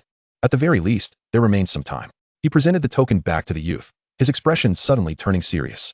One of the martial god's final arrangements was to select you to rejuvenate the Jiao army. He understood that you are young, and your cultivation is still relatively modest. Thus, the seasoned veterans in various branch halls might act insincerely. Therefore, at this juncture, Jiang Hao took a deep breath, his voice growing more solemn once again. Consequently, the martial god ignited his spirit to inscribe a phrase upon this token for you, a phrase that will grant you freedom within the martial god temple system, allowing you to traverse without restraint. Jiang Hao raised an eyebrow slightly, extending his hand to receive the command token, his gaze swiftly descending upon it. On the reverse side of the token, a line of freshly inscribed characters stood out with remarkable vigor. Each stroke embodied an unparalleled will. When conversing with the bearer of this token, bow your head. Martial God Hall. Chapter 54, Renaming to the 9th Army. Jiang Hao led the young man to a secluded hall, and only after taking his seat did the taut expression on his face ease somewhat. After a brief silence, the middle-aged man let out a heavy sigh. The condition of the martial god is akin to nuclear-level news. Once leaked, the dormant rebellious families within the country will surely stir into action, and foreign adversarial forces might seize the opportunity to strike. They will not let such a chance slip by. He turned his gaze toward the youth, a hint of gravity clouding his brow. It can be said that the martial god Hall is currently playing a game of empty city strategy. In reality, the situation in Huagua is fraught with internal and external crises, precariously balanced. Internally, there is rebellion. Externally, formidable foes loom. And there is also the looming threat of the beast abyss. Under this triple predicament, the tension in Huagua has reached its limit. Should any information leak, the nation may face a tempest of catastrophic consequences. Why not eliminate the rebellious sects first? Jiang Hao met his gaze, his tone calm. At this inquiry, Jiang Hao nodded subtly, realizing that the 9th Sky Army had indeed entrusted the right person. For the youth exhibited no fear, but rather a keen interest in quelling the rebellion. It is difficult, he remarked, lighting a cigarette and inhaling deeply. Weariness evident amidst the swirling smoke. Under the martial god, there are only 4 8th-rank masters. You have seen the principle of Qingyun. He suffered severe injuries in his earlier years and, due to circumstances, turned to education, resulting in a significant decline in his strength. The abbot of Dalan Temple single-handedly suppresses the advanced Beast Abyss and cannot be easily moved. The remaining two are also constrained by the Beast Abyss. Their focus divided and resources stretched thin. Jiang Hao hesitated to speak openly, knowing that one of those two is backed by a sect that has been stirring restlessly, engaging in numerous small maneuvers over the years, much to the martial god Hall's chagrin. He exhaled a thick plume of smoke, expressing the frustration that the Law Enforcement Bureau had shown weakness over the years, while the Ninth Sky Army had faded into obscurity, allowing the domestic rebellious sects to proliferate like weeds. 7th rank, 6th rank, and even many 5th rank masters dared to establish their own sects, secretly colluding with the Blood Lotus cult. It was not that they did not wish to settle accounts. They simply could not spare the manpower. Jiang Hao appeared puzzled. Can a 5th rank master even serve as a sect leader? He recalled that many instructors at Wu University were 5th rank, which seemed far removed from the status of a sect leader. Do not underestimate the 5th rank. Jiang Hao sighed helplessly. Not everyone can advance effortlessly like you, as if drinking water without any obstacles. To put it this way, according to the data from the Statistics Bureau, there are nearly 300,000 4th rank 9th tier warriors in Huagua, while 5th rank warriors number only 20,000. The difficulty of breaking through is immense, and the resources required are staggering. Some warriors are hindered by their innate talents and cannot break through, while others simply lack the funds to acquire elixirs. More often than not, those who do break through meet their demise in the Beast Abyss. This vicious cycle has resulted in a gap in strength. The graduate beside you from Beichin, Chen Wu, how long has he been stuck at 4th rank 9th tier? A living example, Jiang Hao continued. After hearing all this, Jiang Hao gained a fundamental understanding of Huagua's strength. With a population of over 1 billion, only 20,000 were 5th rank, indicating a severe lack of combat prowess. Thus, the 9th Sky Army in my hands can be considered a force not to be underestimated, he reflected. In the future, when he developed it further, he could raid those rebellious sects, reaping a considerable amount of system points, and it would also be quite convenient to dispatch the 9th Sky Army to clear the battlefield. All right, Lao Deng, let's discuss the process of raiding. Jiang Hao cut straight to the point. Since dealing with large sects would be troublesome, targeting a few unruly family factions first should be feasible. Zheng Wuhuang glanced at the youth with suspicion, wondering why he was so keen on the idea of raiding. After a moment's hesitation, he pondered. If the evidence is irrefutable, it is certainly permissible to act first and report later. However, the specific procedures must be discussed thoroughly with Jiang Yan. She is a warrior with a background in law and currently serves as an advisor within the 9th Sky Army, so entrusting the process to her would be wise. However, Jiang Hao's voice suddenly faltered, a complex expression surfacing in his eyes, as if he bore an unspeakable burden. Extinguishing his cigarette, he looked down, unable to meet the young man's gaze, and said, I suggest we rename the 9th Sky Army to the 9th Army. The 9th Sky Army has long been a force dedicated to suppressing domestic rebellious sects, once renowned and feared by many warriors. The powerful families would not remain complacent upon learning of the 9th Sky Army's emergence. Assassination plots would be inevitable. Those factions would not sit idly by as the new generation of the 9th Sky Army rises. If they were truly ruthless, they could unite and dispatch 7th rank and 6th rank warriors to eliminate the future pillars of Huagua, the prodigies, in their infancy. In such a case, Huagua would be devoid of hope. Zheng Wuhuang spoke with profound guilt, attributing the fault to the martial god Hall for being unable to spare high-ranking masters to safeguard Jiang Hao, thus failing to provide adequate support on the path of the prodigy's ascension. The young man's mentor at Beichin, the 7th rank master Wei Donglu, was recuperating in the Holy Land. Even if they could persuade Beichin to send Wei Dongliu's wife, Xia Hong, for personal protection, it would be a mere drop in the bucket. 6th rank was ultimately insufficient. Jiang Hao sighed heavily, his eyes filled with regret. This matter, the martial god Hall owes you. If not for the pressing circumstances, we would not resort to such a strategy. After speaking, he anxiously observed the youth, fearful of any sign of discontent. However, the young man merely remained silent. After a moment, he nodded indifferently. It's acceptable to temporarily rename it, as long as the promised rights remain intact. Rest assured, Jiang Hao breathed a sigh of relief, casting a grateful glance at the youth.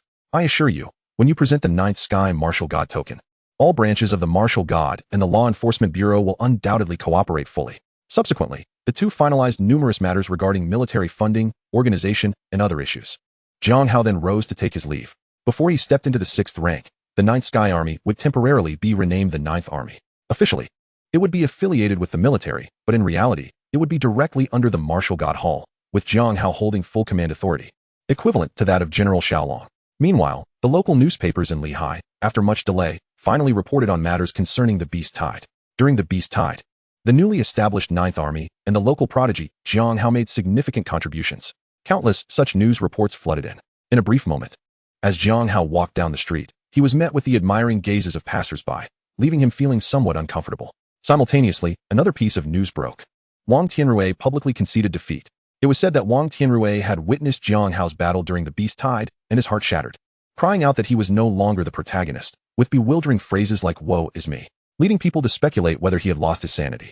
Furthermore, there were rumors that Jiang Hao had already ascended to the 3rd rank, undoubtedly becoming the #1 on the new martial ranking list. With the list's release, a chain reaction ensued. An uproar surged within Qingyun Martial University. The faction led by the former admissions office director, Kai Feng, faced a comprehensive purge, the intensity of which was chilling. Nearly 1/6 of the instructors and staff were unceremoniously dismissed. The principal of Qingyun, who had been in seclusion for 7 years to recuperate, had only recently emerged. This lapse had given Kai Feng and others the opportunity to infiltrate Qingyun Martial University. The principal, deeply troubled by the deteriorating atmosphere within the school, rallied all faculty and students, delivering a solemn address. He called upon everyone to learn from Beichen's Jiang Hao, to be daring and combative, to embody the spirit of a passionate warrior. Regrettably, the results have been minimal, with only a handful of students displaying glimmers of aspiration. The president of Wuhan University has secluded himself for 7 years, and the ethos of the institution has plummeted to an alarming degree, a situation not easily rectified. The students are largely obstinate and self-satisfied, reveling in the pride of being associated with the nation's premier martial arts university. Principal Qingyun, standing on the podium, cast a weary glance over the students below. In their eyes, a careless indifference was revealed, accompanied by a dismissive attitude towards the prowess of the 3rd tier, as if they believed they could easily surpass it. This sentiment ignited a spark of fury within the elderly principal. Enough is enough. It seems I must invite Jiang Hao to create a ruckus at Qingyun, for you to truly comprehend, am I correct? Must it take Jiang's personal intervention to forcefully awaken you all? In a fit of indignation, Principal Qingyun stormed away, sternly instructing his secretary. Once Jiang Hao emerges from the floating island ruins, spare no expense in bringing him here. These students, still ensnared in their dreams, deserve a wake-up call. Chapter 55, Let Them Soar. In stark contrast, the Wang family of Yunzhou, where Wang Tianrui resides, has embarked on significant endeavors. Upon learning the full extent of the matter, particularly Jiang Hao's potential, the head of the Wang family quickly weighed his options. Rather than remain entangled in the trivialities of the younger generation's fortunes, he resolved to seize this opportunity and invest in a broader future. He promptly donated 100 million worth of elixirs to the Zhou army, also known as the 9th Army. Whether this was indeed, as he claimed, a gesture of support for the 9th Army's development, or merely a strategic investment in Jiang Hao's future, remains ambiguous. Jiang Hao, however, was indifferent to the gesture and accepted it without reservation. The Wang family of Yunzhou, already renowned for their elixir business, would have incurred costs exceeding 60 million for such a substantial donation, indicating their sincerity. At present, Jiang Hao does not intend to expend excessive effort on the Zhou army, prioritizing instead the enhancement of his personal strength. The opening of the floating island ruins is imminent, and it is rumored that a multitude of prodigies will gather there, igniting a thrill in the young man's heart. Just the thought of a second-tier Zhaiqiuing potentially offering him 7,000 points, while third-tier prodigies could easily exceed 10,000. And some exceptional talents might even provide over 20,000 points of elegance value, fills him with anticipation. He fervently hopes these individuals will soon present themselves before him. Returning to the task at hand, Jiang Hao began preparations prior to entering the floating island.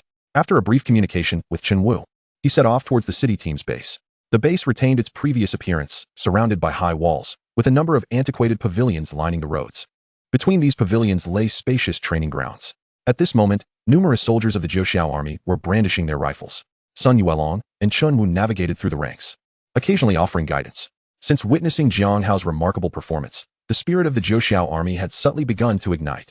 Their future general could wield a third-tier cultivation to unleash a formidable shot, while they themselves still struggled with their marksmanship. If they were to be deployed in battle, would it not be a disgrace to their general? The soldiers' mindsets gradually transformed, and during their daily training, they exerted themselves with renewed vigor. As Jiang Hao stepped into the training ground, his gaze swept across the scene. At the forefront, Chen Wu, with his cheerful demeanor, had evidently integrated well with the Zhou army. Young general, a soldier caught sight of that figure, momentarily frozen, and exclaimed in surprise. Since the battlefield cleanup last night, and their temporary relocation to the city team's base by the envoy of the Lehigh division, the youth who had received the Zhou martial god order had not made an appearance. Some soldiers speculated that the young man merely took up the Zhou order temporarily and did not genuinely desire to command the Zhou army. This notion, once voiced, cast a heavy pall over the Zhou army. Furthermore, local newspapers in Lehigh reported on the 9th Army, adding to the confusion. Fortunately, the young man's figure re-emerged. The scene quickly fell into an orderly formation. 300 voices merged into one harmonious call. Young general. Regardless of Jiang Hao's willingness, they shouted first. The once obscure army, now desperate for a figure to lead them back into prominence within Huagua, could hardly contain their yearning. Unexpectedly, the youth gradually approached the front of the ranks, casting a measured glance at Sun Yuelong before surveying the entire assembly, uttering words that abruptly chilled the atmosphere. From this day forth, the Zhouxiao army shall be temporarily renamed the Ninth Army, formally affiliated with the military. I shall serve as the supreme commander, while Sun Yuelong shall take on the role of deputy commander. His pronouncement plunged the assembly into silence. The Zhouxiao army's banner flapped in the wind, yet it seemed to have lost its luster. All eyes were riveted upon the figure clad in black at the forefront. The absence of a general's position, replaced by a commander's role, signified that this was a makeshift army. Even if the name carried weight externally, it would garner little attention, as it was only temporary. Moreover, it was now affiliated with the military. The soldiers' breaths grew heavy, filled with confusion and resentment. Yet, amidst the crowd, only Sun Yuelong and the strategist Jiang Yin bore expressions of excitement. This was not merely bad news. Rather, it signified that the Zhouxiao army was on the verge of emergence. It was a prudent measure taken by the martial god temple to safeguard the young man. Sun Yuelong clenched his fists tightly, his chest heaving with exhilaration. A moment's contemplation of the youth's words revealed a deeper implication. A temporary name change, an official affiliation. The turbulence hidden behind those few words regarding the state of Huagua was beyond his comprehension. Yet he sensed that the Zhouxiao army appeared to be on the brink of revival. Noticing Sun Yuelong's unusual reaction, as well as the strategist's typically composed demeanor now glimmering with excitement, the other soldiers found their rising anger transforming into contemplation. Before they could fully grasp the situation, Jiang Hao continued, "Where's Jiang Yan? Step forward." The female strategist, momentarily taken aback, swiftly composed herself, stepping forward. "Present." Then, she heard an order that left her utterly bewildered. "Quickly familiarize yourself with the relevant processes and laws regarding confiscation." Although she was unclear about the specific reasons, she responded promptly, "Understood." Unable to suppress her curiosity, she quietly inquired, "What do you wish to accomplish?" "I intend to make a few rebellious families soar." The young man's lips curled slightly as he uttered a phrase that sent a surge of fervor through the crowd. "Soar." The soldiers' gazes instantly ignited with excitement. Soaring was familiar to them. It was the Zhouxiao army's forte. Their ancestors had left behind countless insights on confiscation in their diaries, which the soldiers had perused extensively. They lamented their inability to participate personally. Yet, since they were now affiliated with the military, they lacked the corresponding authority. Only the martial god temple held that power. "Fool!" one comrade scolded, kicking his companion. "I told you it was temporary affiliation." As the army erupted into spirited discussions, Jiang Hao strolled over to Chen Wu. He was merely an observer. As a graduate of Beichin Martial University, fulfilling his mentor's wishes by escorting his junior into the floating island was his sole task at this moment. As for the future, he had yet to devise a plan for battling in the Beast Cavern to earn the necessary funds for breaking through to the 5th tier. Their gazes met, and Jiang Hao fixed his stare upon him, causing Chen Wu to feel a twinge of anxiety. "Am I to be used as a punching bag again?" "Senior." Jiang Hao raised his gaze. The Ninth Army was still in need of a chief instructor. Sun Yuelong, despite his military background, lacked the profound foundation cultivated by Beichin's orthodox Chen Wu. Moreover, Chen Wu was a solid 4th rank, 9th stage expert, making him exceedingly well suited for the role of chief instructor. Jiang Hao's future aspirations lay not within the confines of the Zhouxiao army, but rather in his personal development. In his strategic plan, the Zhouxiao army was merely a tool for gathering intelligence, clearing battlefields, and seizing assets. Thus, he would not be investing a significant amount of time within the military. He urgently required a trustworthy chief instructor to train this army for him. "Me?" Chen Wu pointed to himself, initially taken aback, but his eyes soon gleamed with fervor. "Indeed," Jiang Hao succinctly affirmed, "the Martial God Hall offers direct treatment, with a status equivalent to that of the directors of law enforcement bureaus across various regions. A fixed monthly quota of elixirs is also included." Upon hearing of the benefits that far exceeded those of comparable military ranks, Chen Wu exhibited no hesitation, as if fearing Jiang Hao might retract his offer, and immediately assumed a military stance. With a broad grin, he declared, "Instructor Chun, reporting to General Xiaolong." In recent days, he had witnessed Jiang Hao rise from a 1st rank to a 3rd rank. He harbored no concerns for his junior's future, with the astonishing pace of his cultivation. It was entirely possible he would surpass him in no time. Associating with Jiang Hao was undoubtedly a wise choice.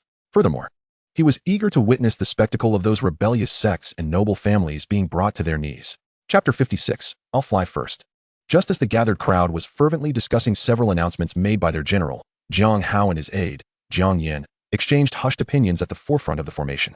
In the next moment, a chilling ice spear materialized in his grasp as Jiang Hao's aura surged. His interest peaked as he glanced at Sun Yuelong. He beckoned with a finger. Sun Yuelong's breath hitched. What monumental error had he unwittingly committed? He quickly realized as he observed the youth's initial movement that this was to impart the breaking army spear technique. As the only sergeant among the 300 warriors, his role as the instructional material made him immensely valuable.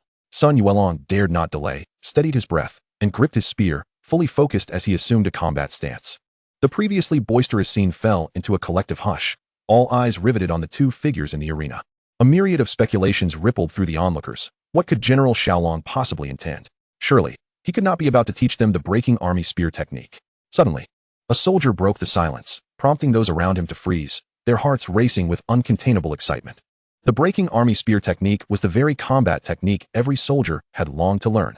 For years, due to the martial goddess' laissez-faire approach, there had been no transmission of the breaking army spear technique within the ranks, nor had there been any verbal or practical instruction.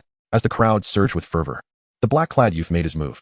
With a flick of his wrist, the ice spear traced a swift arc, aimed directly at Sun Yuelong's face.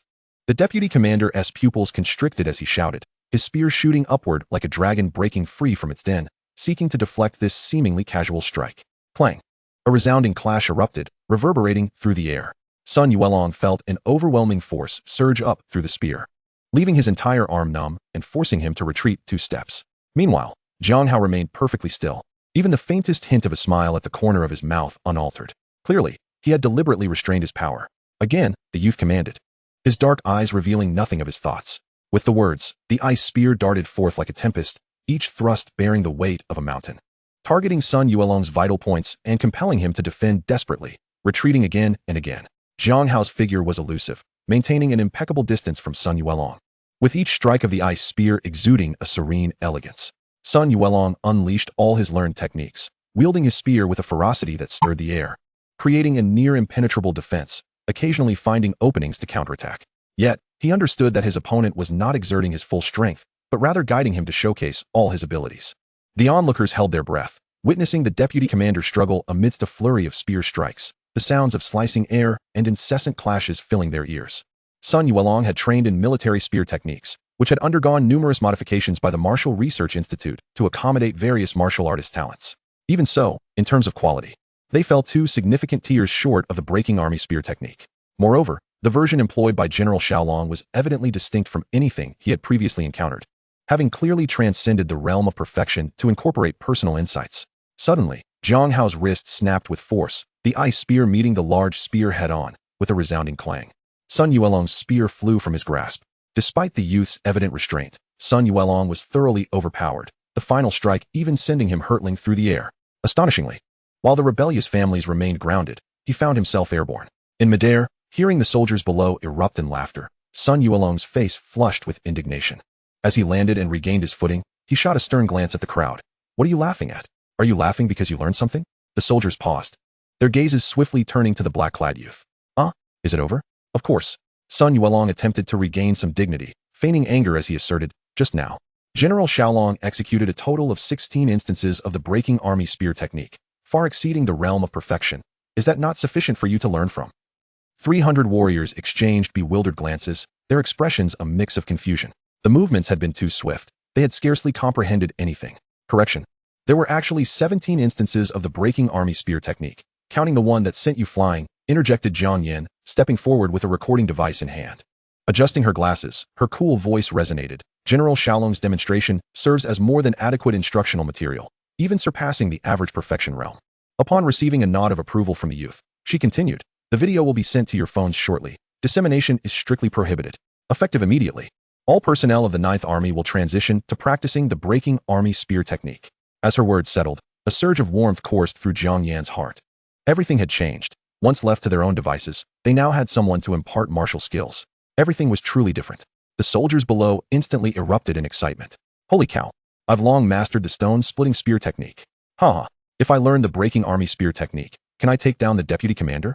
The breaking army spear technique is undeniably powerful. While the breaking army spear technique was indeed rare, what was even more exceptional was that they were learning a technique that surpassed the perfection realm.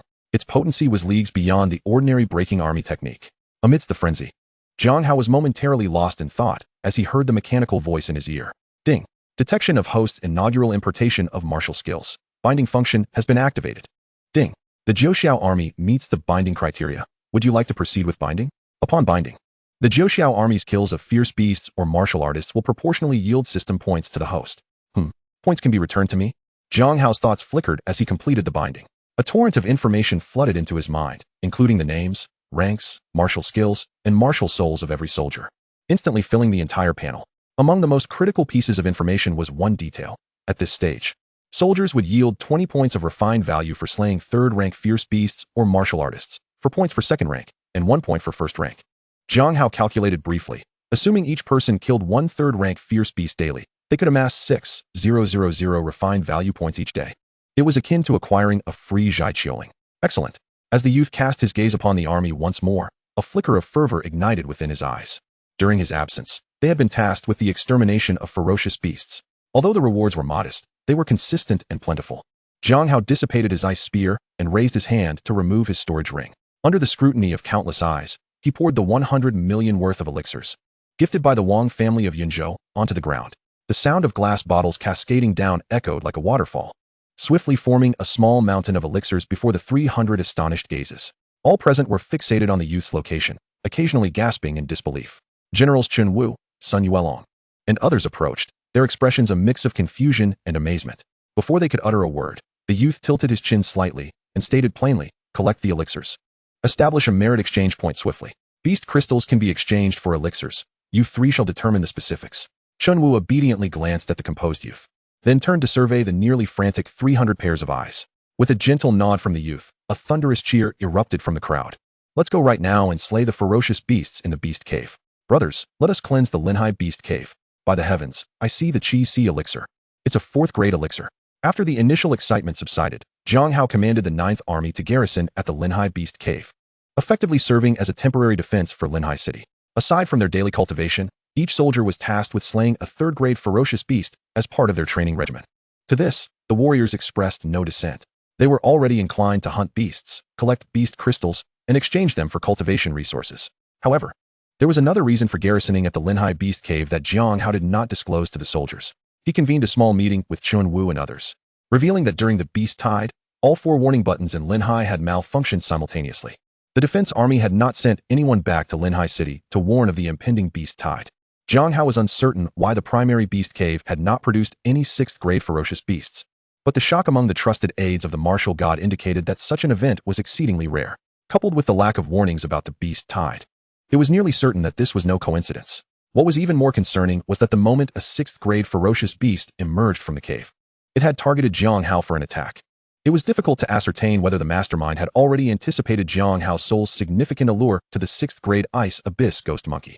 In other words, the mastermind likely foresaw that Jiang Hao would perish at the claws of the ice abyss ghost monkey, suggesting that the target of their machinations was none other than the youth himself. Jiang Hao could not tolerate anyone coveting him from the shadows. He instructed Chen Wu and the others to focus their efforts on discreetly investigating this matter. Although the military had expressed intentions to conduct an investigation, could the results be deemed trustworthy? Jiang Hao placed greater faith in his own team. Chapter 57, The Reckless Lu Family. The following day, within the temporary military tent of the 9th Army at the Linhai Beast Cave, the tent flap was abruptly lifted, and Lu Jiu entered with a lively gait, her ponytail swinging cheerfully behind her, her face alight with uncontainable joy. "Junior, your funds have arrived," she exclaimed, waving her phone. "The casino has settled. It's 120 million, every cent accounted for." Jiang Hao cast a glance at the notification of the deposit. In his earlier duel with Wang Tianrui, he had wagered 60 million. With Wang Tianrui conceding voluntarily, the casino, albeit dissatisfied, had no choice but to settle with the bettors according to the rules. With a 1-to-2 payout, Jiang Hao received a total of 120 million. Watching the youth casually hand the card to a female officer for military expenses, Lu Jiu's eyes widened in disbelief. She could hardly fathom what she was witnessing. Given her understanding of the youth, he would actually part with his money for someone else? And so generously at that. "Junior," Lu Jiu stepped closer, tentatively glancing at the youth's profile. "How about you lend me some?" Jiang Hao shot her a sidelong glance. "What? Do you wish to join the 9th Army?" Never mind." The girl in the duckbill hat paled, shaking her head repeatedly. "I'm not suited for it. The Lu family of Linhai would undoubtedly punish her severely for enlisting without permission." "All right, I've delivered the news." Lu Jiu waved as she headed for the exit. "I'll come find you again before entering the floating island. Don't forget about this." Seemingly worried that he might disregard her, she waved her fist as a parting reminder. "There are soul bone inheritances inside." Jiang Hao nodded, watching her depart. The tent returned to tranquility. Once he dismissed everyone, he slowly opened his interface. Yesterday, The Zhou army soldiers had slain numerous ferocious beasts, and it was time to reap the rewards. With a flicker of thought, the balance of his refined charm points surged. Ding! Binding points have been credited. Refined charm points, 4,220. Current balance, 28,420. Not every warrior possessed the capability to slay third-grade ferocious beasts. Jiang Hao's gaze sharpened, realizing he was still a distance away from his daily target of 6,000 points. However, there was no need to rush. He shifted his focus to his cultivation status. Current cultivation, first segment of third-grade martial spirit realm.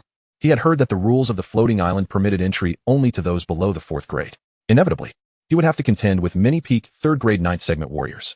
Particularly within this floating island, all participants were prodigies from various regions. Their combat prowess far surpassing that of ordinary third-grade warriors. Their foundations were likely on par with Zhai Qiling's. It was best to prioritize enhancing his own strength. The soul bones were the true treasures. Only when 7th grade or above ferocious beasts fell could there be a chance for them to drop, and the probability was exceedingly low. Once they emerged, they rarely entered the market. The few auctions that did occur saw even the most mediocre soul bones fetch astronomical prices. Not to mention, the soul bones this time represented the inheritance from the floating island, their quality nearly equivalent to a Golong-ranking martial soul. Thus, time was of the essence. Jiang Hao adeptly channeled his refined charm points, fervently directing them toward his cultivation. Ding! Enhancing cultivation. Detecting splendid golden soul core, refined charm point consumption significantly increased. Absorbing the soul power of heaven and earth to fill the soul core. Boom! The moment the panel flickered, a tempest of energy surged within the tent. Soul power from all directions was forcibly drawn in by an overwhelming force, coalescing into a visible vortex of soul power above the tent, centered around the youth. Consuming 4,000 refined charm points, breakthrough to the 2nd segment of the 3rd grade martial spirit realm. Consuming 6,000 refined charm points, breakthrough to the 3rd segment of the 3rd grade martial spirit realm. Consuming 8,000 refined charm points, breakthrough to the 4th segment of the 3rd grade martial spirit realm. Continuing to fill. Insufficient soul power in this location. Please change locations for further breakthroughs. Seeing the soul power storm gradually dissipate, Jiang Hao furrowed his brow. With a wave of his hand, a massive quantity of 3rd grade beast crystals were forcefully smashed to the ground. The immense soul power instantly erupted. The panel continued to fluctuate. Continuing breakthrough. Consuming 10,000 refined charm points. Breakthrough to the 5th segment of the 3rd grade martial spirit realm. Breakthrough complete. Refined charm points balance, 420. As the last vestige of soul power was drawn into his body, the violent vortex of soul power within the tent abruptly calmed. Jiang Hao slowly opened his eyes. His gaze profound, a glimmer of golden light flashing from the depths of his eyes. He meticulously sensed the changes within his body. The resplendent golden soul core, having condensed to half its original size, now resembled a hefty, highly dense star, slowly rotating within the dantian, reminiscent of a blazing orb of light. The same strike now demanded significantly less soul power, while unleashing a ferocity that surpassed his pre-breakthrough strength by several magnitudes.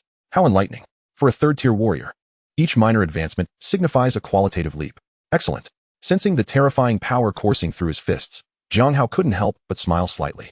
His journey thus far had been paved with relentless effort and sweat. This strength was rightfully his.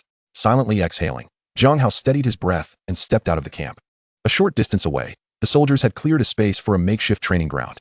At that moment, the sky above the camp projected the video from the previous day. The soldiers, armed with rifles, practiced diligently in accordance with the footage, each absorbed in their own understanding. With the foundation of military marksmanship and Jiang Hao's mastery of the ghostly divine realm, grasping the basics of the breakthrough spear technique was not overly challenging. Approximately a third of the soldiers had subtly reached the threshold of proficiency. Not long after, a talented soldier unleashed a shot with all his might, resulting in a resounding explosion in the air. Startled, the surrounding soldiers exclaimed, "Wang Hongxing, you actually made it to the entrance. Hold on, brother.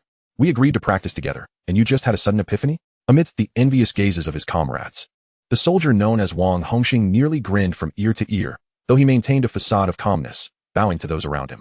"My apologies. I heard that reaching proficiency in marksmanship could earn 1 elixirs, so I've taken the lead. Everyone, you're unbelievable." The area erupted with sour lamentations. Indeed, having high talent made learning much quicker. If only we could comprehend it beneath the statue of the spear god, that would surely make it twice as effective. This sentiment resonated with many, as they were merely a step away from proficiency. The statue of the spear god, forged in ancient times, was sculpted in the likeness of the spear god himself, greatly benefiting those who practiced marksmanship. Observing the statue could enhance one's understanding of marksmanship and even provide opportunities for sudden enlightenment. However, some cast their gaze toward the exit of the beast cave, questioning, "Does Linhai have a statue of the spear god?" Just as Wang Hongxing was about to leave, he paused, turned back, and nodded. Yes, there is. How could there not be? As a local of Linhai, he was privy to some insider information. The Liu family, boasting the only statue, charged an exorbitant fee of 2,000 per hour. It was far beyond the means of our military warriors. The crowd gasped. In other cities, observing for an hour only cost 500, but Linhai's pricing was outrageous. 300 soldiers using it just once would cost 600,000. And that was merely for an hour of observation. Truly unaffordable. The soldiers fell into silence. The Ninth Army was already faring well, with benefits far exceeding those of ordinary military units, but they could not bear such financial burdens. If they were to observe for 10 hours in a day, that would amount to 6 million. What army could afford such extravagance? Thus, no one intended to bring up the matter of observing the statue to the officers. To do so would only add unnecessary pressure. Unexpectedly, Wang Hongxing's next words ignited the fury of everyone present. Actually, this morning during my break, I secretly went to take a look. The Liu family is truly unscrupulous, hanging up a photo of our young general for publicity. They claim it was personally endorsed by Jiang Hao. So many warriors, upon seeing it, immediately paid up. At first, I really thought it was endorsed by the young general. So I approached and said I was a soldier from the Ninth Army. Logically, if we weren't discussing free entry, they should at least offer me a discount, right? But instead, they told me there was no space.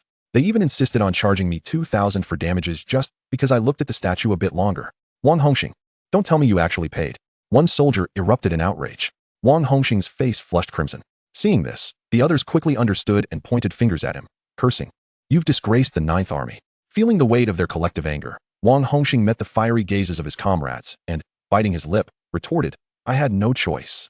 How was I to know the relationship between the young general and them? What if he really was endorsing them? I couldn't risk causing trouble. I was worried about ruining business. Don't just blame me. If it were you, would you have paid? His words left everyone momentarily stunned. Indeed, since the Ninth Sky Army was renamed, their young general had brought in countless elixirs and resources. Where did these resources originate? Perhaps they were exchanged with these local prominent families. Wang Hongxing was not cowardly. He was genuinely considering the nuances. He feared that an impulsive reaction might disrupt the young general's plans. The atmosphere grew tense. Just as Wang Hongxing was about to explain further, a slender hand gently rested on his shoulder. Lead the way. Chapter 58, 30 seconds. Lead the way. The youth's icy voice carried a chilling, heart-stopping intent. The soldier whose shoulder was clasped turned in astonishment, locking eyes with those ink-black pupils. Beneath that calm gaze, visible agitation began to surface. Terrified, Wang Hongxing's heart raced fiercely. He swallowed hard, hurriedly averting his gaze, and walked shoulder to shoulder with Jiang Hao at the front. A dozen soldiers silently followed behind, their steps heavy. The group moved in silence, an invisible low pressure emanating from their center, slowly enveloping the area. Jiang Yan, who had rushed to the scene, trailed at the rear, her gaze fixed on the youth's stormy silhouette. The restless aura surrounding him evidently signified his complete detachment from the Liu family. How audacious of this Linhai family.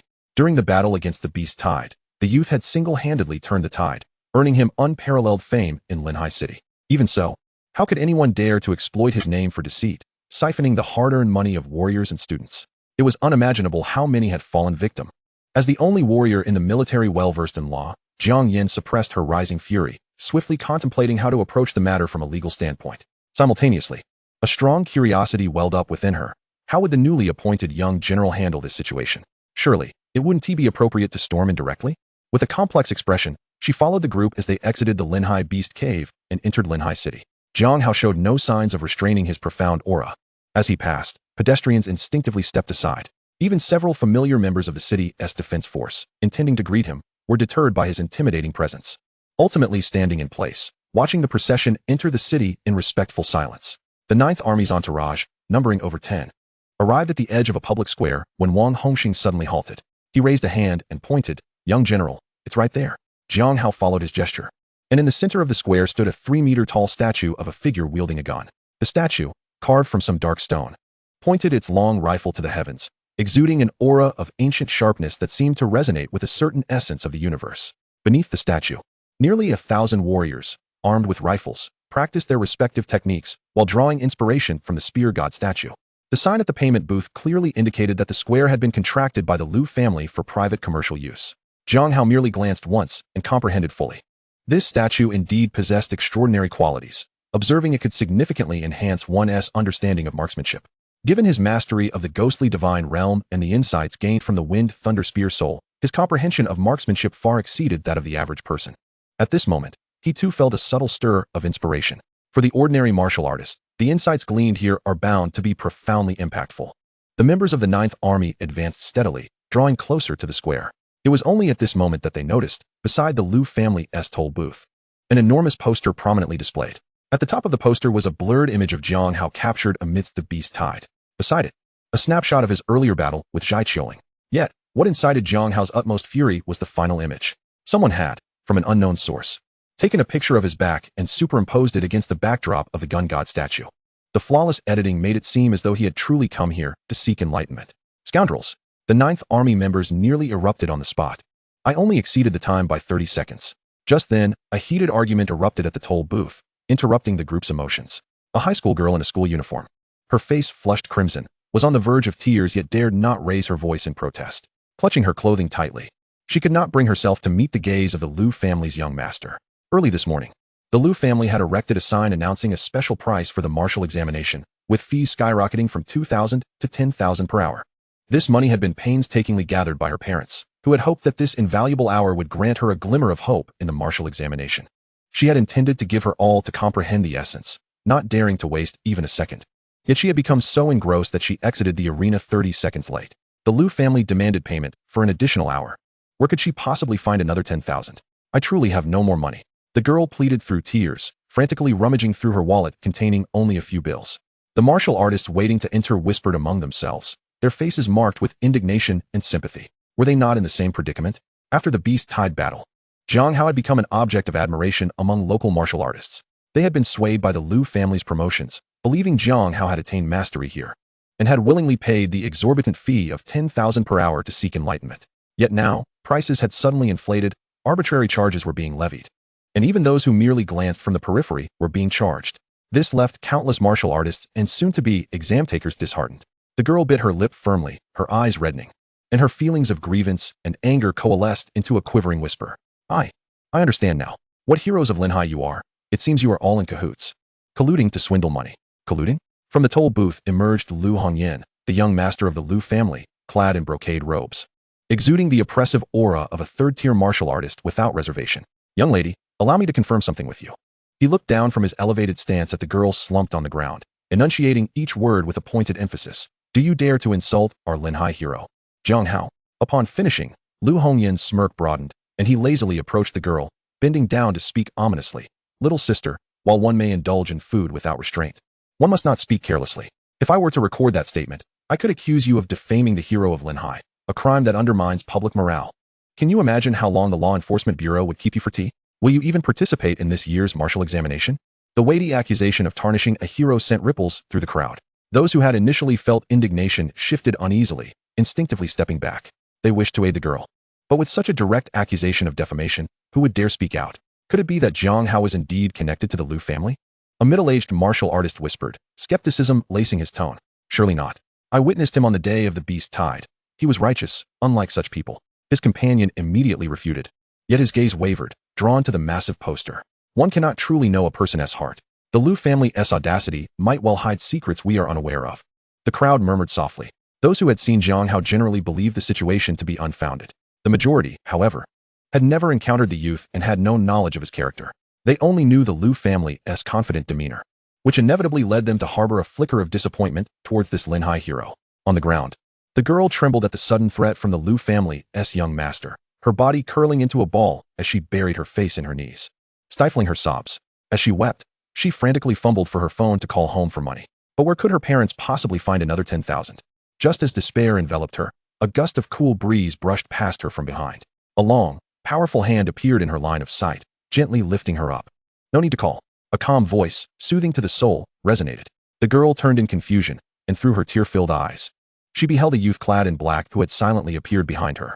The young man was strikingly handsome, his features sharp and austere. Yet, curiously, with his arrival, the suffocating sense of helplessness that had engulfed her dissipated entirely, replaced by a profound sense of security. Instinctively, she followed his gaze and turned once more towards the Liu family's young master. In her line of sight, the previously arrogant youth in brocade robes lifted his eyes, casting a casual glance at the young man. The disdainful look seemed to convey, who dares to step forward at this moment? However, in the instant their gazes collided, Liu Hongyan appeared to be struck by an invisible bolt of lightning, the sneer at the corner of his lips freezing instantly. Chapter 59, The Thrill of Battle. Lu Hongyan's pupils quivered wildly, the color draining from his face, leaving him as pale as a sheet. His lips trembled uncontrollably, his body shivering in tandem. How could he be here, if he was in the beast lair? In a panic, Lu Hongyan attempted to move, prioritizing the tearing down of that glaring poster to eliminate the evidence. Yet, to his horror, he found himself utterly immobilized. Merely through a gaze as cold as a deep pool and a thread of soul power pressure, he was rooted firmly in place. Damn it! Move! Move! At that moment of desperation, the young man chuckled softly. Lu Hongyan, you are quite bold. Lu Hongyan's heart stopped, his breath caught in his throat. But after the initial shock, the cultivation of a third-tier martial artist allowed him to forcibly regain his composure. Reflecting on how the Lu family had maintained connections over the years, and that a portion of their family income had been donated to the orphans of martyrs. They had established themselves as a charitable family. Having been rooted in Linhai for many years, their connections were far beyond what the other party could compare. In Linhai, no one dared to brazenly act against him. Even the martial god branch had to give the Lu family some face. With this thought, Lu Hongyan felt a flicker of courage, suppressing his tremors as he forced a ghastly smile. Brother Jiang, it's all a misunderstanding.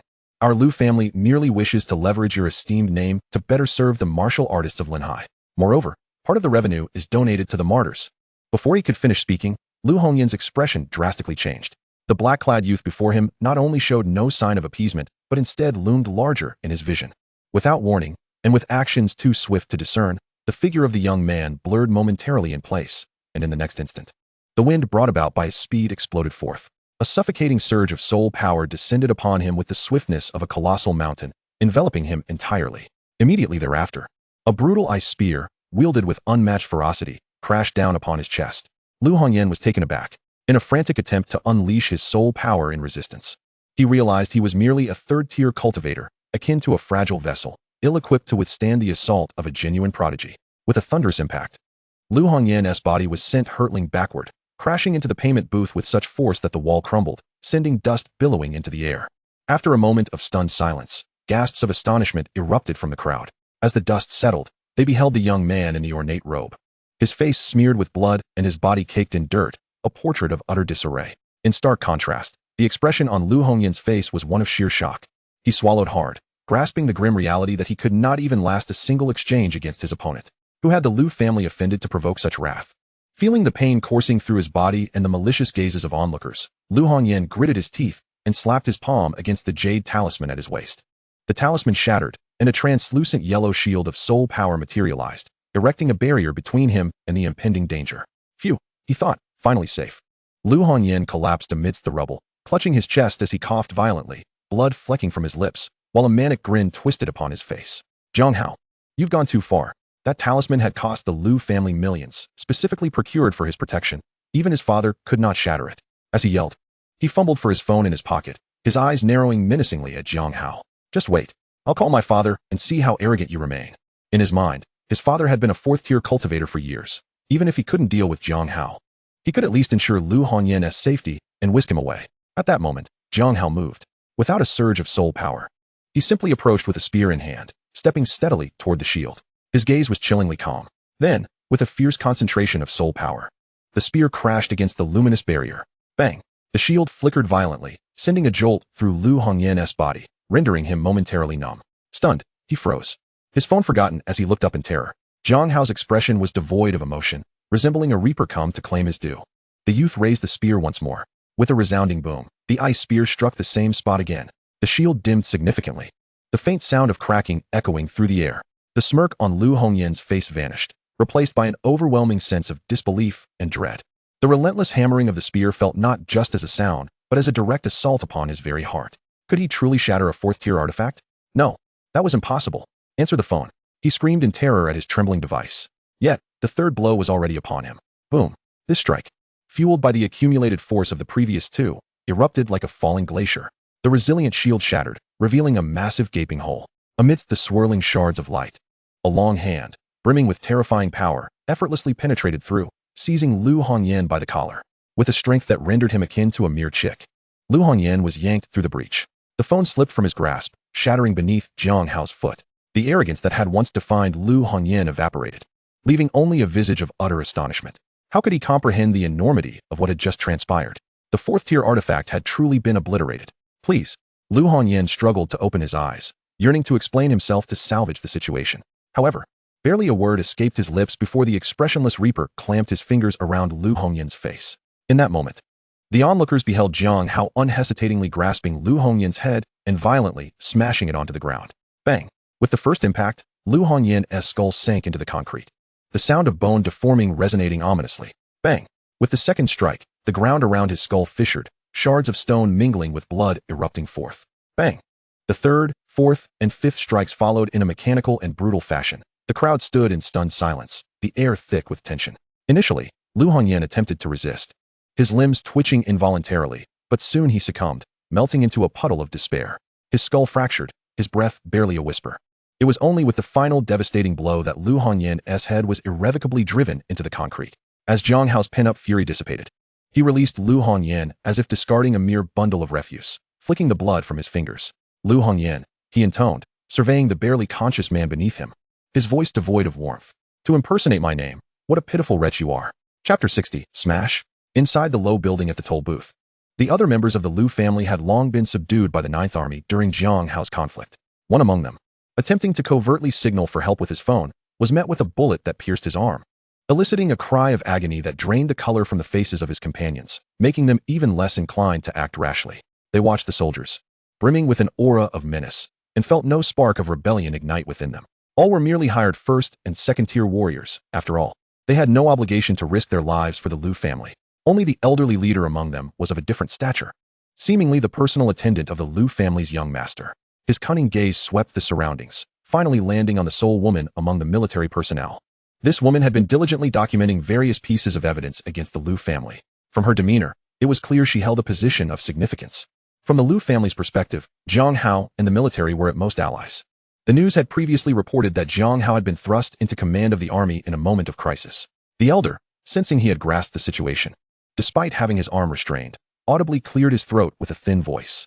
As far as I know, the military holds no authority to enforce the law. You should release us immediately. Less chatter, one of the soldiers behind him commanded, tightening his grip. The elder winced in pain, beads of sweat pouring down his brow. Meanwhile, Jiang Yan, upon hearing the elder's threat, stowed her camera and stepped toward him, her expression seething with anger. As an aide, she had always prided herself on her rationality and adherence to rules. Aside from formal sparring, she had never physically struck another. But today she was incensed.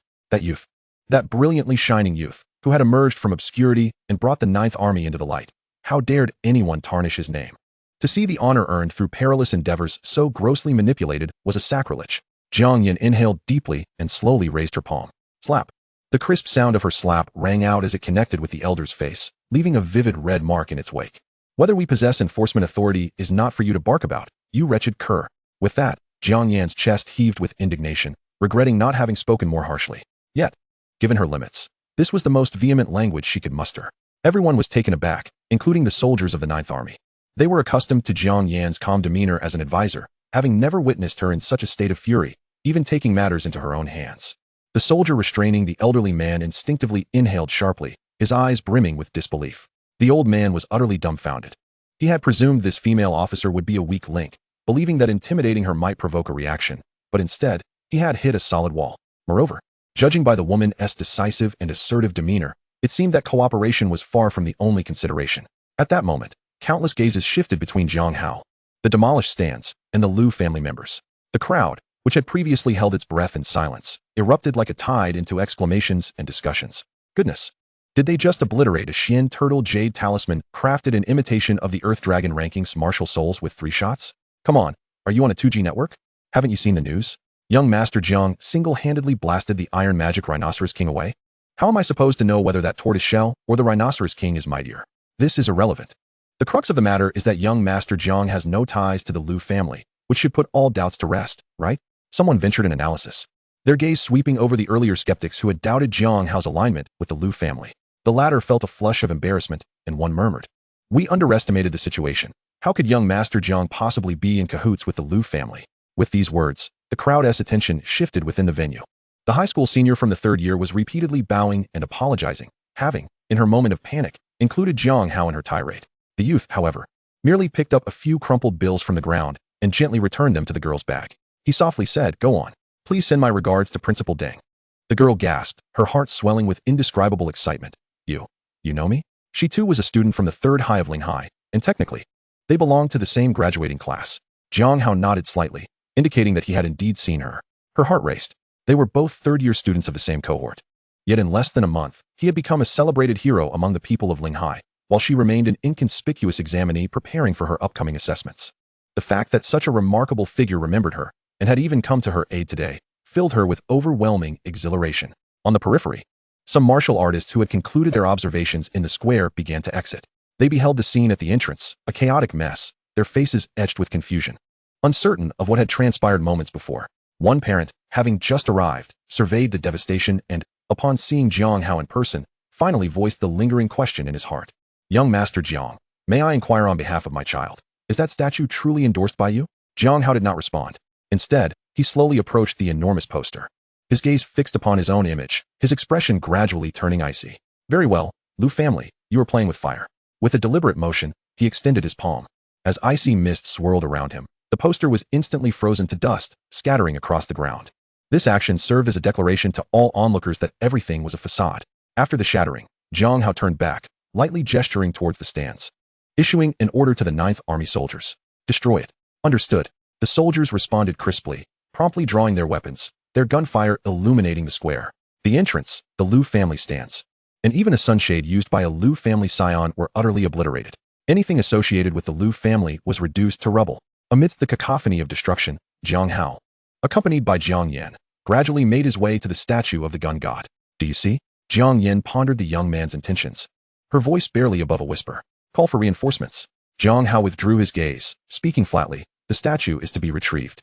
Bring it back to the camp and await my further instructions."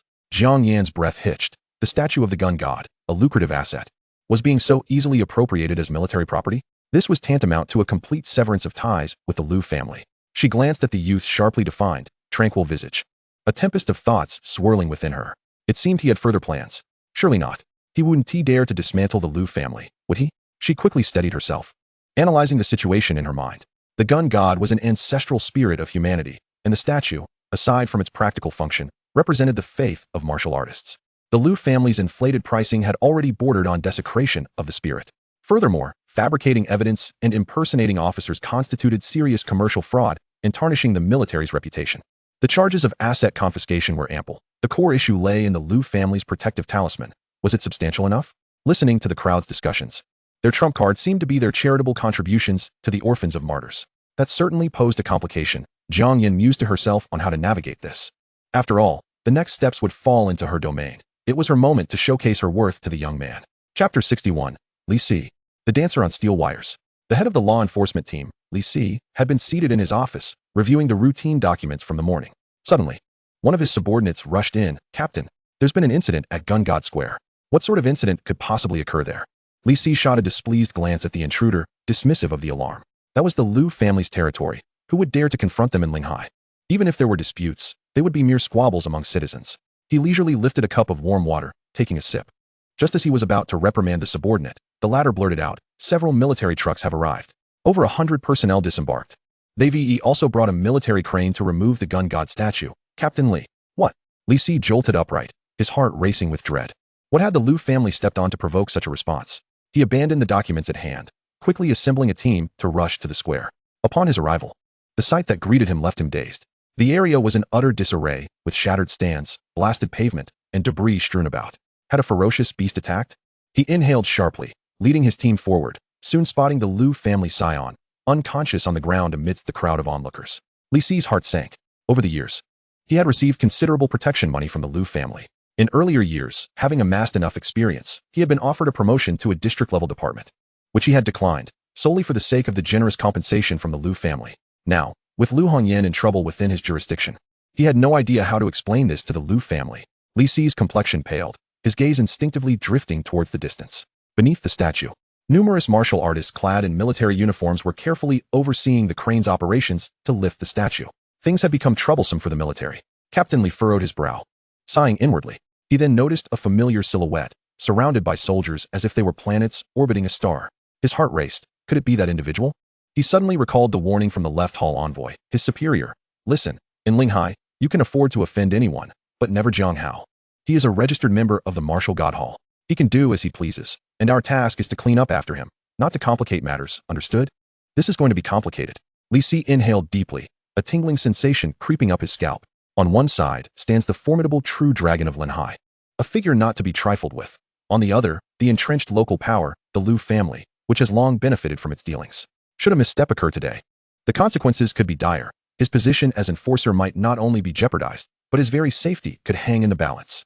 Contemplating this, he instructed a few subordinates to remain behind while he steeled himself to approach and negotiate. Under Jiang Hao's scrutinizing gaze, he hastened forward, forcing a broad smile and offering a cigarette. Good day, young Master Jiang. I am Li Si, the captain of the law enforcement team for the Square Division. Observing Jiang Hao's expressionless rejection of his overture, he felt no embarrassment but cautiously inquired, "Might I ask what has transpired here?" Seeing the arrival of the enforcement team, Jiang Yin stepped forward, her demeanor icy as she explained, "The Liu family has impersonated our military's young General Long to commit commercial fraud. The Ninth Army is here to suppress them. Is there an issue with that? Young General Long? Isn't that a rank reserved for generals?" Given Li Si's position, he was not privy to personnel changes within the Ninth Army. However, the look in the female officer's eyes made it abundantly clear that the young General Long referred to none other than Jiang Hao himself. As Li Si's mind raced, cold sweat beaded on his forehead, and he mentally cursed the Liu family's ancestors for their folly. How could they so recklessly usurp another's title without consulting him? Had he known, he would never have permitted such absurdity. Moreover, the Ninth Army's so-called suppression was evidently more akin to confiscating their statue. Wiping the sweat from his brow with the back of his hand, he feigned a smile. "Ah, I see.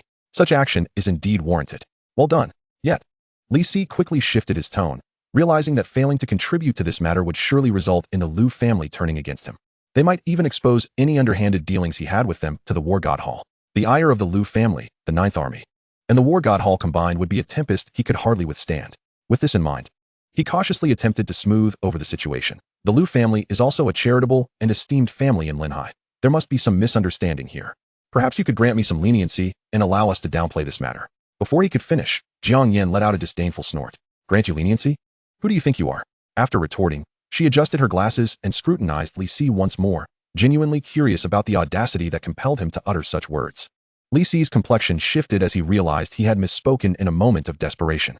Witnessing the cold glimmer in the dark-clad youth's eyes, he instinctively slapped himself. Indeed, who was he to presume to ask for favors from someone as esteemed as the pride of Linhai, whom even the left division must handle with care? The immediate priority was to retrieve the Liu family's young master and his kin. Li Si's expression became grave as he summoned his subordinates, commanding them in a stern voice. "What are you standing around for? Arrest all those from the Liu family suspected of fraud. Clear the scene. The soldiers of the Ninth Army are assisting us in this matter. We should express our gratitude." These words, though ostensibly directed at his subordinates, were a clear indication to the Ninth Army that he intended to take the individuals into custody.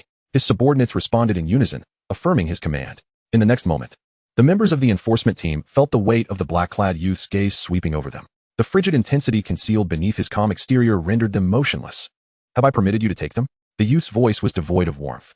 Not far away, the soldiers escorting the Liu family offenders, seemingly in agreement with their young general's words, began to push the prisoners onto the military vehicle, slamming the door shut with a resounding thud. The implication was unmistakable. Until the young general spoke, no one would be leaving. The expressions of the enforcement team instantly froze. Li Si, feeling as though he were being scorched over an open flame, found himself trapped between conflicting loyalties. To forcibly demand the individuals would be a risk too great to contemplate against Jiang Hao. Conversely, retreating was not an option, especially with the Liu family's young master still sprawled on the ground, under the watchful eyes of numerous subordinates and onlookers. The ensuing wrath of the Liu family would be equally intolerable for him. A wild thought flitted through his mind. Perhaps he should confess. Lay bare the Liu family's misdeeds in a bid for leniency? No, hold on. Li Si suddenly recalled a crucial point. The military had no jurisdiction over law enforcement. They possessed only military law, which did not extend to local affairs. This was an overreach, a blatant violation of regulations. This realization struck him like a lifeline, illuminating the path before him. He could not afford to act rashly or to sever ties at this juncture. Rapidly calculating his next steps, Li Si understood that his immediate objective was to maintain a facade of cooperation while quickly alerting the Liu family to leverage their higher connections for pressure. Once the upper echelons intervened and exposed the military's overreach, everything they had seized today would have to be relinquished. In that case, he would not only escape blame, but emerge as a hero who resisted military pressure in defense of local order. In a flash, Li Si reconstructed a mask of humility, repeatedly apologizing to Jiang Hao and Jiang Yan. Yes, please forgive my momentary lapse in judgment. The military's actions must surely carry significant meaning. Absolutely significant. You all are best suited to safeguard the evidence and witnesses. That is most prudent. Our enforcement team is merely here to maintain order and prevent any unwarranted interference." As he spoke, he shot a fierce glare at his subordinates, barking, "What are you still doing? Have you no sense? Quickly assist the officials in clearing the area and setting up a perimeter." Meanwhile, Jiang Yan regarded Li Si with growing sympathy. His expressions shifted so frequently that she could easily discern his ties to the Liu family. She understood that the Ninth Army still retained enforcement authority, and it was evident that this captain was not far from his own demise. The sarcasm meant to convey hidden meanings seemed to suggest he wished her a swifter end. She was tempted to deliver a punch. Moreover, it was clear that their young general had already perceived the connection between Li Si and the Liu family, which was why he had refrained from asserting his enforcement authority outright. This was a strategic move to prevent Li Si from warning the Liu family, thus averting a drastic severance of ties with their young master. With these thoughts swirling in her mind, Jiang Yan's eyes gleamed with anticipation, as the young general's next action seemed poised to dismantle the Liu family entirely. Chapter 62. The Liu family's business acumen. In the eastern district of Linhai City, nestled among mountains and waters, stood an imposing estate. Tall walls and grand courtyards, with intricately designed eaves, adorned the premises. The plaque bearing the name Liu Residence shimmered under the sunlight, a testament to the family's wealth and prestige. Within the depths of the estate, in a secluded courtyard, the head of the Liu family, Liu Qingtian, squinted slightly, reclining comfortably in a grand chair amidst the fragrant wafts of sandalwood, basking in the morning sun. His somewhat portly visage belied a rhythmic tapping of his stout fingers against the armrest. With each tap, it was as if 10,000 yuan were flowing into the Liu family coffers. His face radiated with joy, a picture of satisfaction. Seated beside him were several core family members, all wearing expressions of ease and elation. Since early morning, from 7 until 9, within a mere 2 hours, the gun god statue had raked in an astounding 12 million. Now, as noon approached, a rough estimate suggested that their earnings had soared to at least 24 million. The skyrocketing profits from the gun god statue left everyone present in a state of euphoric disbelief. "Heh," Liu Qingtian chuckled softly, breaking the tranquility of the courtyard. His gaze swept across the assembly, ultimately resting with unabashed admiration upon the vacant seat of his eldest son, Liu Hongyan. "Ah, what a splendid son I have," he exclaimed with a hearty laugh. In previous years, during the annual June martial arts examination, this venture would see its hourly rate rise from 2,000 to 4,000. Should it escalate further, parents would be deterred, making it difficult to amass wealth. This year, however, his son unexpectedly proposed the idea of capitalizing on the current trend. By leveraging Jiang Hao's fame to lure unsuspecting parents, he aimed to elevate the price to an astonishing 10,000 per hour. Initially, Liu Qingtian was opposed, deeming the move too reckless. Yet, his son Liu Hongyan presented a compelling calculation. The statue of the gun god could accommodate no more than 600 individuals at once, with each person generating an additional 8,000 yuan per hour over a span of 15 days. Just imagine the profits. A staggering billion yuan. Upon hearing that figure, Liu Qingtian was momentarily rendered speechless, and without a second thought, he acquiesced. Now, witnessing the balance in their account soaring, the head of the Liu family could hardly contain his pride. "I never anticipated that Yan's proposal would yield such remarkable results. The Liu family has a promising successor." Beside him, a middle-aged man, appearing to be in charge, promptly poured tea for the patriarch, nodding in agreement. "Indeed, master. The young master is exceptionally gifted, both bold and meticulous. This venture has undeniably led to a substantial increase in our family's wealth, and he deserves immense credit." The others nodded in praise. Ever since the Liu family fortuitously acquired that statue 3 years ago, they had soared to great heights. Initially, outsiders labeled them as nouveau riche, but as their strength grew, who dared to speak ill of them? In recent years, the Liu family had accumulated considerable wealth, their lineage steadily strengthening, with second and third-tier members becoming commonplace within their household. The eldest son, under the accumulation of resources, had ascended to the third tier at merely 20 years of age. The patriarch himself had also invested lavishly to remedy a past ailment, restoring his strength to the mid-fourth tier. The entire Liu family flourished, rapidly rising in Linhai. Relishing the accolades of his adept parenting, the patriarch nodded slightly, a broader smile gracing his lips, increasingly satisfied with his son's acumen. Such audacity and calculation were qualities not possessed by the average individual. Undoubtedly, they were inherited traits of his fine lineage. "Brother, while Yan's method is indeed commendable and the profits are astonishing, I can't shake this uneasy feeling," voiced a middle-aged woman seated in the corner, her brow furrowed with concern. She continued, "We have no ties with Jiang Hao. We haven't even met him. To so recklessly exploit his name at such exorbitant rates, what if he finds out?" Liu Qingtian, interrupted from his contemplations, frowned slightly, casting an impatient glance at his sister. His tone shifted to one of admonishment. "What do you know, woman? Is there any business that doesn't involve risk? If we hesitate, how can we accomplish anything grand?" Noticing her continued unease, he suppressed his irritation and explained. Fortune favors the bold, dear sister. We shall only operate for 15 days. Once the martial arts examination begins, we will immediately revert to our original prices. And all promotions related to Jiang Hao will be entirely withdrawn, erased without a trace. Quick in and out, by the time he realizes, our profits will be secured. And the die will be cast. Besides, what does the Liu family stand for? Charity. His voice rose, tinged with pride. 1/10 of our annual income is donated to the orphans of fallen heroes. This is our greatest safeguard. Who would dare to harm us? Risking the ire of those who have sacrificed for our country? The public opinion alone could crush them. The more he spoke, the more convinced he became.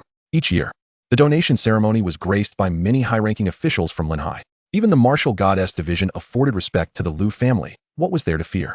Yet the fair woman wished to argue further. There is no yet. Lu Qingtian interrupted with a sweeping gesture, cutting her off. Is the money we donate mere decoration? Those orphans rely on our charity to survive. I will reiterate. We have never claimed any connection between the Liu family and Jiang Hao. All news has been disseminated by our subordinates without our knowledge. We merely displayed a few photographs, allowing the public to misconstrue them. What is wrong with that? If it is discovered, we will simply remove the photos and issue a public apology. After all, he is merely a local prodigy. The Liu family can certainly manage him. Lu Qingtian surveyed the crowd, his gaze intense as he stated, Do you all realize how much we stand to gain if we merely weather these 15 days? Having spoken, he seemed uninterested in awaiting a response. It was merely a means to express his inner excitement and pride, as he eagerly anticipated revealing the figure that sent his heart racing. Just then, a youthful voice, calm yet laced with an icy undertone, unexpectedly pierced the ambience outside. How much? The voice was unfamiliar and youthful, yet it bore an intangible weight that caused all joviality within the courtyard to freeze instantly. Lu Qingtian, caught in his moment of triumph, blurted out, 10 billion. Once the words escaped his lips, realization struck him like a thunderbolt. The voice was all wrong. Who? His body instinctively tensed, akin to a startled tiger, and he whirled around, casting a suspicious glance toward the courtyard's entrance. There, cloaked in shadows, stood a youth clad in black, his demeanor austere and stature commanding. Behind him lay several of the Liu family's guards, slumped over, their fates unknown. The courtyard fell into an oppressive silence, so profound that a pin drop could be heard.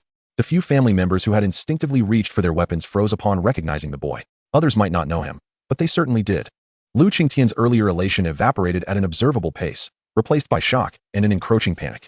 His mind was a blank slate, nearly crashing under the weight of confusion. Jiang Hao, how could he be here? Where was Yen?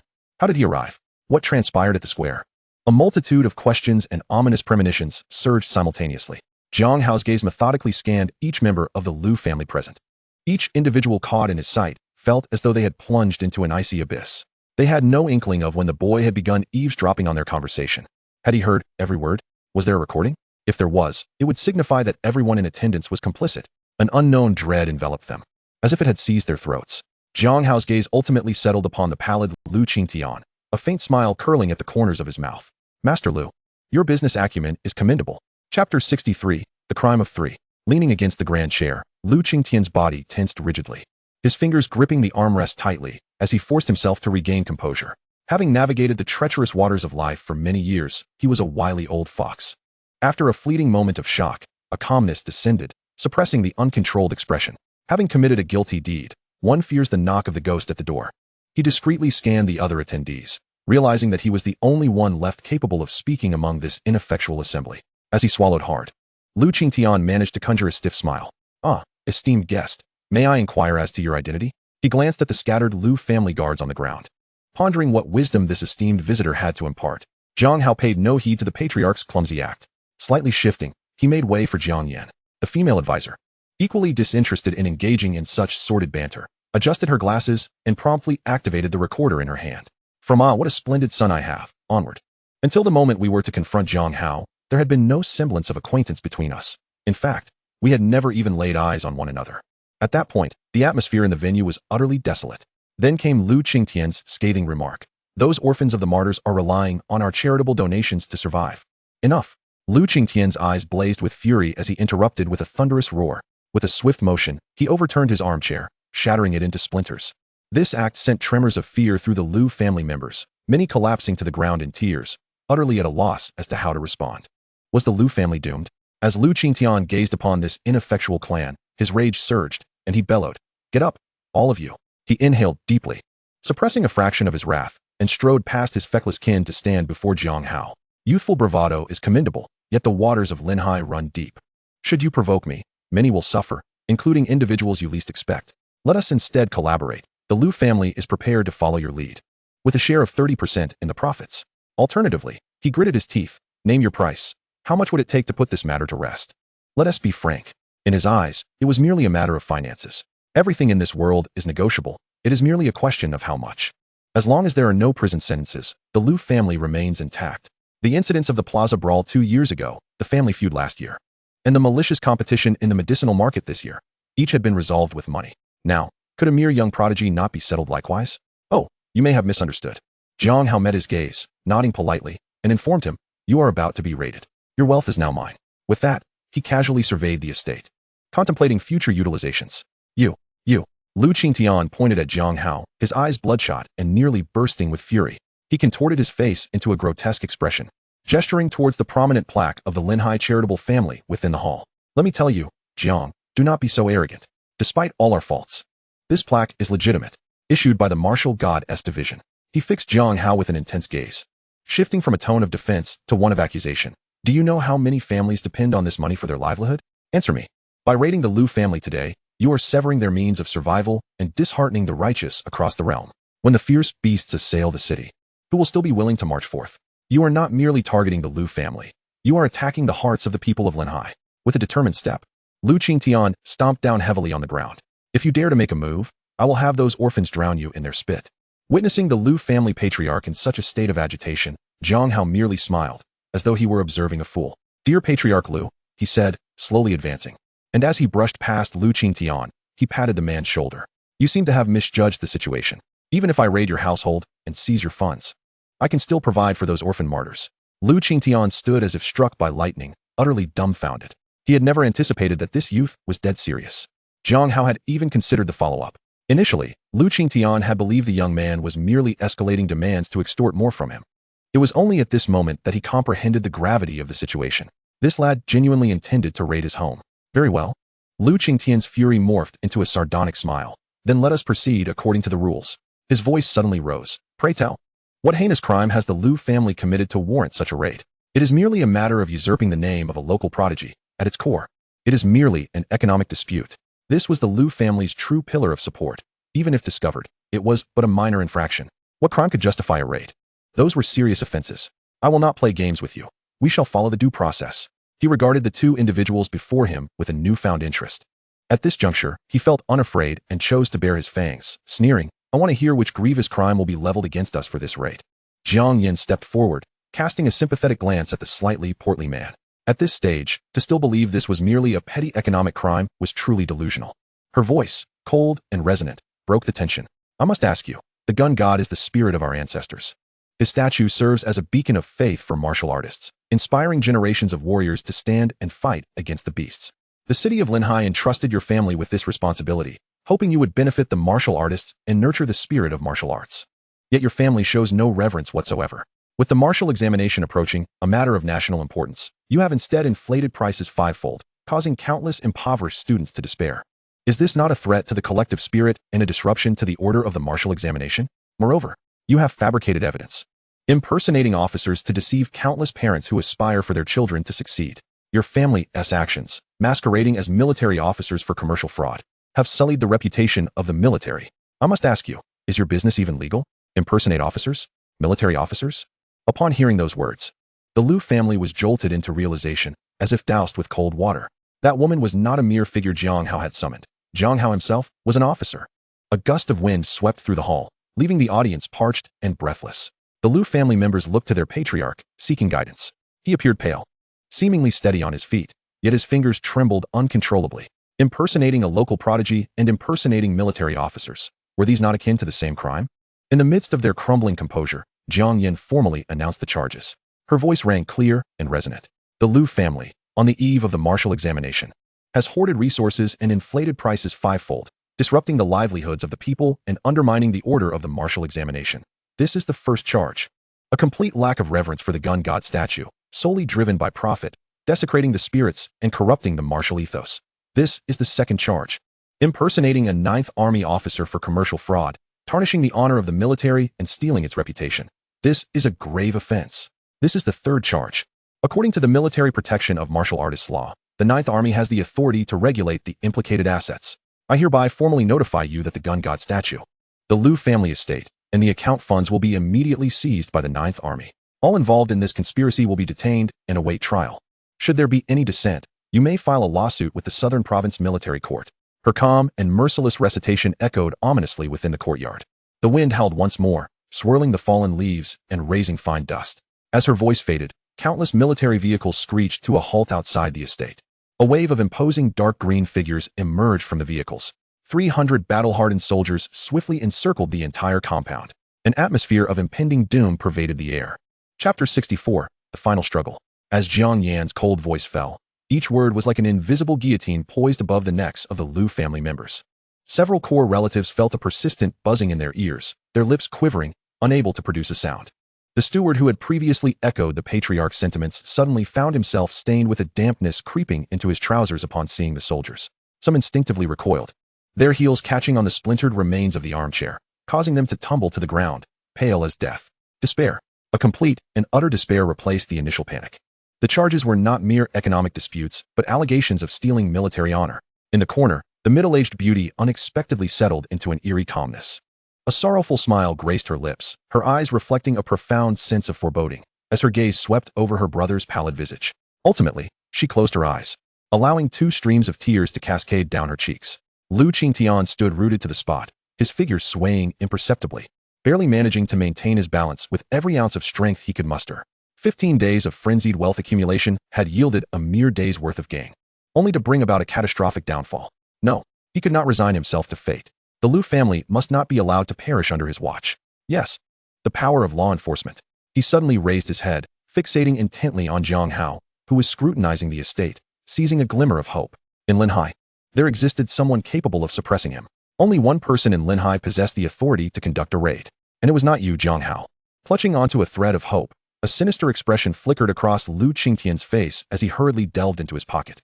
Retrieving his phone to swiftly dial the number for the left division, Jiang Yan made an attempt to intervene, but Jiang Hao raised a hand to halt her. He was curious to see who Liu Qingtian would attempt to drag down with him at this juncture. The call connected, and Liu Qingtian's voice resonated with gravity. Left division. Did you authorize the Ninth Army to raid my Liu family? There was a moment of silence on the other end, seemingly processing this information. Then, a voice laced with amusement responded, "Oh, you dare to question me?" That casually uttered remark felt like a bucket of ice water poured over Liu Qingtian, leaving him chilled to the bone. Yet he had no recourse but to lay all his cards on the table. Left division. You cannot touch me. If I fall, 1/5 of the officials in Linhai will accompany me to the grave. He inhaled deeply, striving to impart a weightier tone to his threat, adding hastily, "We may have no direct dealings, but many of your subordinates have already been infiltrated by me and have received countless benefits from me over the years. In order to establish a foothold in Linhai, I have maintained extensive relations with numerous dignitaries within your division. The accounts and favors are so intertwined that they are nearly impossible to untangle. This includes a significant number of your men. Left division, forgive my candor, but I am certain you do not wish to witness Linhai descend into paralysis, nor do you want your subordinates to face mass arrest, do you?" Following this near confrontational threat, Liu Qingtian held his breath, awaiting the other party's response. What he heard next was a languid yawn. And then what? The tone of the left division revealed no hint of tension. Rather, it was eerily calm. Liu Qingtian was taken aback, a wave of ominous premonition washing over him. The steady, even menacing voice of the left division resounded once more. "Not only will I not assist you, but I will personally lead a team to cooperate with the Ninth Army in the raid. This is a perfect opportunity to uncover how much filth lies beneath the surface of Linhai." The moment the line went dead, a darker shadow loomed over the left division's brow. The temperature in the room plummeted as his lips curled downward. "A 5th, he repeated the phrase in a low voice, his eyes igniting with a terrifying murderous intent. 1/5 of his subordinates had silently succumbed to corruption. He raised his hand and smashed it down onto the desk, shattering the surface into a cascade of debris. A malignant family. The Liu family must be eradicated completely. Meanwhile, Liu Qingtian's last shred of hope was crushed, leaving him akin to a soulless husk. He suddenly fell to his knees, his head raised skyward as he howled. Why? The Liu family had engaged in meticulous arrangements, colluding with the enforcement team, using charity as a shield. This strategy had proven effective in Linhai. But why? Why did none of it hold any weight in front of Jiang Hao? Years of accumulated tactics, connections, and safeguards crumbled to dust before that youth, rendered utterly meaningless. This was far beyond his comprehension. Could it be that someone truly wielded such unparalleled power in Linhai, capable of single-handedly dictating its affairs? Had he reached a point where he could effortlessly reshape the entire landscape of Linhai, to the extent that even the esteemed left division would utter the words fully cooperate? What manner of extraordinary individual was this youth? Suddenly, he recalled the phone call from his son earlier, which had cut off after only 2 rings. At that moment, he had dismissed it. In hindsight, it seemed Lu Hongyan's fate was likely even more dire than his own.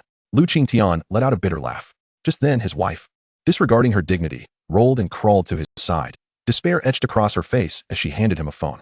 Lu Qingtian glanced down to see a string of text exchanges. The sender was a high-ranking official from the military in the southern province, indebted to the Lu family. His wife had humbly inquired about the origins of the Ninth Army. Initially, the recipient was reluctant to respond, but ultimately provided a few vague hints. Directly under the war god temple, first strike, and then report. Major General. Upon reading this, Lu Qingtian's pupils dilated, and his mental defenses crumbled. The phone slipped from his stiff fingers, bouncing twice on the ground before rolling away. The tension in his shoulders finally collapsed at that moment. The Lu family was finished, he murmured to himself. He had thought he was merely contending with an unbacked prodigy, never anticipating that he had inadvertently poked a hole in the heavens. The war god temple, the supreme temple of Huagua. The impersonation of a major general was a colossal scandal. How laughable that Lu Qingtian had been like a clown, scrambling to forge connections and seek pathways. In Linhai, or even the entire southern province, who would dare to shield them? Lu Qingtian stared into the void. Over the years, the Lu family had experienced the rise and fall, from gradual decline to resurgence, and then to immense wealth. The hardships endured were beyond the comprehension of outsiders. If the Lu family fell today, how could he face his ancestors? I refused to accept this.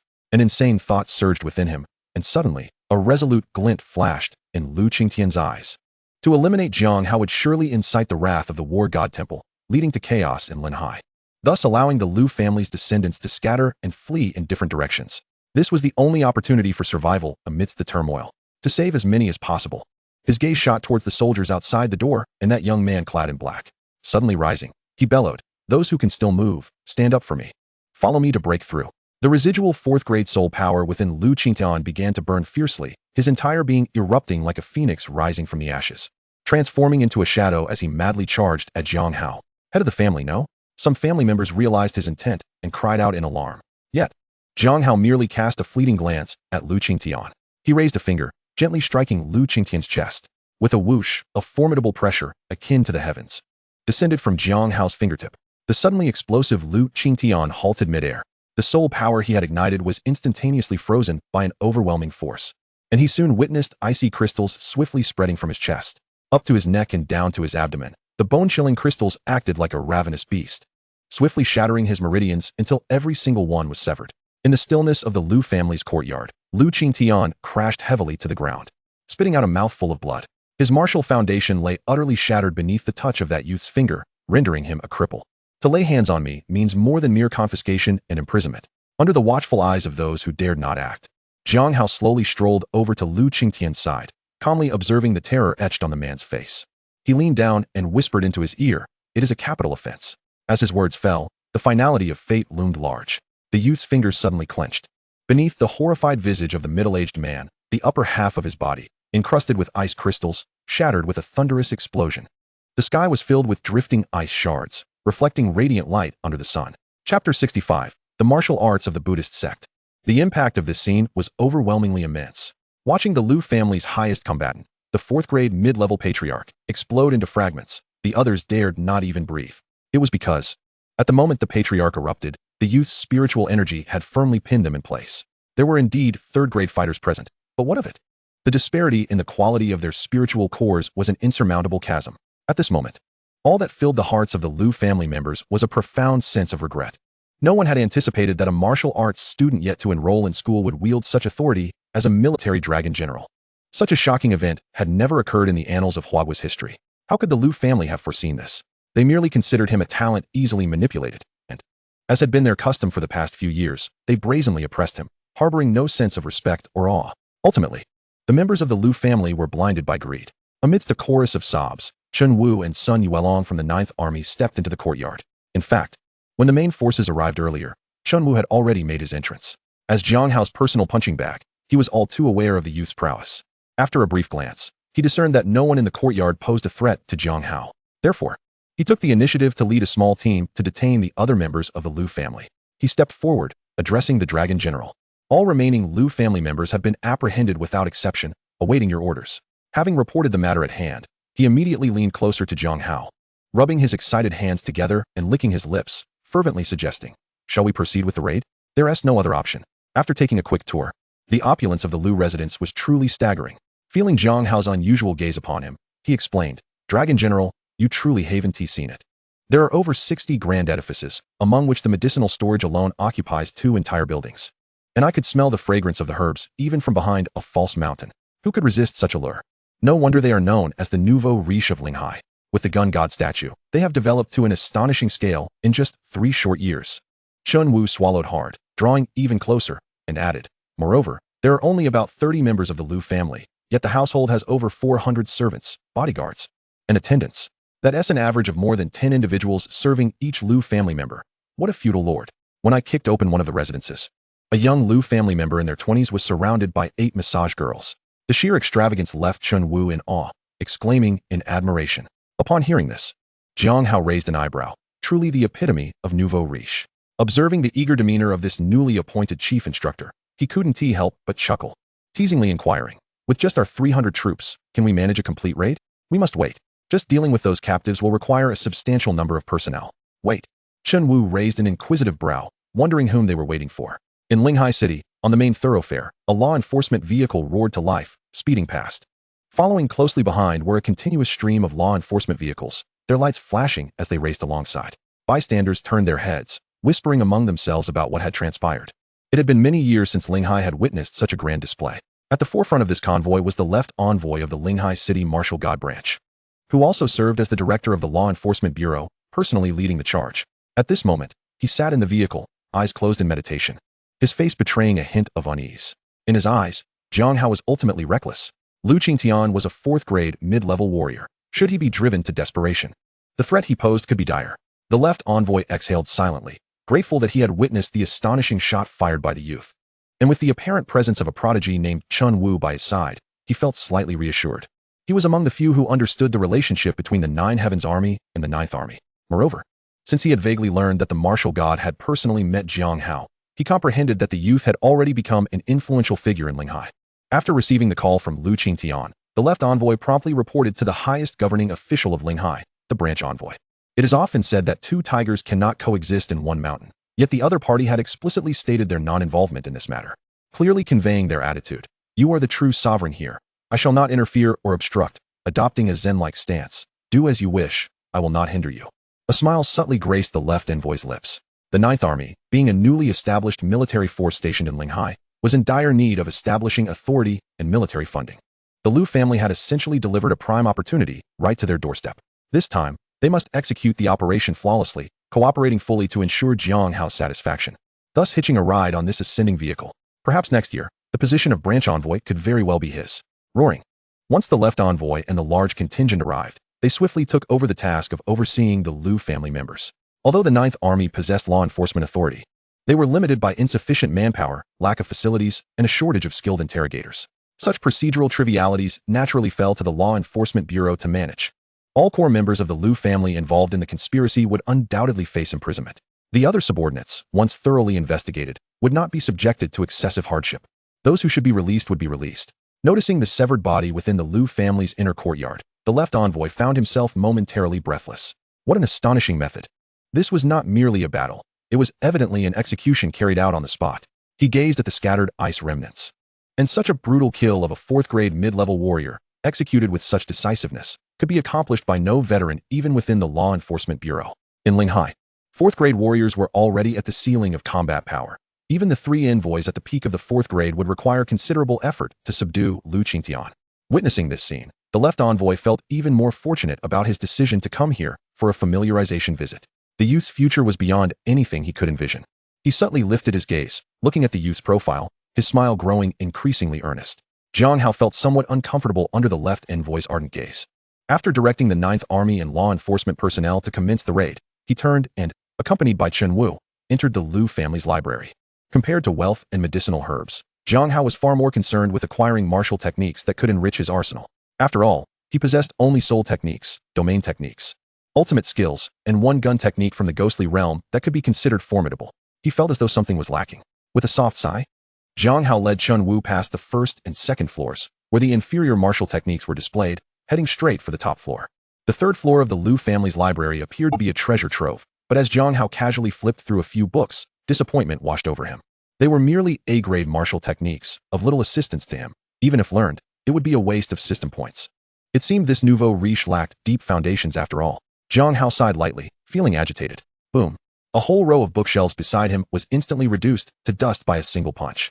Chun Wu was startled, about to offer words of comfort, when his gaze was abruptly drawn to a hidden compartment concealed behind the bookshelf. Is this even possible? When did you obtain intelligence about a hidden compartment here? Chun Wu stared incredulously at Jiang Hao, trying to discern a hint of an expression that said, "Ah, I knew this all along," from his face. However, Jiang Hao's lips twitched slightly, and Chun Wu secretly rolled his eyes. The fortunes of individuals truly cannot be compared. At Jiang Hao's gesture, Chun Wu cautiously retrieved a tome shimmering with golden light from the compartment. As his gaze fell upon the cover, his breath caught in his throat, and his voice unexpectedly soared. What the hell? A rare copy of the S-class martial technique uniquely crafted by Daling Temple. How did it end up here? A Buddhist martial art. Good heavens, I truly underestimated the Liu family's plundering prowess. Such a top-tier martial techniques copy is priceless, and no amount of money could procure it. It is likely that the Liu family resorted to some devious and underhanded means to acquire it. Let me take a look. Jiang Hao snatched it away, and upon witnessing Chun Wu's wide-eyed expression, a flicker of excitement ignited in his heart.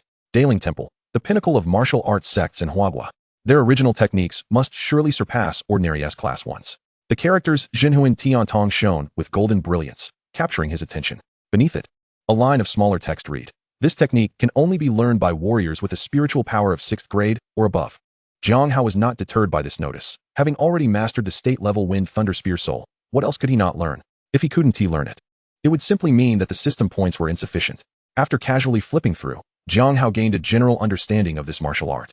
The spear techniques and soul skills he had previously learned were all physical attacks, whereas this martial art precisely compensated for his shortcomings with direct spiritual assaults. The power of the mind, akin to divine might. With a mere glance, one could use spiritual attacks to suppress an opponent's soul, causing their thoughts to momentarily stagnate, leaving their spirit shaken. Should he encounter a warrior significantly inferior in rank, a single gaze could render them brain dead, their soul irreparably damaged. What a marvelous treasure. Chapter 66, A Stirring in My Heart. Speaking of system points, Jiang Hao's mind stirred, and he casually opened the long-neglected panel. Ding. The host enthusiastically completed the extreme pressure test of the 4th grade Xiangui Jade Talisman. Results indicate product quality is severely substandard. Consumers are advised to exercise caution in purchasing. Elegant value, 3,500. Ding. The host personally demonstrated how to defeat Liu Hongyan, conducting practical teaching. The grace of a mentor is vast as the sea. Elegant value, 1,500. Defeating Liu Hongyan only earned him 1,500? Damn system, I see you're eager to take off too. The 2nd grade Zhai Qiuying garnered 7,000. I miss Zhai. Ding. Slaying Liu Qingtian, the head of the Liu family, successfully preventing violent resistance against the law, maintaining a harmonious and stable order at the law enforcement site. Elegant value, 7,000.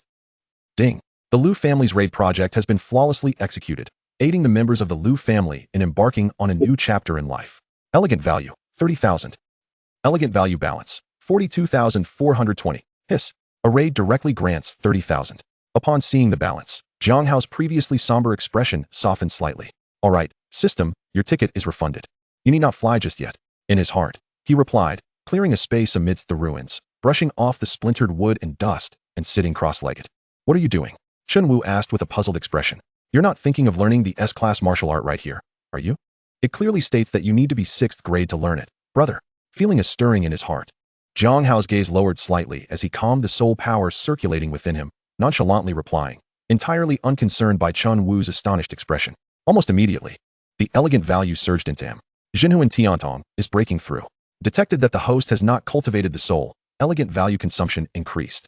Friendly reminder, while this martial art is being enhanced, the host's soul will also experience a slight augmentation. In progress. Consuming 1,500 elegant value. Jinhuan Tiantong has broken through to the entry level. Consuming 1,500 elegant value. Jinhuan Tiantong has broken through to the proficient level. Consuming 1,500 elegant value. Jinhuan Tiantong has broken through to the major achievement level. Consuming 1,500 elegant value. Jinhuan Tiantong has successfully ascended to the perfected level. No, that is still not enough. System, show me your limits. Another hefty chunk of elegant value surged in. The system trembled. Ding. The S-class martial art from Daling Temple, Jinhuan Tiantong, is undergoing demonic realm deduction. Buzz. In an instant, countless ethereal images of Buddhas appeared in the air, bathed in golden light, transforming the entire library into a golden sanctuary. Following this, solemn and majestic chants resonated from the heavens, as if transcending time and space, echoing in every particle of air. Namo alada, bodhisattva samohi, juji debah. On the third floor of the library, the remnants of shelves, beams, and even the air vibrated violently under this mantra. Countless tiny golden scriptures surged forth, as if summoned by a torrent of texts, swirling around Jiang Hao, illuminating him with a dignified aura. Chunwu was already dumbfounded. He gazed in awe at his junior's figure, unable to suppress an impulse to kneel in reverence. Before the extraordinary phenomenon dissipated, the ground beneath Jiang Hao subtly outlined a blossoming radiant lotus. Upon this lotus, his tightly closed eyes slowly opened. In that moment, wherever his gaze fell, all the golden light was drawn into his eyes. Ultimately, the myriad anomalies converged into a small golden Buddhist seal, branded deep within his gaze. When Chunwu met Jiang Hao's eyes once more, his entire body went rigid. The slowly rotating Buddhist seal exuded not solemn compassion, but a sense of indifference towards all living beings, piercing through the veil of illusion. Chunwu felt as though his thoughts had abruptly frozen. The operation of his soul power forcibly interrupted for a brief moment. From the depths of his being, an instinctual reverence and tremor surged forth. The Buddhist martial art. Jinhuan Tiantong. In a single glance, the soul is subdued. As Chunwu recovered from his stupor, his chest heaved violently, his body convulsing in a fit of coughs due to the sudden halt of his soul power. You cough. You learned it just by looking at it. Are you even human? That's an S-class martial art, not some carrot from the ground. Others require 5 or 10 years to master a martial art. And you tell me that with just a glance, you felt a stirring in your heart and are ready to break through? Chunwu's pupils trembled wildly. He struggled to suppress the tumultuous emotions within him, striving to appear less ignorant. After all, he hailed from Beichin. But damn, that's impressive. If the abbot of Daling Temple came, he'd surely commend you as a true genius. Laughing to the point of tears, he could hardly contain his emotions. His gaze fell upon the youth, eager to see if the one who had caused such a terrifying uproar remained equally composed. Jiang Hao, however, gathered all anomalies, forming an ice spear before him, and spoke softly, "It's not over yet. My heart feels another stirring." Immediately, the elegant value balance plummeted rapidly. Ding! The ultimate comprehension of the Wind Thunder Spear soul is underway. Fifth soul, Qianjun, heavy pressure like mount. Consuming 25600 elegant value. A realization regarding the Wind Thunder Spear soul has been attained. Comprehension complete. In that fleeting moment of the panel's jump, an intense, bone-chilling cold spread explosively, blanketing everything in the library with a layer of frost. With a head full of questions and a demeanor akin to a statue, Chunwu lamented. "I am here to assist you in seeking martial arts techniques, not to face tribulations, dear ancestor." Encased in frost, his lips trembled with the chill, and tears threatened to spill forth. First, a blinding golden radiance that shook the very core of his being, and then the bone-chilling frost. "Heavenly Father, are you intent on claiming my life?" Feeling a profound sense of foreboding, Chunwu trembled and inquired, "Are you, perchance, going to continue this ominous sensation?" His frail body could scarcely endure it. In his gaze, Jiang Hao exuded an aura vastly different from before. The youth rose nonchalantly, flashing a grin at him. "We shall sense it again another day." Jiang Hao was in high spirits. The enhancement of the wind and thunder gun spirit was an exaggeration only he understood. His mentor from the North Star, whom he had yet to meet, had only just grasped the sixth spirit. Surely, there would be aspects he could enlighten his mentor about. Excellent. Jiang Hao contentedly stowed away the rubbings and casually hoisted the numb Chunwu, urging him to check on the progress of the Ninth Army's confiscation efforts. "Numb, even in your stupor, you must work. You are the chief instructor of the Ninth Army, after all." Chapter 67. What is the fastest way to become wealthy? The confiscation activities of the Ninth Army were still underway. Jiang Yin donned a pair of stylish sunglasses, commanding the center with poise and precision. Even Sun Yuelong, the deputy commander second only to Jiang Hao, could not help but acknowledge that Jiang's strategic thinking was indeed clear and that she made the most efficient use of both human and material resources.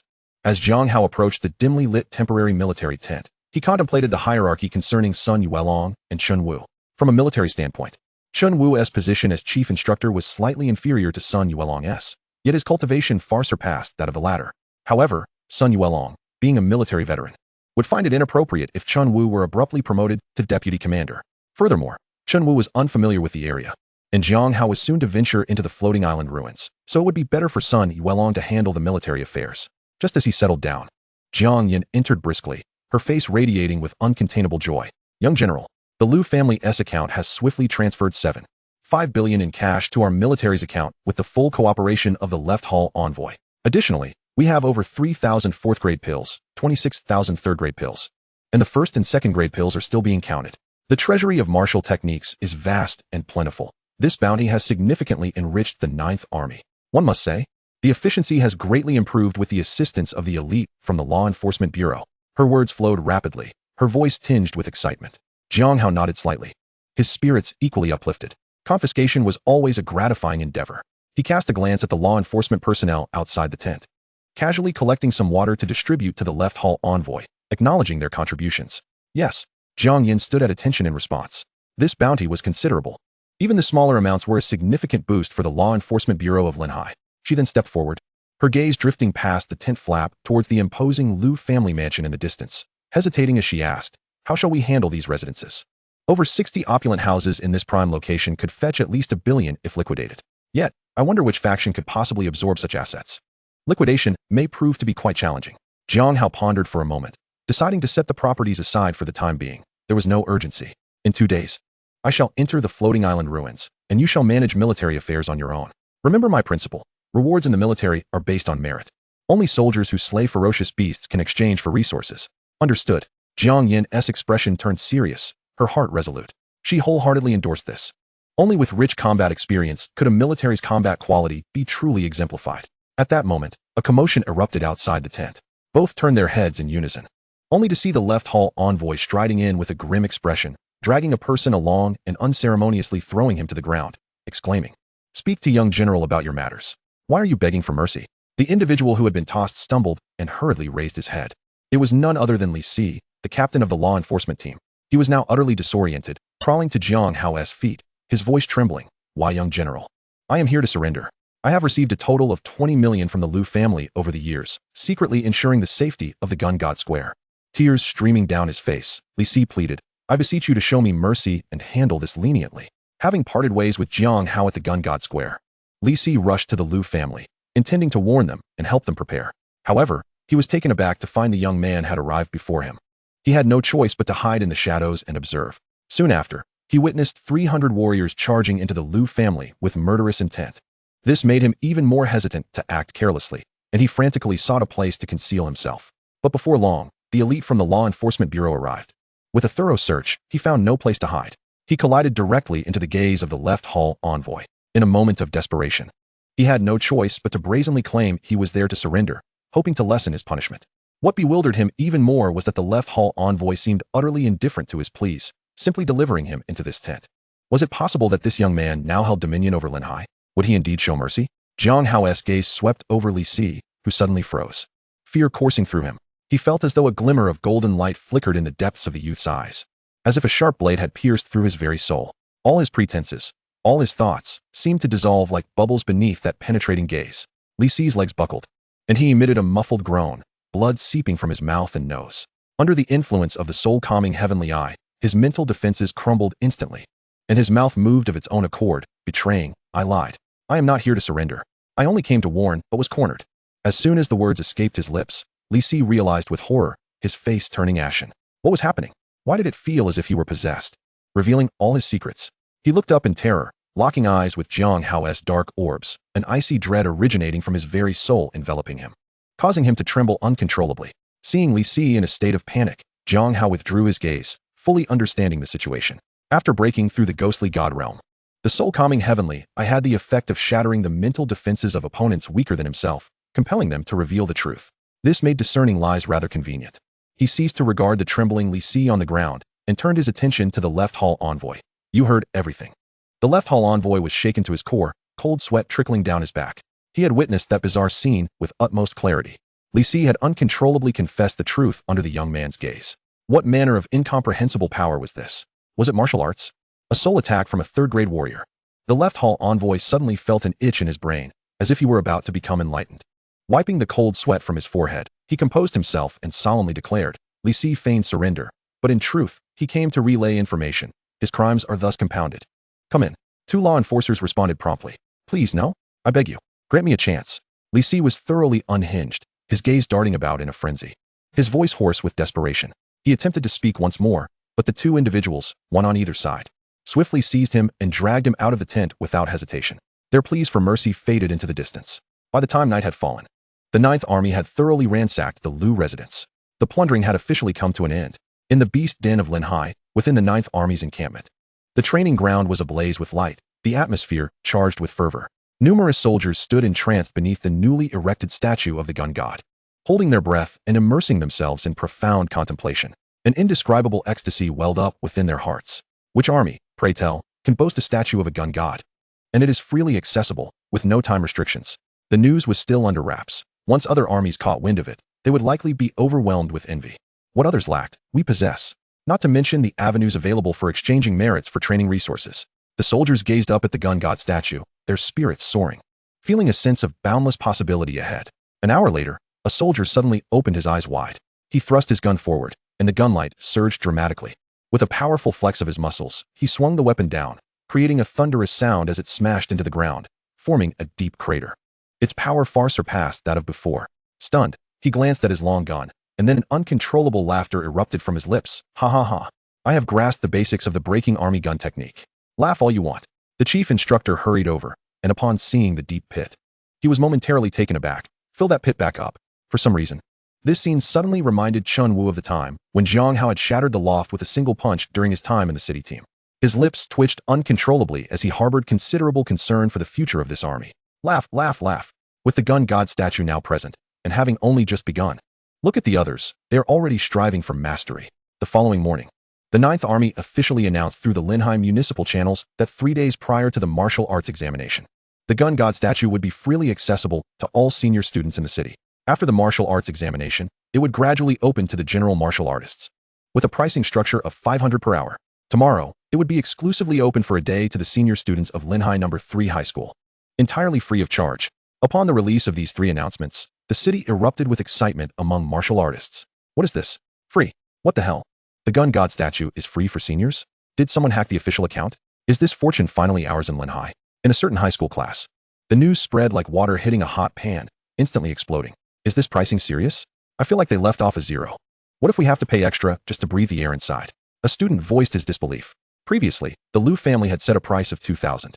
And during the martial arts examination, it even skyrocketed to over 10,000.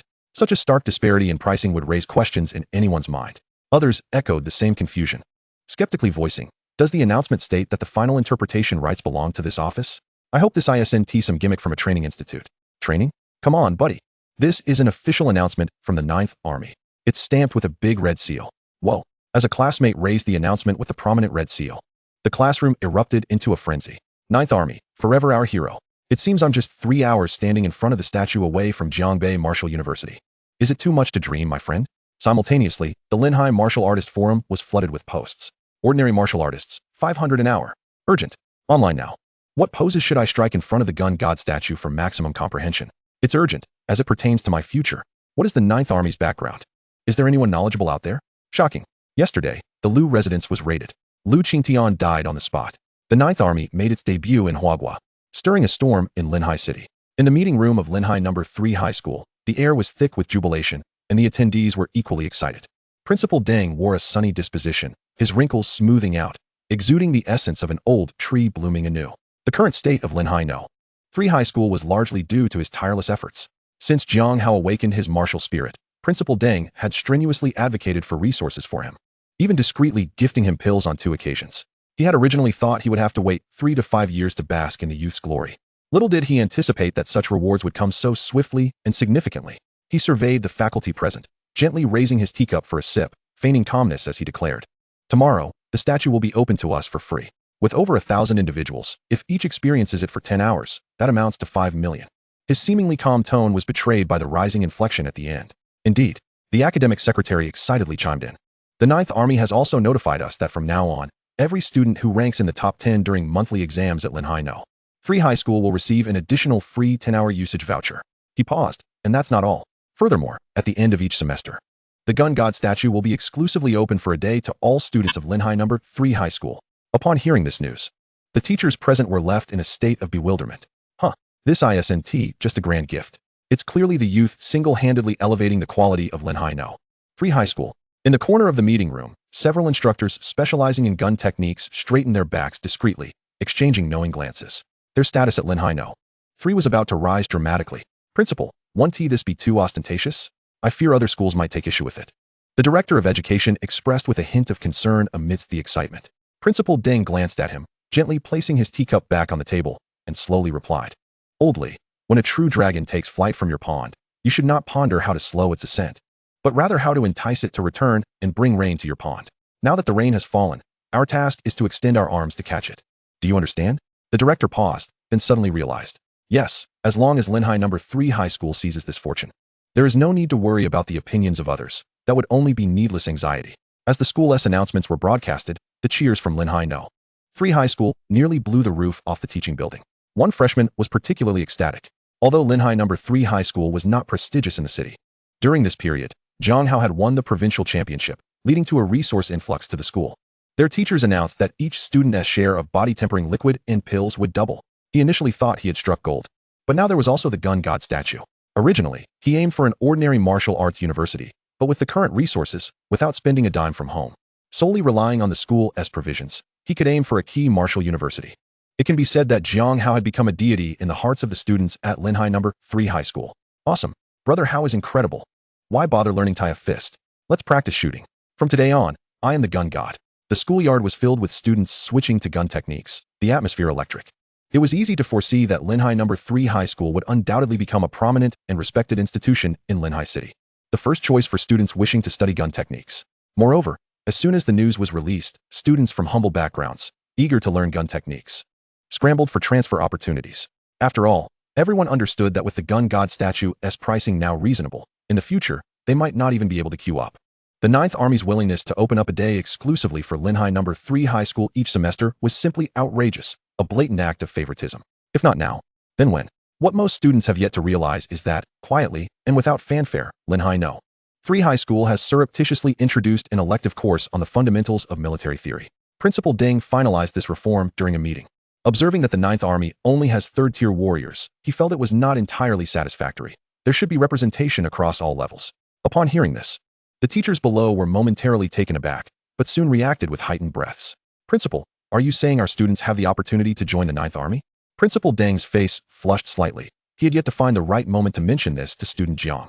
However, he swiftly changed the subject, explaining, in previous years, candidates generally prioritized applications to martial universities, with only unsuccessful applicants considering military service. Yet, the Ninth Army boasts abundant resources and is rumored to have its own merit exchange system. Moreover, with the prodigious Chun Wu nearing 5th-tier status, and Zhang Long directly leading this force, their future prospects are hardly inferior to those of ordinary martial arts universities. Wouldn't you agree? With this preliminary concept merely suggested by Principal Deng, the teachers below were already ablaze with excitement and fervent thoughts. If this really opens a door for our No. 3 High School, the caliber of future alumni might well eclipse that of other institutions. At the heart of this storm, Jiang Hao paid little heed to the various announcements from the Ninth Army. He even delegated the signing of documents to Sun Yuelong. With a reliable female advisor at his back, he was content to let her take the reins. All policies were crafted by Zhang Yan, while Jiang Hao himself completely set aside the myriad trivialities of the Ninth Army, preparing to embark on a journey to the floating island. 2 days slipped by in the blink of an eye. Accompanied by Lu Jiyu, they boarded the special vehicle to the floating island. During this time, various figures from Linhai came to express their gratitude, including representatives from the education sector and the martial god branch. Jiang Hao, not particularly adept at navigating such occasions, simply nodded and left the socializing to Chen Wu. Before departing, he instructed Chen Wu, "After I leave, keep a close watch on the statue. If any clan dares to make a move, just cut them down." "Understood." Chen Wu grinned. These days, who would dare touch the Ninth Army? Jiang Hao nodded lightly as the car windows slowly ascended, obscuring his profile. With a roar of the engine, the black vehicle sped out of Linhai City. The young man leaned back against the seat, his gaze drifting past the scenery outside, his mood exceedingly delightful. It's time to meet the prodigies within the floating island. "Oh, haughty talents, come forth and dance before me." Chapter 69, The Prodigies of Exceptional Talent. The floating island is a relic formed after the fall of a 9th-tier powerhouse in ancient times, containing many spiritual treasures and medicinal herbs collected during his lifetime. Prodigies below the 4th tier are permitted entry, so do not underestimate this. Inside the vehicle, Lu Jiyu shared her knowledge of the floating island's origins with Jiang Hao. After finishing, she instinctively reached out to pat her junior's head, but, noticing the sharpness in his gaze, retracted her hand as if shocked by an electric current. "Damn, I almost forgot he's already at the 3rd tier, 5th segment. I can't match him now." Observing the disheveled hair atop Jiang Hao's head, Lu Jiyu suppressed her impulsive urge. Jiang Hao, unperturbed by her small gestures, countered calmly, "If what you say is true, Then if one day the martial god were to fall, would it not leave behind a similar relic? Lu Zhiyu's face was momentarily stunned. How can such a blasphemous statement be made? Junior, you truly have no taboos. Oh, but this topic is indeed stimulating. She raised her hand to tidy her disheveled hair, running her fingers over an imaginary beard, contemplating if the martial god, in his lifetime, did not burn his divine soul. He would surely have exerted his utmost to leave behind such relics for Huagua. Yet, after saying this, Lu Zhiyu quietly detected a hint of disappointment on the young man's face. Lu Zhiyu was momentarily bewildered. What? Am I seeing things? She bit her lip, temporarily setting aside her confusion, and continued the previous topic. Once you enter the floating island, there is no turning back. You either wait for someone to ascend to the first floating island to absorb the 9-yang fire pool, or wait for 7 days until the gates reopen. In any case, the goal is to find every means possible to ascend to the first floating island. That is everyone's objective. As for how to obtain the soul bones, I'm not entirely sure. I've heard they are related to the Beast King. If you encounter the Beast King, it's better to avoid confrontation unless you have the strength to slay it. Lu Zhiyu's expression stiffened as she suddenly realized. Oh my, he really can kill the Beast King. In previous years, few prodigies had attained the capability to slay a Beast King.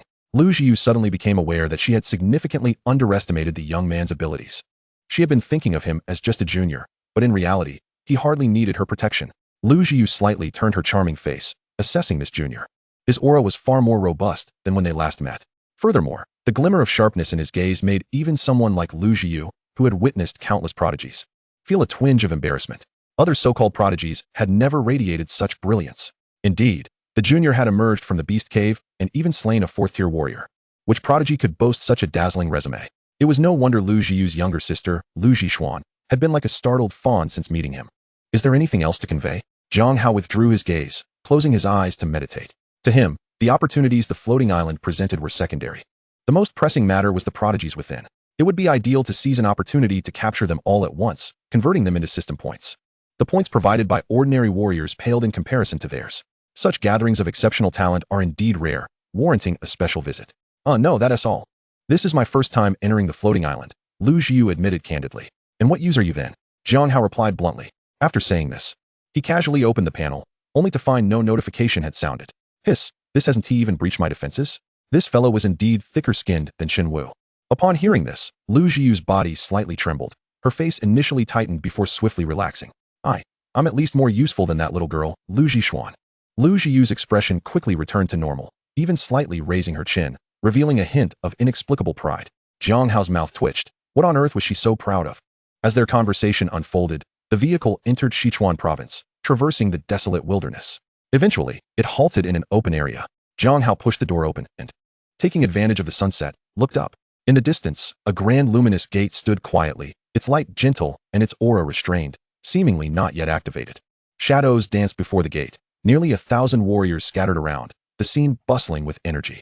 Among them were many with oppressive soul energies, prompting Jiang Hao to raise an eyebrow. Indeed, the disparity between the prodigies from various regions and ordinary societal warriors was striking. Jiang Hao's gaze swept across the scene, swiftly taking in the dynamics at play. Just as Lu Zhiyu had previously stated, the warriors here were distinctly categorized by rank. A small group of second-tier warriors huddled together, their expressions largely tinged with anxiety. They are all akin to Zhai Qiuying, prospective first-year students, predominantly champions of provincial competitions, who have entered Floating Island a year in advance for training. Their attachment to Floating Island number 1 is likely less intense, as they can return next year without unforeseen circumstances. More importantly, they are all at the pinnacle of the 3rd tier. Their soul power is palpable, their aura commanding. Some sit in solitude, while others gather in small clusters, clad in various attire. Disciples of ancient sects in traditional long robes, students of Qingyun Martial University in uniform, or elite martial scholars.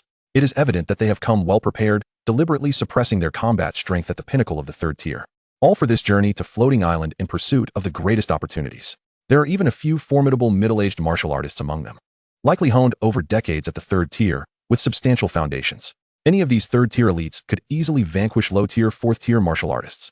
At the very least, they possess S-class martial spirits. Lu Zhiyu, feeling the oppressive wave of soul power, turned pale and approached Jiang Hao, whispering, "There are quite a few radiant golden soul cores, just like yours." She delicately pointed towards a group of Qingyun individuals. The leader, a buzzcut fellow named Gao Yuan, is one of the prominent figures in Qingyun's sophomore class. When encountering him, one must exercise utmost caution. Why? Jiang Hao's eyes narrowed as he followed Lu Zhiyu's gaze. Qingyun had brought a considerable contingent this time, a formidable display. Lu Jiu was attempting to carefully articulate her words, softening their impact. He possesses your greatest trump card, the national-level ultimate technique, the legacy of Qingyun. After speaking, she discreetly observed the expression of her junior, hoping to discern a hint of concern on his face. Regrettably, the young man's demeanor remained calm, merely nodding slightly to indicate his understanding. Indeed, a gathering of exceptional talents holds a certain intrigue. In Jiang Hao's eyes, the individual named Gao Yuan had transformed into a beacon of scholarly allure, ripe for the picking. Lu Jiu then indicated another group of formidable sect warriors. Do you see that individual in white? Han Lei, the prodigious young woman of the Liuhua sect. I've heard she is exceptionally proud and vengeful. So it's best not to provoke her. Understood. Jiang Hao nodded in satisfaction. Another gifted individual with a sharp edge, excellent. Lu Jiu continued to introduce several others, and he meticulously committed their appearances to memory as he accompanied the young woman towards the light gate. As they passed the Qingyun group, their expressions noticeably darkened. Yuan Gu. That's the Jiang Hao the principal mentioned from Beichin. Upon seeing Jiang Hao, the smiles of the Qingyun members promptly vanished, and they lowered their voices to engage in hushed discussions. Gao Yuan unabashedly directed a scrutinizing gaze at Jiang Hao's retreating figure. Upon sensing the soul power fluctuations from the black-clad youth, a disdainful smile curved his lips. Humph, a mere third-tier fifth segment? I thought he was some celestial figure. With such abilities, is he truly worthy of the principal's daily praises? Are we really expected to learn from him? Hearing their leader's assessment, a companion felt reassured and echoed. Exactly. The principal must have been misled by rumors. The others nodded in agreement, diverting their gazes and ceasing to pay attention to Jiang Hao. In their eyes, a third-tier fifth segment hardly warranted consideration. That young man might have some connections to the military, but to these top-tier prodigies, the military was merely a refuge for the defeated, a fixed mindset. Earlier, Wang Tianrui, who had previously challenged Jiang Hao, mingled within the Qingyun ranks, as he too could be considered a prospective Qingyun student. At this moment, the middle schooler felt a storm brewing within him, and his gaze towards Jiang Hao trembled. In just a week, the other had risen from the initial third tier to the fifth segment of the third tier. Wasn't that a bit too outrageous? Could it be a fluke? Could it? Absolutely must be a fluke. Someone please tell me if that's the case. Furthermore, that young man's combat prowess was far from being as inadequate as the Qingyun seniors claimed. At this moment, Wang Tianrui even felt an impulse to transfer to Beichin. Anyone who provoked that young man could find themselves facing dire consequences. The seniors advised against underestimating him. Wang Tianrui took a deep breath and kindly warned. I witnessed Jiang Hao slay the Beast King. There was no embellishment in that. Underestimate? Gao Yuan chuckled as if he had heard something amusing. Tianrui, your surrender does not equate to Qingyun's surrender. Honestly, I've already tried to give that kid some credit. Wang Tianrui opened his mouth, but fell silent. It was futile. No amount of words would change anything. This was the prevailing ethos of Qingyun. Speaking further would yield no benefit. After the floating island concludes, I will transfer immediately. Damn it. I hope these people don't get themselves hammered later and drag me down with them. These Qingyun individuals truly seem to be soaring to the heavens. Here I am, a protagonist in a high martial world, and I don't even act that arrogant. Or rather, as a male second lead in a high martial world, I certainly don't act that way. The discussions from Qingyun drifted into Jiang Hao's ears, prompting a subtle smile to grace his lips. Just how far can one go within Floating Island? He suddenly inquired of the girl beside him. Lu Jiu's heart skipped a beat. Surely, her junior wasn't considering targeting those individuals. The Hua nation has always encouraged competition among prodigies, and casualties are an inevitable consequence. Excellent. Upon hearing the words of casualties, Jiang Hao grasped the answer he sought. Just then, the light gate ahead flickered violently, the central area beginning to distort and slowly parting to the sides. Through the gate, the faint outlines of mountains and vegetation could be glimpsed. With a resounding hum, the light gate fully opened, emanating a powerful suction. At the same time, a deep, ancient voice resonated through the air. Only those holding a token may enter. Boom. In an instant, 1,000 martial artists surged into motion, their figures launching towards the light gate. We should move, Lu Jiu urged, her soul power surging. Jiang Hao wasted no time, propelling himself directly into the light gate. Just as his form began to dissipate, Lu Jiu suddenly recalled something and hurriedly added, be cautious. The rules within Floating Island change daily.